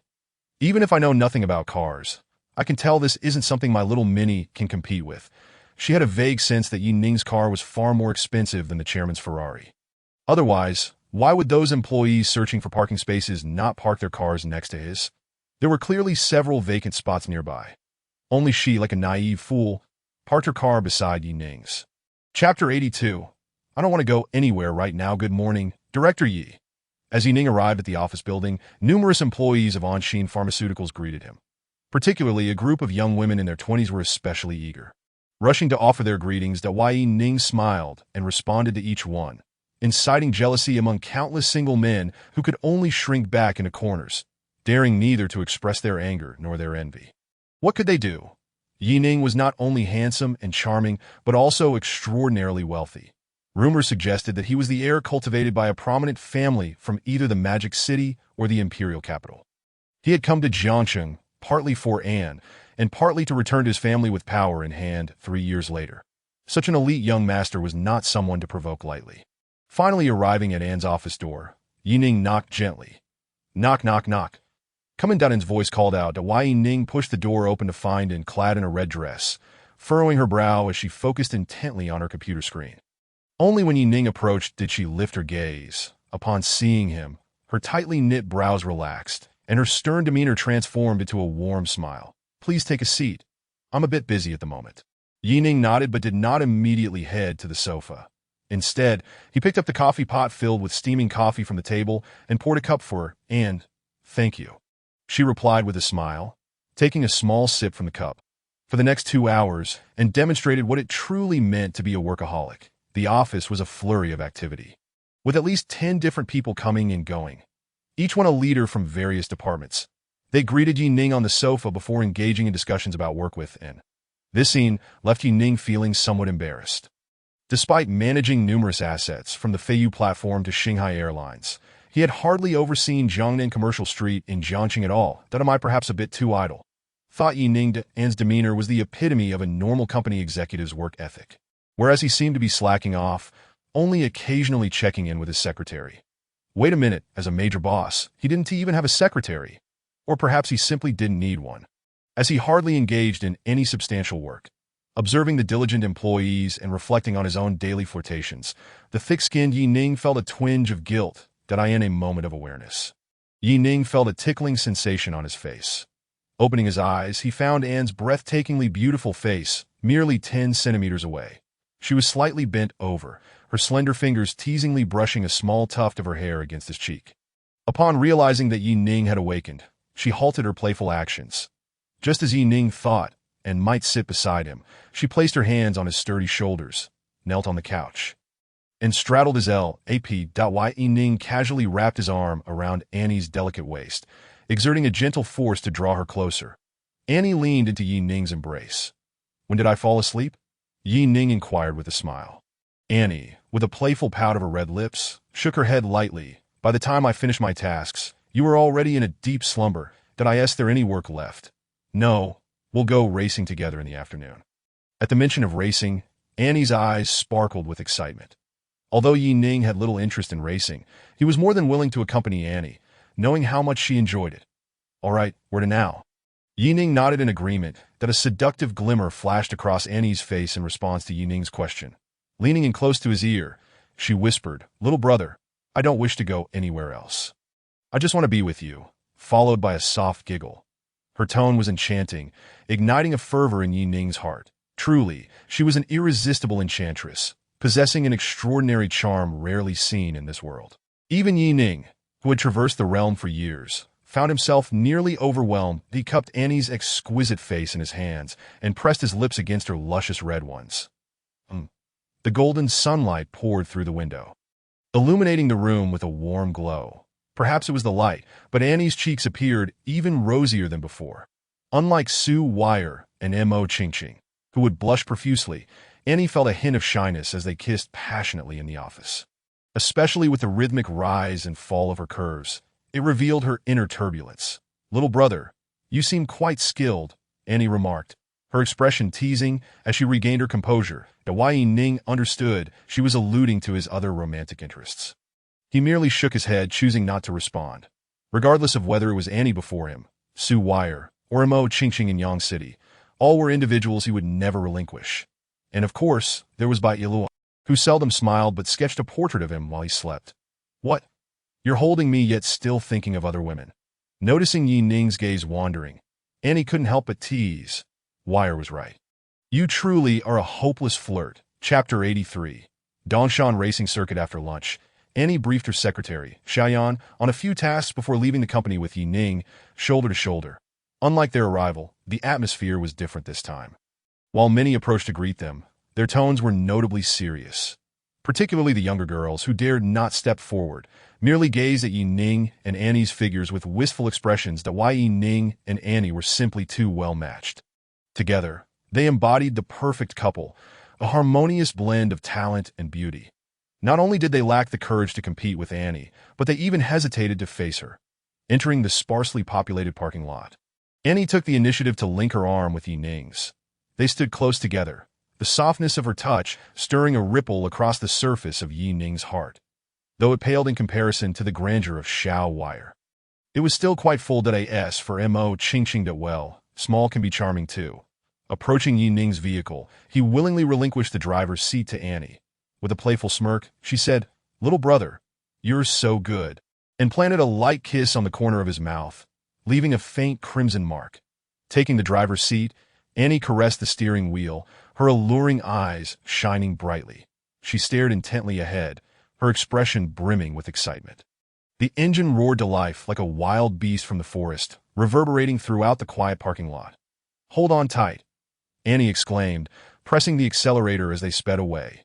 The Koenigsegg one became the most eye-catching vehicle on the road, especially with a stunning lady behind the wheel, prompting many men to shout, "Rich lady, please adopt me. I don't want to work anymore." Ning found himself the subject of envy, with his striking looks sitting in the passenger seat. He was clearly perceived as a kept man. This was Ning's first visit to the Dongshan Racing Circuit. The picturesque scenery was breathtaking, with a plethora of supercars already parked in the lot.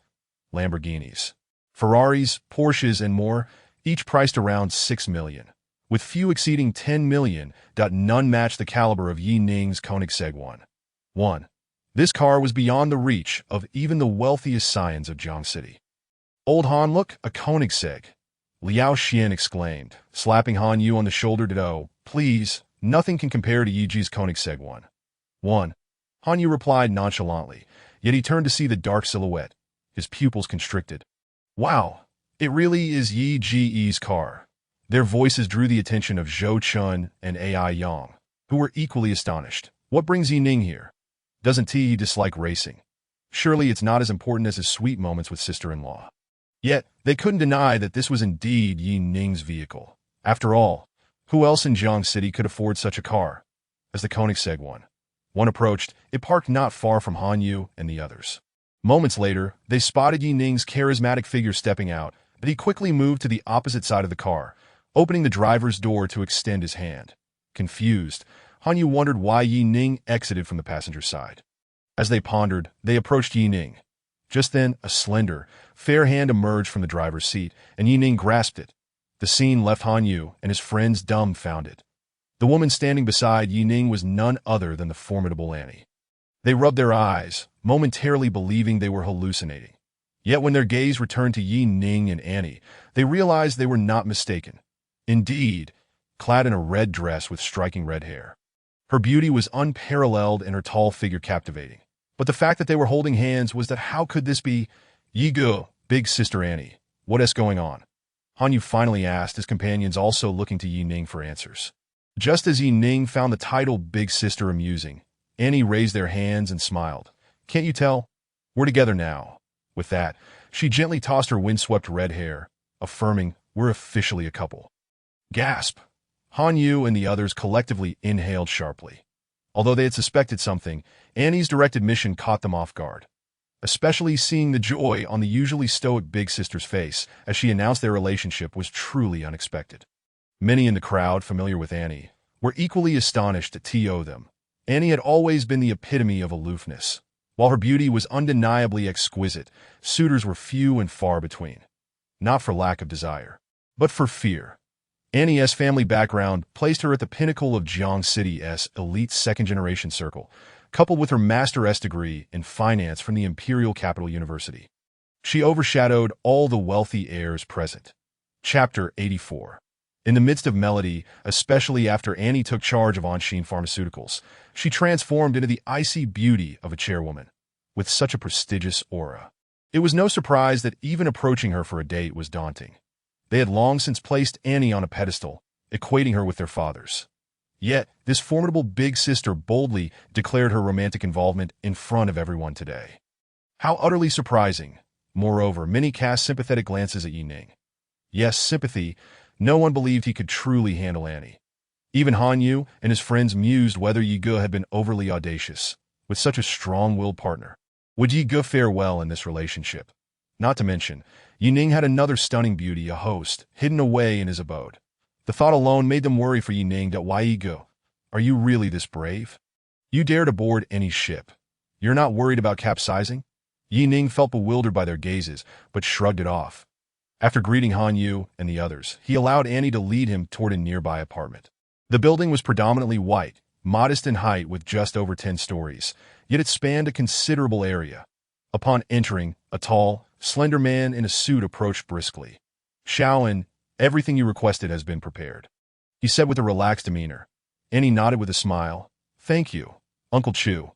The man, Chu Zhongji, returned her smile, shaking his head. No trouble at all.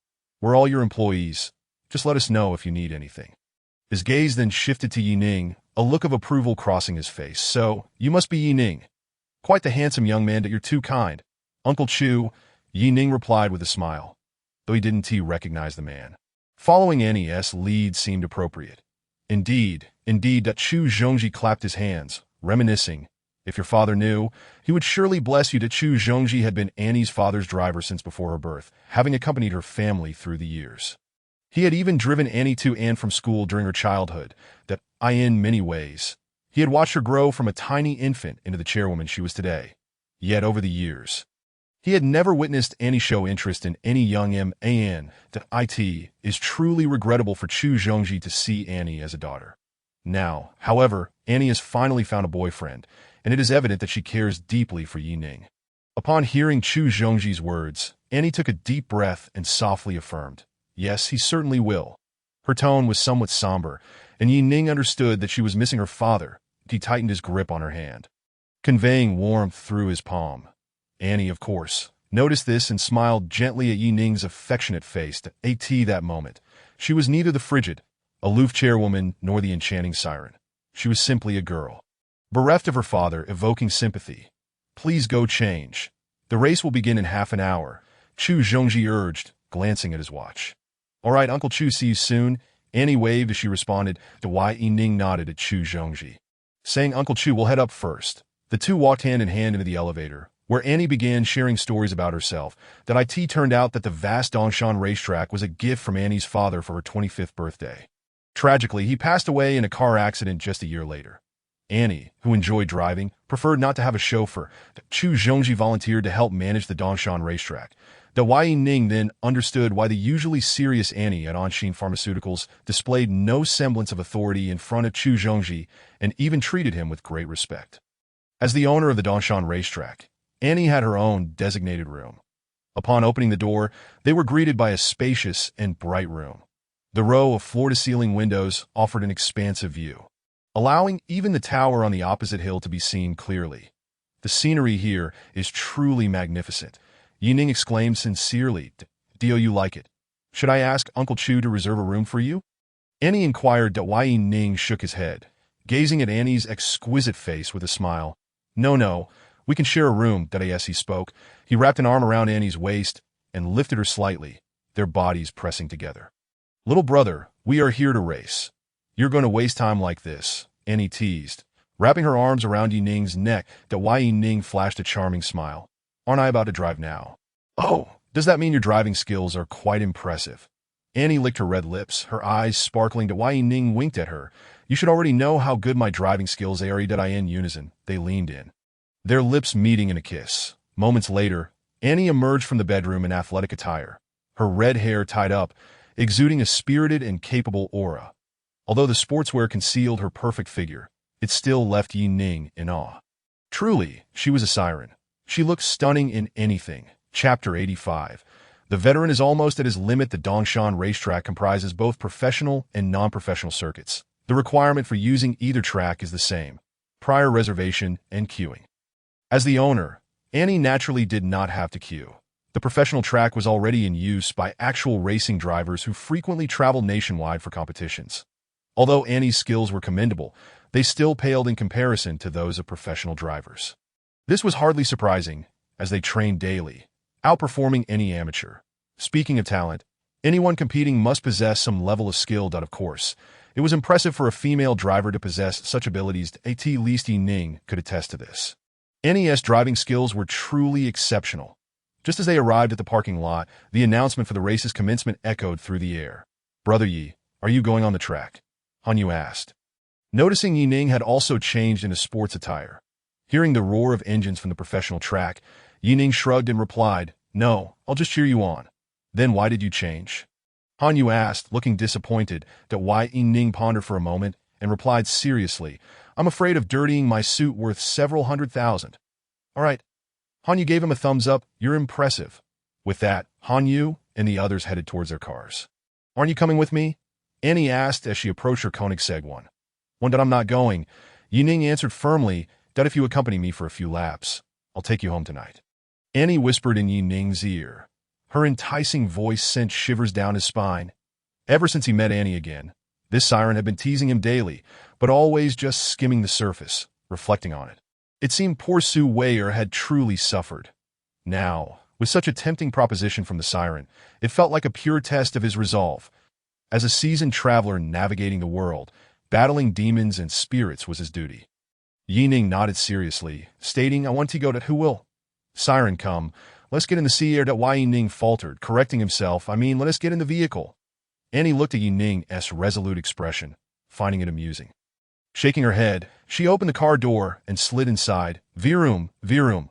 The parking lot erupted with a thunderous roar of engines, as numerous supercars gathered at the starting point. Among them, Ning's Koenigsegg one. One was undoubtedly the center of attention. Many people had already taken out their phones to capture the moment and flaunt it to their friends. This was a genuine top-tier supercar. Even merely seeing it was a privilege, with a beep from the announcement. The array of supercars surged forward like untethered stallions. Ning tightened his grip on the seatbelt, his eyes fixed ahead. As Annie accelerated, he felt as though he might take flight. Don't panic. We're still far from the finish, Annie reassured him. Annie, a seasoned racer, maneuvered the vehicle with ease, her fingers gliding over the steering wheel like ripples on water. Ning stole a glance at the dashboard. Noting the speed had already reached around 220, his heart raced, and he subtly shifted his gaze. However, Annie was clearly not satisfied with the current pace, continuously accelerating and overtaking the cars ahead. It was evident that her skills surpassed those of many amateur drivers. No wonder she was the owner of the Dongshan racetrack. Ultimately, upon completing the final lap, Annie's Koenigsegg won. One crossed the finish line first. Once out of the car, Ning felt dizzy. "Are you all right?" Annie asked, noticing him gently massaging his temples. She supported him, concern etched across her face, tinged with a hint of guilt. "I'm fine. I just need to rest a moment." Ning shook his head, taking a few sips of mineral water, feeling much better. Despite the dizziness, the rapid images flashing past him on the racetrack were exhilarating. After resting for over 20 minutes, Ning's condition improved. Remembering Annie's earlier proposition, he suddenly felt a surge of excitement. Ahem. Ning deliberately coughed. "Siren, shouldn't we head back?" Meeting Ning's eager gaze, Annie immediately understood what he was thinking. "What's wrong? Are you so impatient, little brother?" she teased with a playful smile. Indeed, Ning nodded earnestly, feeling quite eager. Now it was Annie's turn to be speechless. That was not the implication she was aiming for. Rolling her eyes at him, her beautiful eyes sparkled with allure. Then why are you still hesitating? Hurry up. Don't you want to return sooner? The two made their way to Annie's room to shower and change. After finishing her bath, Annie emerged in a dress. Finding Ning standing by the floor-to-ceiling window, drinking from a bottle of water. The light illuminated his throat as he swallowed, and Annie found herself momentarily mesmerized. Her man was simply too handsome. She approached him from behind, wrapping her arms around his waist and resting her face against his back. Are you done? Ning inquired. Then, let us go. Annie did not release her embrace. No, let me hold you a little longer. Ning gently grasped her delicate waist, his voice tender. Can't we hug later when we get home? At that moment, Annie whispered in Ning's ear. When we get home, that you should be the one holding me from behind. Gasped out why Ning's hands trembled suddenly. The veteran was nearing his breaking point. Chapter 86. Mi Rong, critical reward at the financial tower. Upon arriving at the apartment lobby, Ning and Annie coincidentally encountered Chu Zhongji, the supervisor of the Dongshan racetrack. Uncle Chu, both Annie and Ning greeted in unison. Shaoan, Ning, are you leaving? Chu Zhongji inquired, a smile gracing his lips, since learning about Annie's new relationship from their conversation yesterday. He had been elated, especially after meeting Ning. His smile never faded. Even the employees at Dongshan had privately remarked on Chu Zhongji's cheerful demeanor that day. Yes, I want to introduce Ning to my stepmother. Annie replied. Chu Zhongji nodded, understanding. Xiao Rong. In her lifetime, alas, let us not dwell on that. After a heavy sigh, he focused his gaze on Ning. Ning, you must treat Shaoan well, regardless of the outcome in the future. Do not hurt her. Chu Zhongji's words were firm and left no room for doubt. He understood that for young people today, relationships often come and go. If Ning and Annie were to reach a point of realization that they were incompatible, it was an unavoidable circumstance. However, he wished for Annie to remain unharmed, at the very least to avoid prolonged unhappiness. Ning nodded seriously. Uncle Chu, rest assured, I will cherish her well. Since meeting Annie, I have discovered that the world is still a beautiful place. This statement rang true. Had it not been for the day he bound the system, he would not have the life he currently led, that he would not have crossed paths with Mo Qingqing, Su Weier, or Bai Yilhua, nor would he have encountered the siren again. Annie stood aside, her lips curving upwards in an evident arc upon hearing Ning's words. Her captivating eyes fluttered like petals, enchanting all who beheld them. Excellent. With your assurance, I feel at ease, she said. Chu Zhongji's deep voice resonated as he patted Ning's shoulder. It's getting late. We should head back. Habitually glancing at his watch, he smiled and added, Shaoan, please remember to send my regards to Xiao Rong. Understood, Uncle Chu, goodbye. After parting ways with Chu Zhongji, they found a considerable number of people still queuing in the parking lot. However, Han Yu and his companions had long departed, likely off to indulge in some leisure. Annie handed the car keys to Ning, gesturing for him to take the wheel. Following Annie's directions, Ning soon discovered that her home was in the same vicinity as his villa in Yunshang Longjing. Not far apart at all. Upon reflection, this made sense, as this area was a high-end residential zone developed by various real estate companies, a gathering place for the affluent of Zhangjiang. It was entirely reasonable for someone of Annie's esteemed lineage to possess a residence nearby. Unlike the Yunshang Longjing, Annie's house, though labeled a villa, resembled a traditional Chinese courtyard. While not towering, it sprawled over a substantial area, particularly delightful with the small bridges and flowing waters in the courtyard, which captivated Ning immensely. You're home today. Perhaps alerted by the sound of the gate opening, a gracefully dressed woman in her late 30s, with her hair elegantly pinned up, emerged from the main hall. Upon seeing Annie, Mi Rong's face lit up with joy. Annie, having taken over her father's position, was often preoccupied with work, rarely returning home except for holidays, typically residing in the staff dormitory of Anshin Pharmaceuticals. Just as Mi Rong was about to approach, she noticed a handsome man standing beside Annie. As her curiosity piqued, Annie spoke first. Mom, this is Ning, my boyfriend. Annie took the initiative to link her arm with Ning's, playfully jabbing him in the side. Understanding her cue, Ning presented the gift he had purchased earlier, smiling as he introduced himself. Hello, Emmy. I am Ning, Annie's boyfriend. You can just call me Xiao Ning. To be honest, had he encountered me wrong under ordinary circumstances, he would never have addressed her as aunt, given that she was merely a decade older than him and, by all rights, should be referred to as sister. Yet, due to her status as Annie's stepmother, he had to concede to the familial hierarchy that Mi Rong stood frozen for a moment, only coming to her senses when Yi Ning presented her with the gift. Her expression was one of astonishment as she exclaimed, "You actually found a boyfriend." Yi Ning was taken aback by her reaction. Even if Annie was the aloof chairperson, was it truly surprising for her to have a boyfriend? Especially since he was rather handsome. Was it not perfectly normal for Annie to be smitten? Perhaps realizing her reaction was somewhat exaggerated, Mi Rong composed herself and offered a sheepish smile, accepting the paper bag from Yi Ning. She brushed aside a couple of stray hairs, saying, "I apologize, Xiao Ning. Did I startle you?" "Not at all, Aunt. Annie has a strong presence. It's indeed quite challenging for other men to approach her," Yi Ning explained with a chuckle. Mi Rong regarded Yi Ning with a curious gaze, then looked down to reveal a silk scarf from the bag. Her expression brightened as she expressed her gratitude. "Xiao Ning, thank you that I truly adore this gift." Ding!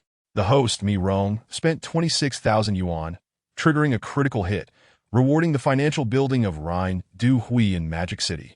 The financial building of Magic City. Although Yi Ning was unaware of the specific location of Rhine Du Hui, it certainly connoted something extraordinary, given its association with Magic City. After all, he would be accompanying Su Weier to Magic City for the Feiyu live stream event, and it would be splendid to explore his own investments there. Speaking of which, he owned a villa in that vicinity as well. Chapter 87. Gentle winds that evening. Mi Rong took on the role of chef, while Annie and Yi Ning assisted her. Yi Ning was surprised to find that Annie, as the chairperson, was quite adept at chopping vegetables and cooking, clearly accustomed to preparing meals at home. She was both beautiful and intelligent, a perfect description for a fairy that Yi Ning wore a delighted expression, feeling as though he had struck gold. While Mi Rong was busy stir-frying, she shooed Yi Ning and Annie out of the kitchen. The two nestled together on the sofa, watching television, that Yi Ning felt a gentle weight on his shoulder as Annie rested her hands upon him, exhaling softly as if seeking praise.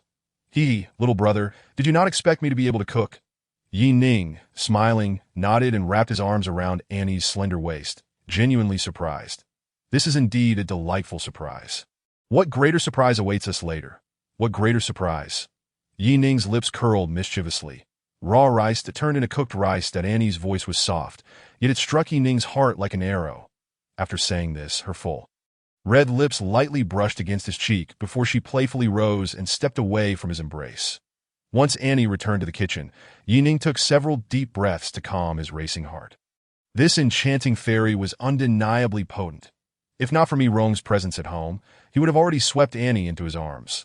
Dinner was lavish, consisting of 6 dishes and a soup, yet the three of them barely finished it all.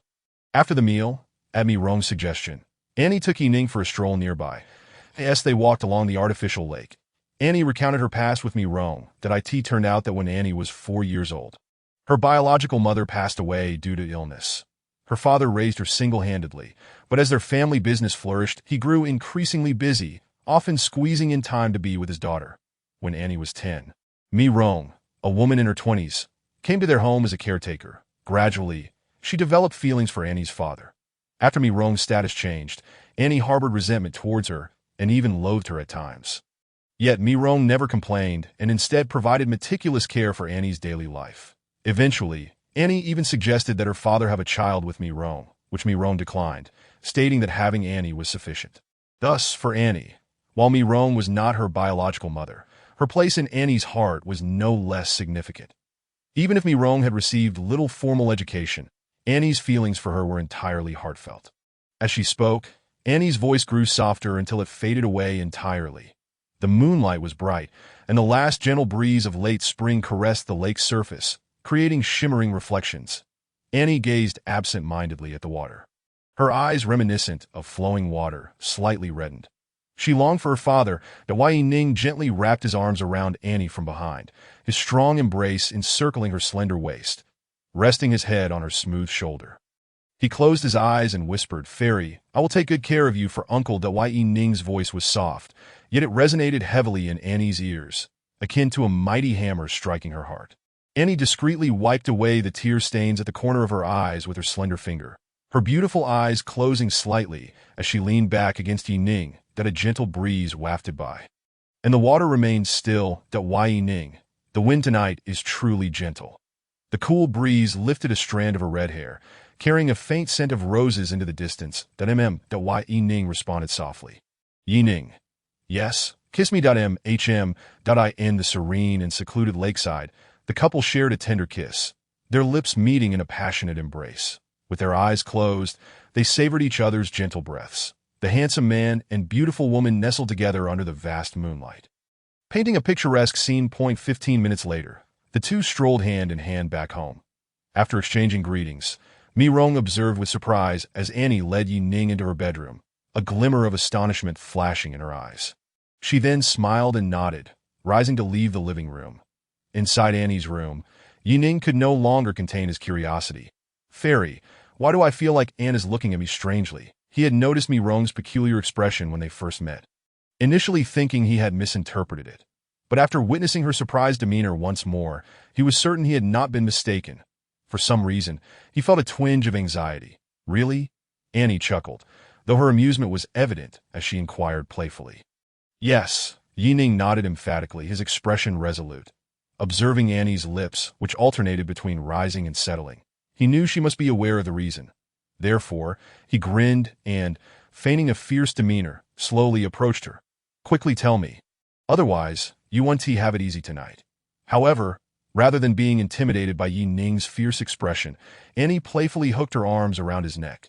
Little brother, I want to see how you plan to make it difficult for me. Ning took the opportunity to place his hands on Annie's slender waist, employing the same tactic he used with Su Wei'er to tickle her. Annie was somewhat ticklish, though her reactions were not as pronounced as Su Wei'er's. She merely closed her eyes, biting her lip, her fair cheeks slightly flushed. After a few seconds, Annie finally surrendered. Little brother, stop tickling me, and I'll tell you that Ning ceased his playful assault. Annie's voice reached his ears. Actually, that I once had a relationship. Chapter 88. Annie's secret. Ning nodded. That it was entirely normal for Annie, who was 2 years his senior, to have experienced a romance. This was nothing unusual. That I don't mind. He said nonchalantly. When we first met, I had just gone through a breakup. Annie hesitated to meet Ning's gaze, stammering, that I was with my ex-boyfriend. What about your ex? Seeing that Ning had not grasped her implication, Annie took a deep breath and clarified. I was the one with the boyfriend. Huh? The stark contrast momentarily left Ning at a loss for words, his mouth agape and eyes wide. He stared at Annie, frozen in place. Annie, with her head slightly bowed, allowed her cascading red hair to fall over her flushed face, concealing her embarrassment. After a considerable pause, Ning finally ventured, Are you saying your ex was that girl?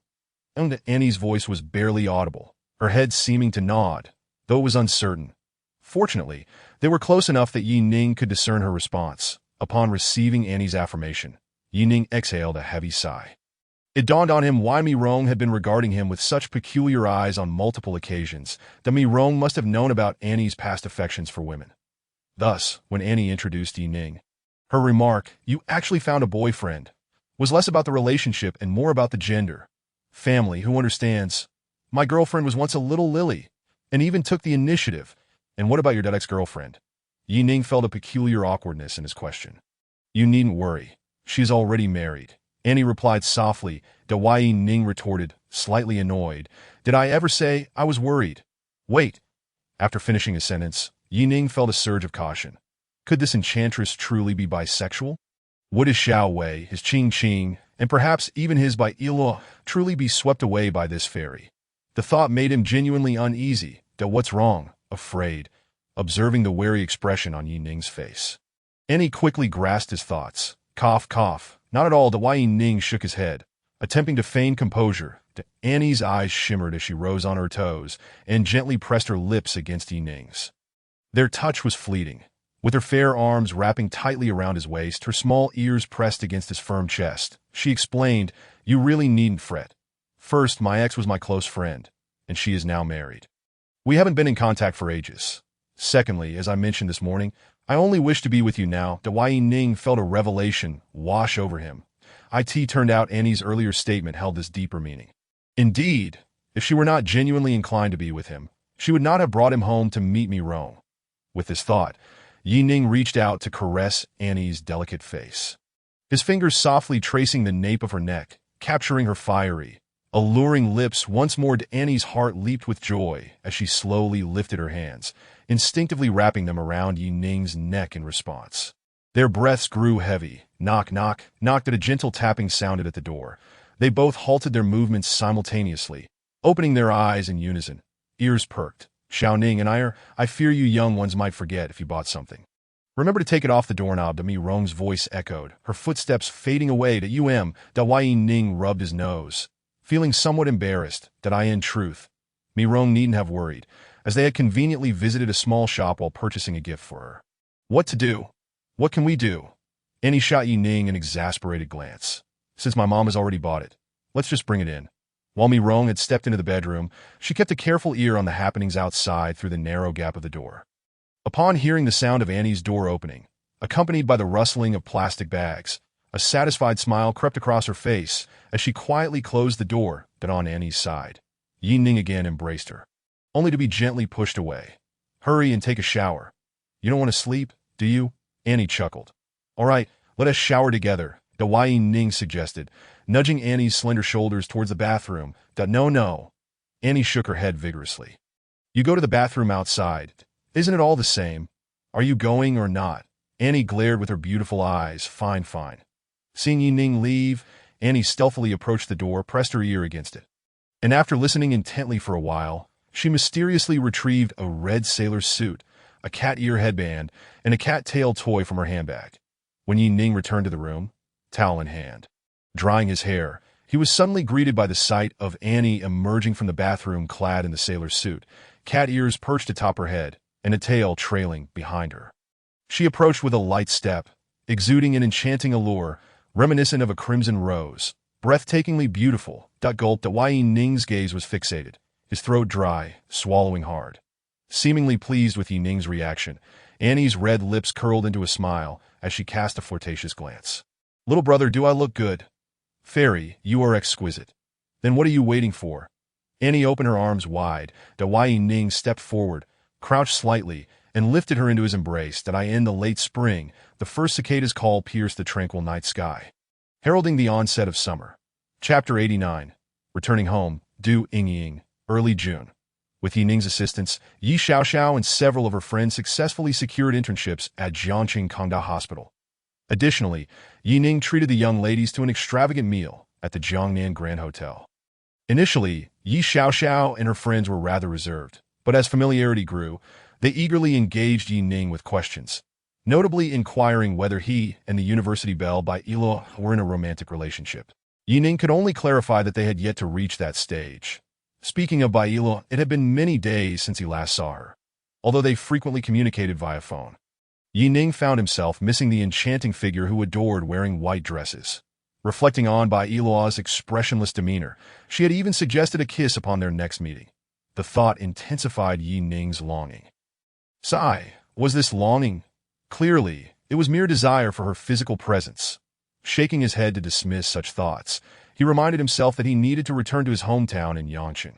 With the college entrance exams approaching for Yi Xiaohua, it was only natural for him to go back. Though Yi Ma had advised him to bring Su Weier on his next visit, Ning considered that with Mo Qingqing still in Yangqing, it might be best to forego that idea. Even if both women were aware of his multiple relationships, the outcome of their meeting remained uncertain.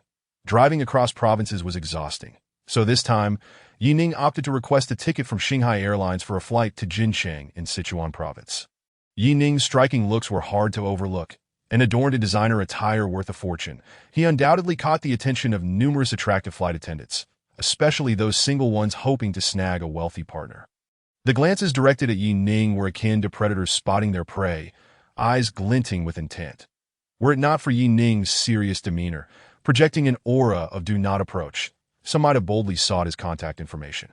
Nevertheless, even as he disembarked from the plane, he still received a note from a flight attendant who raised an eyebrow at him and sweetly wished him a pleasant journey, her voice laced with flirtation. Yet, Yi Ning remained unfazed, silently tossing the note into the trash upon exiting the airport, devoid of even a fleeting desire to glance at IT wasn't that the flight attendant was unattractive. In fact, she could easily score an 8.7 out of 10 compared to some school beauties. However, in comparison to the likes of Su Weier, she paled significantly. Had this been the old Yi Ning, he might have considered exchanging contact details, but now his palate had been refined to the point where only women of Su Weier's caliber sparked any interest. Upon landing in Jincheng, Yi Ning spent nearly 800,000 yuan on a silver BMW X5, a gift for his father, as Yi Ma had no driver's license and thus couldn't drive even if they owned a car. Yi Ning had previously mentioned purchasing a vehicle, but his father had vehemently opposed the idea. Now, Yi Ning was determined to bring home the new car, whether his father accepted it or not. After all, leaving it at home would only cause him distress. Ding! Host has spent 786,000 yuan, receiving a five-fold cashback, totaling 3,930,000 yuan. Once again, nearly 4 million arrived in his account, a modest amount. Yet Yi Ning couldn't help but feel a bit elated. Was 4 million really just modest? He recalled that before binding to the system, even 400 yuan could cover half a month's rent. Perhaps it was the transition from driving a Mercedes G-Class to this smaller vehicle that felt slightly off. As he drove to the entrance of his old neighborhood, he suddenly remembered that his family had moved to the Jingshui No.1 villa long ago. Just as he was about to turn the car around, he heard a young woman's voice that Yi Ning, "Is that you, Du Ying?" Spotting the man at the wheel, confidently holding the steering wheel with a smile on his face, couldn't help but exclaim in astonishment. The current Yi Ning appeared vastly different from her recollections. While his appearance had barely changed, save for a new hairstyle, his demeanor radiated an undeniable confidence, far surpassing the previous air of weariness she had noted each time they met during the new year since his university graduation. Now, Yi Ning exuded the aura of a successful individual, and the brand new BMW X5 further underscored just how well he was faring in life. Yi Ning rolled down the partially open window, revealing a vision of Du Ying in a light blue short-sleeve top and denim shorts, adorned with thin-frame glasses and sporting a ponytail. She carried items from the convenience store, her face a picture of disbelief as she gazed at the confident man within the car. With a wave towards Du Ying, Yi Ning greeted with a smile, "Sister Ying, you're back too?" Du Ying's father shared a decent relationship with old Yi, and both families originally resided in the same neighborhood. From a young age, Du Ying excelled academically, epitomizing the ideal child. Later, after graduating from a prestigious university, she successfully secured a position at the Jincheng Company, marking a promising future ahead. She was renowned as the top student in the old community, a reputation that was, of course, partly influenced by her father's somewhat boastful nature. However, this was of little consequence. Chapter 90, A Guide to Maternal Identification. Yi Ning, "Is this your car?" Upon hearing Yi Ning's greeting, Du Ying confirmed that she had not mistaken her identity. Simultaneously, a tumultuous wave surged within her. She was uncertain of the circumstances surrounding Yi Ning, but she was certain that, at least in their early years, he could not possibly afford a luxury car worth hundreds of thousands. That it's somewhat mine. Yi Ning nodded. This vehicle was indeed purchased for old Yi, yet it was registered under Yi Ning's name. After receiving Yi Ning's affirmative response, Du Ying exhaled a breath of relief. "You've really outdone yourself. What is wrong? Ying, why are you taking so long with your shopping?" At that moment, a slender, scholarly-looking man approached Du Ying. Taking the plastic bag from her hands, Yi Ning, "Allow me to introduce you. This is my fiancé, Shincheng. Shincheng, this is my childhood friend, Yi Ning." Both Yi Ning and Shincheng nodded in greeting. Shincheng was of similar stature to Yi Ning, with a refined demeanor and impeccably pressed attire, suggesting he was a meticulous individual. His initiative in helping Du Ying with her belongings indicated a caring nature, which was further reflected in the joyful expression on Du Ying's face when introducing him. At least at first glance, Yi Ning held a favorable opinion of this man. "Well then, Sister Ying, I want to intrude on your time with your fiancé." "Goodbye." Yi Ning leaned out of the window once more, cheerfully adding, "Don't forget to invite me to the wedding feast, haha." With that, Yi Ning drove off in the BMW X5, gradually fading from view. Watching the BMW disappear, Shincheng tugged at Du Ying's sleeve. "Shall we go?" Du Ying lightly tapped her chin, then suddenly grasped Shincheng's elbow. "What do you think about asking Yi Ning for assistance? Perhaps he could help us. Xinqing pondered momentarily, but ultimately sighed. The funding required for this game is substantial, far beyond what an average person could manage. Although your childhood friend can drive a car worth hundreds of thousands at a young age, producing cash in the millions is still quite difficult. Upon hearing this, the glimmer of hope in Du Ying's eyes faded, revealing a look of dejection. Xinqing was correct. Even if others possessed millions in cash, why would they invest it in them? Yet at present, they truly found themselves at a loss for options. After departing the old neighborhood, it took Ning half an hour to arrive at Jing Shui Bay. "Good afternoon, sir. How may I assist you?" As Ning's car came to a halt, a dapper security guard approached the window with a warm inquiry. Before Ning could respond, a middle-aged man in a suit and tie, exuding an air of authority, approached. He addressed the guard. "Xiao Zhang, please assist M.R.Y. in entering the vehicle's license plate into the system. I can handle things from here." "Understood, Manager Qian." Once Xiao Zhang had moved away, Manager Qian slightly bowed, his knees bending, and with a smile, addressed Ning. "Mr. Yi, I am Qian Jin, the property manager of Jing Shui Bay. Kindly wait a moment while Xiao Zhang registers your license plate, and you may enter shortly." Ning smiled back, slightly puzzled. "Manager Qian, how did you recognize me? While entering your parents' information, we also recorded yours and your sister's details. Coincidentally, I came across a photo of you and your sister." In truth, Ning was unaware that Manager Qian's claim of coincidence was a facade. He had specifically reviewed photographs of Ning's family. After all, as the property manager of Jing Shui Bay, failing to recognize the family residing in Villa No. 1 would render him unworthy of his position. Just then, his walkie-talkie crackled to life with Xiao Zhang's voice. "Manager, Mr. Ye's license plate has been registered. He may proceed." "Very well." Manager Qian responded, bowing slightly to Ning. "Mr. Yi, welcome home." "Thank you. I appreciate it." Ning nodded, lightly pressing the accelerator as the BMW X5 smoothly entered the community. 2 minutes later, he finally arrived at Villa No. 1. Ning exited the vehicle and knocked on the dark security door. "Who is it?" came the voice of Yi Mama from inside. "Mom, it's me, your son." Upon hearing Ning's voice, Yi Mama opened the door slightly, peering out to glance at him before scanning the surroundings. "Mom, I'm right here." "You don't recognize your own son. I know you're here. I was looking for my daughter. Where is she?" Yi Mama fixed her gaze on Ning, interrogating him. "Xiaogua, isn't she at school?" "Hey, Mom, please let me in." Ning knew full well that Yi Mama was referring not to Yi Xiaogua, but to Su Wei-er. Attempting to deflect the conversation with humor, Yi Mama let out a cold laugh, fully aware of her son's character. "You didn't bring Wei back, did you?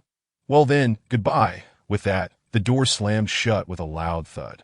Had Ning not stepped back, he might have collided with the door. Clearly, this was unmistakably the behavior of a biological mother. Chapter 91. Ning, I truly miss you, of course. Within mere seconds, Yi Mama reopened the door. "Hey, Mom." Ning grinned, donning an endearing expression. Yi Mama shot him a glance, her eyes narrowing. "Stop being so annoying." With that, she turned away, leaving Ning with a carefree back view. Glancing down, he noticed a pair of brand-new men's slippers on the floor, warming his heart. Despite her outwardly dismissive demeanor, Yi Mama's care for her son was evident in the details. After changing into the slippers, Ning heard Yi Mama's voice. "Shall I boil some dumplings for you?" It was past lunchtime, and Ning hadn't mentioned his return, so he had missed the meal. Fortunately, Yi Mama often prepared dumplings in advance and stored them in the freezer. Great! As a master in culinary arts, the thought of his mother's dumplings made Ning's mouth water. Within 20 minutes, a steaming bowl of dumplings was placed before him. The aroma of spicy red oil mingled with scallions heightened his appetite. Even though he had eaten something on the plane, it paled in comparison to this fragrant bowl of dumplings. As Ning devoured the dumplings with gusto, Yi Mama sat nearby, propping her chin on her hand, her face adorned with a tender smile. "By the way, son," Yi Mama began, "I noticed you were driving a BMW now. Was it your last car a Mercedes?" In truth, Yi Mama was well-versed in car brands. But these two models were simply too well-known. As she inquired, her brows slightly furrowed. She knew her son was financially successful, yet she felt that changing cars so frequently was unwise. First, it represented a waste of money. No matter how wealthy one was, funds would eventually deplete. Second, it suggested a fickle nature, a tendency to tire of things too quickly. Moreover, the Mercedes still appeared nearly new. Surely he wouldn't tire of it so soon? Not really. Ouch, it's so hot. Ning, his mouth stuffed with dumplings, responded while hastily chewing. This car was purchased for Dad. Mine is in Jiangqing. That a smile of satisfaction appeared on Yi Mama's face. When your father returns, he'll surely be thrilled. Really? Didn't he refuse to buy it last time I asked him? Why listen to him? Yi Mama scoffed with a laugh. Since you left, he has been droning on about it every day. He just can't bring himself to admit that Ning was left speechless, that he hadn't anticipated that his father harbored such a proud streak. It was truly an eye-opener, as expected, when old Yi returned home that evening. He immediately noticed the BMW X5 in the garage. Upon learning it was a gift from Ning, he muttered about wastefulness, yet he couldn't resist exploring the vehicle, fiddling with the steering wheel as if playing. His face lighting up with joy like a child who had just received a lollipop. In early summer, the temperature was rising. However, old Yi seemed somewhat chilly. Otherwise, why would his fingers, clasping a cigarette, tremble incessantly? That evening, he eagerly took Yi Mama out for a drive, leaving their son feeling invisible as they strolled out hand in hand. Ning silently shed tears of sorrow. Was this truly the case? Were parents the embodiment of true love, while children merely an unexpected consequence? Ning remained alone in the empty house, watching new episodes of his favorite shows while chatting with a few female friends. When Mo Qingqing saw Ning mention his return to Yangcheng, she instantly replied that she wanted to visit him. As the evening wore on, Ning informed Mo Qingqing that he would meet her the following morning. Mo Qingqing did not respond. About half an hour later, a phone call rang through to Ning's phone that he quickly answered, surprised to find it was Mo Qingqing. Hello, Qingqing. Mo Qingqing's voice sounded somewhat chaotic, accompanied by the music of a square dance, indicating she was outdoors at Ning. Didn't he expect it, right? I'm downstairs at your building. Her playful voice rang out, bright and melodious. Downstairs. Ning realized she must still think he lived in the old neighborhood, as he had not informed her of his move to that moment. Ning felt an overwhelming sense of gratitude that in the dead of night, Mo Qingqing disregarded all obstacles to visit him at his residence. Yet, what was he still hesitating about? Qingqing, remain nearby and do not stray too far. I shall seek you out shortly, and I will arrive in approximately 40 minutes. Ning, are you not at home? Mo Qingqing inquired with a hint of surprise and a touch of disappointment in her tone. I apologize, Qingqing. I neglected to inform you that I have moved and am no longer residing in the old neighborhood. Then I shall return home. Mo Qingqing pouted, her voice laced with grievance. No need for that, Qingqing. Please head to the convenience store nearby and simply tell them you are waiting for me at his house. Uncle Ma is quite amiable. Upon hearing Ning's insistence to come over, a smile blossomed on Mo Qingqing's adorable face as she sweetly replied, All right, please be careful on your way. Ning made a brief phone call to his mother, giving her a heads up before mounting his electric scooter and heading toward the old neighborhood. As the night deepened, the chirping of crickets intermittently echoed from the bushes along the roadside. Ning, in a hurry, had not donned a light jacket, and the chill of the air made the ride somewhat uncomfortable. Thoughts of Mo Qingqing waiting alone for him made Ning yearn to reach her side as quickly as possible. The final song of the square dance concluded, and the ladies, having finished their performance, returned home in small groups. Mo Qingqing's heart raced with anxiety as she frequently glanced at her phone and then out toward the street. She wished for Ning's swift arrival while simultaneously hoping he would ride slowly for safety's sake. This internal conflict rendered her restless. Finally, in the distance, a faint cluster of lights began to emerge, growing closer and more pronounced, momentarily blinding her. Mo Qingqing shielded her eyes with her delicate hand, and, through the haze, discerned a tall figure. Ning, overjoyed, she sprang to her feet, ready to run toward him. Suddenly recalling something, she turned back to thank the elderly man at the store entrance, saying, Uncle Ma, Ning has arrived. Thank you. Not at all, the elderly man waved dismissively, tapping his pipe against the steps. Hurry along, the lad is here. Ning set down his scooter, and Mo Qingqing had already reached him. Her eyes glistened with unshed tears as she gazed up at Ning's face in silence. Yet her eyes spoke volumes of longing. Qingqing Ning called softly, opening his arms to envelop her petite, soft form in an embrace. Ning, that I truly miss you. Mo Qingqing's voice trembled with emotion, yet it resonated with pure happiness. Chapter 92. Hesitation and Reflection. Mo Qingqing stood at approximately 1 meter 60, her petite stature rendering her somewhat unremarkable in certain aspects. However, her skin was as flawless as jade and as delicate as fine silk. Particularly striking was her porcelain-like face, a masterpiece in its own right. It is often said that when God closes one door, he opens another. Is it beautiful? She asked, referring to the airport's transformation.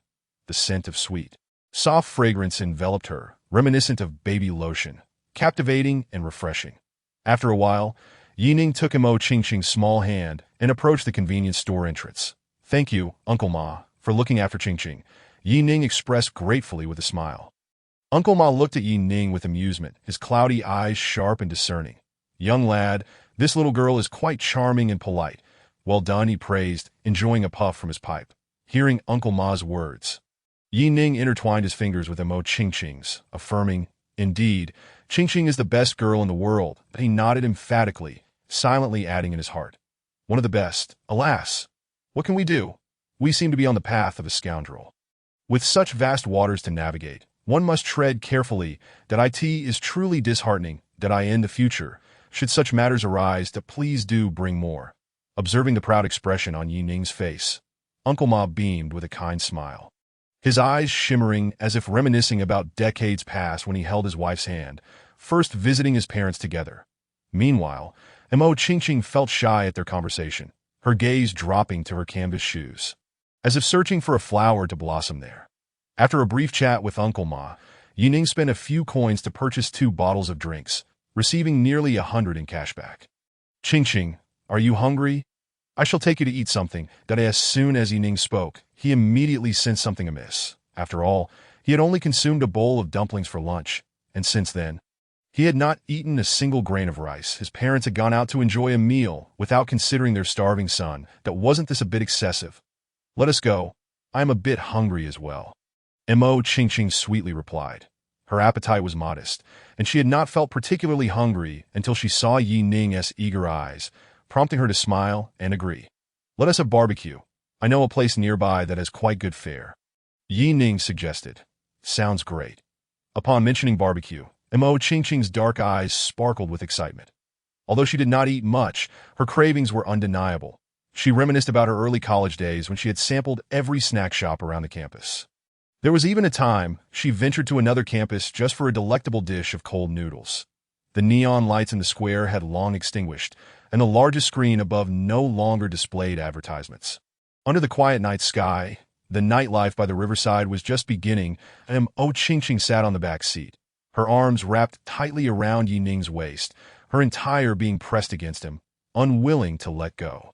The sensation transmitted through her back allowed Ning to faintly discern a slight rise and fall. This is rather embarrassing. Yet he would never complain that Mo Qingqing's charm lay not in sensuality, but in her adorableness, which was her greatest virtue. Moreover, there was an elusive beauty in her innocence. Upon reaching their destination, the atmosphere was a stark contrast to the square's earlier quietude. The place bustled with activity, patrons engaging in lively conversation.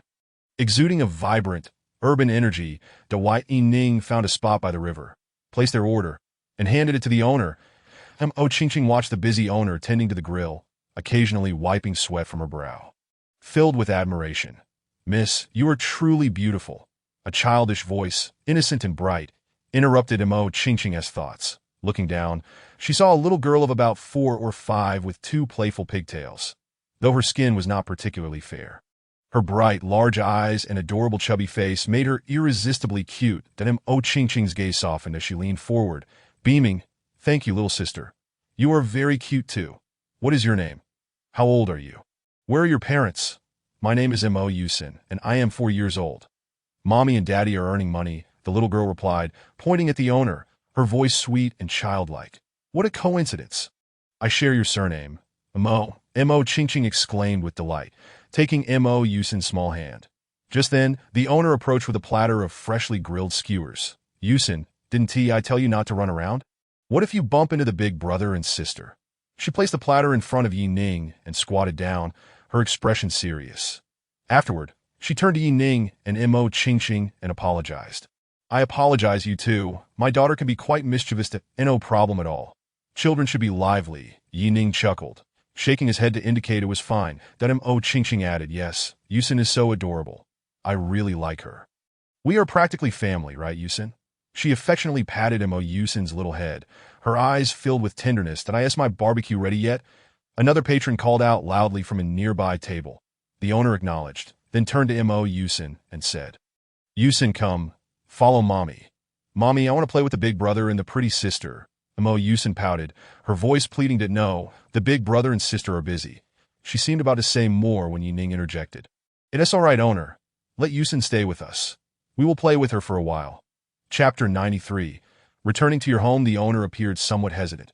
However, she was not distrustful of Ning and Ching. On the contrary, she remembered Ning from his previous visits to her barbecue stall, even if she didn't know his name. She simply thought it might be too much trouble for them. But when she saw Ching holding her daughter's hand, her face lit up with joy. She finally nodded in agreement. Then I must trouble you two that after expressing her gratitude, she turned to her daughter and cautioned. Yusin, you must behave well and stay with the big brother and sister. Do not run off. After the owner walked away, Ching invited Yusin to sit beside her. Yusin, come, this grilled beef is delicious. Ching used her chopsticks to slide the meat off the skewer and placed it in a disposable paper bowl, offering it to Yusin. The little girl shook her head, refusing. Pretty sister. Mommy and Daddy said I shouldn't eat other people's food. Yet her bright eyes were fixated on the beef in the bowl, unable to suppress her salivation. What Mommy said is true. Eating strangers' food could lead to being taken away by bad people. Ning teased, adopting a playful, clawing posture. As his teasing expression softened, he gently ruffled Yusin's little head. But your mommy has entrusted you to us. So we're no longer strangers. It's perfectly fine to have a little, that's so? Yusin turned her head to look at Ching, her little face hopeful. Yes, indeed. Go ahead and eat. Yay, Yusin exclaimed. Her excitement palpable as she clumsily picked up a piece of beef and popped it into her mouth, her face lighting up with satisfaction. 10 meters away, the owner observed the trio, laughing and chatting. Her gaze softening to, I end this line of work. Afternoons and evenings were the busiest that I in the past. When her parents were around, they could help take care of the child. Now, without her parents, she had to squeeze in time to pick her daughter up from kindergarten. Let alone accompanying her in play. There was simply no opportunity. This evening marked the happiest moment for Yusin in many days. Perhaps I should discuss with my husband later about taking our daughter out for a couple of days to explore. By the time Ning and the others finished their meal, it was already 11 o'clock at night. Ding! Host spent 126 yuan, receiving triple cashback, totaling 378 yuan. It's a pity there wasn't a critical hit, but it suffices. Although Xiao Yusin appeared reluctant, she still clutched the proprietress's clothing, bidding farewell with a thoughtful wave. Meanwhile, Ching's behavior intrigued Ning. She turned back every few steps, especially when boarding the electric scooter. Glancing back occasionally to she that reluctant to part. Ning teased. Absolutely not. She scoffed slightly that Ching's cheeks flushed at present. While caring for her mother and juggling a part-time job, how could she possibly have the energy to consider having a child? Moreover, with the looming preparations for postgraduate entrance exams, thoughts of motherhood were far from her mind. Noticing Ning's silence, Ching tugged at his shirt, applying a bit of pressure, biting her lower lip. After a prolonged silence, she finally mustered the courage to whisper, after I finish my exams, then we can. Her voice dwindled, and her head bowed lower. The cool breeze brushed against her, yet her cheeks burned as if aflame. To what? Ning's lips curled into a wicked smile. You, Ching, flustered and irritated, lightly punched Ning's sturdy back. This man was insufferable. He knew very well that her words would make her shy. Yet he pursued the matter relentlessly, that if he must ask, then let him. But he took delight in teasing her when her face turned crimson.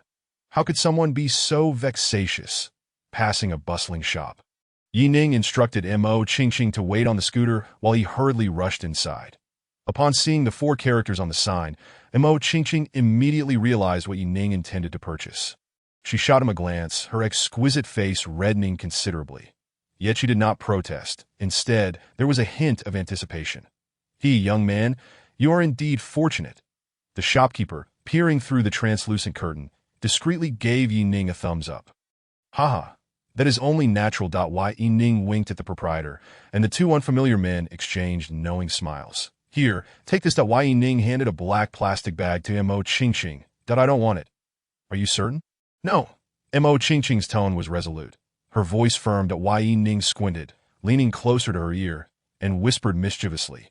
So, does that mean you are ready to bear me a chubby little one? Ning's proximity sent warmth coursing through Mo Qingqing's ear, causing her to shiver, her heart racing. Her flushed face turned a brilliant shade of red, staining her ears. Ning, if you continue like this, I will ignore you, Mo Qingqing retorted, both shy and indignant. Humph. Hurry and take me home. Home? Whose home? Of course, it's not your home. Upon finishing her statement, Mo Qingqing bit her lip, her limbs feeling weak and tingly. Under the bright moonlight, she pressed closely against Ning's back, refusing to respond to his words. Chapter 94. Do you like it? Upon returning to the old neighborhood, Ning retrieved a rusted key to unlock the door. The interior remained largely unchanged and was quite clean, suggesting that old Yi and Ma visited periodically. It was no surprise, as their social circle revolved around this area. Particularly, Ma's mahjong friends were all here. It was her greatest passion, and she would not abandon it simply due to a move. Although the wealthy ladies in the villa area also enjoyed playing, their stakes were considerable. Ma was certainly not in need of money, but she played for amusement, not gambling, thus she didn't mingle with them. Just as he closed the door, Mo Qingqing suddenly leaped into Ning's embrace. Carrying, no, that it's not right colliding with someone. Feeling the softness of her body, Ning realized how incredibly tender Mo Qingqing felt at that moment. Coupled with her alluring fragrance, his gaze grew hazy. Ning did now that I want. Her murmured words shattered Ning's defenses in an instant. His steadfast resolve crumbled to dust. He effortlessly lifted Mo Qingqing, leaning down to kiss her cherry lips, gradually making his way toward the bathroom. The following morning, in his dreams, Ning sensed something unusual. Suddenly jolting awake, his eyes widened in surprise. Qingqing, you. Hearing Ning's astonished voice, Mo Qingqing lifted her head, her face as red as a ripe apple. Timidly, she inquired, Do you like it? Ning found himself parched, breathing heavily. Soon after, in the disheveled bedroom, the scene of springtime romance unfolded once more. As noon approached, Ning took Mo Qingqing's hand and stepped outside. Upon reaching the garden at the foot of their building, they fortuitously encountered Du Yingying and Shun Cheng. Ning, is this your girlfriend? Du Yingying gazed at Mo Qingqing, secretly admiring her beauty. Ning nodded in affirmation, introducing them to one another. Qingqing, you are truly stunning. And how is your skin so flawless? Du Yingying genuinely complimented. The Du Yingying herself was quite striking, often attracting attention while walking down the street. However, Mo Qingqing, in comparison to anyone she had ever seen, was simply unparalleled. Although her height was average, her proportions were excellent, especially her enchanting face, delicate and flawless. Yingying Jie, you are also very beautiful. Shun Cheng, standing nearby, nodded in agreement. Fully supporting her statement, the Du Yingying smiled slightly. She knew that she was considered a beauty in the eyes of most. Yet, she was also aware of her own limitations. Compared to Mo Qingqing, the disparity was significant. This girl was the kind of breathtaking beauty one could not forget after a single glance. Even in a city like Jincheng, where beauties were plentiful, it would be difficult to find many with such exquisite features. Ning, you are truly fortunate to have captured the heart of such a beauty as Qingqing, Du Yingying remarked sincerely. Mo Qingqing took a small step forward, hurriedly explaining, No, it's not that I am the lucky one for being accepted by Ning. Du Yingying looked at Mo Qingqing in astonishment, surprised by how fiercely she defended Ning. She hadn't anticipated this little beauty to be so devoted to him. She clearly seemed willing to give her heart entirely to Ning. Ning, you must cherish her. In today's society, there are not many girls like Qingqing left. Ning felt quite proud, as that. Qingqing has always been my guiding star. At the same time, he gently tucked a strand of hair behind Mo Qingqing's ear. This girl was undeniably charming, and he felt fortunate to have met her. Ning gazed at Mo Qingqing's profile, his expression softening. The Du Yingying and Qingqing observed this exchange, feeling as though they had been well fed. They, too, were a couple that, never mind, I won't talk to you any longer. I fear that if I engage with you further, I might as well skip lunch, just as she was about to turn and leave. She paused abruptly to, "Oh, Ning, isn't Xiao when nearing her college entrance exams?" "Yes, in a couple of days," that Ning nodded, having returned to cheer on his sister. "You two siblings, one is already working and the other is about to enter college." Time really does fly, to Ning gazed into the distance, murmuring. Indeed, just as Ning was about to agree, he suddenly sensed something odd. "Wait, to hold on, that doesn't seem right." Ning asked, puzzled. "What is not right?" "You are clearly only 2 years older than me. Why do you speak with such an air of maturity? You haven't been possessed, have you?" Ning's eyes widened in horror, and he instinctively took a step back. Clutching Mo Qingqing's soft hand, "That I'll possess your sister." Ning scolded playfully. "Ist if you dare to possess Xiaogua, I will never agree. Never mind, I can't be bothered to argue with you." Acknowledging that she wouldn't win against Ning, Ning took Qingqing's hand and turned to leave. Meanwhile, Qingqing discreetly gave Ning a thumbs up behind his back, silently applauding him. He was a man of few words, often overshadowed by Ning's chatter. Today, witnessing someone able to retort his fiancée into silence, he felt a strange sense of satisfaction. "What is this? Are you happy?" Just as Qingqing was reveling in his secret delight, a cold voice reached his ears. Qingqing jumped, startled. "Am I that he?" Ning chuckled coldly. "My relatives have left." Upon hearing this, Qingqing couldn't help but tremble all over. He bitterly smiled inwardly. They say that a roadblock before marriage becomes a savior afterward. Yet he hadn't even married yet. Why was he already starting to feel fear? Chapter 95. The college entrance exam approaches 2 days later. The sun shone brightly in the clear sky. Under the blazing summer sun, the high school seniors gradually entered the examination hall. As in previous years, the testing location for Yangqing High School students was at Yangqing Foreign Language School. On that day, Old Yi drove, arriving early at the foreign language school. Soon he spotted the buses adorned with banners arriving at the school entrance. Ning was on the lookout for buses from Yangqing High when he felt a gentle tap on his shoulder. "Brother Yi, didn't expect to find me right behind you, did you?" Yi Xiaogua, dressed in a blue and white short-sleeved school uniform with thin trousers, her ponytail swaying, radiated the essence of youthful exuberance. Seeing her brother before the exam filled her with joy. Although her brother never said much, his presence outside the exam hall on this important day made her immensely happy. "Let us go." Ning ruffled Yi Xiaogua's thick hair, his eyes filled with affection. "Mom and Dad are here too. I'll take you to them." Yi Xiaogua, with a cheerful smile, lightly tapped her fair chin and took 2 steps forward to link her arm with Ning's. "By the way, what about Qianqian?" Ning inquired. Yi Xiaogua gazed at Ning with a teasing look for a moment before responding. "Brother, I presume your question isn't really about Qianqian, is it?" Ning felt a bit embarrassed. Since Yi Xiaogua wasn't with Mo Qianqian, it was likely that Mo Qingqing had come to the event just like him. Asking about Mo Qianqian was merely an afterthought.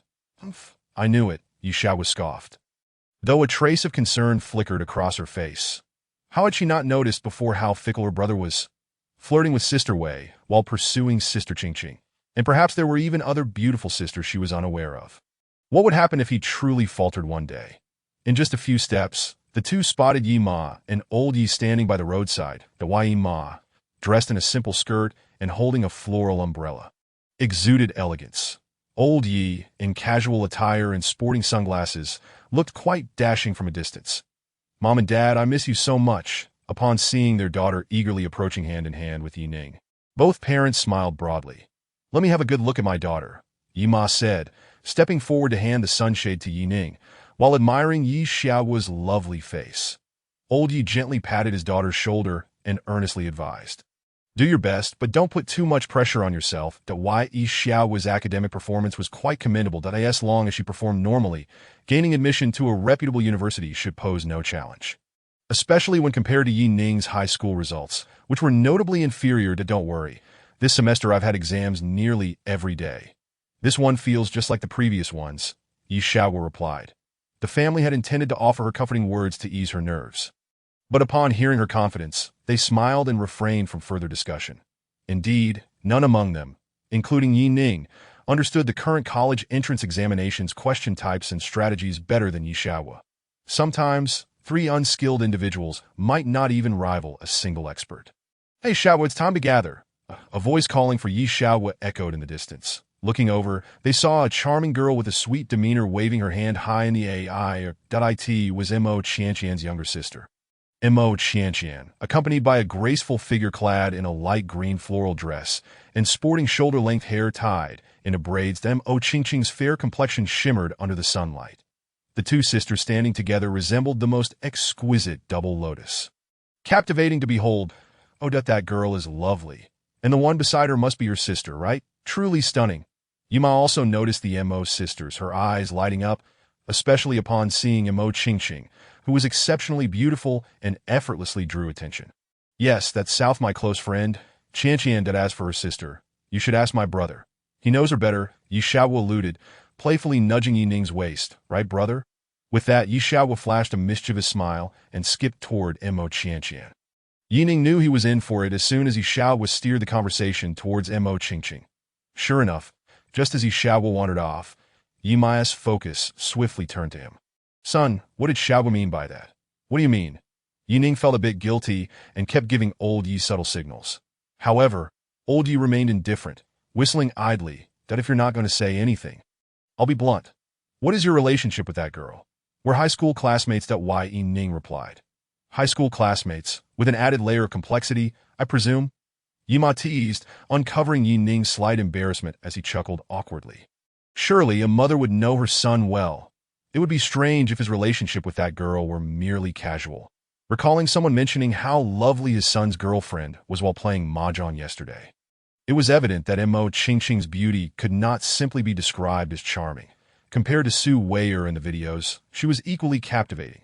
Well, perhaps not entirely so in some aspects, son. What about Wei Wei? Have you two broken up? Yi Ma scrutinized Yi Ning's eyes. Ahem, no humph. Yi Ma scoffed, playfully poking Yi Ning's temple in exasperation. Stop messing around. What are you waiting for? Hurry up and bring that girl over for your father and me to meet. We can't leave her standing in the sun like this. Oh, okay. Yi Ning's retreating figure elicited a sigh of resignation from Yi M.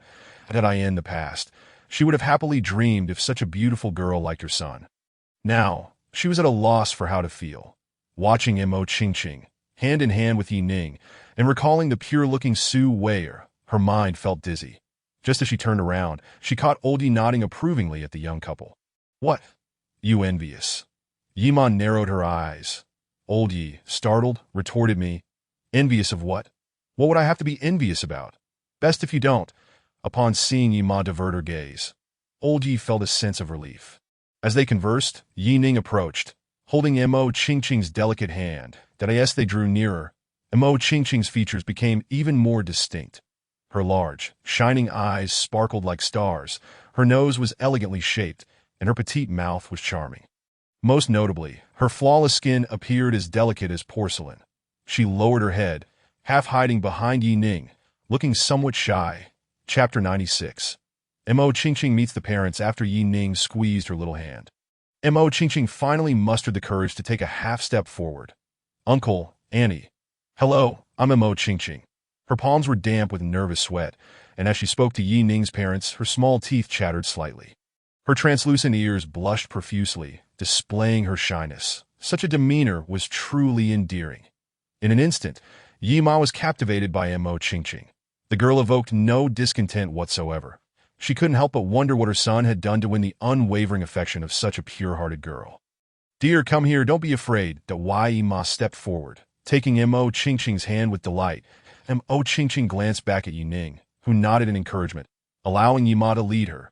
Seated in the back, they engaged in typical inquisitive exchanges. When Yi Ma learned that Mo Qingqing had given up further studies to care for her ailing mother, a wave of compassion washed over her. This girl, seeming delicate on the outside, possessed an inner strength that was remarkable. Just starting out in society, she had already taken on the weight of her family's burdens. Although she hadn't asked, Yi Ma surmised that her son must have offered assistance. Otherwise, how many families could afford such exorbitant medical expenses? If such circumstances had befallen the Yi family in the past, how would they have coped? In the following 2 days, the family, including Mo Qingqing, would accompany Yi Xiaowu for the exams at Yangqing Foreign Language School. Finally, as the last English exam concluded and the announcement sounded, the Gaokao officially came to an end. Watching Yi Xiaowu, carefree as she held Mo Qianqian's hand, the group felt a sense of relief. At least from their expressions, it seemed both had performed reasonably well. Dad, Mom. He da Yishao will leapt joyfully. Hello, Uncle and Annie, Mo Chantian, much more composed, greeted Yi Ma and old Yi first. Their gazes then shifted to the intertwined fingers of Yi Ning and Mo Qingqing. See, Chantian, I told you we would become true sisters, Mo Chantian affirmed, nodding enthusiastically, her smile radiant. Since their last meeting, she had sensed her sister's fondness for Yi Ning. Now that the two were finally together, she was genuinely happy for Mo Qingqing. Come on, I prepared some delicious treats for you two as a reward, Yi Ma said. Due to the BMW X5's limited space, Yi Ning and Mo Qingqing suggested they take a taxi. Inside the taxi, Mo Qingqing closed her eyes, a smile gracing her lips as she leaned against Yi Ning. Her delicate fingers gently rubbed the hand Yi Ning rested on her abdomen, feeling utterly content. Yi Ning, now that the Gaokao is over, are you planning to return to Jiangxing? Mo Qingqing's tone was slightly melancholic. She understood that Yi Ning wouldn't stay in Yangqing for long. Naturally reluctant to part from Mo Qingqing, Yi Ning proposed, Qingqing, why don't you and your mom come to Jiangxing with me? I can help you find an apartment for you both. Not only for Mo Qingqing, but Yi Ning also intended to have his parents relocate to Jiangxing. However, they insisted that Yangqing was their home, something they could not abandon. Even Yi Ning believed that regardless of how much wealth he amassed in the future, he would return to this small city in his old age.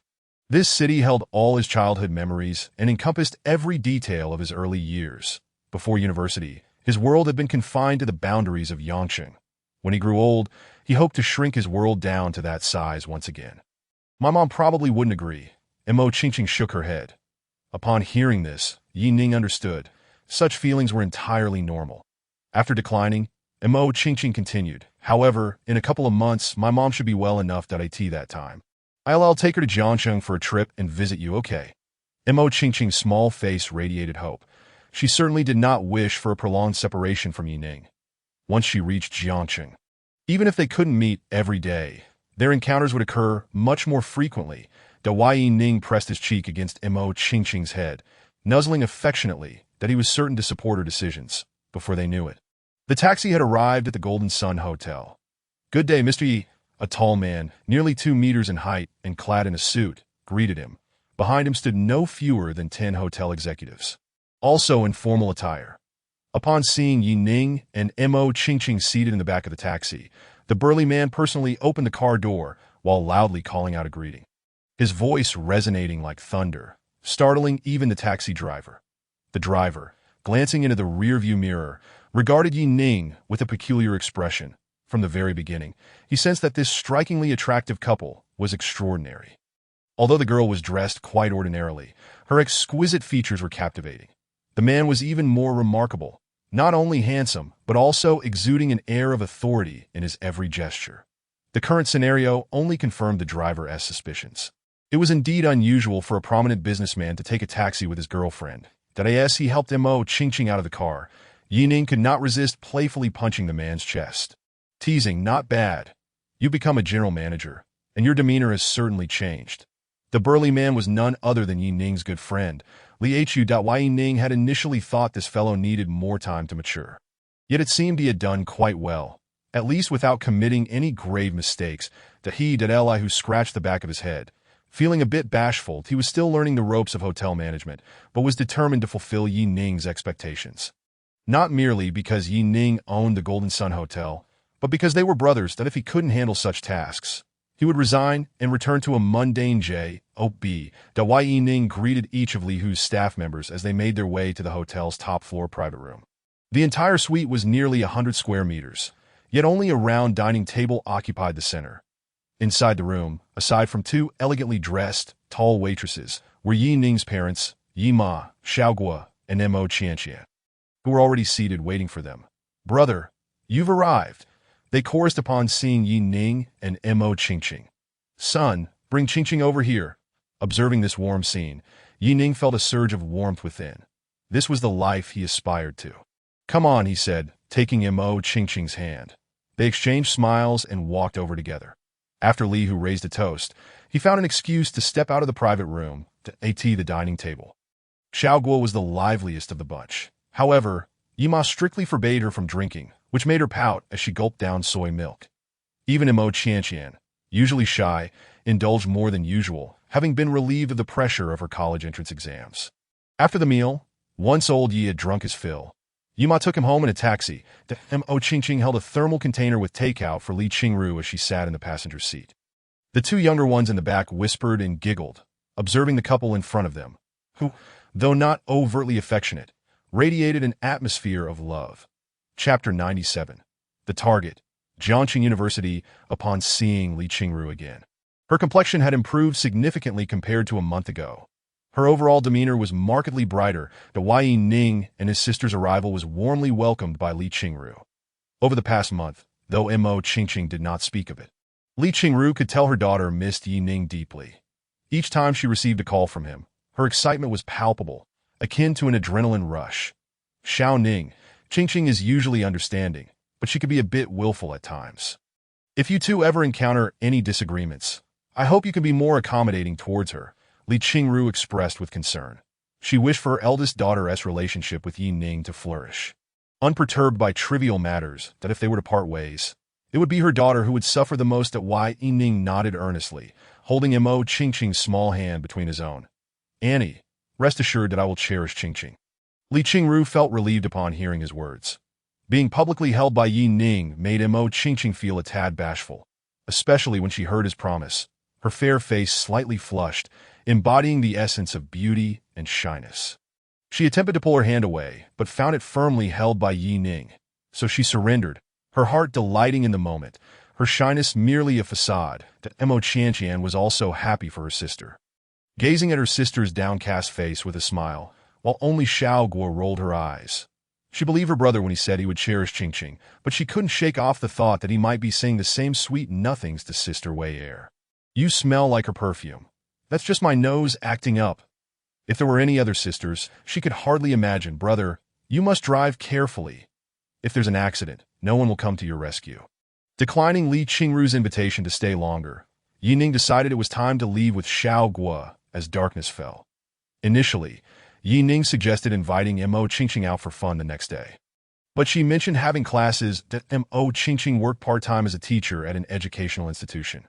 Although it lacked benefits, the salary was decent. Even if she wanted to quit, she would need to finish the semester first. The students were nearing their final exams, and changing teachers at this juncture would greatly impact their learning. All right, I'll pick you up after your class out on their way home. Xiao Guo inquired, Brother, what do you think about me applying to Jiangqing University? Jiangqing University, while not the top university in the country, was still quite respectable. Given Xiao Guo's grades, she had a good chance of getting in if she performed well. Sure, I can arrange a place for you near the university if you prefer not to stay in the dorms. Yi Ning replied that he had several large apartments in Emerald City, and she could choose any. Living in a villa was out of the question since there were no villa areas near the university. And he didn't want to deal with long commutes. Really? That's fantastic. Xiao Guo's eyes sparkled with excitement. That I'll move in with Qianqian, and we'll be roommates again. Wait, are you saying that Qianqian is also planning to attend Jiang University? Yi Ning raised an eyebrow. Xiao Guo nodded yes. Qianqian's grades are similar to mine, with only a 10-point difference at most, so she should be able to get into the same university.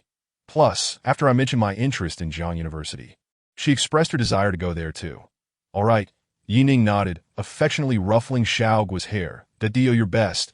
And if you get in, I'll surprise you. What surprise? Upon hearing the word surprise, Xiao Guo's eyes gleamed with anticipation. She was well aware that her brother was no longer the same person who would meticulously consider buying a shirt worth a few dozen yuan.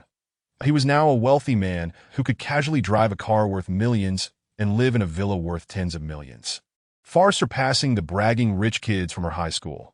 Given the Patek Philippe on his wrist, the surprise Yi Ning mentioned could not be anything trivial.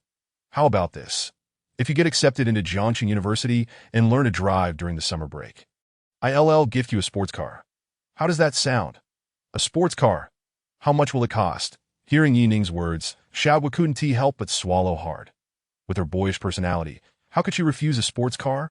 Just the thought of driving it to school during the semester was exhilarating. Seeing Xiao Guo so excited made Yi Ning chuckle. But then again, it was quite normal that it's not that women didn't like cars. Otherwise, why would so many people insist on having a car and a house when getting married? They might not be car enthusiasts, but who wouldn't enjoy driving, especially luxury cars, as long as she loved it? The price was irrelevant. Haha, brother, you're the best. Love you.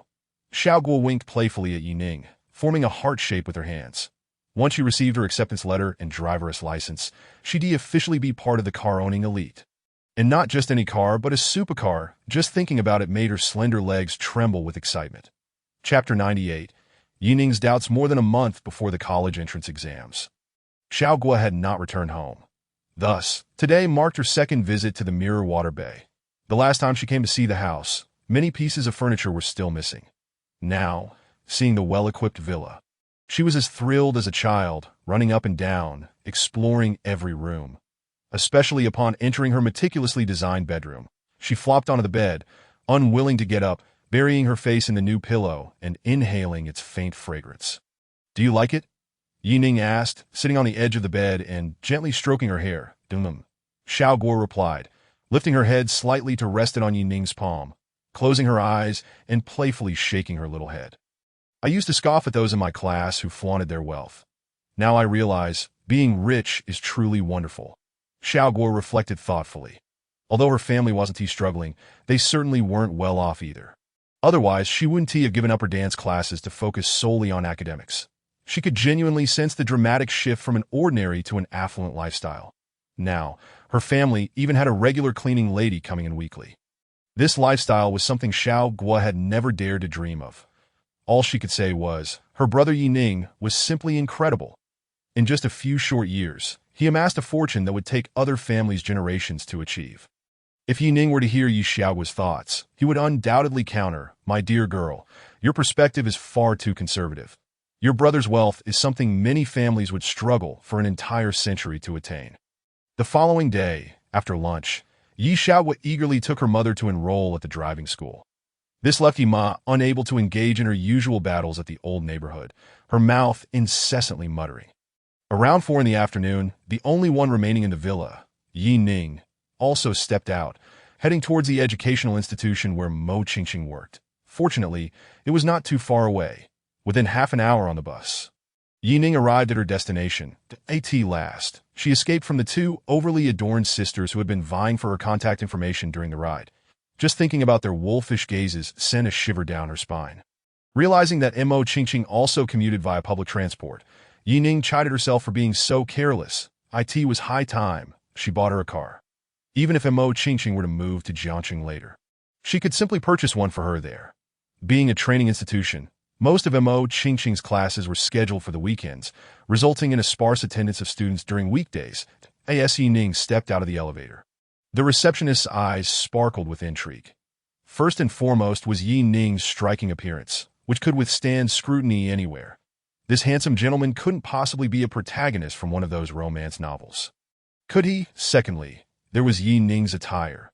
From a distance, it appeared quite ordinary, but upon closer inspection, one could discern the Armani shirt and casual trousers, paired with Versace shoes, complemented by a dazzling watch on her left wrist, the name of which eluded her. It would be quite astonishing if this individual were indeed of humble origins. "Excuse me, sir, how old is your child?" the receptionist inquired, assuming Ning had come to consult about his sibling's educational needs. Ning smiled and shook her head. "No, I'm here to find someone. Mo Qingqing, teacher Mo. Do you happen to know her?" The mere mention of teacher Mo stirred a mischievous thought within Ning. If only Qingqing were to don a teacher's outfit, how delightful that would be. Ahem. When did I become so weak-willed? It appears I have always lacked resolve in front of Mo Qingqing and her companions. Especially in the presence of that enchanting fairy that you're looking for, teacher Mo. Please wait here. She will finish her class in half an hour. Upon hearing Ning's words, the receptionist's demeanor shifted slightly, gesturing towards the sofa in the corner of the lobby with a perfunctory response. The contrast in her attitude was palpable, though Ning sensed the change in the receptionist's tone and felt a flicker of confusion, particularly when she returned to her post, whispering with another receptionist while occasionally glancing in Ning's direction. Her bewilderment deepened. Furrowing her brow, Ning picked up a magazine, but found herself unable to concentrate. Her mind preoccupied with unanswered questions. Could it be that Qingqing had trouble getting along with others here? That seemed unlikely. Given Qingqing's nature, it would be hard for her to have conflicts with anyone. Just as she pondered this, another receptionist approached with a cup of freshly brewed tea. "Sir, Would you like some water?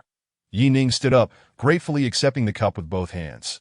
Just as she was about to turn away, she asked, "Excuse me, could I trouble you for 2 minutes?" Naturally, Yi Ning was deeply invested in anything concerning Mo Qingqing. The receptionist hesitated briefly, but upon meeting Yi Ning's sincere gaze, nodded in agreement. "Thank you." Yi Ning expressed her gratitude and eagerly inquired, "I would like to know, how does Teacher Mo feel about working here?" "Feelings?" The receptionist appeared puzzled. She recognized that Yi Ning's question was undoubtedly about Mo Qingqing, but was surprised it was such a simple inquiry. With lingering doubt, she replied, "Well, she's doing fine. At least Mo is one of the most popular teachers among the students here." Chapter 99, Educating and Nurturing. Indeed, being one of the most favored teachers among the students was true. But she was also the most disparaged teacher in our office at that moment. A male teacher, holding a book in one hand and a teapot in the other, casually interjected with a smirk. Yi Ning's expression instantly sharpened, and after taking a deep breath, she asked nonchalantly, "Could you elaborate on that?" "Elaborate? Huh." The male teacher scoffed, his expression dripping with sarcasm. "You seem quite concerned for her. You must be one of her suitors, right?" Yi Ning was momentarily taken aback, but nodded affirmatively. "I do indeed have feelings for Mo Qingqing." "Well, you're out of luck then." The male teacher shook his head with a feigned air of resignation. Seeing the confusion in Yi Ning's eyes, he explained, "Teacher Mo currently has a very wealthy boyfriend. How could she possibly be interested in someone like us? Before, I thought we had mutual feelings, but to my dismay, she tossed our relationship aside for a mere 50,000. As he spoke the words boyfriend, the male teacher's tone noticeably intensified, implying that Mo Qingqing had been supported by someone for that amount. Did he mean to imply that Mo Qingqing had been bought? As for the betrayal of their relationship, Yi Ning merely scoffed that if Mo Qingqing were truly that kind of person, would she have waited for Yi Ning to return to Yangqing? At that time, Hui had explicitly offered 50,000 to Mo Qingqing to be with him. The answer was clear. This man before her was lying. Not only lying, but also slandering Mo Qingqing's reputation. "Are you implying that you and Mo Qingqing were once together?" Yi Ning rose, her right hand curling into a claw, gripping tightly onto her thigh. Upon closer inspection, one could easily spot the prominent veins on the back of her hand. Her gaze towards the male teacher turned icy, her pupils resembling the depths of an abyss, piercing to the core. "Yes, we were together back in university, that we often went to hotels on weekends." The male teacher was in the midst of spinning an elaborate tale when Yi Ning suddenly slapped him across the face. Smack! As if unsatisfied, she followed up with a kick, sending him crashing to the ground. In his moment of distraction, the teacup in his hand flew far away, shattering into pieces. The male teacher cried out in pain, attempting to rise, only to feel a weight pressing down on his chest. Yi Ning's knee was firmly planted against him as she unleashed a flurry of slaps. Smack! Smack! Smack! Smack! Smack! Smack! After several strikes, the male teacher's face was swollen and bruised. "Stop it!" The onlookers, hearing the commotion, rushed forward to pull Yi Ning aside. A woman in her 40s, wearing glasses and appearing to be the principal, demanded, "Sir, do you have any idea why you're causing a scene in our school? This is a place for education." She was understandably furious. After all, Yi Ning had assaulted one of her employees. As principal, if she couldn't protect her staff, what use was she? "Principal Lee, I'm going to sue him." "Ugh, you brat, you're finished. I won't forgive you." Some supporters of the male teacher rallied behind him, emboldening his arrogance. Educating and nurturing. Bang! Yi Ning slammed her palm onto the table, the glass teacup rattling in response. What a fine motto for education. With such deceitful and slanderous teachers around, I shudder to think what kind of students they would raise. Yi Ning pointed an accusatory finger at the male teacher, her rage boiling over as she thundered, "I will consult a lawyer right now. Do you dare to claim you haven't defamed Mo Qingqing? Do you dare?" Witnessing Yi Ning's fierce defense of Mo Qingqing sent a chill down the male teacher's spine. He was well aware that his words were false, that he had merely harbored unreciprocated feelings for Mo Qingqing, constantly being turned down. That a month prior, he had confessed to her once again, only to be met with the revelation that she had a boyfriend. This revelation had devastated him. Everyone knew that Mo Qingqing needed money urgently due to her family's health issues. Therefore, when she mentioned having a man, he assumed it meant she had been bought. To retaliate against Mo Qingqing, he gradually twisted his narrative, claiming she had betrayed their relationship. When he encountered Yi Ning today, his intention had been to flaunt his superiority and discourage Yi Ning. Little did he expect that Yi Ning would resort to violence, fiercely protecting Mo Qingqing in the process. "Who do you think you are to meddle in my affairs with Mo Qingqing?" he retorted defiantly. When a person sinks to such depths, they become invincible.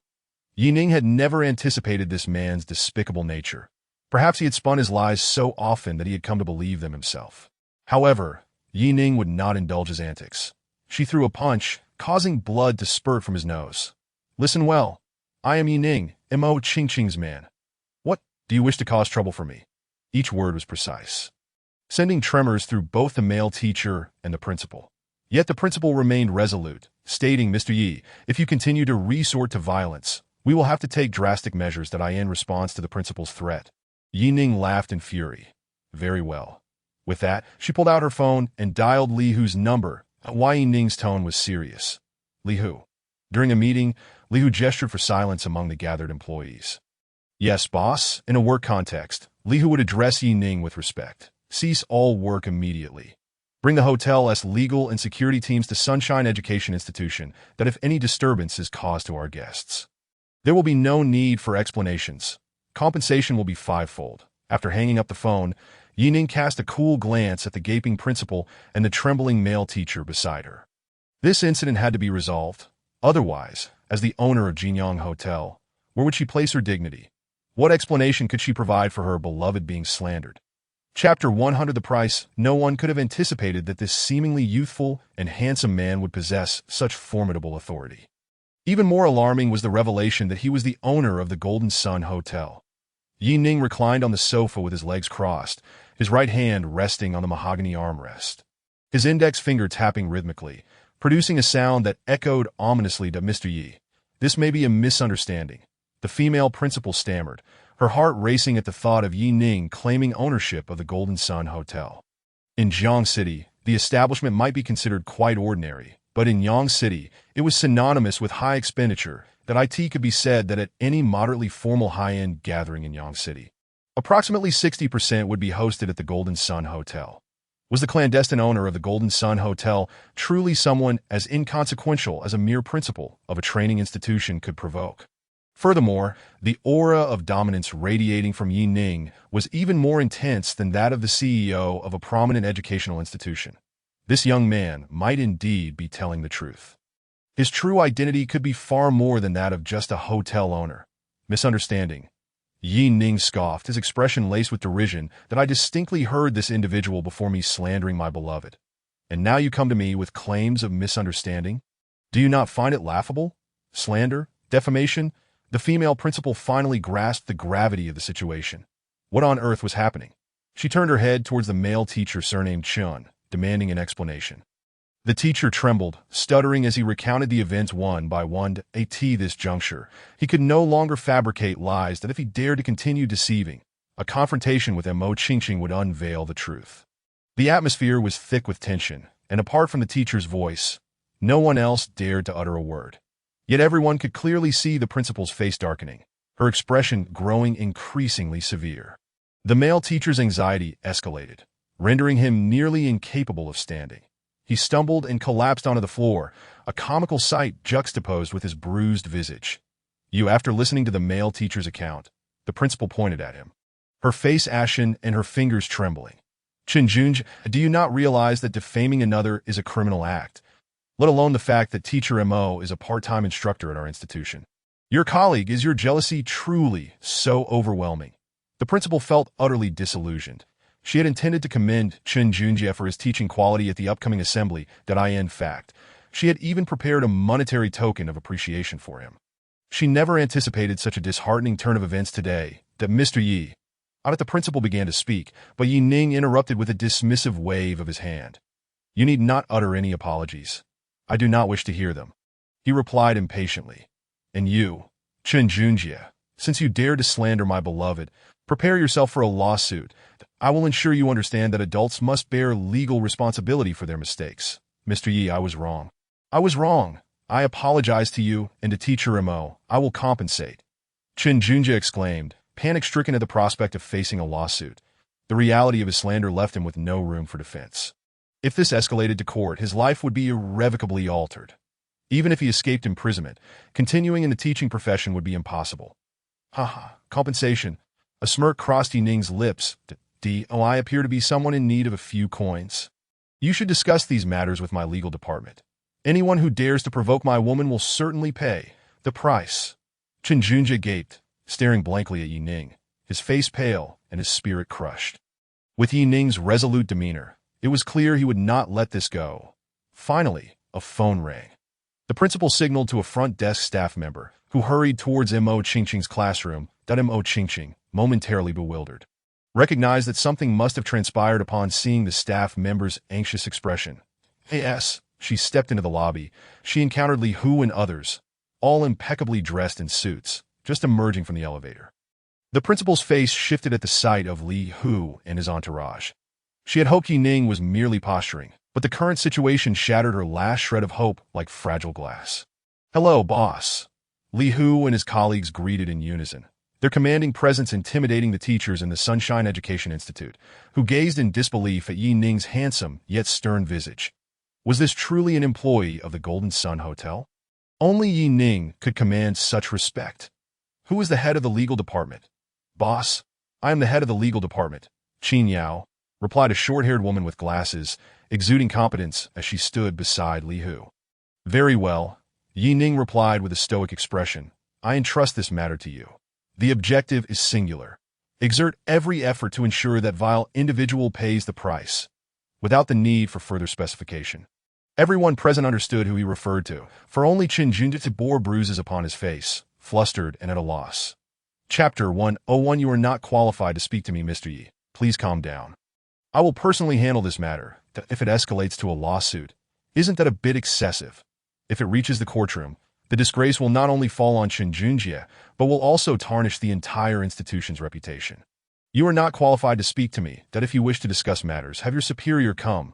Ning had no desire to engage further with the principal, for he had caught sight of Mo Qingqing approaching. "Qingqing, shall we leave this job behind?" Ning stood, gently clasping Mo Qingqing's delicate hand in his. Mo Qingqing smiled and nodded. All right. She had refrained from resigning thus far to avoid leaving her students before the term ended. However, should she be forced to choose between her students and Ning, she would unhesitatingly choose Ning. Whatever Ning requested, she would comply without a second thought. Given the current situation, she needed no further inquiry to understand what had transpired. Initially, Mo Qingqing had thought she would resign within a month, believing that any rumors would not significantly affect her. She had planned to endure and let it pass. But since Ning had stepped forward to defend her today, as the woman behind Ning, she would offer her unconditional support. She trusted Ning to manage everything. Is there anything you need to take? If not, shall we depart? Yes, that as Ning and Mo Qingqing made their way to the exit. The principal sought to seize one last opportunity. Gritting her teeth, she hurried after them. "Mr. Yi, teacher Mo, please wait." However, several burly security personnel swiftly positioned themselves before the glass doors, blocking her path to Li Hu, standing behind the guards. Scoffed, "Did you not hear our boss? Your position and his are not on the same level. Be gone." As for you, Li Hu pointed a thick finger at Chen Junjie, a cold smile gracing his lips. "Before you receive a court summons, my men will ensure you are well taken care of." When Ning and Mo Qingqing reached the ground floor, they encountered Du Yingying and Shun Cheng. Shun Cheng, driving a Hongqi HS5, had Du Yingying seated in the passenger seat. "Why, Ning, Qingqing, where are you headed?" "We can give you a ride," Du Yingying inquired cheerfully, resting her elbow on the window. She had developed a fondness for Mo Qingqing, finding her charming, considerate, generous, and with a pure love for Ning, the boss Li Hu led several executives from the Golden Sun Hotel to Ning's side, who greeted him with relaxed smiles. "I apologize for the trouble today. Li Hu, please distribute some bonuses for everyone." Upon hearing Ning's words, joy spread across the faces of all present, including Li Hu. The bonuses from the Golden Sun Hotel were substantial. The monetary rewards Ning mentioned would amount to at least $1,000. Earning such a sum for a mere outing naturally brought great delight. As Ning conversed with Li Hu and the others, Du Yingying and Shun Cheng were internally reeling. The individuals surrounding Ning were all remarkable, including the imposing security guards who exuded an extraordinary presence. Yet, despite their stature, they displayed utmost respect toward Ning. even referring to him as boss. In that moment, Ning's status took on an air of mystery and grandeur in the minds of Du Ying and Shen Cheng. Initially, they had thought Ning's acquisition of a BMW X5 stemmed from modest earnings in Jiang City, but observing the current situation hinted that it was likely far more than that, perhaps even a substantial fortune. Ching, does your Ning own a company? Du Ying could no longer contain her curiosity and inquired. Ching glanced toward Ning, her cheeks slightly flushed, and replied shyly, yes, the Golden Sun Hotel is Ning's property. The phrase your Ning from Du Ying made Ching feel a sense of pride as the lady of the house. Just the thought of marrying Ning filled her with a fluttering excitement. This unusual emotion made her feel both bashful and elated that Du Ying was taken aback by Ching's unexpected shyness. However, her astonishment paled in comparison to the revelation of Ning's true identity. The fact that Ning was the clandestine owner of the Golden Sun Hotel left her utterly astounded. As a local of Yang City, Du Ying could not possibly be unaware of the hotel's significance. What kind of fortune would one need to become the owner of the Golden Sun Hotel? Moreover, how could Ning have acquired such wealth? Even if he had the money, what connections did he possess to take over such a thriving establishment? As these thoughts crossed her mind, Du Ying and Shen Cheng exchanged unintentional glances, both realizing the predicament they currently faced. Shen Cheng and his friends urgently require at least 10 million for the game studio they established. This sum, for an ordinary person, is indeed a staggering figure. However, for Ning, it may merely be a trifling amount, a mere drizzle. Perhaps this is an opportune moment to broach the subject with Ning. Regardless of whether he contributes or not, at least they will have made an effort, thus avoiding future regrets born from pride or hesitation. Chapter 102. Jinding Law Firm Ning. Are you interested in games? Du Ying inquired as they journeyed towards Yangqing Automobile City. Ning pondered for a moment, then nodded slightly, stating that he had not played in quite a while, that he was unsure why Du Ying had posed such a question. But judging by her expression, an answer would soon be forthcoming. Indeed, the next moment, Du Ying began recounting her and Shen Cheng's circumstances post-university. It turned out that Shen Cheng and Du Ying were classmates. With his exceptional talent in computer science and a passion for gaming, Shen Cheng, along with a few roommates, developed a commendable little game. After graduation, they naturally formed a studio to explore new game concepts together. Fortunately, a large gaming company in Jincheng took notice of their new game.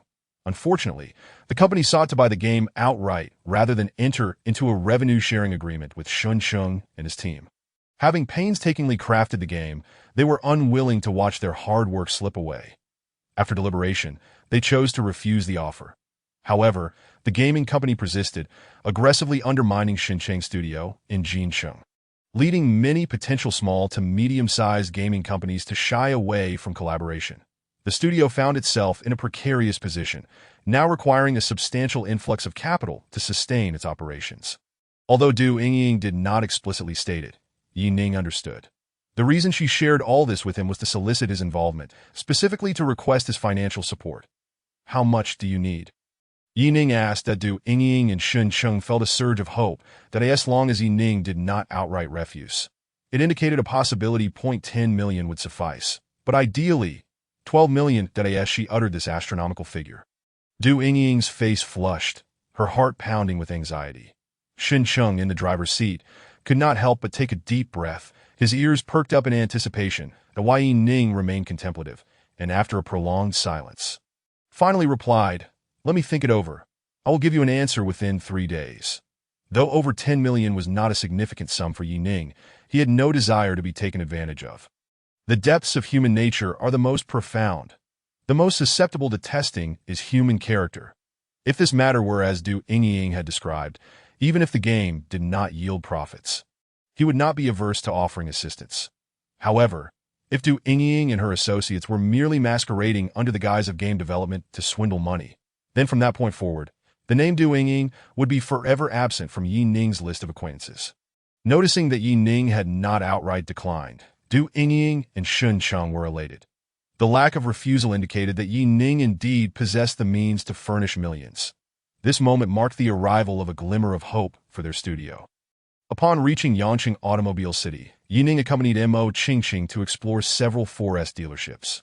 Ultimately, Mo Qingqing set her sights on a BMW M2 valued at 600,000. Initially, she had preferred a Chang'an priced around 100,000. But Yining insisted on purchasing a car starting at 500,000. Ding! The host has spent 598,000 on Mo Qingqing, triggering a critical hit, rewarding the Jin Ding law firm of Modu. Another critical hit, and this time, it was a law firm. With such a firm at his disposal, Yining would find future endeavors considerably more convenient. At the very least, he would feel more assured when engaging in legal disputes. The car he purchased for Mo Qingqing was, of course, for her to drive. It wouldn't do for Yining to be the sole driver all the time. Occasionally allowing her to take the wheel would add a delightful twist. Or rather, a unique flavor, wouldn't it? Seated in the passenger seat, Yining took out his phone to send a message to Annie. Yining. Fairy, how much do you know about gaming companies? Annie, I don't know much, but you could ask Han Yining. Isn't his family in the building materials industry? Do they also have a gaming company? Annie, no, 2 years ago, Hanyu used his family's money to dabble in the internet sector for a while. Although he didn't turn a profit, he didn't incur significant losses either. Yining was surprised to learn that Hanyu, the playboy who was always surrounded by luxury cars and beautiful women, had actually ventured into business. Thus, the likelihood of wealthy families producing wayward children is comparatively low. Others receive superior education from birth, gaining an undeniable head start in terms of both vision and knowledge. They are far ahead of the majority. Those emerging from such backgrounds invariably possess some degree of capability. Following Annie's suggestion, Yining dialed Hanyu's number. Hello, Yigo. Are you aware I'm hosting a pool party? Would you like to come? There are plenty of lovely ladies in cool attire.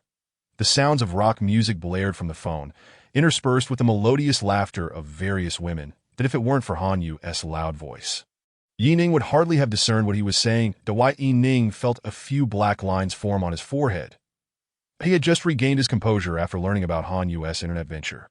And now, this phone call revealed him to be at a pool party, surrounded by beautiful women in swimsuits. Hanyu, give me back my admiration. Chapter 103. Chung Siu and Old Han, I've heard you're quite knowledgeable about the internet. Yining got straight to the point. Upon hearing Yining mention the internet, Hanyu sprang up from his beach chair, pushing aside the beauty in his arms. Why go? Are you looking to venture into the internet? Hanyu was aware that Yining had his own commercial street and hospital, presumably following a path of tangible industry. It's like this. Yining recounted Ying's words to Hanyu. Upon hearing that it involved game development, Hanyu became even more engaged. He had previously contemplated entering the gaming industry, but had not found the opportunity until now, with a studio in urgent need of funding and already noticed by a major internet company in Jincheng. Yigo, this matter is quite straightforward. You can hire a lawyer and a notary to conduct due diligence. I can serve as the notary, but you should seek a lawyer with considerable renown in the industry. Upon hearing Hanyu volunteer himself, Yining understood that he was indeed interested in Shun Cheng's game studio, that if given the chance, he naturally wanted to ride on Yining's coattails to share in the benefits. I have a law firm, and I will ensure they contact you promptly, Yining casually mentioned. Hanyu stood up in astonishment, the towel draped over his shoulders falling onto the beach chair. A law firm? Yigo, you actually have your own law firm? What is its name? Jin Ding and Modu. Have you heard of it? How could I not have heard of it? Hanyu's mind was ablaze with excitement. Gripping his phone tightly, the Jin Ding law firm in Modu is renowned throughout the Jiangnan region and even nationally. Many illustrious lawyers work there, with some being professors of law at prestigious universities. The fact that such a prestigious law firm belonged to Yining left Hanyu astonished.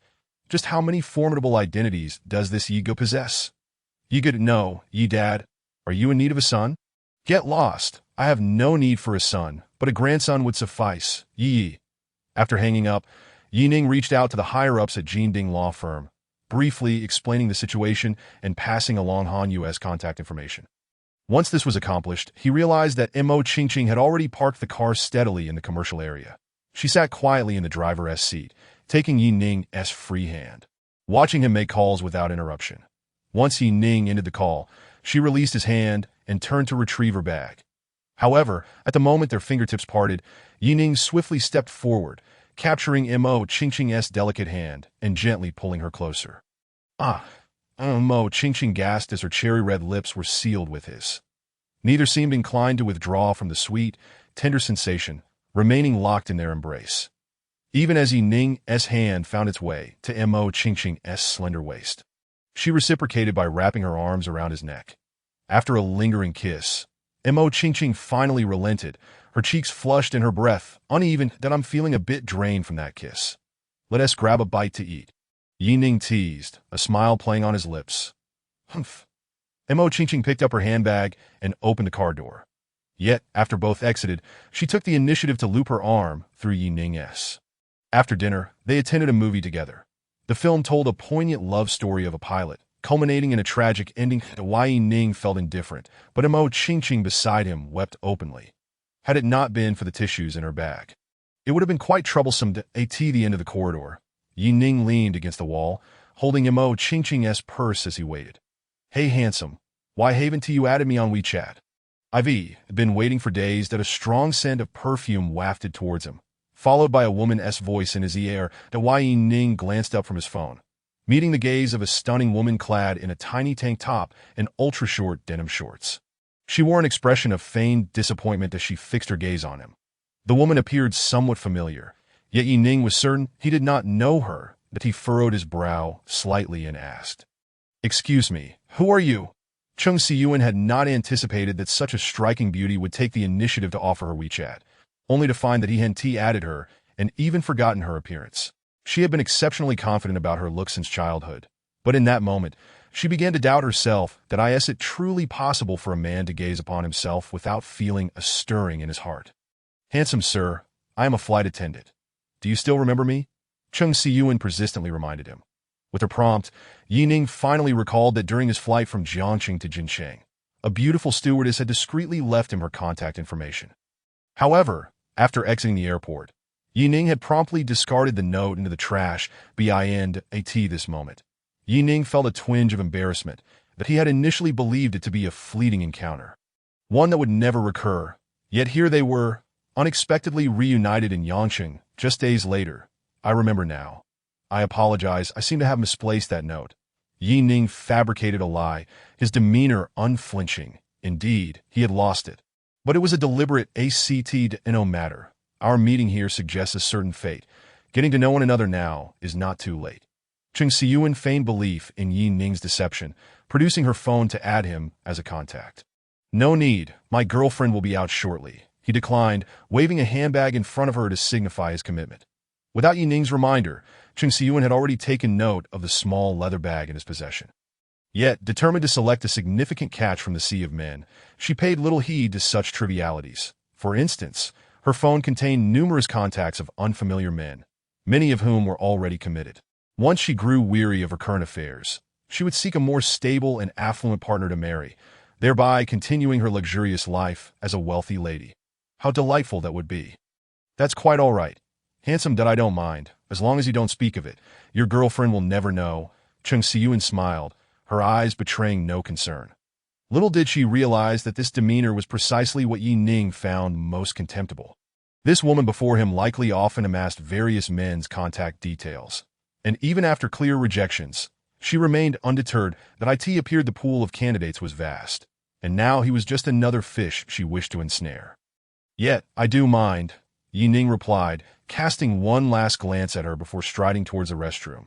Through the wall mirror, he caught sight of a petite, endearing silhouette at the sink. Upon raising his gaze to the mirror, he noticed Mo Qingqing's bright eyes sparkling with a smile, as if they could converse. Suddenly, it seemed Mo Qingqing had made an observation. "Why Ning? Who is this?" Prompted by Mo Qingqing's question, Ning realized that Chung Si-Yuan had indeed followed him closely behind. "What do you want now?"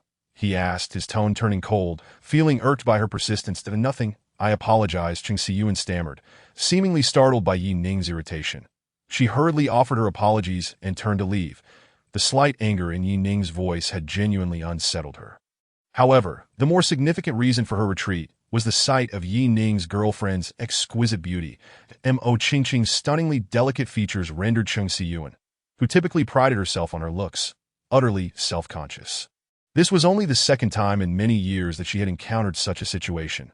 During her university days, one of her junior classmates possessed an unparalleled innocent beauty, effortlessly claiming the title of campus belle upon her arrival. Today, she found herself face to face with another woman of equal allure. How foolish it was for her to think she could steal Yi Ning away from such a captivating lady. Did I end the elevator? Yi Ning recounted the earlier events to Mo Qingqing, who expressed her understanding. Given Yi Ning's looks, it was indeed strange for no beautiful woman to approach him, if she were to feel jealous over such trivial matters. She would have long been consumed by envy. Upon exiting the cinema, the clock was nearing midnight. The moon hung high, stars scattered across the sky, and the breeze was refreshing. This time, Yi Ning was driving while Mo Qingqing sat in the passenger seat. As they approached the vicinity of Mirror Water Bay, Yi Ning did not stop but rather drove past, heading towards the outskirts of the city. Yi Ning, where are you taking me? Gradually, they found themselves on a country road devoid of streetlights. Aside from the dark silhouettes of trees, only a few distant lights flickered faintly. Accompanied by the sounds of chirping birds and buzzing insects, the tranquil surroundings held a unique charm, were it not for Yi Ning's presence. Mo Qingqing would never have dared to venture into such a remote place at night. Yet, with him by her side, she felt no fear. Instead, in this serene and quiet setting, her round eyes sparkled with a hint of excitement. They crossed a stone bridge and ascended a winding mountain path. Reaching the summit after approximately half an hour, at the top, they discovered a spacious platform with a breathtaking view, where Yi Ning parked the car steadily. Though it was mid-June, the night breeze still carried a slight chill that as the cool wind brushed against her. Mo Qingqing unconsciously moved closer to Yi Ning, that he instinctively wrapped his arms around her slender frame, drawing her into an embrace. With her back pressed against him, they nestled together. Yi Ning's warm breath grazed Mo Qingqing's ear, sending delightful shivers down her spine. Her cheeks flushed, resembling the hues of a fiery sunset. Were it not for the darkness obscuring her features, Yi Ning would surely have been captivated by the delicate beauty of the woman in his arms. Yi Ning, a teasing hand brushed against her tender form, prompting Mo Qingqing to close her eyes, letting out a soft sigh. Her delicate brows quivered slightly, and her finely shaped nose made soft, gentle sounds. Carry me back. The sensation of bliss coursed through Mo Qingqing's body. Her knees buckling. Had Yi Ning not supported her, she would have faltered. Back where? Mo Qingqing opened her eyes, tilting her head slightly, her brows furrowed. You mean back to the... Her words were silenced as Yi Ning captured her lips, and she felt herself being lifted effortlessly into his arms. It seemed she was aware of what was about to transpire. Gripping the back of Yi Ning's neck tightly, she buried her face in his chest. With each step closer to the car, her cheeks reddened further. When Yi Ning finally placed her in the seat, her face was already as vibrant as the evening glow, so strikingly beautiful that one might believe they could draw water from her if they merely twisted her cheek. Rascal! Mo Qingqing pouted. What did you say? I said that you were a rascal. Though she lay back in the seat, Mo Qingqing did not release her hold on Yi Ning's arm, her gaze wandering, unable to meet his eyes. Little girl, I have even worse things in store, Yi Ning teased, transforming into a playful wolf under the bright moonlight, revealing his sharp fangs to the anxious little darling beside him. The luxurious car swayed, and the stillness of the mountain echoed with her soft gasps, stirring the heart point. 2 days later, Yi Ning received word that Han Yu had arrived in Yangcheng to the top floor of the luxurious Golden Sun Hotel. The atmosphere was lively. Brother Yi, you've finally arrived, Mr. Yi. Greetings. I am Pei Zheng, the one you spoke with 2 days ago. Besides Han Yu, there was also Pei Zheng from the Jinding law firm. Yi Ning and Mo Qingqing were the last to arrive. As was customary for the protagonists, who often made their entrance last, Yi Ning introduced Mo Qingqing to Pei Zheng, whose expression remained composed, while Han Yu was visibly astonished upon seeing Mo Qingqing. Brother Yi, this is incredible. Having Su Wei'er and Big Sister is one thing, but you dare to keep a beautiful mistress in Yangcheng. The most shocking aspect for Han Yu was that every woman by Yi Ning's side was a top-tier beauty. For most, winning the affection of even one of them would be a stroke of incredible luck. Yet Yi Ning had three. This was merely what he had witnessed. There could well be more behind the scenes. At the dinner table, Han Yu informed Yi Ning about Shunsheng and his roommate's gaming studio. That it was indeed, as Du Yingying had stated, without exaggeration. Han Yu went on to praise their new game highly, indicating vast profit potential. Yi Ning was not particularly concerned about whether the game would be profitable. The moment he learned that Du Yingying and Shunsheng had not deceived him, a relaxed smile spread across his face. As for profits, he cared little. If he truly wished to make money, his worth would far exceed mere hundreds of billions. At this juncture, he sought to enjoy life, cherishing familial bonds, love, and friendship. This was sufficient for him. Noticing Yi Ning's expression, Mo Qingqing understood he had made his decision, feeling a quiet joy for Du Yingying and Xincheng. That afternoon, Xincheng and Du Yingying hurried to Golden Sun Hotel, their hearts racing with excitement, as Yi Ning had directly invited them to discuss equity distribution. This indicated that he had resolved to invest in their studio. Dressed in a brand-new suit, Xincheng stood alongside the elegantly made-up Du Yingying. A perfect match. Yingying, allow me to introduce you. This is Han Yu, my good brother, and this is my lawyer, Pei Zheng. After Yi Ning's introductions, the discussions turned to the main agenda. They even employed video links to include Shun Cheng's roommates in the meeting. By the way, old Han, should we ask Zhou Chun and the others? What if they want to invest a bit too? Yi Ning picked up a pen, suddenly recalling something, and turned to Han Yu for confirmation. Brother Yi, don't even think about it. Those three are as clean as a whistle. They don't have a dime to spare. Yi Ning felt a twinge of confusion at this. Logically, Zhou Chun and the others, being of the same generation as Han Yu, should have at least a few 100,000 to their names, right? Han Yu, aware of Yi Ning's thoughts, clarified. Zhou Chun spends all his money on women. His father gives him 10,000 a month, and it all goes to them. Liao Xian became infatuated with Maheo last year and poured in several million, leaving his pocket money under strict family control. As for Ai Yang, during university, he was duped for both money and affection, treated like a fool. Now, every penny he spends is closely monitored by his sister. Yi Ning was astonished to learn that these three oddballs were in such dire straits. Meanwhile, Han Yu was thriving, having thrown a pool party just days ago, surrounded by beautiful women, living life to the fullest. At last, Yi Ning resolved to invest 15 million, acquiring a 60 stake. Han Yu contributed 5 million, securing a 20 share. The remaining 20 was to be distributed among Xincheng and his several roommates. This allocation exceeded Xincheng and the others' expectations by a significant margin. Initially, they had anticipated that Yi Ning would invest 12 million for a 90 ownership, leaving them quite content with a mere 10. To their astonishment, not only did they receive 20 million in funding, but they also retained a 20 stake. This contract was akin to a windfall for them.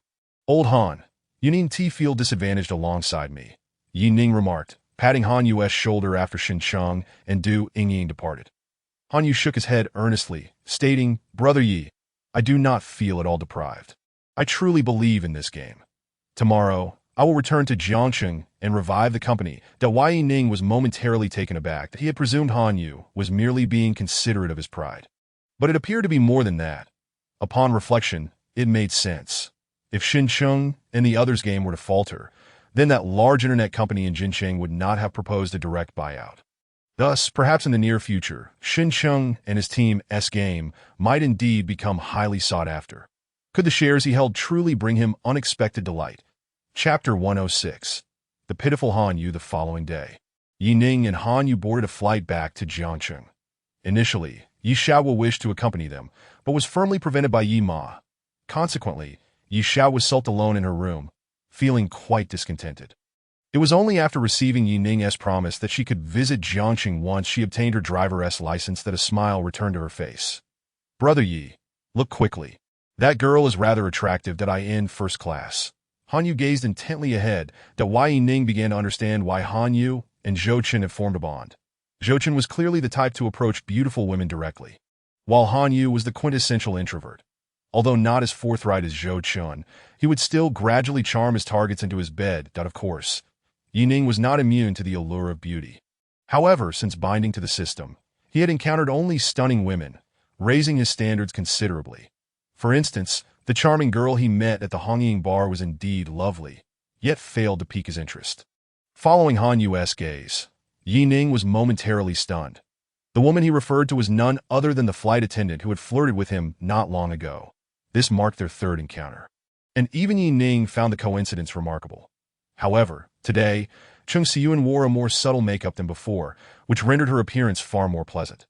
Yet, the thought that this woman was a seductress who enjoyed luring married men left him feeling quite uneasy. This woman is a seductress. You cannot handle her, Yi Ning cautioned as Han Yu appeared eager. That a seductress. Han Yu's eyes sparkled with excitement upon hearing Yi Ning's words. Isn't that even better? I only wish to enter her body, not her life, Yi Ning. Very well. It seems I have underestimated you. As Cheng Siyuan approached, Han Yu seized the moment to hand her a prepared phone number. Winking playfully at her. Strangely, Cheng Siyuan merely returned a polite smile before calmly walking away, providing Han Yu no opportunity for further engagement. Yi Ning, observing from the side, found Cheng Siyuan's demeanor puzzling. She seemed a different person from his previous impression. Han Yu was not lacking in looks. While he could not quite compare to Yi Ning, he was still quite handsome, coupled with his designer attire valued at 200,000 to 300,000. It was evident to any discerning eye that he was a wealthy young heir. Wasn't he this precisely the type Cheng Siyuan would find appealing? Oh well, it matters not. Regardless of whether she is a genuine seductress or not. It has nothing to do with me. After disembarking, Han Yu lingered in the square, not leaving immediately. His eyes were glued to his phone, waiting for Cheng Siyuan's message, which never arrived. Brother Yi, are you playing tricks on me? Han Yu's expression was one of sorrow, but he even suspected that Yi Ning had an interest in the beautiful flight attendant and had labeled her a seductress merely to deter him. Brother Yi, if you like her, just say so that I want to compete with you for a woman. Of course. These thoughts remained unspoken. Yi Ning shook his head, about to explain, when suddenly his phone rang. It was Annie calling. Little brother, where are you? I'm here to pick you up. Annie's enchanting voice echoed. Although Yi Ning had initially planned to join Han Yu and Zhou Chun for a night out, Annie's call made it clear where his priorities lay. After informing Annie of his location, he bid farewell to Han Yu. Old Han, one must look forward. Do not be hindered by a woman. Yi Ning advised, patting Han Yu's shoulder earnestly. Your sister-in-law is here to pick me up. I must go. Initially, Han Yu had found Yi Ning's words somewhat reasonable, but was taken aback when the next statement pertained to women. Wait, Brother Yi, aren't you coming out to have fun with us tonight? Didn't you say not to be hindered by a woman? That is true, Yi Ning acknowledged, then clarified, but I am neither a woman nor do I have just one woman. So that saying does not apply to me. Watching Yi Ning depart with a carefree stride, Han Yu resolved to become someone who could embrace the entire forest, just like him. Hey, wait a minute. Did Brother Yi just call me a woman? Han Yu exclaimed. Damn it, Brother Yi, I am not a woman. He shouted towards Yi Ning's distant figure, oblivious to the fact that nearly everyone in the square had turned to stare at him. Their expressions a mix of confusion and amusement. Even some parents with children instinctively pulled their kids away from Han Yu. Hey, handsome. Han Yu felt a tap on his shoulder from behind, followed by a sultry voice. Could it be that the beautiful flight attendant had not contacted him, but had come to see him in person? Han Yu's heart raced as he adjusted his tie and turned around, ready to greet her with a charming smile. Hi, beautiful, tonight. What the hell, who are you? Upon turning, he was met not with the flight attendant, but with a strangely alluring older man with disheveled hair and a scruffy beard, who spoke in a flirtatious manner while tracing circles on his chest with his fingers. Handsome, you just returned from Thailand, right? There is a gathering for enthusiasts tonight, waiting for you, moi. Chapter 107. Isn't it delightful? Yi Ning was blissfully unaware of the predicament Han Yu now faced.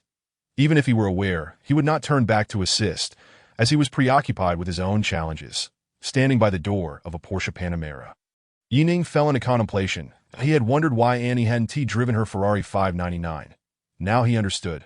What are you doing standing there? Get in. In the driver's seat, Annie wore a playful smirk, urging him on, that if not for the back door being open, with Sue Wire sitting inside, he might not have felt so conflicted. Yi Ning pinched his nose. Where should I sit? That is up to you, Annie observed Yi Ning's expression with a mischievous glint, wishing she had brought some snacks and drinks along. Seeing Yi Ning hesitate, Sue Wire softly interjected, Annie, let us not make it difficult for him. Few Sue Wire's words relieved Yi Ning. It seemed that little Wire was indeed considerate of her husband. Unlike certain other temptresses. Humph. You'd best not let me catch you. Otherwise, I'll unleash the wrath of the legendary golden snake whip. Yi Ning, you should sit next to Annie, Sue Wire chimed in cheerfully. Annie had initially thought that after making Yi Ning stand for a while, Sue Wire would feel sorry for him. But she wasn't finished having her FUN. Yi Ning prepared to enter the car. Annie blocked his path, saying with a hint of mischief, Oh, how can I let my sister suffer? You should sit in the back, Yi Ning. So you wish to play, do you? He walked around to the driver's side.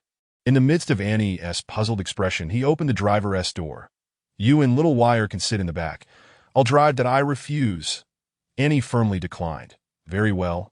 Ning nodded, bending down to unbuckle Annie's seatbelt. He reached out to embrace her. Did I know? You're cheating. As Annie playfully punched his chest, Ning felt a delightful sensation akin to a kitten's paws that he leaned in and kissed Annie's full.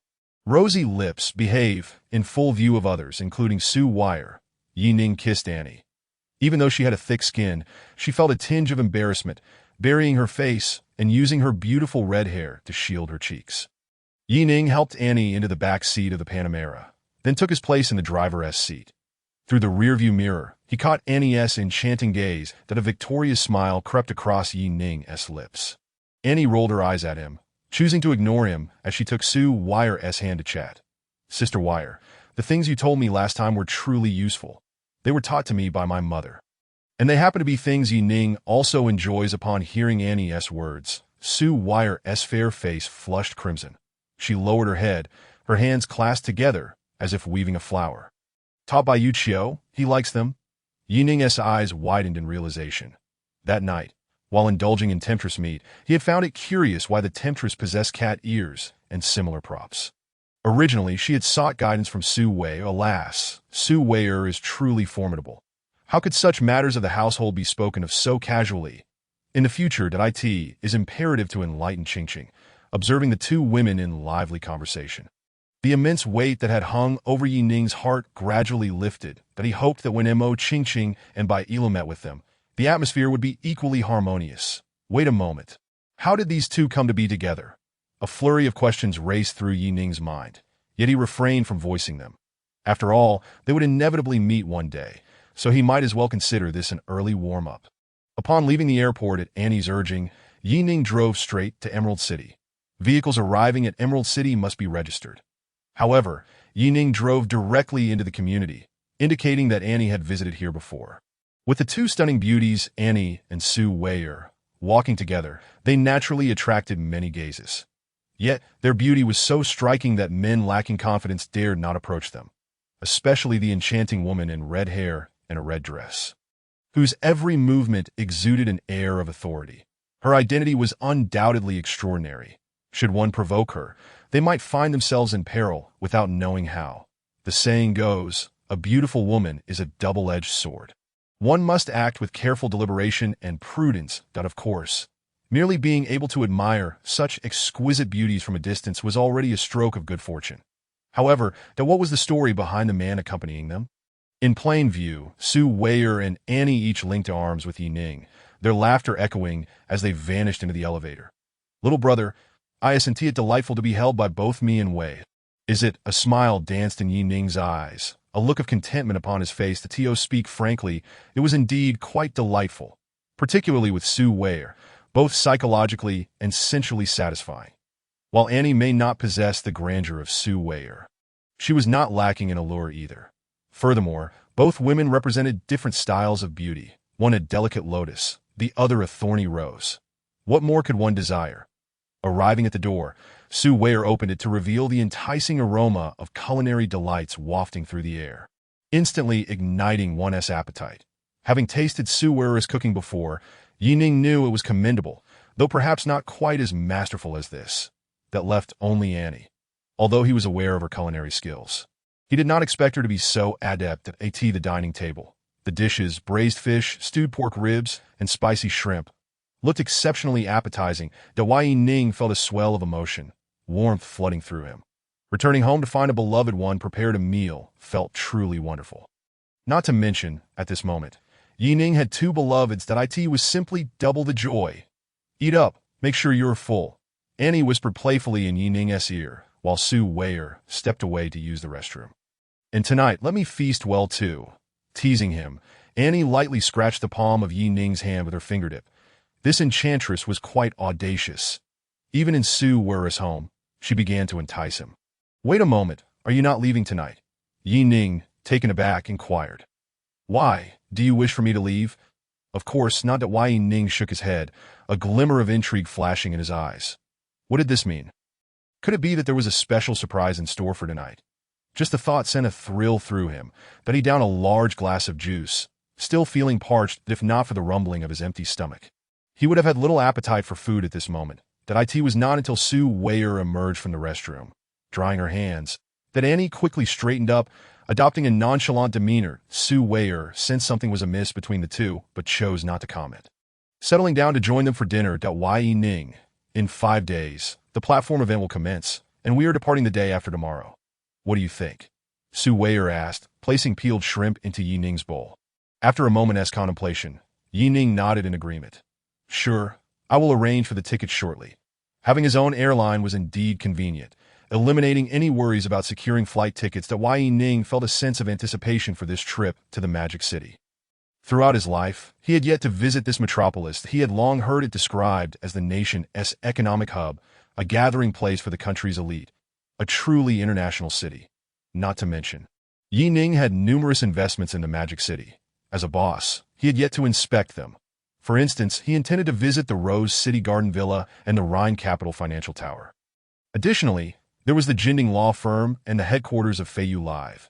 Collectively, his enterprises in the Magic City were worth hundreds of billions. That he had been managing these vast assets with such ease, leaving them unattended. Seizing this opportunity to make an appearance and familiarize himself with the locale would be prudent. After dinner, the three settled on the sofa to watch television, engaging in casual conversation. Before they realized it, the daylight faded and a subtle ambience of intimacy enveloped the living room.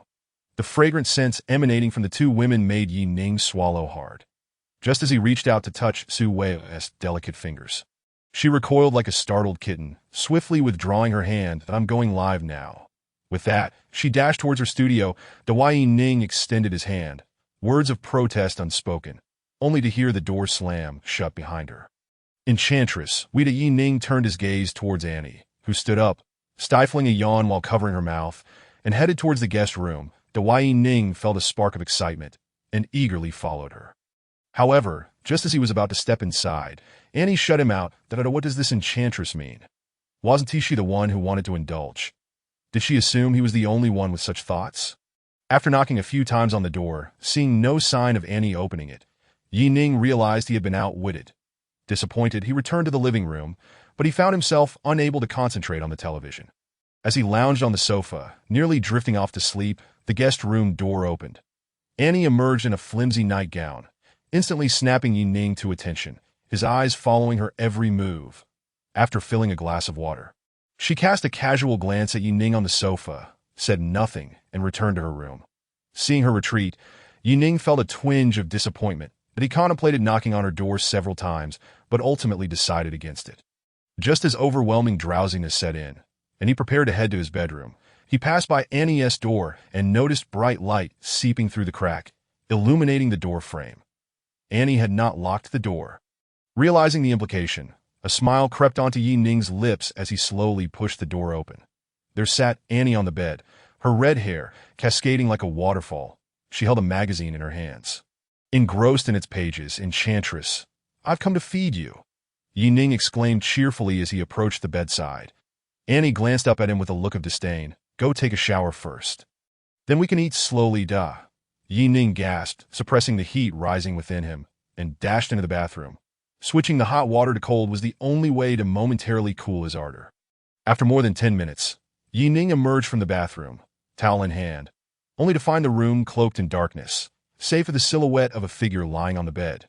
Tossing aside the towel, he lunged forward. Through the thin blanket, he felt the soft body beneath tremble slightly. With a playful spirit, he teased, "You were the one who said you wanted to be fed, yet you're already afraid before we even begin." With that, he slipped his hand beneath the covers, unable to resist the allure of her softness. What?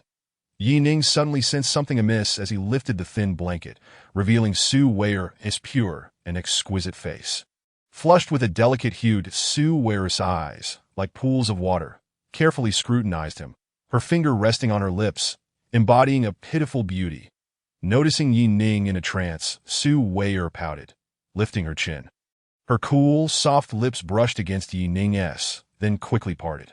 She lay back on the bed, arms wide open, presenting her most enchanting form to him. The perfect proportions sculpted an intoxicating silhouette. "Hubby, hold me," Sue Weyer cooed, her voice lilting softly, acting as a potent aphrodisiac for Ning. With strong arms, he encircled her delicate waist, and in the next moment, the room was filled with gentle, melodic whispers. Lowering his gaze to admire Su Wei's stunning sleeping visage, Ning could not help but poke her tender cheek with his fingertip. "That I in her dreams?" Su Wei felt an itch on her face, her eyelids fluttering as she twitched her nose, rolling over. The cool blanket slipped from her shoulders, revealing her fair arms. The curves of her form rose and fell with each breath, a tantalizing sight. Such beauty stirred Ning, who had only recently quelled the flames of desire. Yet at that moment, the door creaked open. Had it not been for the faint sound of the doorknob turning, Ning might not have noticed. Light spilled through the crack, casting a faint silhouette of a slender figure behind the door. Annie remained silent, extending her long middle finger into the room, beckoning Ning towards her with a subtle curl, her beautifully manicured nails glimmering. Naturally intrigued, Ning stealthily retracted his finger from Su Wei's face. Slowly, he crawled down from the bed, curling his body like a thief, and quietly made his way out of the room. Once outside, he gently closed the door behind him and looked around, finding no sign of Annie. Only the faint sound of melodious singing wafted from the direction of the kitchen. Turning the corner, he indeed spotted dim light flickering from the kitchen. Under the soft glow, the graceful silhouette of Annie could be seen. Clad in an apron, her back turned to him as she washed something, Ning approached the dining area, his breath growing heavier, eyes fixated on the enchanting figure. Here was a stunning beauty clad only in a lace-trimmed apron, and he felt as if he could hear her light footsteps. Annie paused for a moment, her head slightly tilting, yet she did not turn back, continuing to rinse the glistening grapes in the basket. Suddenly, she felt a pair of strong arms wrap around her waist, followed by a warm breath near her ear. "Fairy, what are you up to? Eating grapes, perhaps?" Annie turned off the water, tore open the washed grape skin, and placed it on her shoulder. Ning took a gentle breath, exclaiming, "So sweet. Fairy, I want more. There are only 2 left. Will you have some?" Annie cast a flirtatious glance. Exhaling softly, Ning bent down, preparing to lift her. "Eat, wait a moment." Annie deftly evaded Ning's hand, her voice soft and enticing. "Let us eat over here." Ning's pupils dilated, panic-stricken as he pointed towards Su Wei's resting room.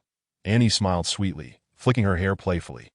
"After being tossed around by you like that, do you think she can wake up? Besides, don't you know that to enjoy a hearty meal, one must linger in the kitchen?"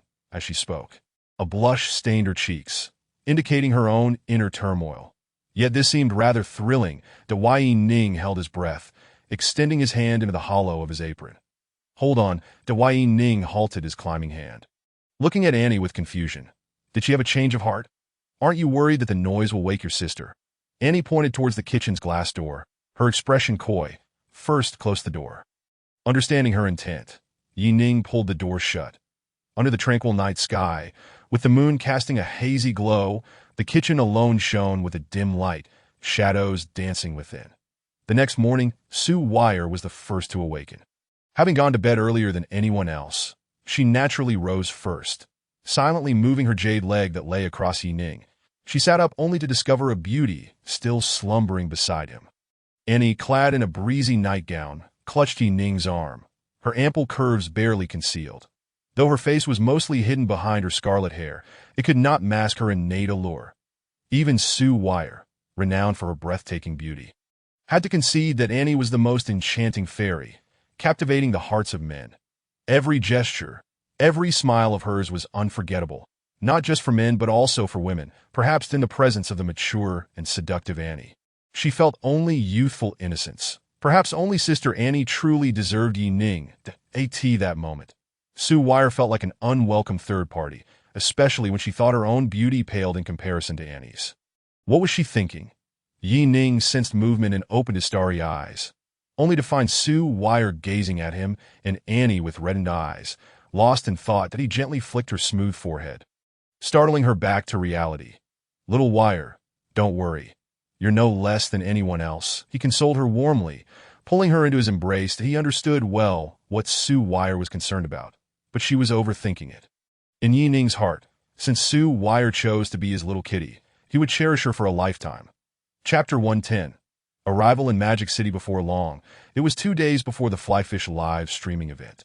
Ning and Su Wei boarded a plane together, On board, Sue Wire was unusually excited.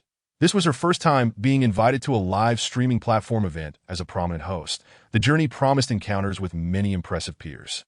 Previously, she had seen them only on screen, so the prospect of meeting them in person was exhilarating. As they stepped out of the airport, a Cullinan pulled up in front of Ning. From the vehicle emerged a woman with an elegant appearance and a curvaceous figure. Mr. Yi. Hello, I am Xie Minshu, specially arranged by President Mo to greet you here. Xie Minshu spoke directly, her demeanor exceedingly respectful.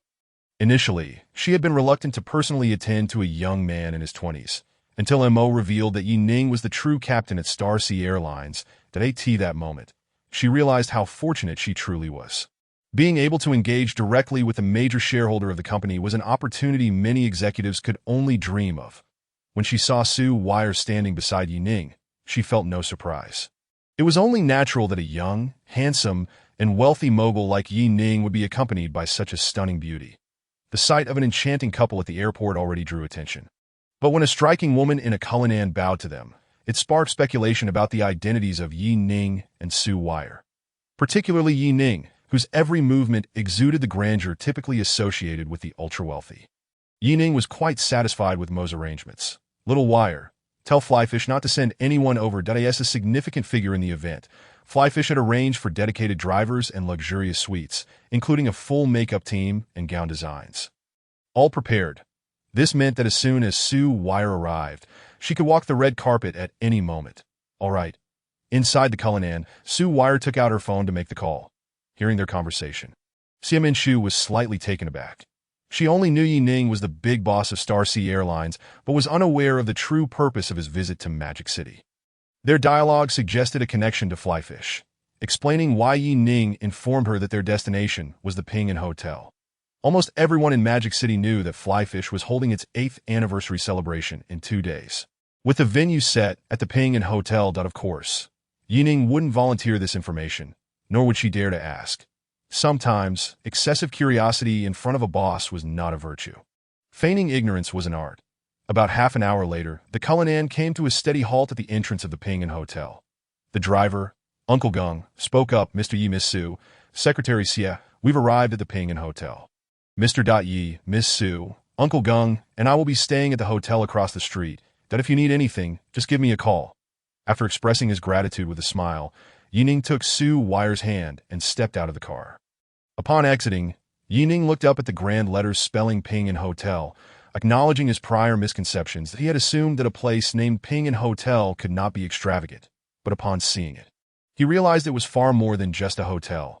Its grand scale and luxurious design clearly indicated it was a high-end establishment, especially with the rows of luxury cars in the nearby parking lot, showcasing the hotel's exceptional status. Little Wire, is that you? Just as they were about to enter the hotel, a Porsche door swung open behind them. A woman dressed in a simple white dress stepped out, radiating a classical beauty with her delicate oval face. She strode gracefully in high heels, approaching Sue Wire with delight. Sue Wire turned at the sound, her eyes lighting up in excitement. Sister Miying, is that you? We finally meet. Ning, upon seeing Miying, was reminded of another figure in white. Miying was indeed lovely, but she paled in comparison to that woman. The two joyfully linked arms and spun around in place before stopping. At that moment, Miying finally noticed Ning, who stood nearby, deep in thought. Little Wire, who is this? Had it been another man, she might have presumed he was Sue Wire's assistant, but Ning's striking presence was too remarkable. Her discerning eye could also recognize the value of his exquisite attire. After all, what assistant would wear clothing worth hundreds of thousands? Sister Miying, let me introduce you. This is Ning, my boyfriend.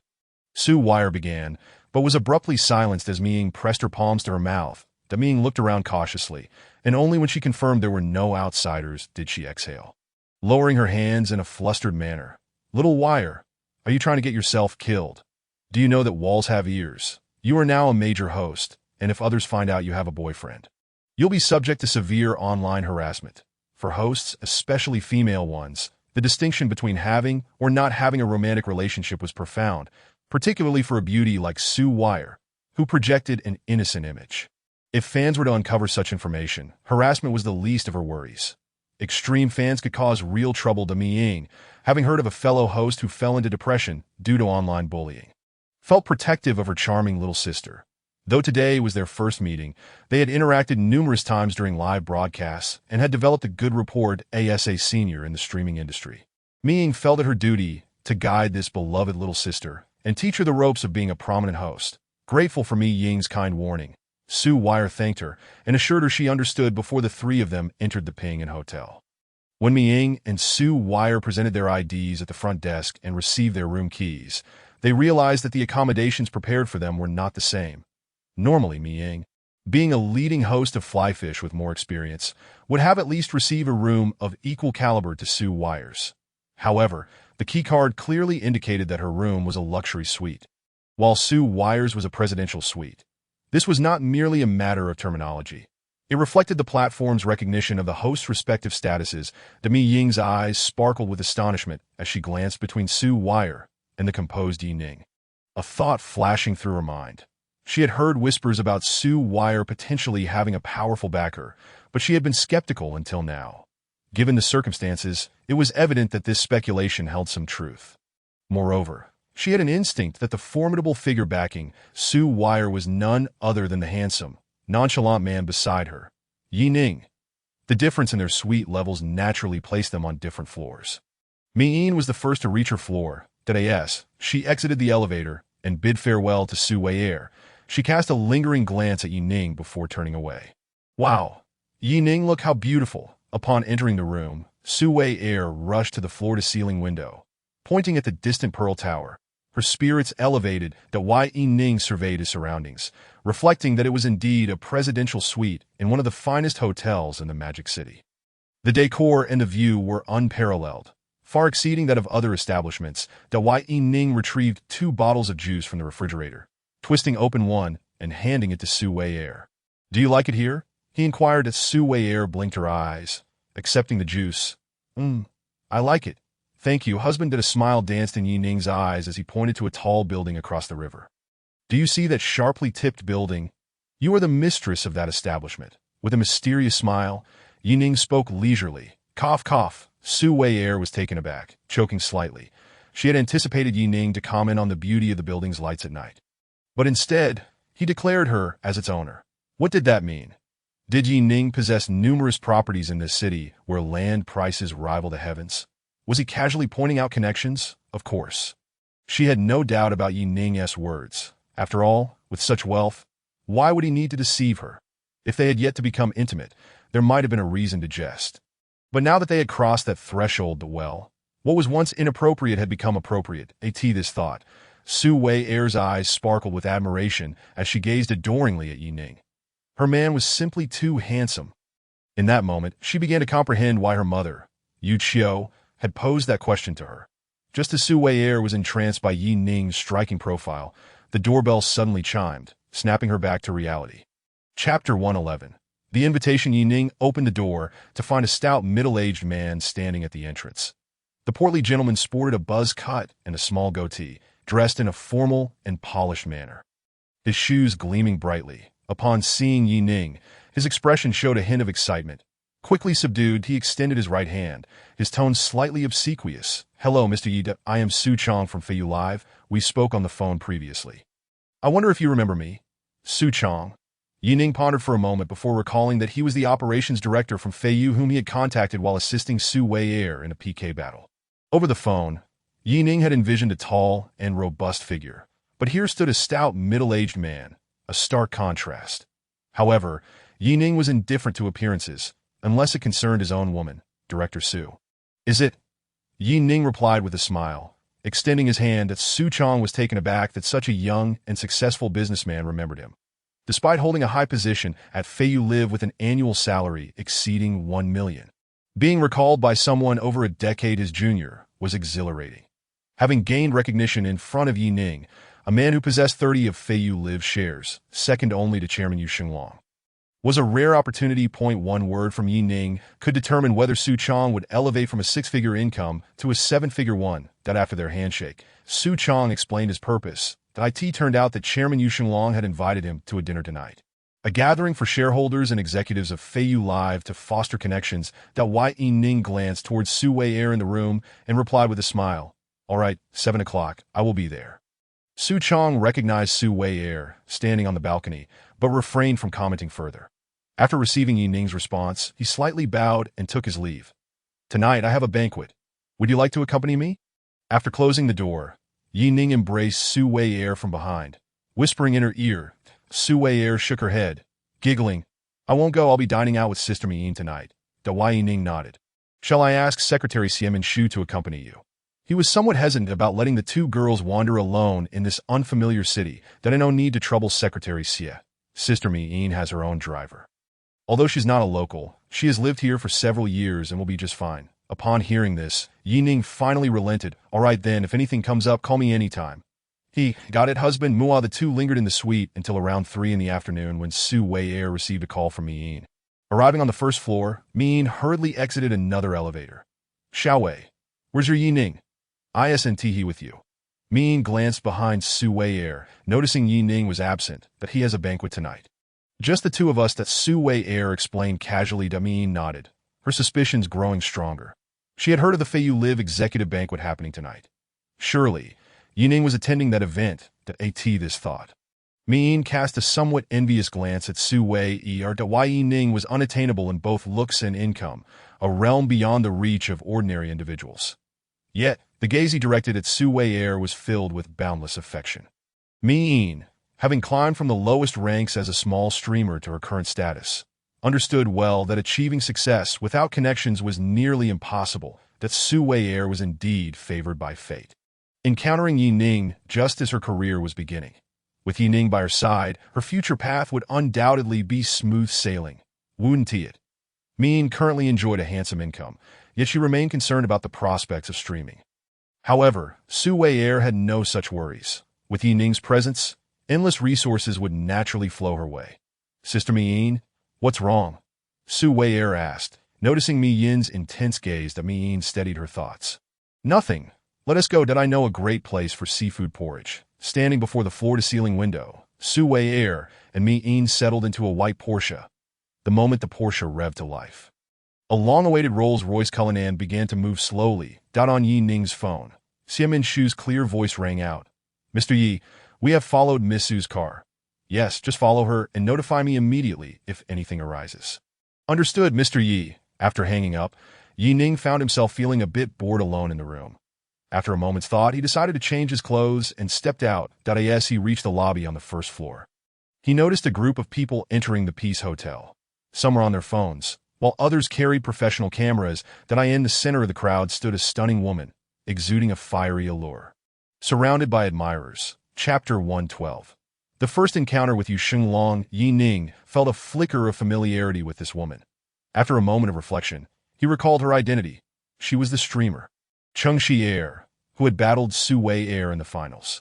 Though her skin appeared even fairer on screen, she was still quite attractive in person, her features naturally appealing without the aid of filters. Ning was astonished that a streamer could draw such a crowd, akin to a celebrity, with fans even commissioning posters and merchandise. The influence a streamer wielded was indeed substantial. One could only imagine the impact of top-tier stars. However, this scene did not persist for long. The staff of the Peace Hotel soon intervened, ushering Cheng Xie-er's fans away. Over the next few hours, numerous streamers from the Feiyu platform arrived at the Peace Hotel. Each invitee boasted a fan base of at least 1 million. Many streamers were acquainted, mingling in groups, while others, like Su Wei-er and Min, had already arranged to go out together. As dinner approached, Ning strolled outside for a bit before returning to the Peace Hotel. Just as he reached the front desk, Su Chong hurried over to him. Mr. Yi, Chairman Yu and the others have arrived. May I take you to them now?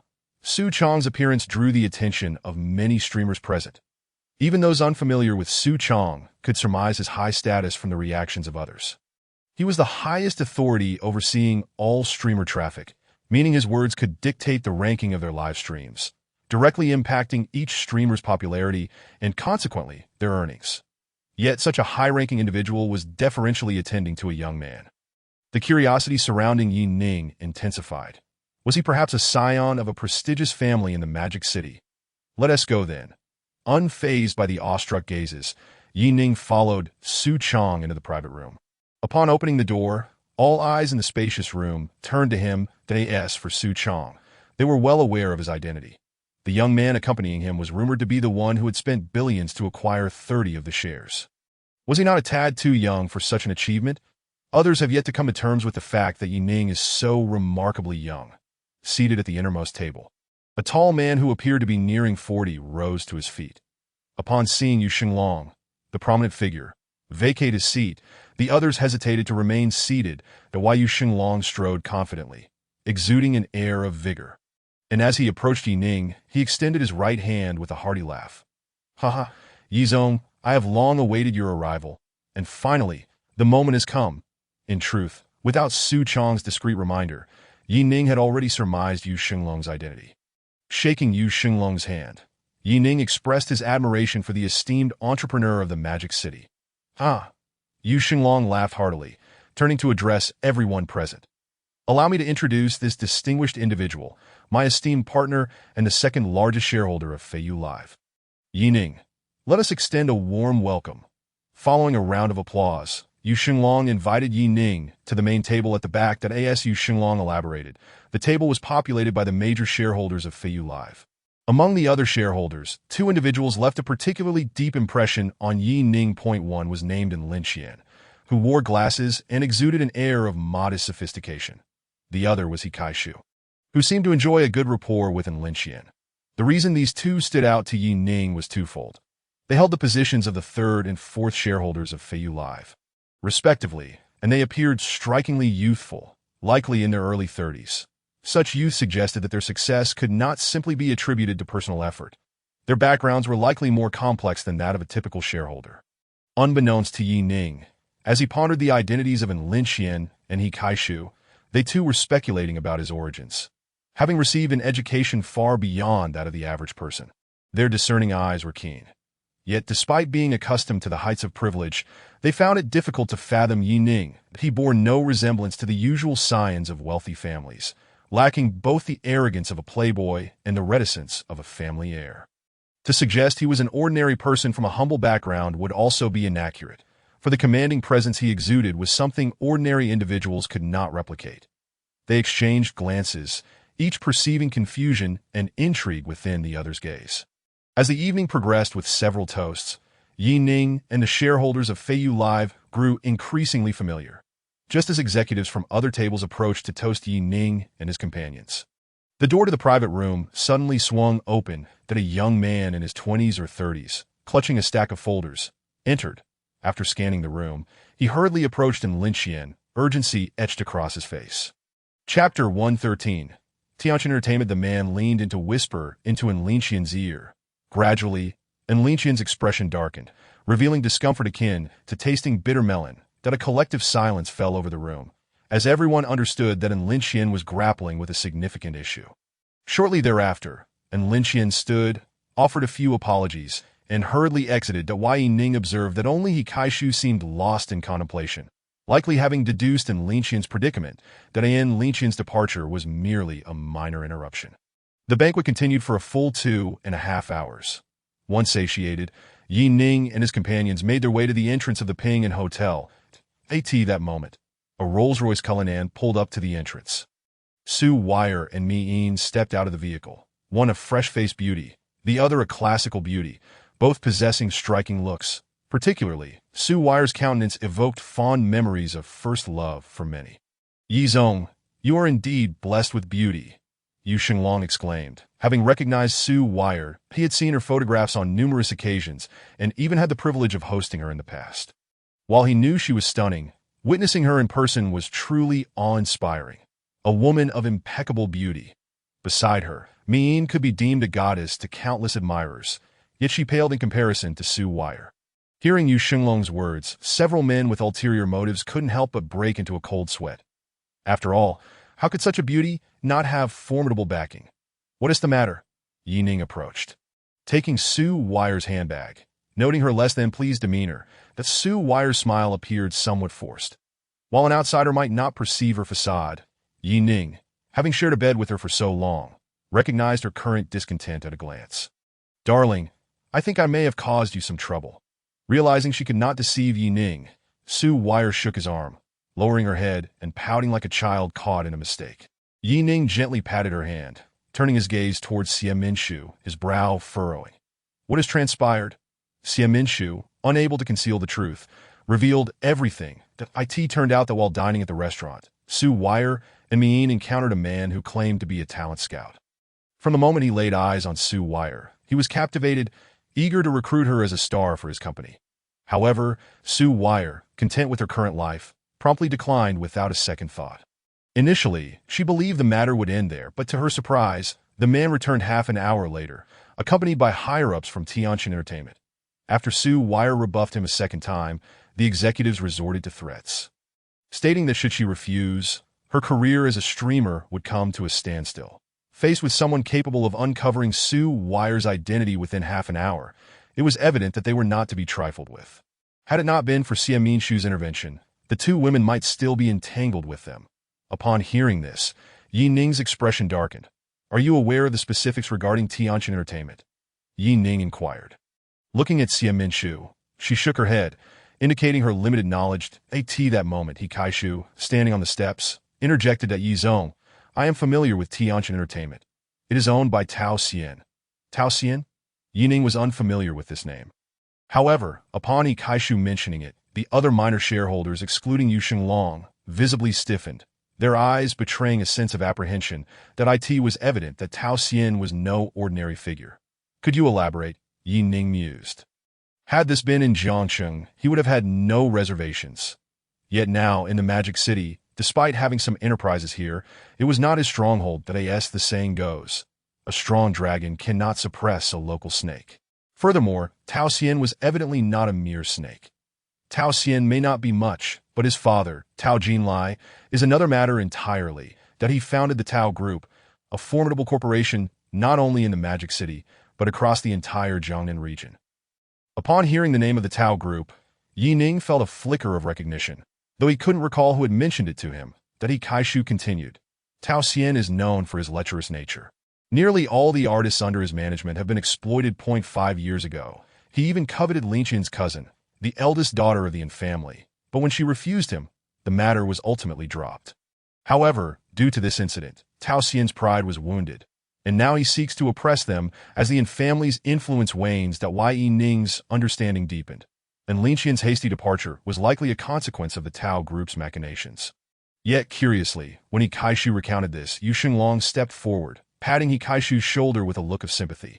Even the other shareholders regarded Kaishu with a hint of peculiarity. That it has been a while since I last saw the eldest daughter of the Yin family. I wonder how she has fared in Jiangcheng. Kaishu mused, nostalgia evident in his tone. Though his voice was soft, Ning could hear him clearly. The eldest daughter of the Yin family, Jiangcheng? What a remarkable coincidence. Chapter 114. Tu Yin Hizong. Ning interrupted Kaishu, asking, "Isn't Lin Qian's cousin Annie from Anshin Pharmaceuticals?" "Yes, Yizong. Do you know her?" Ning smiled and nodded, confirming his suspicion that the enchanting Annie was indeed the same. He had not anticipated that Annie was not only the chairperson of Anshin Pharmaceuticals, but also possessed this additional identity. When Kaishu heard Ning mention Annie, he noticed a glimmer of tenderness and longing in his eyes. This surprised him slightly, as he had only witnessed such a gaze when Ning had looked at Su Wire moments before. Did this imply? The thought crossed Kaishu's mind, and he found it somewhat unbelievable. He was not suspicious that Ning might be fickle. Such matters were not uncommon in their circles.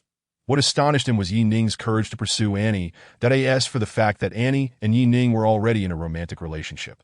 It exceeded his prior impressions of her. "Yes, Annie is my girlfriend," Ning openly affirmed. "What?" The assembled company, including Yu Xinglong, widened their eyes in disbelief. Had Ning just claimed that the eldest daughter of the Yin family was his girlfriend? Was there any more sensational news than this? Were they truly speaking of the same Annie that Kaishu had mentioned? If so, was she still the woman they had known? Yet, upon reflection, Ning's confidence in stating this before everyone indicated he was unafraid of being exposed. This might not be an exaggeration after all. Min gently touched Su Wire's hand, concern evident in her eyes. Though she had never met Annie, the title of the eldest daughter of the Yin family was not something ordinary individuals could fathom. The thought that Su Weier's rival was Annie left her increasingly anxious that in the years spent in the Magic City, she had witnessed numerous wealthy individuals juggling multiple romantic interests. Yet Su Weier's situation could only be described as a hellish beginning. After all, Annie was the eldest daughter of the Yin family, not someone anyone could easily contend with, and no matter how famous Su Weier became as a streamer, in the face of genuine aristocracy. She was merely a slightly larger Ant'd. Esme Yin's brow was clouded with worry. Su Weier offered a delicate smile. She understood that Mi Yin was concerned for her, and a wave of gratitude washed over her heart. Once, she too had felt the same, harboring deep-seated insecurities in the presence of Annie. Yet Ning had never once shown her disdain, enveloping her in his warm embrace and assuring her that she was no less worthy than anyone else. In that moment, Su Weier realized that Ning would never abandon her. Furthermore, Sister Annie had always treated her with kindness, exhibiting no signs of dislike. That very evening, it was Annie who had hidden herself beneath the covers while Ning was taking a bath. Reflecting on this, a rosy hue graced Su Weier's cheeks, rendering her even more enchanting. Noticing Su Weier's composed demeanor, Mi Yin recognized that her concerns had been unfounded. Surely, being with Ning brought Su Weier immense happiness. Did it not? Yi Zong, you truly are astonishing, Hikaishu remarked with genuine admiration. For various reasons, he was well aware that Annie's situation was far more complex than that of Yu Xinglong and the others. It was a mystery how Ning had managed to win Annie's heart. Moreover, Ning had mentioned Annie in front of Su Weier, yet Su Weier displayed no trace of jealousy. Her eyes, gazing into Ning's, sparkled with a radiant brilliance. Could this be the mark of a master at managing the affections of women in his harem? If it weren't for the presence of others, one might have approached Ning for guidance. After bidding farewell to Yu Xinglong and the others, Ning returned to the presidential suite with Su Weier, feeling quite elated. Earlier, he had successfully played his role in front of everyone. Truth be told, it felt rather exhilarating that, albeit exhausting, Su Weier kicked off her high heels, sprawling across the sofa. After being entangled with the representatives from Tianjin Entertainment for an entire afternoon, she felt drained both physically and emotionally. Shall I assist you with a massage? Ning offered, having changed into slippers as he lifted Su Weier onto his lap. That sounds delightful, Su Weier replied eagerly. The Ning's technique was quite commendable, soon eliciting pleasant sounds from her. However, as time passed, something felt amiss. Her breaths became more rapid, and her cheeks flushed deeper. You're such a tease, Su Weier pouted childishly. Were you pressing? Exactly. Then I shan't massage you any longer. Just as his hand left the soft curves, Su Weier swiftly grasped it, the sensation igniting a fire within her soul. First at a bath, and then to what? Ning couldn't help but chuckle at her flustered state. Su Weier shot him a playful glare, huffing, you know. After which, she obediently opened her arms, carry me. How could Ning resist such a pitifully adorable sight?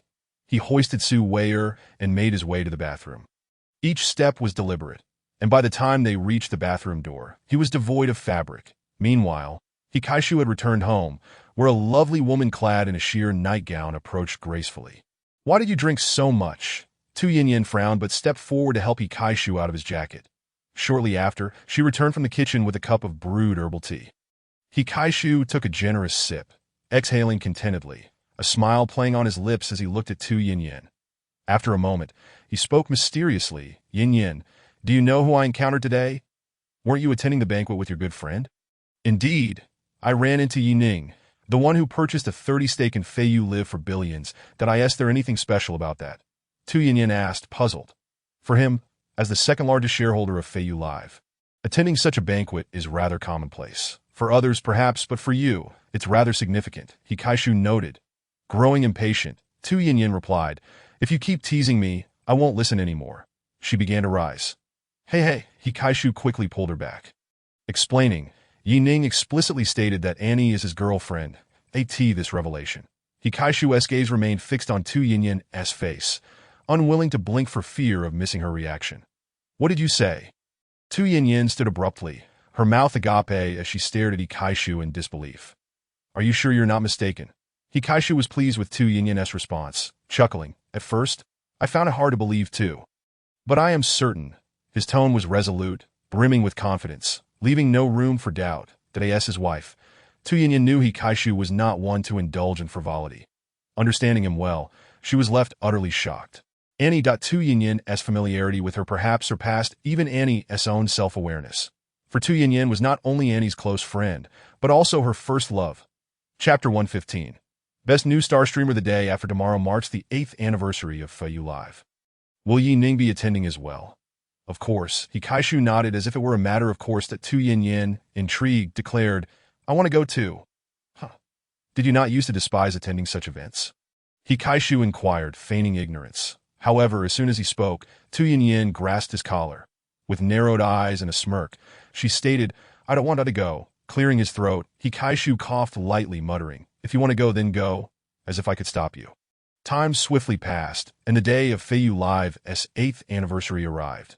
Most invited streamers had gathered, and many fans were present as well. Naturally, only a select few fortunate fans were granted access to the inner venue. Look, that's the top streamer of the Feiyu gaming zone, Tian E, with 20 million fans. I see my beloved Piao Miao's sister. And there's my favorite virtual streamer, HHSDD. Even though she is not here in person, her spirit is enough. Hey, isn't that Su Weier? At this exclamation, all eyes turned towards her. To Su Weier, adorned in a beige long gown, with her fair shoulders draped in translucent fabric, exuded an ethereal beauty. Her hair cascaded elegantly, and her exquisite makeup enhanced her already stunning visage, making her the center of attention upon her entrance. She is truly breathtaking. I initially thought her beauty was merely a result of filters. Forgive my ignorance that I think I'm reminded of my first love. Was your first love's name perhaps endowed with a character way? You shameless individual. Accompanied by Mi-in, Su Weier entered the hall as the host introduced them. Upon realizing her seat was next to Ning, Su Weier gleefully approached him, while Mi-in appeared utterly bewildered. Why is my seat also beside Ning? Who orchestrated this? Ning, shall we switch seats? Mi-in said, a tad embarrassed. Recognizing her discomfort, Ning nodded in agreement. All right, that he too had not anticipated that the seating arrangement would place Mi-in and Su Weier on either side of him. What could this signify? Was there a misunderstanding, or was it a subtle hint for him? Yet this was but a minor episode that as the host continued with introductions, more streamers entered the venue, leaning his head on one hand. Ning grew bored as he fiddled with his phone. After an indeterminate amount of time, a few nearby exclaimed in surprise, How did she get here? I can't believe she came along. How rare, Ning, perplexed, followed their gaze upward, that a graceful and gentle woman, linking arms with Hikaishu, approached slowly. They halted before Ning, and Hikaishu introduced her to Tu Yinyan, saying, Yinyan, this is Ning. Quite handsome. Tu Yinyan remarked, her interest visibly piqued as she scrutinized Ning's face, causing him to feel somewhat bashful. She then turned to Hikaishu, puzzled. Mr. He, who is this? Oh, I forgot to introduce you. Hikaishu scratched the back of his head. This is my wife, your former rival. Tu Yinyan, that am my wife, your former rival? Su Weier was left utterly confounded by Hikaishu's bewildering introduction. After much contemplation, she failed to decipher the relationship, surrendering to confusion as she looked toward Ning. Meanwhile, Mi-in seemed to have uncovered a monumental secret, her excitement palpable as she grasped Su Weier's hand, shaking it vigorously. Switching her gaze between Hikaishu and Ning, she continuously signaled Su Weier with her eyes. Ning shot Mi-in an exasperated glance. This girl, appearing to be a classical beauty, seemed innocent, yet her thoughts were anything but pure. It dawned on him that she harbored some rather inappropriate fantasies. How had he not noticed her true nature before?